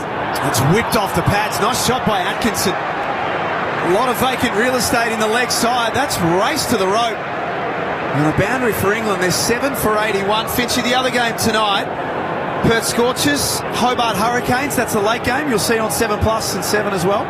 Yeah, absolutely. They're two teams that I think will be really at the pointy end of the tournament. So this is a big game. Hobart have slipped up. They slipped up at the MCG against the Stars. So expect them to bounce back. But Perth is such a difficult team to beat at home. They play the conditions so well. They've got the players that can exploit the conditions. So I think that'll be a brilliant contest. And yeah, well and truly worth staying up late for. And at least one off the last ball of the over. Atkinson dabs it down to a wide backward point. Finchy, great to chat with you. You can catch all the action on 7 and 7 Plus for Discovery Parks. Triple M. Jackie.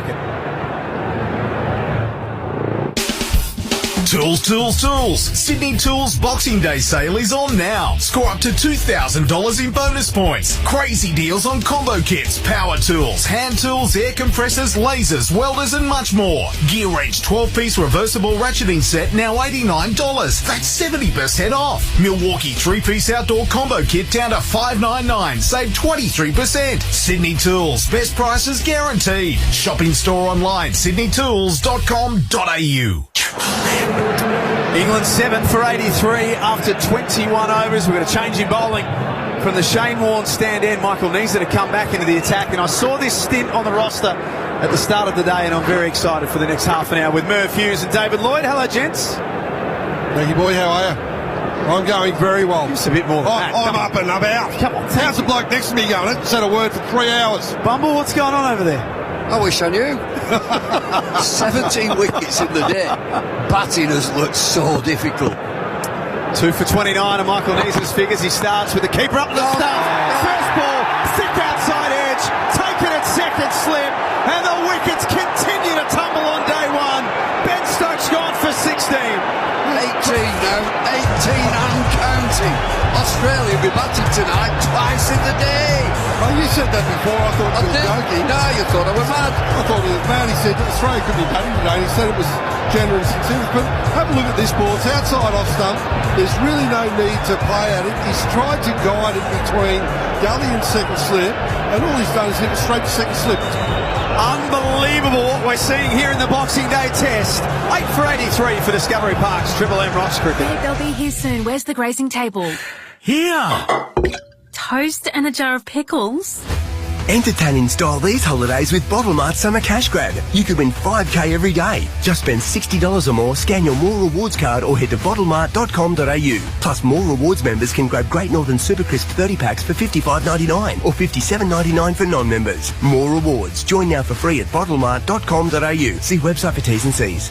Bottle Mart. It's more in store. A family legacy that began in 1926. 100 years on, Penrite Oil is only getting started. Penrite's Convoy range of heavy-duty engine oils, gear oils and transmission fluids keeps trucks and fleets running efficiently. Convoy protects and extends engine life, keeping you on the road for the long haul. 100 years Aussie-owned and made. Penrite Oil, still driven. If your truck needs an oil change, learn more at penriteoil.com.au/convoy. For Discovery Parks, Triple M rocks the Ashes. Well, this test is flying at 1,000 miles an hour. England 8 for 83. Brighton Castle on strike for the first ball. Pushes it out to cover. Ethan Meldrum, Triple M NRMA Insurance Stats. This has got to be one of the fastest moving tests of all time, doesn't it? Yeah, 18 for 235 today. Only 3 times have more wickets fallen on day one of an MCG test. The record is 25. That was back in 1902. Jake Weatherall's on track to open the batting more times on Boxing Day test than days played in Boxing Day tests at this rate. 1902. 8 for 83. Cass, that's a nice shot. Pushes it back past the bowler. It should be good for at least one. He'll turn the corner and come for 2. Bumble, what are you seeing out there? Is this good bowling? Is it bad batting? Is it a combination? I think it's been super bowling throughout, and if England had bowled a little bit better in that morning session, Australia should have been 6 or 7 down, not 4. But the ball is on top. It's fantastic. You've got to ask Merv here. Every now and again we see it batting. The bowlers are on top in this game. I have no problem with it. The cashiers, the fella who runs, he's the treasurer of this joint. He's not happy with this at all. Oh, I don't know, 94,000 in. I reckon he's making his money. Yeah, he's doing all right. Well, day 4, day 5. Where's he going? Racing? Day 3. Yeah, there'll be a lot of golf courses around Melbourne that'll be pretty excited because they'll be taking bookings soon. Knees are in. That rears off a length, and Cass has worn that one on the hand. It's come through for a single in the leg side, but Bryden Cass has been struck. We haven't seen too many pop off a length like that. He got into an awkward position, didn't he? It's bounced a little bit. Yes, he's a big tall bloke. He tried to get on top of it, bounced a bit. Just hit his right hand. That's going to hurt for a little while. But a combination of everything. I don't think it's been great batting. It's been good bowling, and there's been a lot in the wicket. And where the Australians have been more consistent is with their execution, putting pressure on the batsman more often. Atkinson on strike, outside edge, it's just wide of Green in the gully. He'll come back for 2. England 8 for 88 on the Triple M IG share trading scoreboard.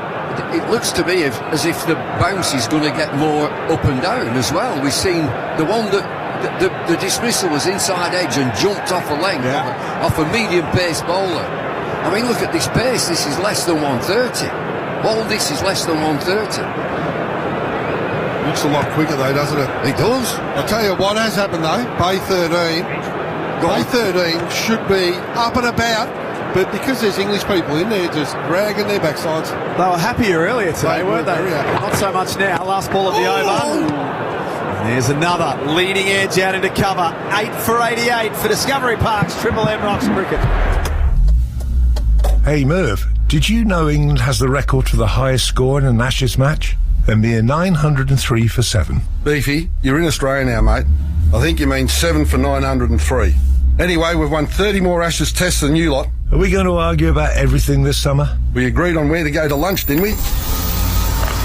Welcome to Macca's. It's got to be Mackie D's in the lunch break. It's Macca's, mate. Ba-da-ba-ba-ba.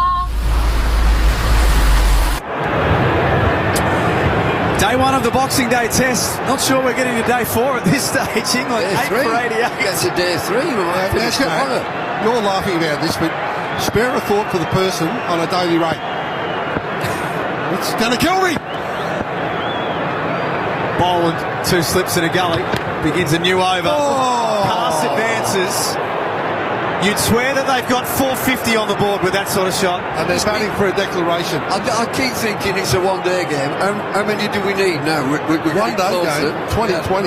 How many are we behind? 64 behind, 2 wickets left. You talk about Bay 13 and all the bombs are in there. We saw a shot of Father Christmas, and he's miserable as well. He's an English cricket fan, isn't he? He's in there, Father Christmas. So good from you, Bubble. Third man goes back, fielder's spread on the leg side boundary. Loud call of no from Cass. He's 3, Atkinson 8. It's an interesting one too, because you had your mid-on back and mid-wicket back and mid-off a little bit deeper. He's run down the wicket and he's tried to hit it straight. You think, maybe all he's going to do is hit it up in the air. Well, he can bat Cass, can't he? Yeah, he can. And we've seen that in a few of the games this summer where he comes out and when he bats really well. Then he plays shots like that and you think what's going on. As we've got to change in the field, cover goes across to a mid-wicket, so I'm typically going to bowl more at him than outside off stump. 3 for 22, Scott Boland's figures. He probes away on that off-stump line that's defended 8 for 88. He's been expensive, hasn't he? Who? Boland, 3 for 22. Normally he'd have 3 for 4 or something. You've got to check him off. No, Scotty Boland, all he does, like Nessa, hits a wicket. This wicket was made for these two because they nibble it around, and Josh Tongue for England. The other bowlers seem to swing it, where they hit the seam and do a little bit. Josh Tongue bowled very well with his 5 wickets, and these two have been outstanding. Boland to Cass, back of the length. Passes that outside edge. Harry Brook, Bumble, is... Well, they've called him a generational talent, England. He got to 41 today off 34 and gets out LBW. Do you like the way he bats when he's in that sort of mood? Well, I could see the way he played today. I'm going to get on with it. And the way that Michael Neser batted, they got on with it. And I think that was the way to do it. He is a generational talent. But he'll have to knuckle down at some stage. He will have to. Good delivery from Boland, but a single for Cass. Fielders spread everywhere, so finds a single just to recover. See, Cass, he can bat, but if he's at number 10, he's going to bat like a number 10. But I keep 63. On this pitch, that's a lot. Trailing by 63. They've got 2 wickets to get it down. Crikey, 40. Am I just being pie in the sky? Get it down to 40. They'll be lucky to get down to 60. That's another 3. I'm stating fact, Pumbles. Leg bike, aren't we? Merv's just forecast they're going to lose 2 for 3. Last ball of Boland's over. In he comes. Atkinson plays off the hip for 1. Bumble's just praying for every run right now. 8 for 90 for Discovery Park's Triple M Rocks Cricket. Try being sad on a Sea-Doo. Well, wait. Yeah, you can't be sad on a Sea-Doo. The Sea-Doo summer run-out is nearly over. Sea-Doo's starting under 10 grand with extra extended warranty for a limited time only. Why wouldn't you jump on that? It's the perfect time to get out on the water and feel the freedom of your own Sea-Doo. But these deals are for a limited time only and while stocks last. So don't wait. Visit your nearest Sea-Doo dealer now and grab a summer run-out deal while you still can. 8 for 90 after 23 overs, England. David Lloyd, Merv Hughes, Jack Heverin at the Triple MCG for Discovery Parks, who've got more than 90 iconic destinations, so you can do it all. Neeser continues, wicketkeeper up to the stumps. Atkinson pushes it back to the bowler to start the new one. It's been an interesting day, hasn't it? That first probably 5 overs from England where Australia got away, then lost a heap of wickets. And then that partnership between Green and Nessa and the way that Nessa batted got Australia into, what would you say, a reasonable position on this wicket, and then to see the way the English guys have gone about it, you just think, is a wicket that bad? It's doing a bit, but what happened to head down and get through the tough time? It's turned through mid-wicket for 1 by Gus Atkinson. There's a lot of talk about the length of the grass. That's 10 millimetres, where previously it's been 7, and it's real cool. The weather's been cool since we arrived here. Sort of sums up Melbourne in a way, Bumble. We had the overcast this morning. It hasn't been a warm day, but the sun's out now and it's quite nice. But what about the 4th day, particularly with 35 degrees? Yeah, it is. It's going to be totally different. Not that it's going to worry the cricketers. I was going to say, we'll be at the beach by now. We'll be down the beach. 8 for 91. These are bowls to Cast. Nice full-blooded defensive push. But while it's been cool, though, it has cleared up. It was overcast this morning. And you would have thought, okay, it's overcast, it's going to nibble around a little bit more, but even with the clear skies, the ball is still nibbling off the wicket, isn't it? It's not doing a whole lot in the air, but more off the wicket. Like we said, Scotty Boland and Nessa, all they do is they hit the seam, and it's just a little bit in, a little bit out, a little bit of extra bounce. England still trailing by 61 runs. No run again.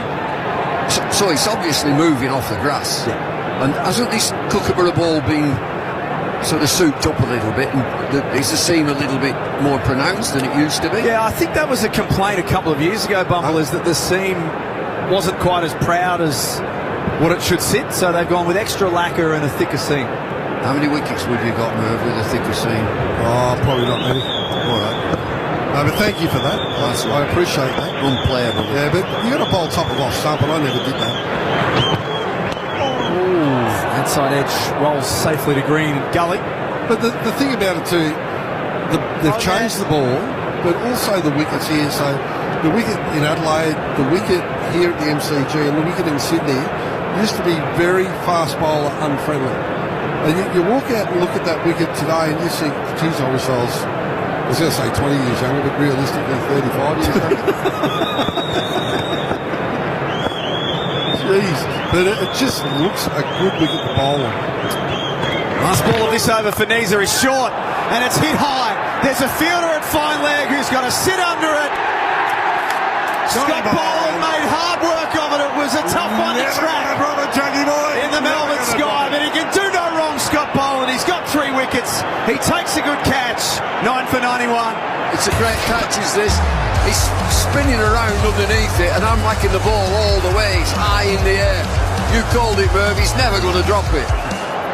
Well, that's the big thing about it, isn't it? That the fielding these days, the ball goes in the air, and you look, no matter how uncomfortable they look under it, they just seem to grab it. Their hands now are so much better. Like when the ball used to go up in our day, I reckon it used to be 50-50.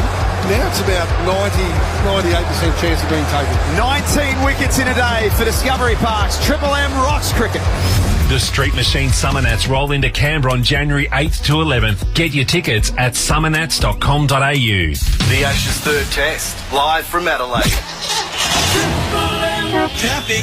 Triple M Sydney traffic. The Chemist Warehouse Boxing Day sale is on now. Get up to half price off the RRP on selected vitamins and cosmetics now. Exclusions apply. Shop in store or online now. The Boxing Day sales continue. Plenty of traffic around our shopping centres. Drummoyne's busy for Victoria Road traffic near Birkenhead Points. Homebush has delays for Homebush Bay Drive and Underwood Road near the DFO. The 40 Winks Boxing Day sale is on now. Up to 50% off mattresses and furniture. Plus an extra 10% off select items. Limited time only, in-store and online. T's and C's and exclusions apply. Sydney deserves a Triple M summer of good times and greatest hits. Only on 104.9 Triple M. For Discovery Parks, Triple M rocks the Ashes. 9 for 91 after Australia were bowled out for 152. This has been a remarkable day of cricket at the Triple MCG. David Lloyd Murphy-Hughes for Discovery Parks. Scott Boland with ball in hand. Josh Tongue joins Gus Atkinson. Australia's going to be batting against him. I'll tell you what, I'm with Harry. Build a man a statue. Mate, taking wickets, taking catches. Like Mama said, he looked that uncomfortable under it, and just the way he grabbed it was just so clean. Mate, been fantastic. Now, what sort of bloke is he? Will he leave 5 for Vanessa? He's got 3 wickets. Scott Boland, his first ball to Atkinson, he cramps him up and drops it down at his toes. How's my 40 deficit looking? 61. It's still 61. We've got 1 wicket left. I think this lad Josh Tongue, I think he's number 11 because we don't have a number 12.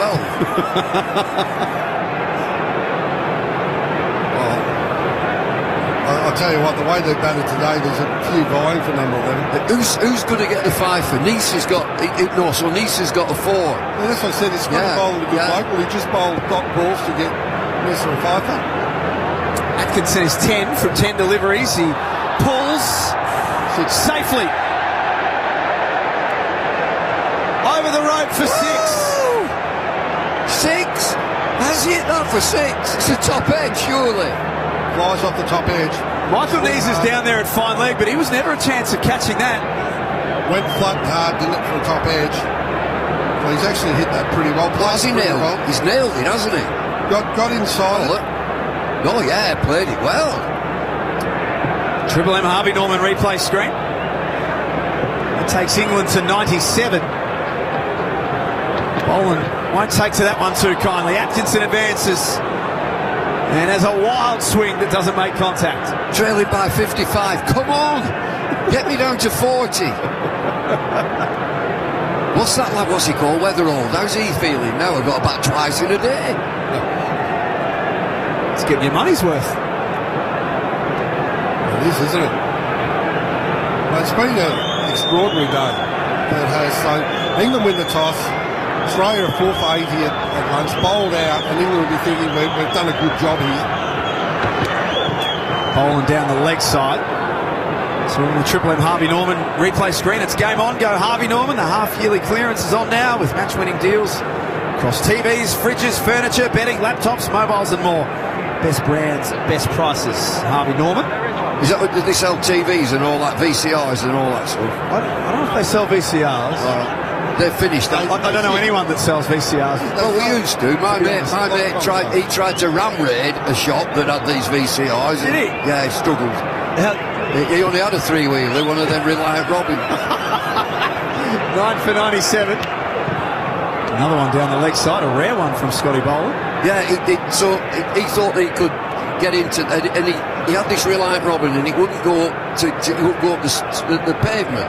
And he had one last go at it to get up this pavement, and he hit the curb, bounced up in the air, the door fell off, he hit the front door of this shop, and all the alarms went, so he did a runner.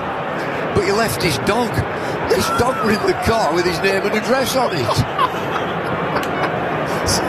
So he took his dog to an armed robbery, is that what you're saying? He did. Was this bloke a fast bowler? No, he was different. He was different. Well, that's one way of saying it. 9 for 97, another swing and a miss for Discovery Parks. Triple M rocks cricket. Boxing Day deals are on at Officeworks. Get a SanDisk 32GB Cruiser USB drive 3-pack for $17.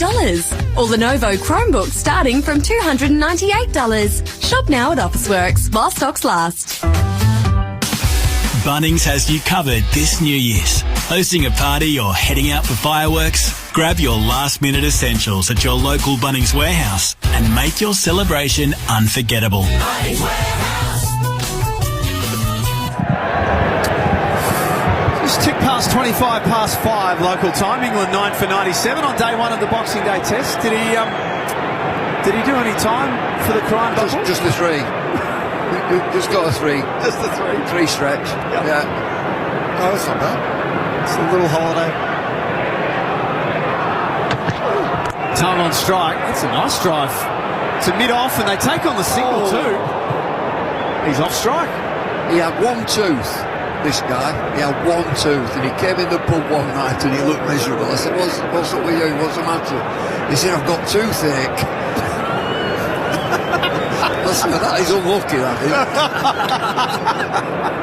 I said, why don't you get it out and get a new set? He said, no. He said, I'll borrow my mother's.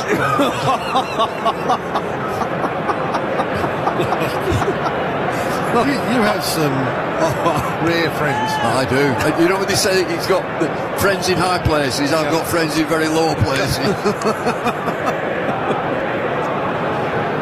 Well, Gus Atkinson has only got 2 fielders anywhere near the bat. The rest are spread all around the MCG. He'll play his shots. He's 16 off 15. Michael Neser with 4 wickets. Pushes Atkinson back. It's just line and length bowling. This is not quick. The wicket keeper's up to the stumps. He's bowling a line and a length and let the pitch do the rest. He's got 4 for. Good on him. Scotty Bowles doing the same thing. He's got 3 just the same. Just nibble off the seam, just like Cundy. He got a 5 for, so good on him. 5 wickets at the Gabba in the second innings for Michael Neser. Didn't play in Adelaide. That's interesting. Atkinson puts the head down, tries a little paddle over the top of the keeper. Did it come off the bat or the keeper? It's come off Alex Carey, I reckon. Is it? Triple M Harvey Norman replay. Nice bat. Outside part of the bat. It went down the third man. He's looking to hit that over the keeper or fine on the leg side. He's got the edge of the bat and gone down to third man. And they didn't take a single, so Atkinson remains on strike. 9 for 98. Something happening every ball here. No single again. You get 2. Goes behind square on the leg side and they don't run.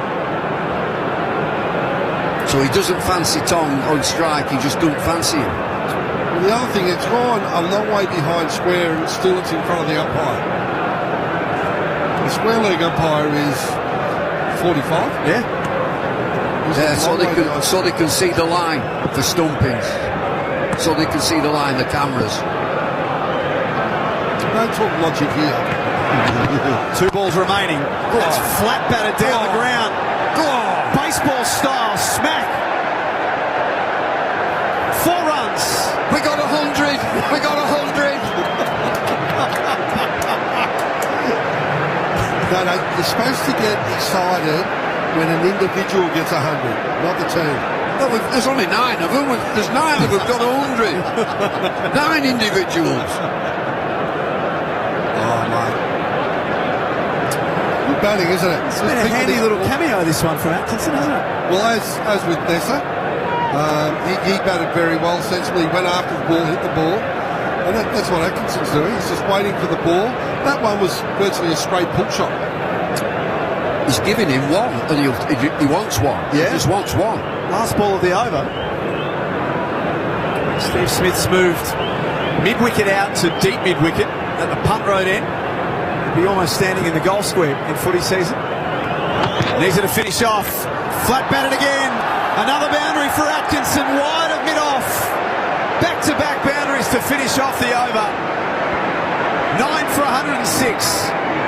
And you know what's in form right now? Not paying commission. With IG Share Trading, you can trade all Aussie shares for 0 commission and 0 commission on international shares too, with just a 0.7% FX fee. If you're paying fees elsewhere, it's probably time to look at your options. So download the IG Trading app today. That's us done and dusted. Well. This fascinating day just continues to build. England now trail by 46 runs.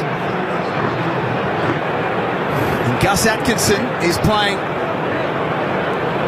some sort of knock here in the lower order, has given Australia something to think about at least. We've got a change in commentary, which I can guarantee is probably our worst pit stop of all time, really. As Boland starts a new over. And no run there. Cal Ferguson, Mark Taylor and Dan Gannane's going to take charge of what would be, Dan, if this was Formula One, this would be nothing short of shithouse, this pit change. Jeez, we're going as well as the Poms. Thank you, Jack. Thank you very much. Tubbs here, Cal's here. 19 wickets. 93,000. And Tongue is on 1. Here's Boland, 3 wickets. And thick inside edge. Bobbles away. They try by 46. Hard to know what to make of today, to be honest, gents. Wow, Tub. Hello, listeners. There's been a fair bit happening in the MCG today. Goodness gracious me. I think at one point we thought, well, yeah, Nisa and Green are going okay, that we might get to 200 and we'll be in the contest at 200. I'll tell you what, if we got to 200, we would have been miles in front. Well, yeah. What's happened this afternoon? Well, England might have been happier, so they wouldn't have to bat as long. Save some resources for tomorrow. A firm push from Tongue, thick inside edge along the ground. Just a bit, when I was watching us in the first half of the day with the willow in hand, Tub, I did feel like we may have contributed to a few of our dismissals, but I genuinely feel like our Australian bowlers have just been too good for the England top order. They hang away, don't they? They hang away. They ask questions all the time to make them play, more than England do. Although Atkinson, I thought, with the ball was very good today. And he's actually been bloody handy with the bat as well, making 24 with the stick. But today's a good score.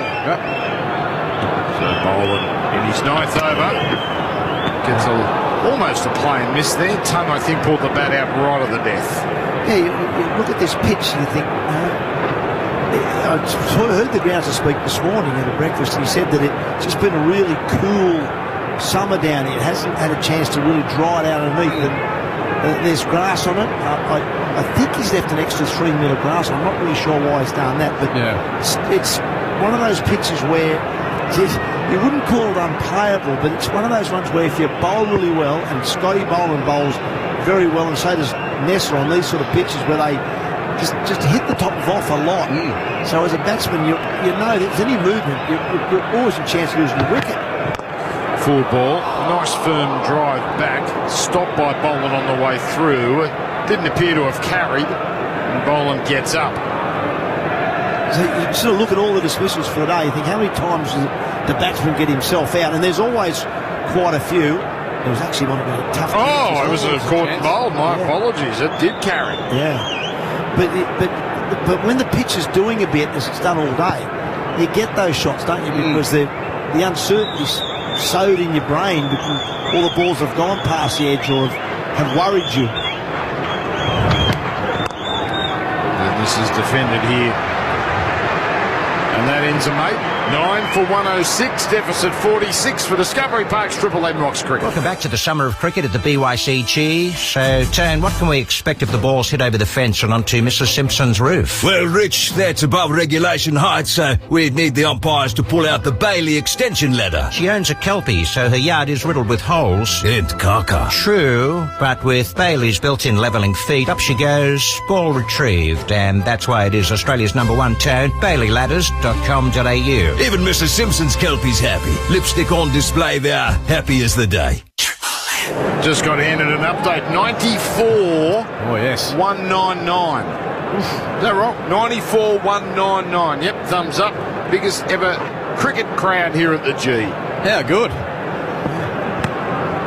A record day in more ways than one, it seems. And a play and a miss by Atkinson as Carey fumbles at no edge.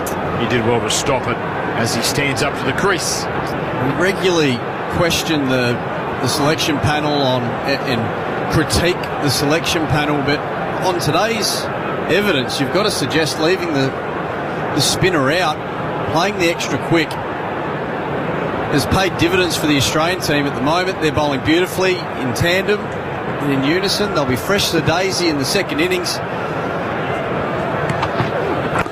And this is turned around to mid-wicket, no run. And Michael Neser, with the red ball in hand this time, has been very, very good again.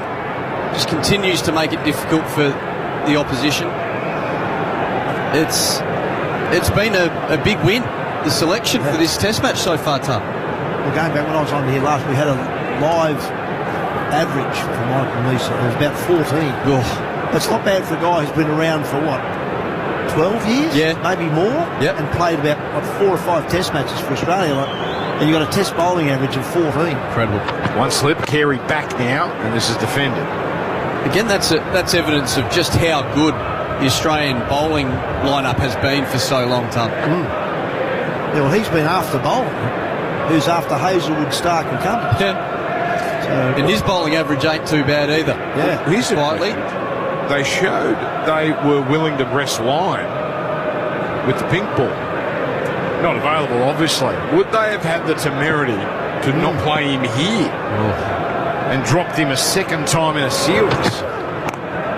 In right behind that Atkins. He's got a nice technique, Atkinson, as he defends out to the offside, 9 for 106. Yeah, test level centurion Atkinson. He's a competitor, you can tell, can't you? When he's got the ball in hand, he's at the batters. He didn't quite get his line and length right at Perth Stadium. He's not the first fast bowler to not get it right the first time over in the West, but certainly the way he's bowled in this test match, he's been right at the bowler, at batters, and now batting beautifully. And a firm push through the covers. Pierces the infield with just a single. So Neser 4 for 45. He took 5 for 42 last outing. And he could have back-to-back fifers. And you feel like he would have bowled well in Adelaide too, I reckon, Tub. Oh, yeah. It's a funny one. I still don't like the idea of having 4 seamers and an all-rounder who's a seamer. Yes. You know, it's still too many bowlers, too many seam bowlers for my liking. So I still would have got, even if I knew it was pitching a play, I still would have made a hard call on leaving one of the seamers out today. Okay. Yep. To have 4 seamers, Lyon, or Murphy, obviously Lyon's on the bowler. Yes. Because you've got Cam Green. Well, Cam Green doesn't look like bowling at the moment. No. So I still think you've got to think about day 2 or 3 or 4, and a turning pitch. And this one spits up a little, gets the top part of the bat of Ton, dribbles away behind Gully. They stay where they are. That'll keep Atkinson on strike next over. 9 for 107 for Discovery Park's Triple M Rocks Cricket. Oi, tosser! Your drink bottle lid strangled my mate. You think no one is watching when you litter, but nature is watching and, we're angry. Even small amounts of litter, like a bottle lid, can have a big impact on wildlife and waterways. Nature hates a tosser, so bin it or bring it. A New South Wales Government initiative. You can come up with some nasty little stats when your mind's on the job. Ethan Meldrum, NRMA Insurance. Second longest partnership of the innings, this one. 24 balls between Atkinson and it overtakes a partnership that features Joe Root, who had the longest duck of his career, 15 balls. Wow. Oh, that is a dagger. That is an English dagger. And here 24 balls. Square in the back. 4 whole overs. Mitchell Stark comes on. To break up this long-running 4-over partnership.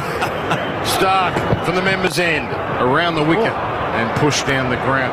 Gee, in a low-scoring game, it is strange you don't take the easy single when it's there. They're only down by 45. Yeah. And I reckon the Aussies don't mind it, because they don't want to bat too long themselves. Yes. We've got 19 minutes left in the day's play. So that's 9 more minutes, and then we're going to have a 10-minute change of innings. So you can bet that Travis Head and Jake Weatherall thinking, just hang in there, boys. Yep. 9 more minutes. Would Sheffield Shield Tub think, let's declare and put him in for 2 overs? Not the worst idea. Stark bounding in. And nice line and length. Squirted out to point again. Crowd booing because an easy single ignored.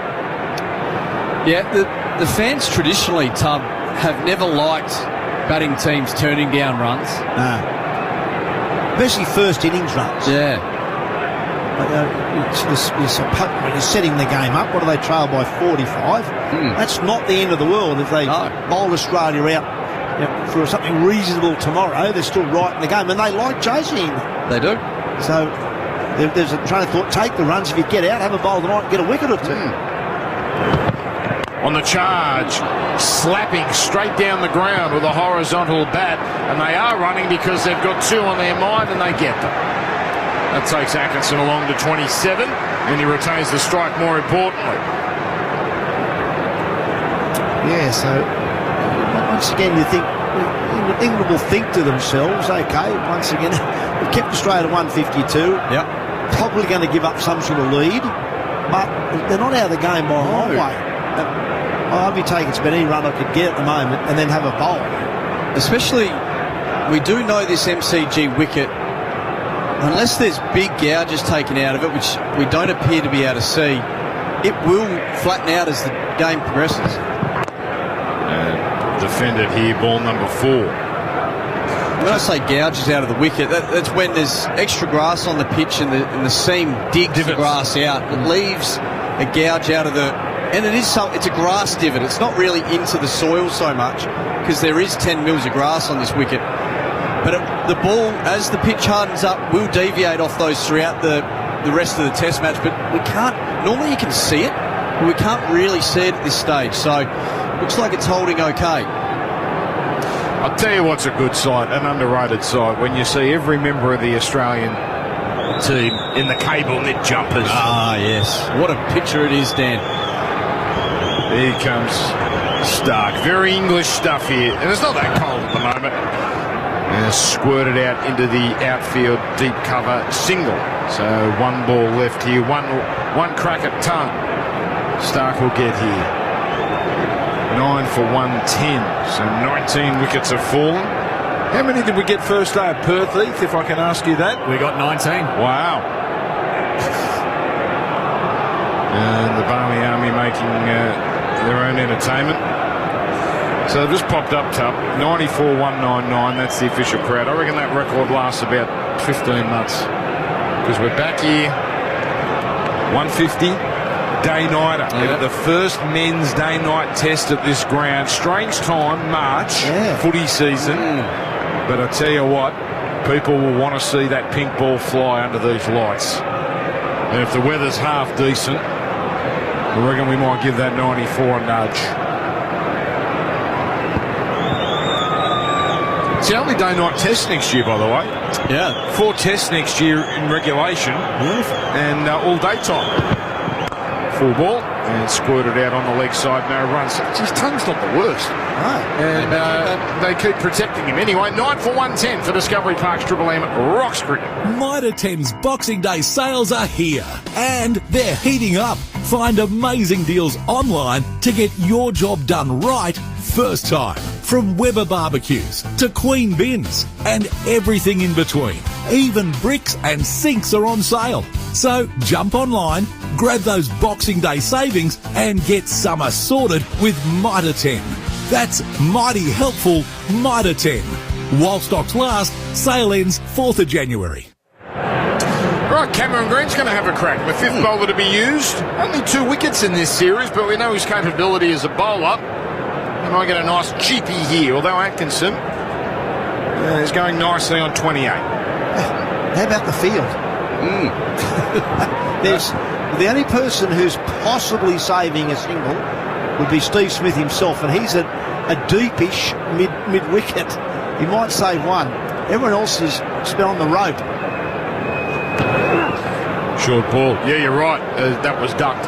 There'd be one inside the circle. Yeah, just. I mean, cover is outside the circle, definitely. And Steve Smith at mid-wicket is probably right on or just outside where the 30-metre circle would be. So everyone is out. It's a sort of field that was what caused field restrictions in one-day cricket, Tub, to come into vogue. Yeah, but I wonder if we could bring a few in just to put a bit of pressure on Atkinson. Oh, he lets that one hit him. Shortish ball, almost got him on the elbow. Might have been the bicep there. Got done all ends up, just short of a length. Nothing particularly vicious about the ball in isolation, but Atkinson, it was in no man's land. That wasn't willing to throw his gloves at it and risk of getting a touch through to the keeper. But I just, particularly towards the back end of the over, Tub, maybe with 3 balls to go, could we bring the field in to put some pressure on Atkinson? He's not a frontline batter, so see if we can get him to play a rash shot, trying to get up the other end and just give Tongue 2 balls left in the over. And now he walks across his stumps, lustily pulls, thick bottom edge, down to Stark, and another easy single ignored. We've got 2 minutes here until 5:50. Yeah. So if they get one in the next 2 minutes, they're going to have to face one nervous over. Yeah. I don't think they'll mind if this takes a little longer than that. And when you think with the way the Aussies have gone about it, that they almost haven't.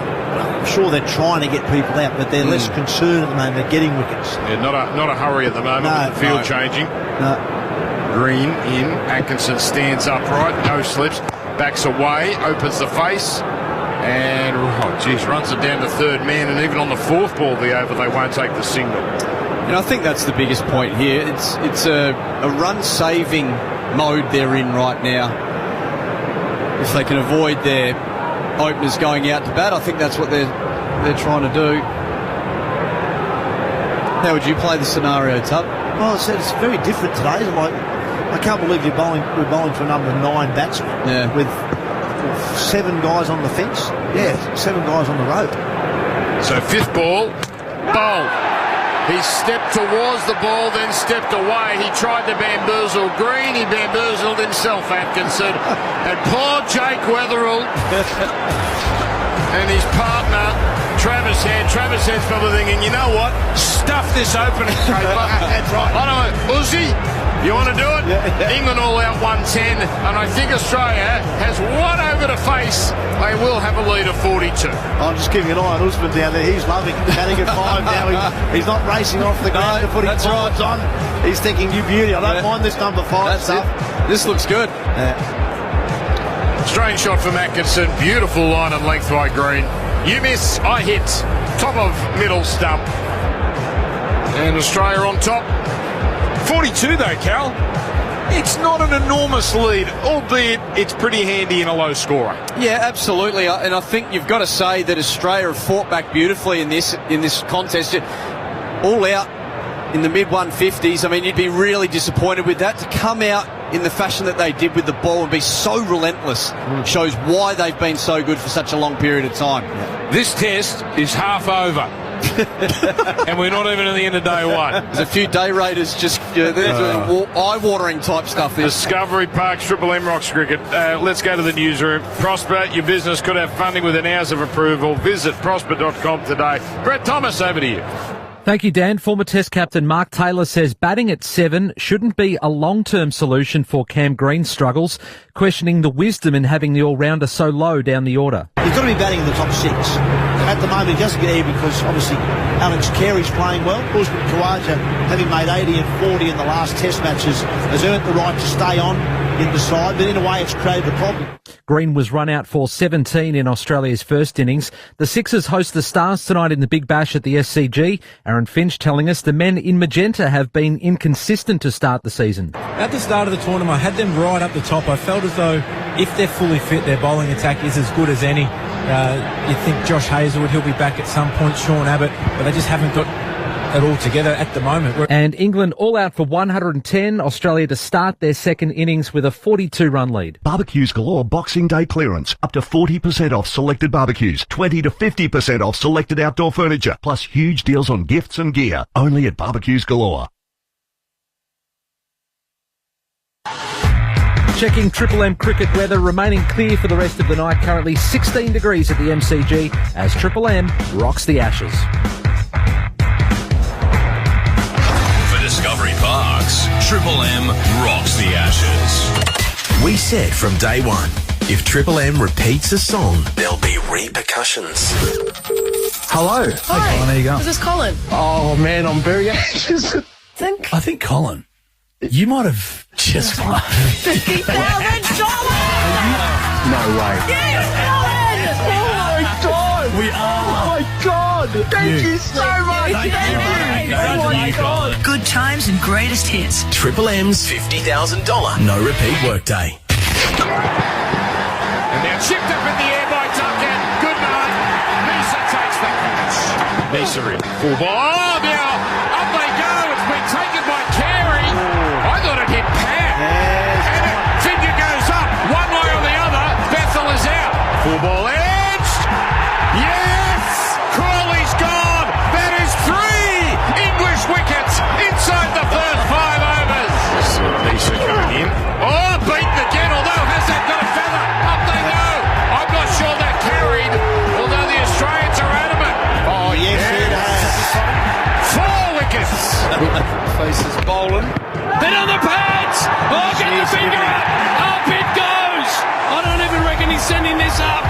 He's gone. Bowling for Smith. Bowling! Got through the defence. Crashed into the sticks. Smith's got to go. England in disarray. Bowling again to Will Jacks. Cut in half. Was there an edge? Yes, there was. Got to go. 7 for 77. The keeper up the stump. First ball, thick outside edge. Taken at second slip. And the wickets continue to tumble on day one. Ben Stokes gone for 16. Last ball of this over for Nisa is short. And it's hit high. There's a fielder at fine leg who's got to sit under it. He can do no wrong, Scott Boland. He's got 3 wickets. He takes a good catch. 9 for 91. So 5th ball, bowled. He stepped towards the ball, then stepped away. He tried to bamboozle Green. He bamboozled himself, Atkinson. For Discovery Parks, Triple M rocks the Ashes. Nice knock by Gus Atkinson, but it ends at 5:48. 1 over. Now Tubb, the master captain, Cal Ferguson here as well. Do you send out an opening night watchman? If you're captain like I was, my word. You would have gone out there, though. Who's going out there? And Tubb, you would have walked out with him, but stood at the non-strikers end and said, we are not running. There are no singles, yeah. It's a funny one, isn't it? Because it doesn't really happen that opening batsmen don't tend to get night watchmanship. They do it for lower order play or middle order players, but generally not for the openers. It's generally a job to go out there. But you look at someone like Travis Head, for example, he's not a noted opener, is he? He's only become an opener full time in the last few test matches, so he certainly would be one you might think about not opening the batting with. Well, interestingly, Andrew McDonald was a part of the Victorian lineup, and I believe they were using a night watcher watchman for their openers in these scenarios when he was playing there. So now coach of the Australian lineup, so we might just see that. Well, here's something interesting. How are your vocal cords going, Tubb? Hat-trick. Yeah. Very good point. Didn't he just bar up like you wouldn't believe? So Josh Tongue, who didn't take the new pill in the first innings, but he was their best bowler. Or could he get the newie? Well, Atkinson's a bit tired. He's probably, tank's a little empty. But do you actually do it for the theatre of it? Bloke's on a hat-trick, had a great day. You actually give him the new pill for 1 over. Not a bad idea. Well, as you say, Atkinson's batted a bit. Cast did not bowl that well. No. I didn't think in the first inning, so I wouldn't be giving it to him. So it's out of Atkinson, who bowled well also, or Tongue. And as you say, for the theatre of it, 1 over, I'd give it to him. I reckon he's earned it. Yeah. You've got to say that. He bowled magnificently this morning. And for the first time we saw an England lineup challenge the stumps. Well, that's what you want to see, and Josh Tongue led the charge on that. Yeah. All right, so the heavy roller doing its best out there. Yeah. All right. So, I was only thinking back to the centenary test match. 1977. Australia bowled out for What do we say, 138? Yeah, 138, followed by 95. Yes. England out for 95, so we've got a similar game here. Very similar. About 40 runs difference, so I bet you the groundsman's hoping we see a similar game. Because I think Australia then went to made more than 400. Yeah, Rod Marsh made 100. made 100, yeah. Yeah, Rod Marsh made 100, and then Derek Randall made a big 100. Yeah, 174. Yeah. They almost won. Yeah, Kerry O'Keefe got him bat pad, I reckon. Is that right? Bat pad caught Ogilvy, or something like that at bat pad for 170 on. Australia won by 45. Wow, what a test match. Yeah. Boland is coming out. The Yeah, We called it. Watchy. We called it. Cal, doesn't it make you feel good when you say to one of the great Australian captains, what about a night watchman? He says, that's not a bad idea. And then Scotty Boland comes out now. This is why we love Scotty. But this is why you got to have Josh Tongue. Come on, Stokesy.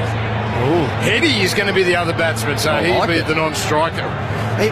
Travis Head could have walked out without his gear on. Just carry the bat. Said, mate, I'm not facing a ball. That's it. Yeah, I'm not kick to the suggesting he crease. goes smooth. No. All right, so 5:57, and how many's still here? 60, 50, 60? Come on. It's a very good atmosphere here. It's been a great day. It's crazy, some absolute trash. But you got to say it's entertaining. Oh yeah. Well, in case you've just joined us, Dan has asked Tubby whether he's got his vocal cords warm. Yeah. We need Josh Tongue with ball in hand here. This is the entertainment business. Tongue is number 56. Where's 56? Oh, no. Looks like Atkinson's got his hat off. Oh, dear. Trying to win a test match or something. Going with their plans. Scott Boland. No way Scott Boland on Boxing Day at the G gets out. No way. No way. He's rock solid. Good in defence. In behind him. Never shirks the issue at all, Scott Boland, whether he's got the ball in hand or bat in hand. He gets in behind him and he does the job for his team. Come on, Scotty. Gee, I tell you what he will like to do. He'd like to just nudge one for at least a potential run. Just so they can send Heady back and say, mate, I'm the better bat. I'll protect you, Wait on. Just so he's got that over Travis Head for the rest of his life. Wait there. Now, when I say there's no way Boland gets out Boxing Day at the G, he did get a first baller in the first inning. So he's on the king pair. Oh, no. Yeah. So if he was on strike, he'd be on a king pair against a hat-trick if they bowled Josh Tongue. What about the drama around that? That's not too late. You got the wrong bloke. 5 slips. 5 slips. Leg slip. Umbrella field. He's off. What great theatre. Gus Atkinson comes in, Boland stands upright, back, and away, and it would have been an easy single. He survives 1 ball, 5 to go. Have a listen to the crowd at the MCG. Come on, Stokesy, bring them all up. Bring them all up. Don't worry about your fine leg. 5 slips. That short ball has come off the face of the bat. No idea. Lobbed over bat's head. There's been much better batsmen today that have had similarly no idea. Yes. With some of the variable bounce here. Now we've got a leg slip, and that area is being covered with a leg gully, plus the man at short leg, plus 5 slips. Why the hell is there a man? What's he doing out there? Backward square. Hang on. Yeah, he's coming in. Josh Tongue got lost out there. Yeah, he likes the show. Scotty's not hitting one out to cow. Now he's come up to mid-wicket. You'd bring him shorter, wouldn't you? Oh, yeah. Side for the one that pops up. This is the leg side. Yeah, that's all right. We are watching the most attended park cricket game in history. Full ball, hits on the pad, might have been strained. Right. Atkinson forgot to appeal. By the time he did appeal, it was too late. 2 balls, he has soaked us. How good's this stuff? This is the old body line here. Look at it. You've got 3-4 slips of gully, leg slip, leg gully, bat pad, short forward square leg. No fine leg. No fine leg. Yeah, no fine leg. No one in front of square on the offside.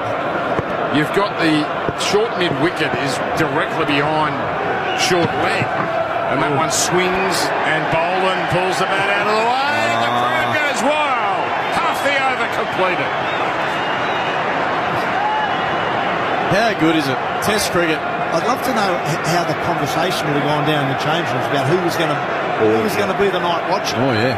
Because I can't imagine any of the bowlers I play with put the hand up. I'll tell you, Scotty Boland strikes me as the kind of guy that would have just put him on without asking anyone. Yeah, let me do it. He certainly wouldn't complain. Wouldn't have complained. No, he wouldn't have. All right, I'll do a job, fellas. Atkinson in, tight a lot. Beautiful forward defence. The other thing he can do here, Scotty Boland, if he can survive the next ball, right? Yeah. The last ball's a free hit. Oh, you know what? He can run down the deck, have an almighty swipe. If he gets out, that's okay. Would you almost want him to get out in a strange way so you can start with your two openers tomorrow? Interesting. Either that or he hits a 6. Okay. Straight at the sight screen. But for God's sake, don't get out this ball. He's waiting. Crouchstone down. Edged. Short. It's happened again. It's happened again. It doesn't go into the slips. Oh dear, oh dear. Slip had a chance, but it falls just short, and we get to the final ball. How many times are we going to say it? Get up, give it a chance to land in your mitts. Oh! Executive decision. Tubby calls the last ball. Watching. Let's go. Right, come on. Oh, what I want to see here is a bit of innovation. Okay. I want to see him run down the deck with no one in front of square. Here he goes. 5 slips, and he edges it. He's got a runs! Run away! Oh, yes! Crowd goes wild. Scott Boland sends the Vicks home happy. What a finish. What a day. None for 4.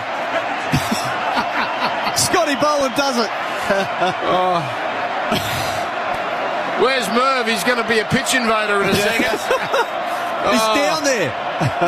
Wow. Goodness gracious me. What a day's entertainment. Boxing Day delivers. 20 wickets. And just captivating stuff from start to finish. Well done to Scott Boland. And well called, Mark Taylor. Yes, Tom. That's a full-on day of Test match cricket, isn't it? 20 wickets, as you say, 266 runs for the day. Obviously, no big highlights from the batting point of view. It's certainly been a bowler's day, but once again, Australia finished on top when, at one stage, they looked in real trouble. Yeah, they did, no doubt about it. England, Josh Tongue led that attack and set the game up for them, but they just weren't able to capitalise with the bat.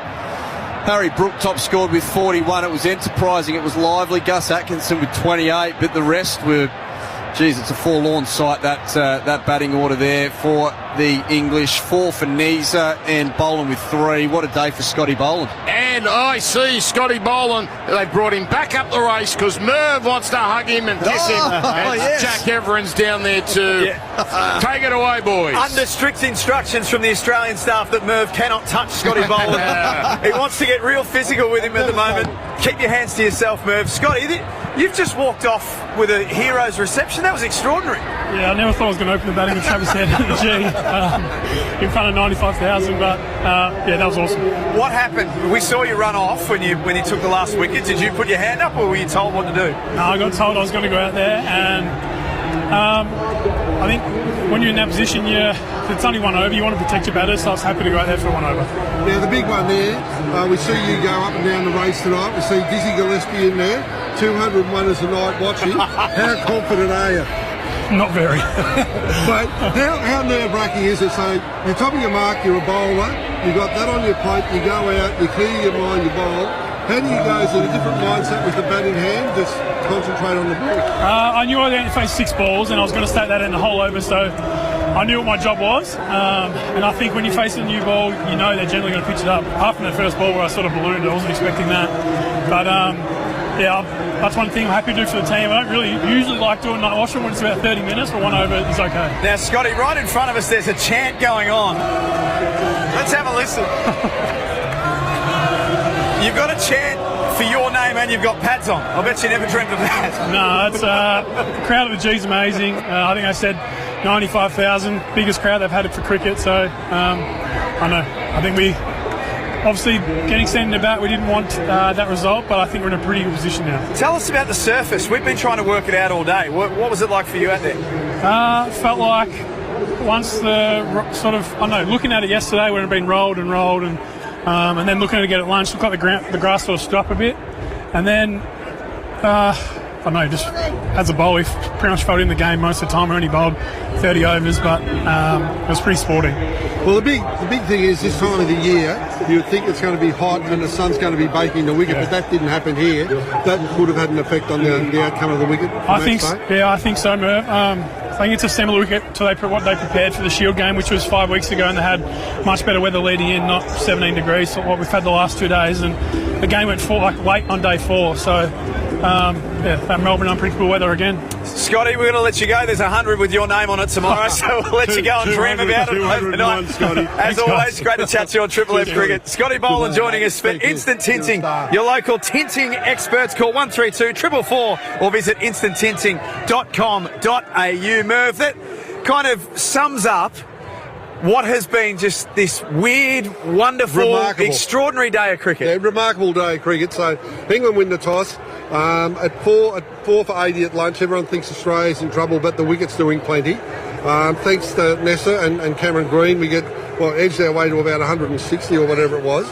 And then to see what England did, and everyone's thinking we're in trouble, but our bowlers are just that more efficient when it comes to execution, put the batsmen under pressure, and that's what we saw. So we were getting wickets. So the first couple of wickets, Travis Head, short ball, edged it on, Weatherall down the leg side. Marnus played a bit of a loose shot. But of the Australian bowlers, they genuinely bowl wicket balls to take wickets, where I don't think England did. England were a lot better today, and Tongue was outstanding. And Tongue, and I've been saying it all day, like Nessa, like Boland, is he nips it off the wicket. The other guys swing it, and out there, if you nip it off the wicket, you just nip it either way. It's a lot easier and a lot more, I suppose, you get more movement as a bowler. Isn't it funny that the fundamentals of Test cricket, even though that the game's trying to change, the fundamentals of Test cricket haven't changed at all, have they? Fundamentals haven't changed in a couple of hundred years. Like, you still got to bat, bowl and field. And if you bowl well in these conditions, you're going to take wickets, as did this next bloke that we're going to talk to. Well, this is what happens. We just attract all the wicket takers here on Triple M Cricket. Josh Tongue joins us. Josh, what a day. What a strange old day, hey? Yeah, amazing day of test match cricket. Obviously winning the toss this morning, and to bowl the odds out for 150, I thought we did an amazing job as a collective, making sure we put the ball in the right area. And obviously there's a lot of lateral movement at that sort of fuller length, but still making sure you're hitting the pitch hard, and that's what we did. The honour board here at the MCG is a very, very big deal, and to have your name on it means a lot. Your name is about to go on the honour board here at the MCG. What does that mean to you? Yeah, it's amazing. It's an amazing feeling, especially on Boxing Day as well. Family are in there as well. So yeah, it's a very proud day for myself. So the big one, win the toss and bowl. Quite often the bowlers think that they have to do something when they get out there, but the wicket did enough that all you had to do was execute well, and you executed really well. And I think for Cass and Atkinson early, did they almost over-attack the batsmen, do you think, to get them off to a good start? I think, coming in this morning, having a look at the pitch, I feel like you have to be brave with your length. That's how I felt anyway. But even on some occasion where I was brave with my length, I didn't hit the pitch hard and I got driven. So it's still getting that message across every bowler in our team to make sure you still hit the pitch hard, because you're going to get enough out of the pitch. And the big thing about it, it's not so much movement in the air, it's just a little bit of nibble off the track. And you seem to me to be more of a seam bowler than a swing bowler. Would that be a fair assessment? I'd say so at the minute, yeah. I feel like because of my angle, I'm obviously past the perpendicular, so it looks like it's going to come into the bat and then just holds up. But I can occasionally swing it as well, but I feel like my main attribute at the minute is trying to nip the ball away and the one coming back in as well. How's the group, Josh? I mean, since the last test, there's been some reporting and a lot of it's been inaccurate, but you've had to answer some questions as a group to come out today to bowl Australia out on day one, albeit you'd like to still be batting, but how's the morale within the group right now? Yeah, the morale's good.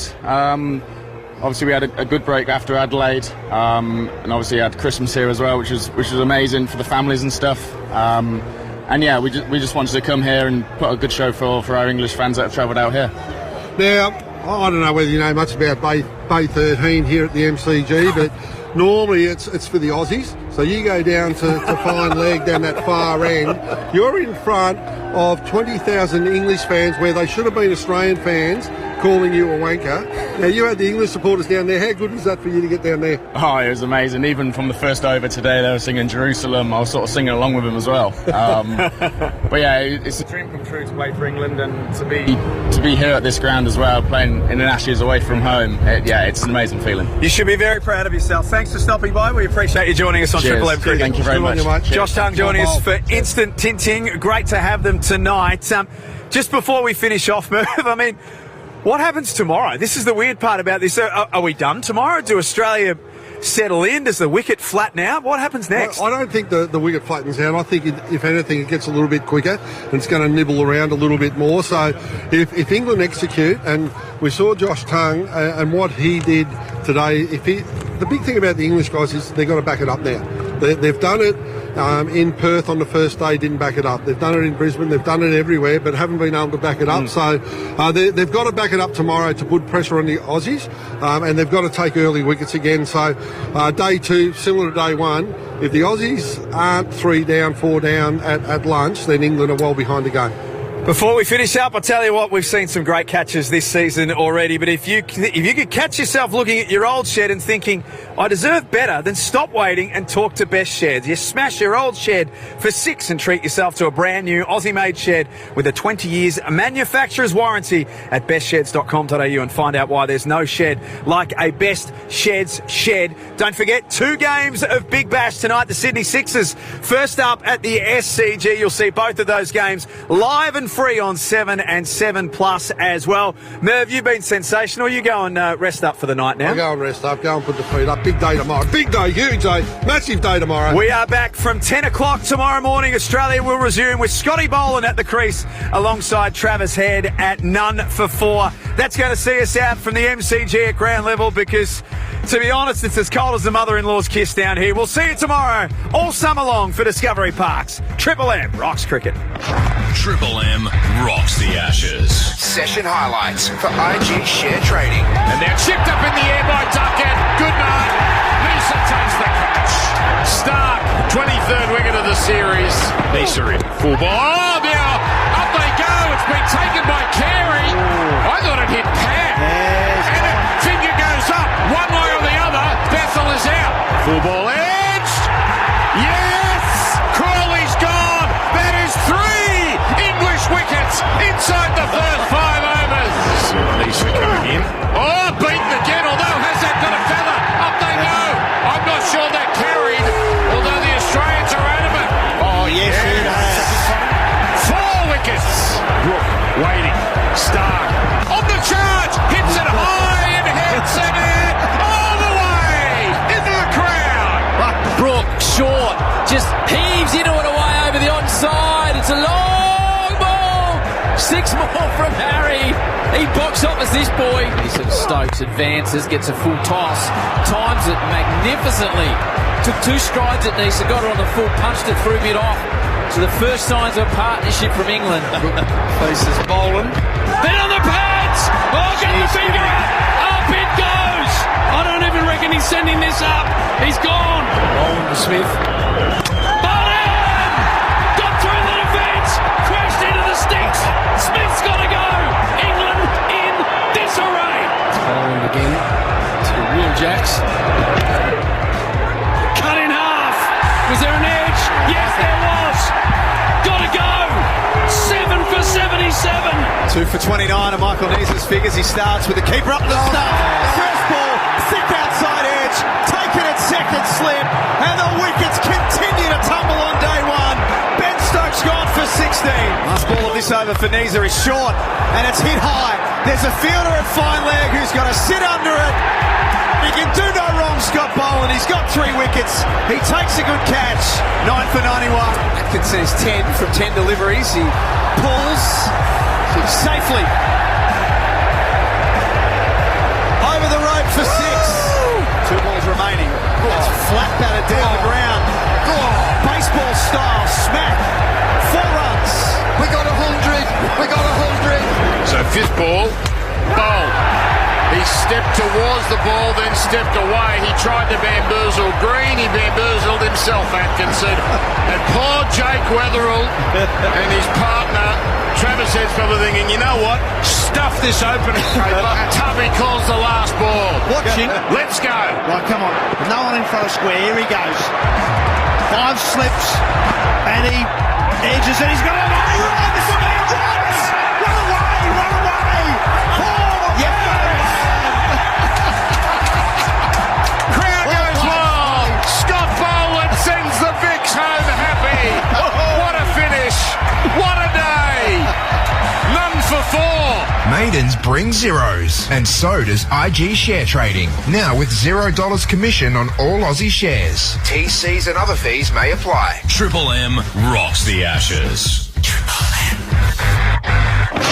That session for IG Share Trading. Maidens bring zeros, and so does IG Share Trading. Now with $0 commission on all Aussie shares. TCs and other fees may apply. Triple M rocks the Ashes.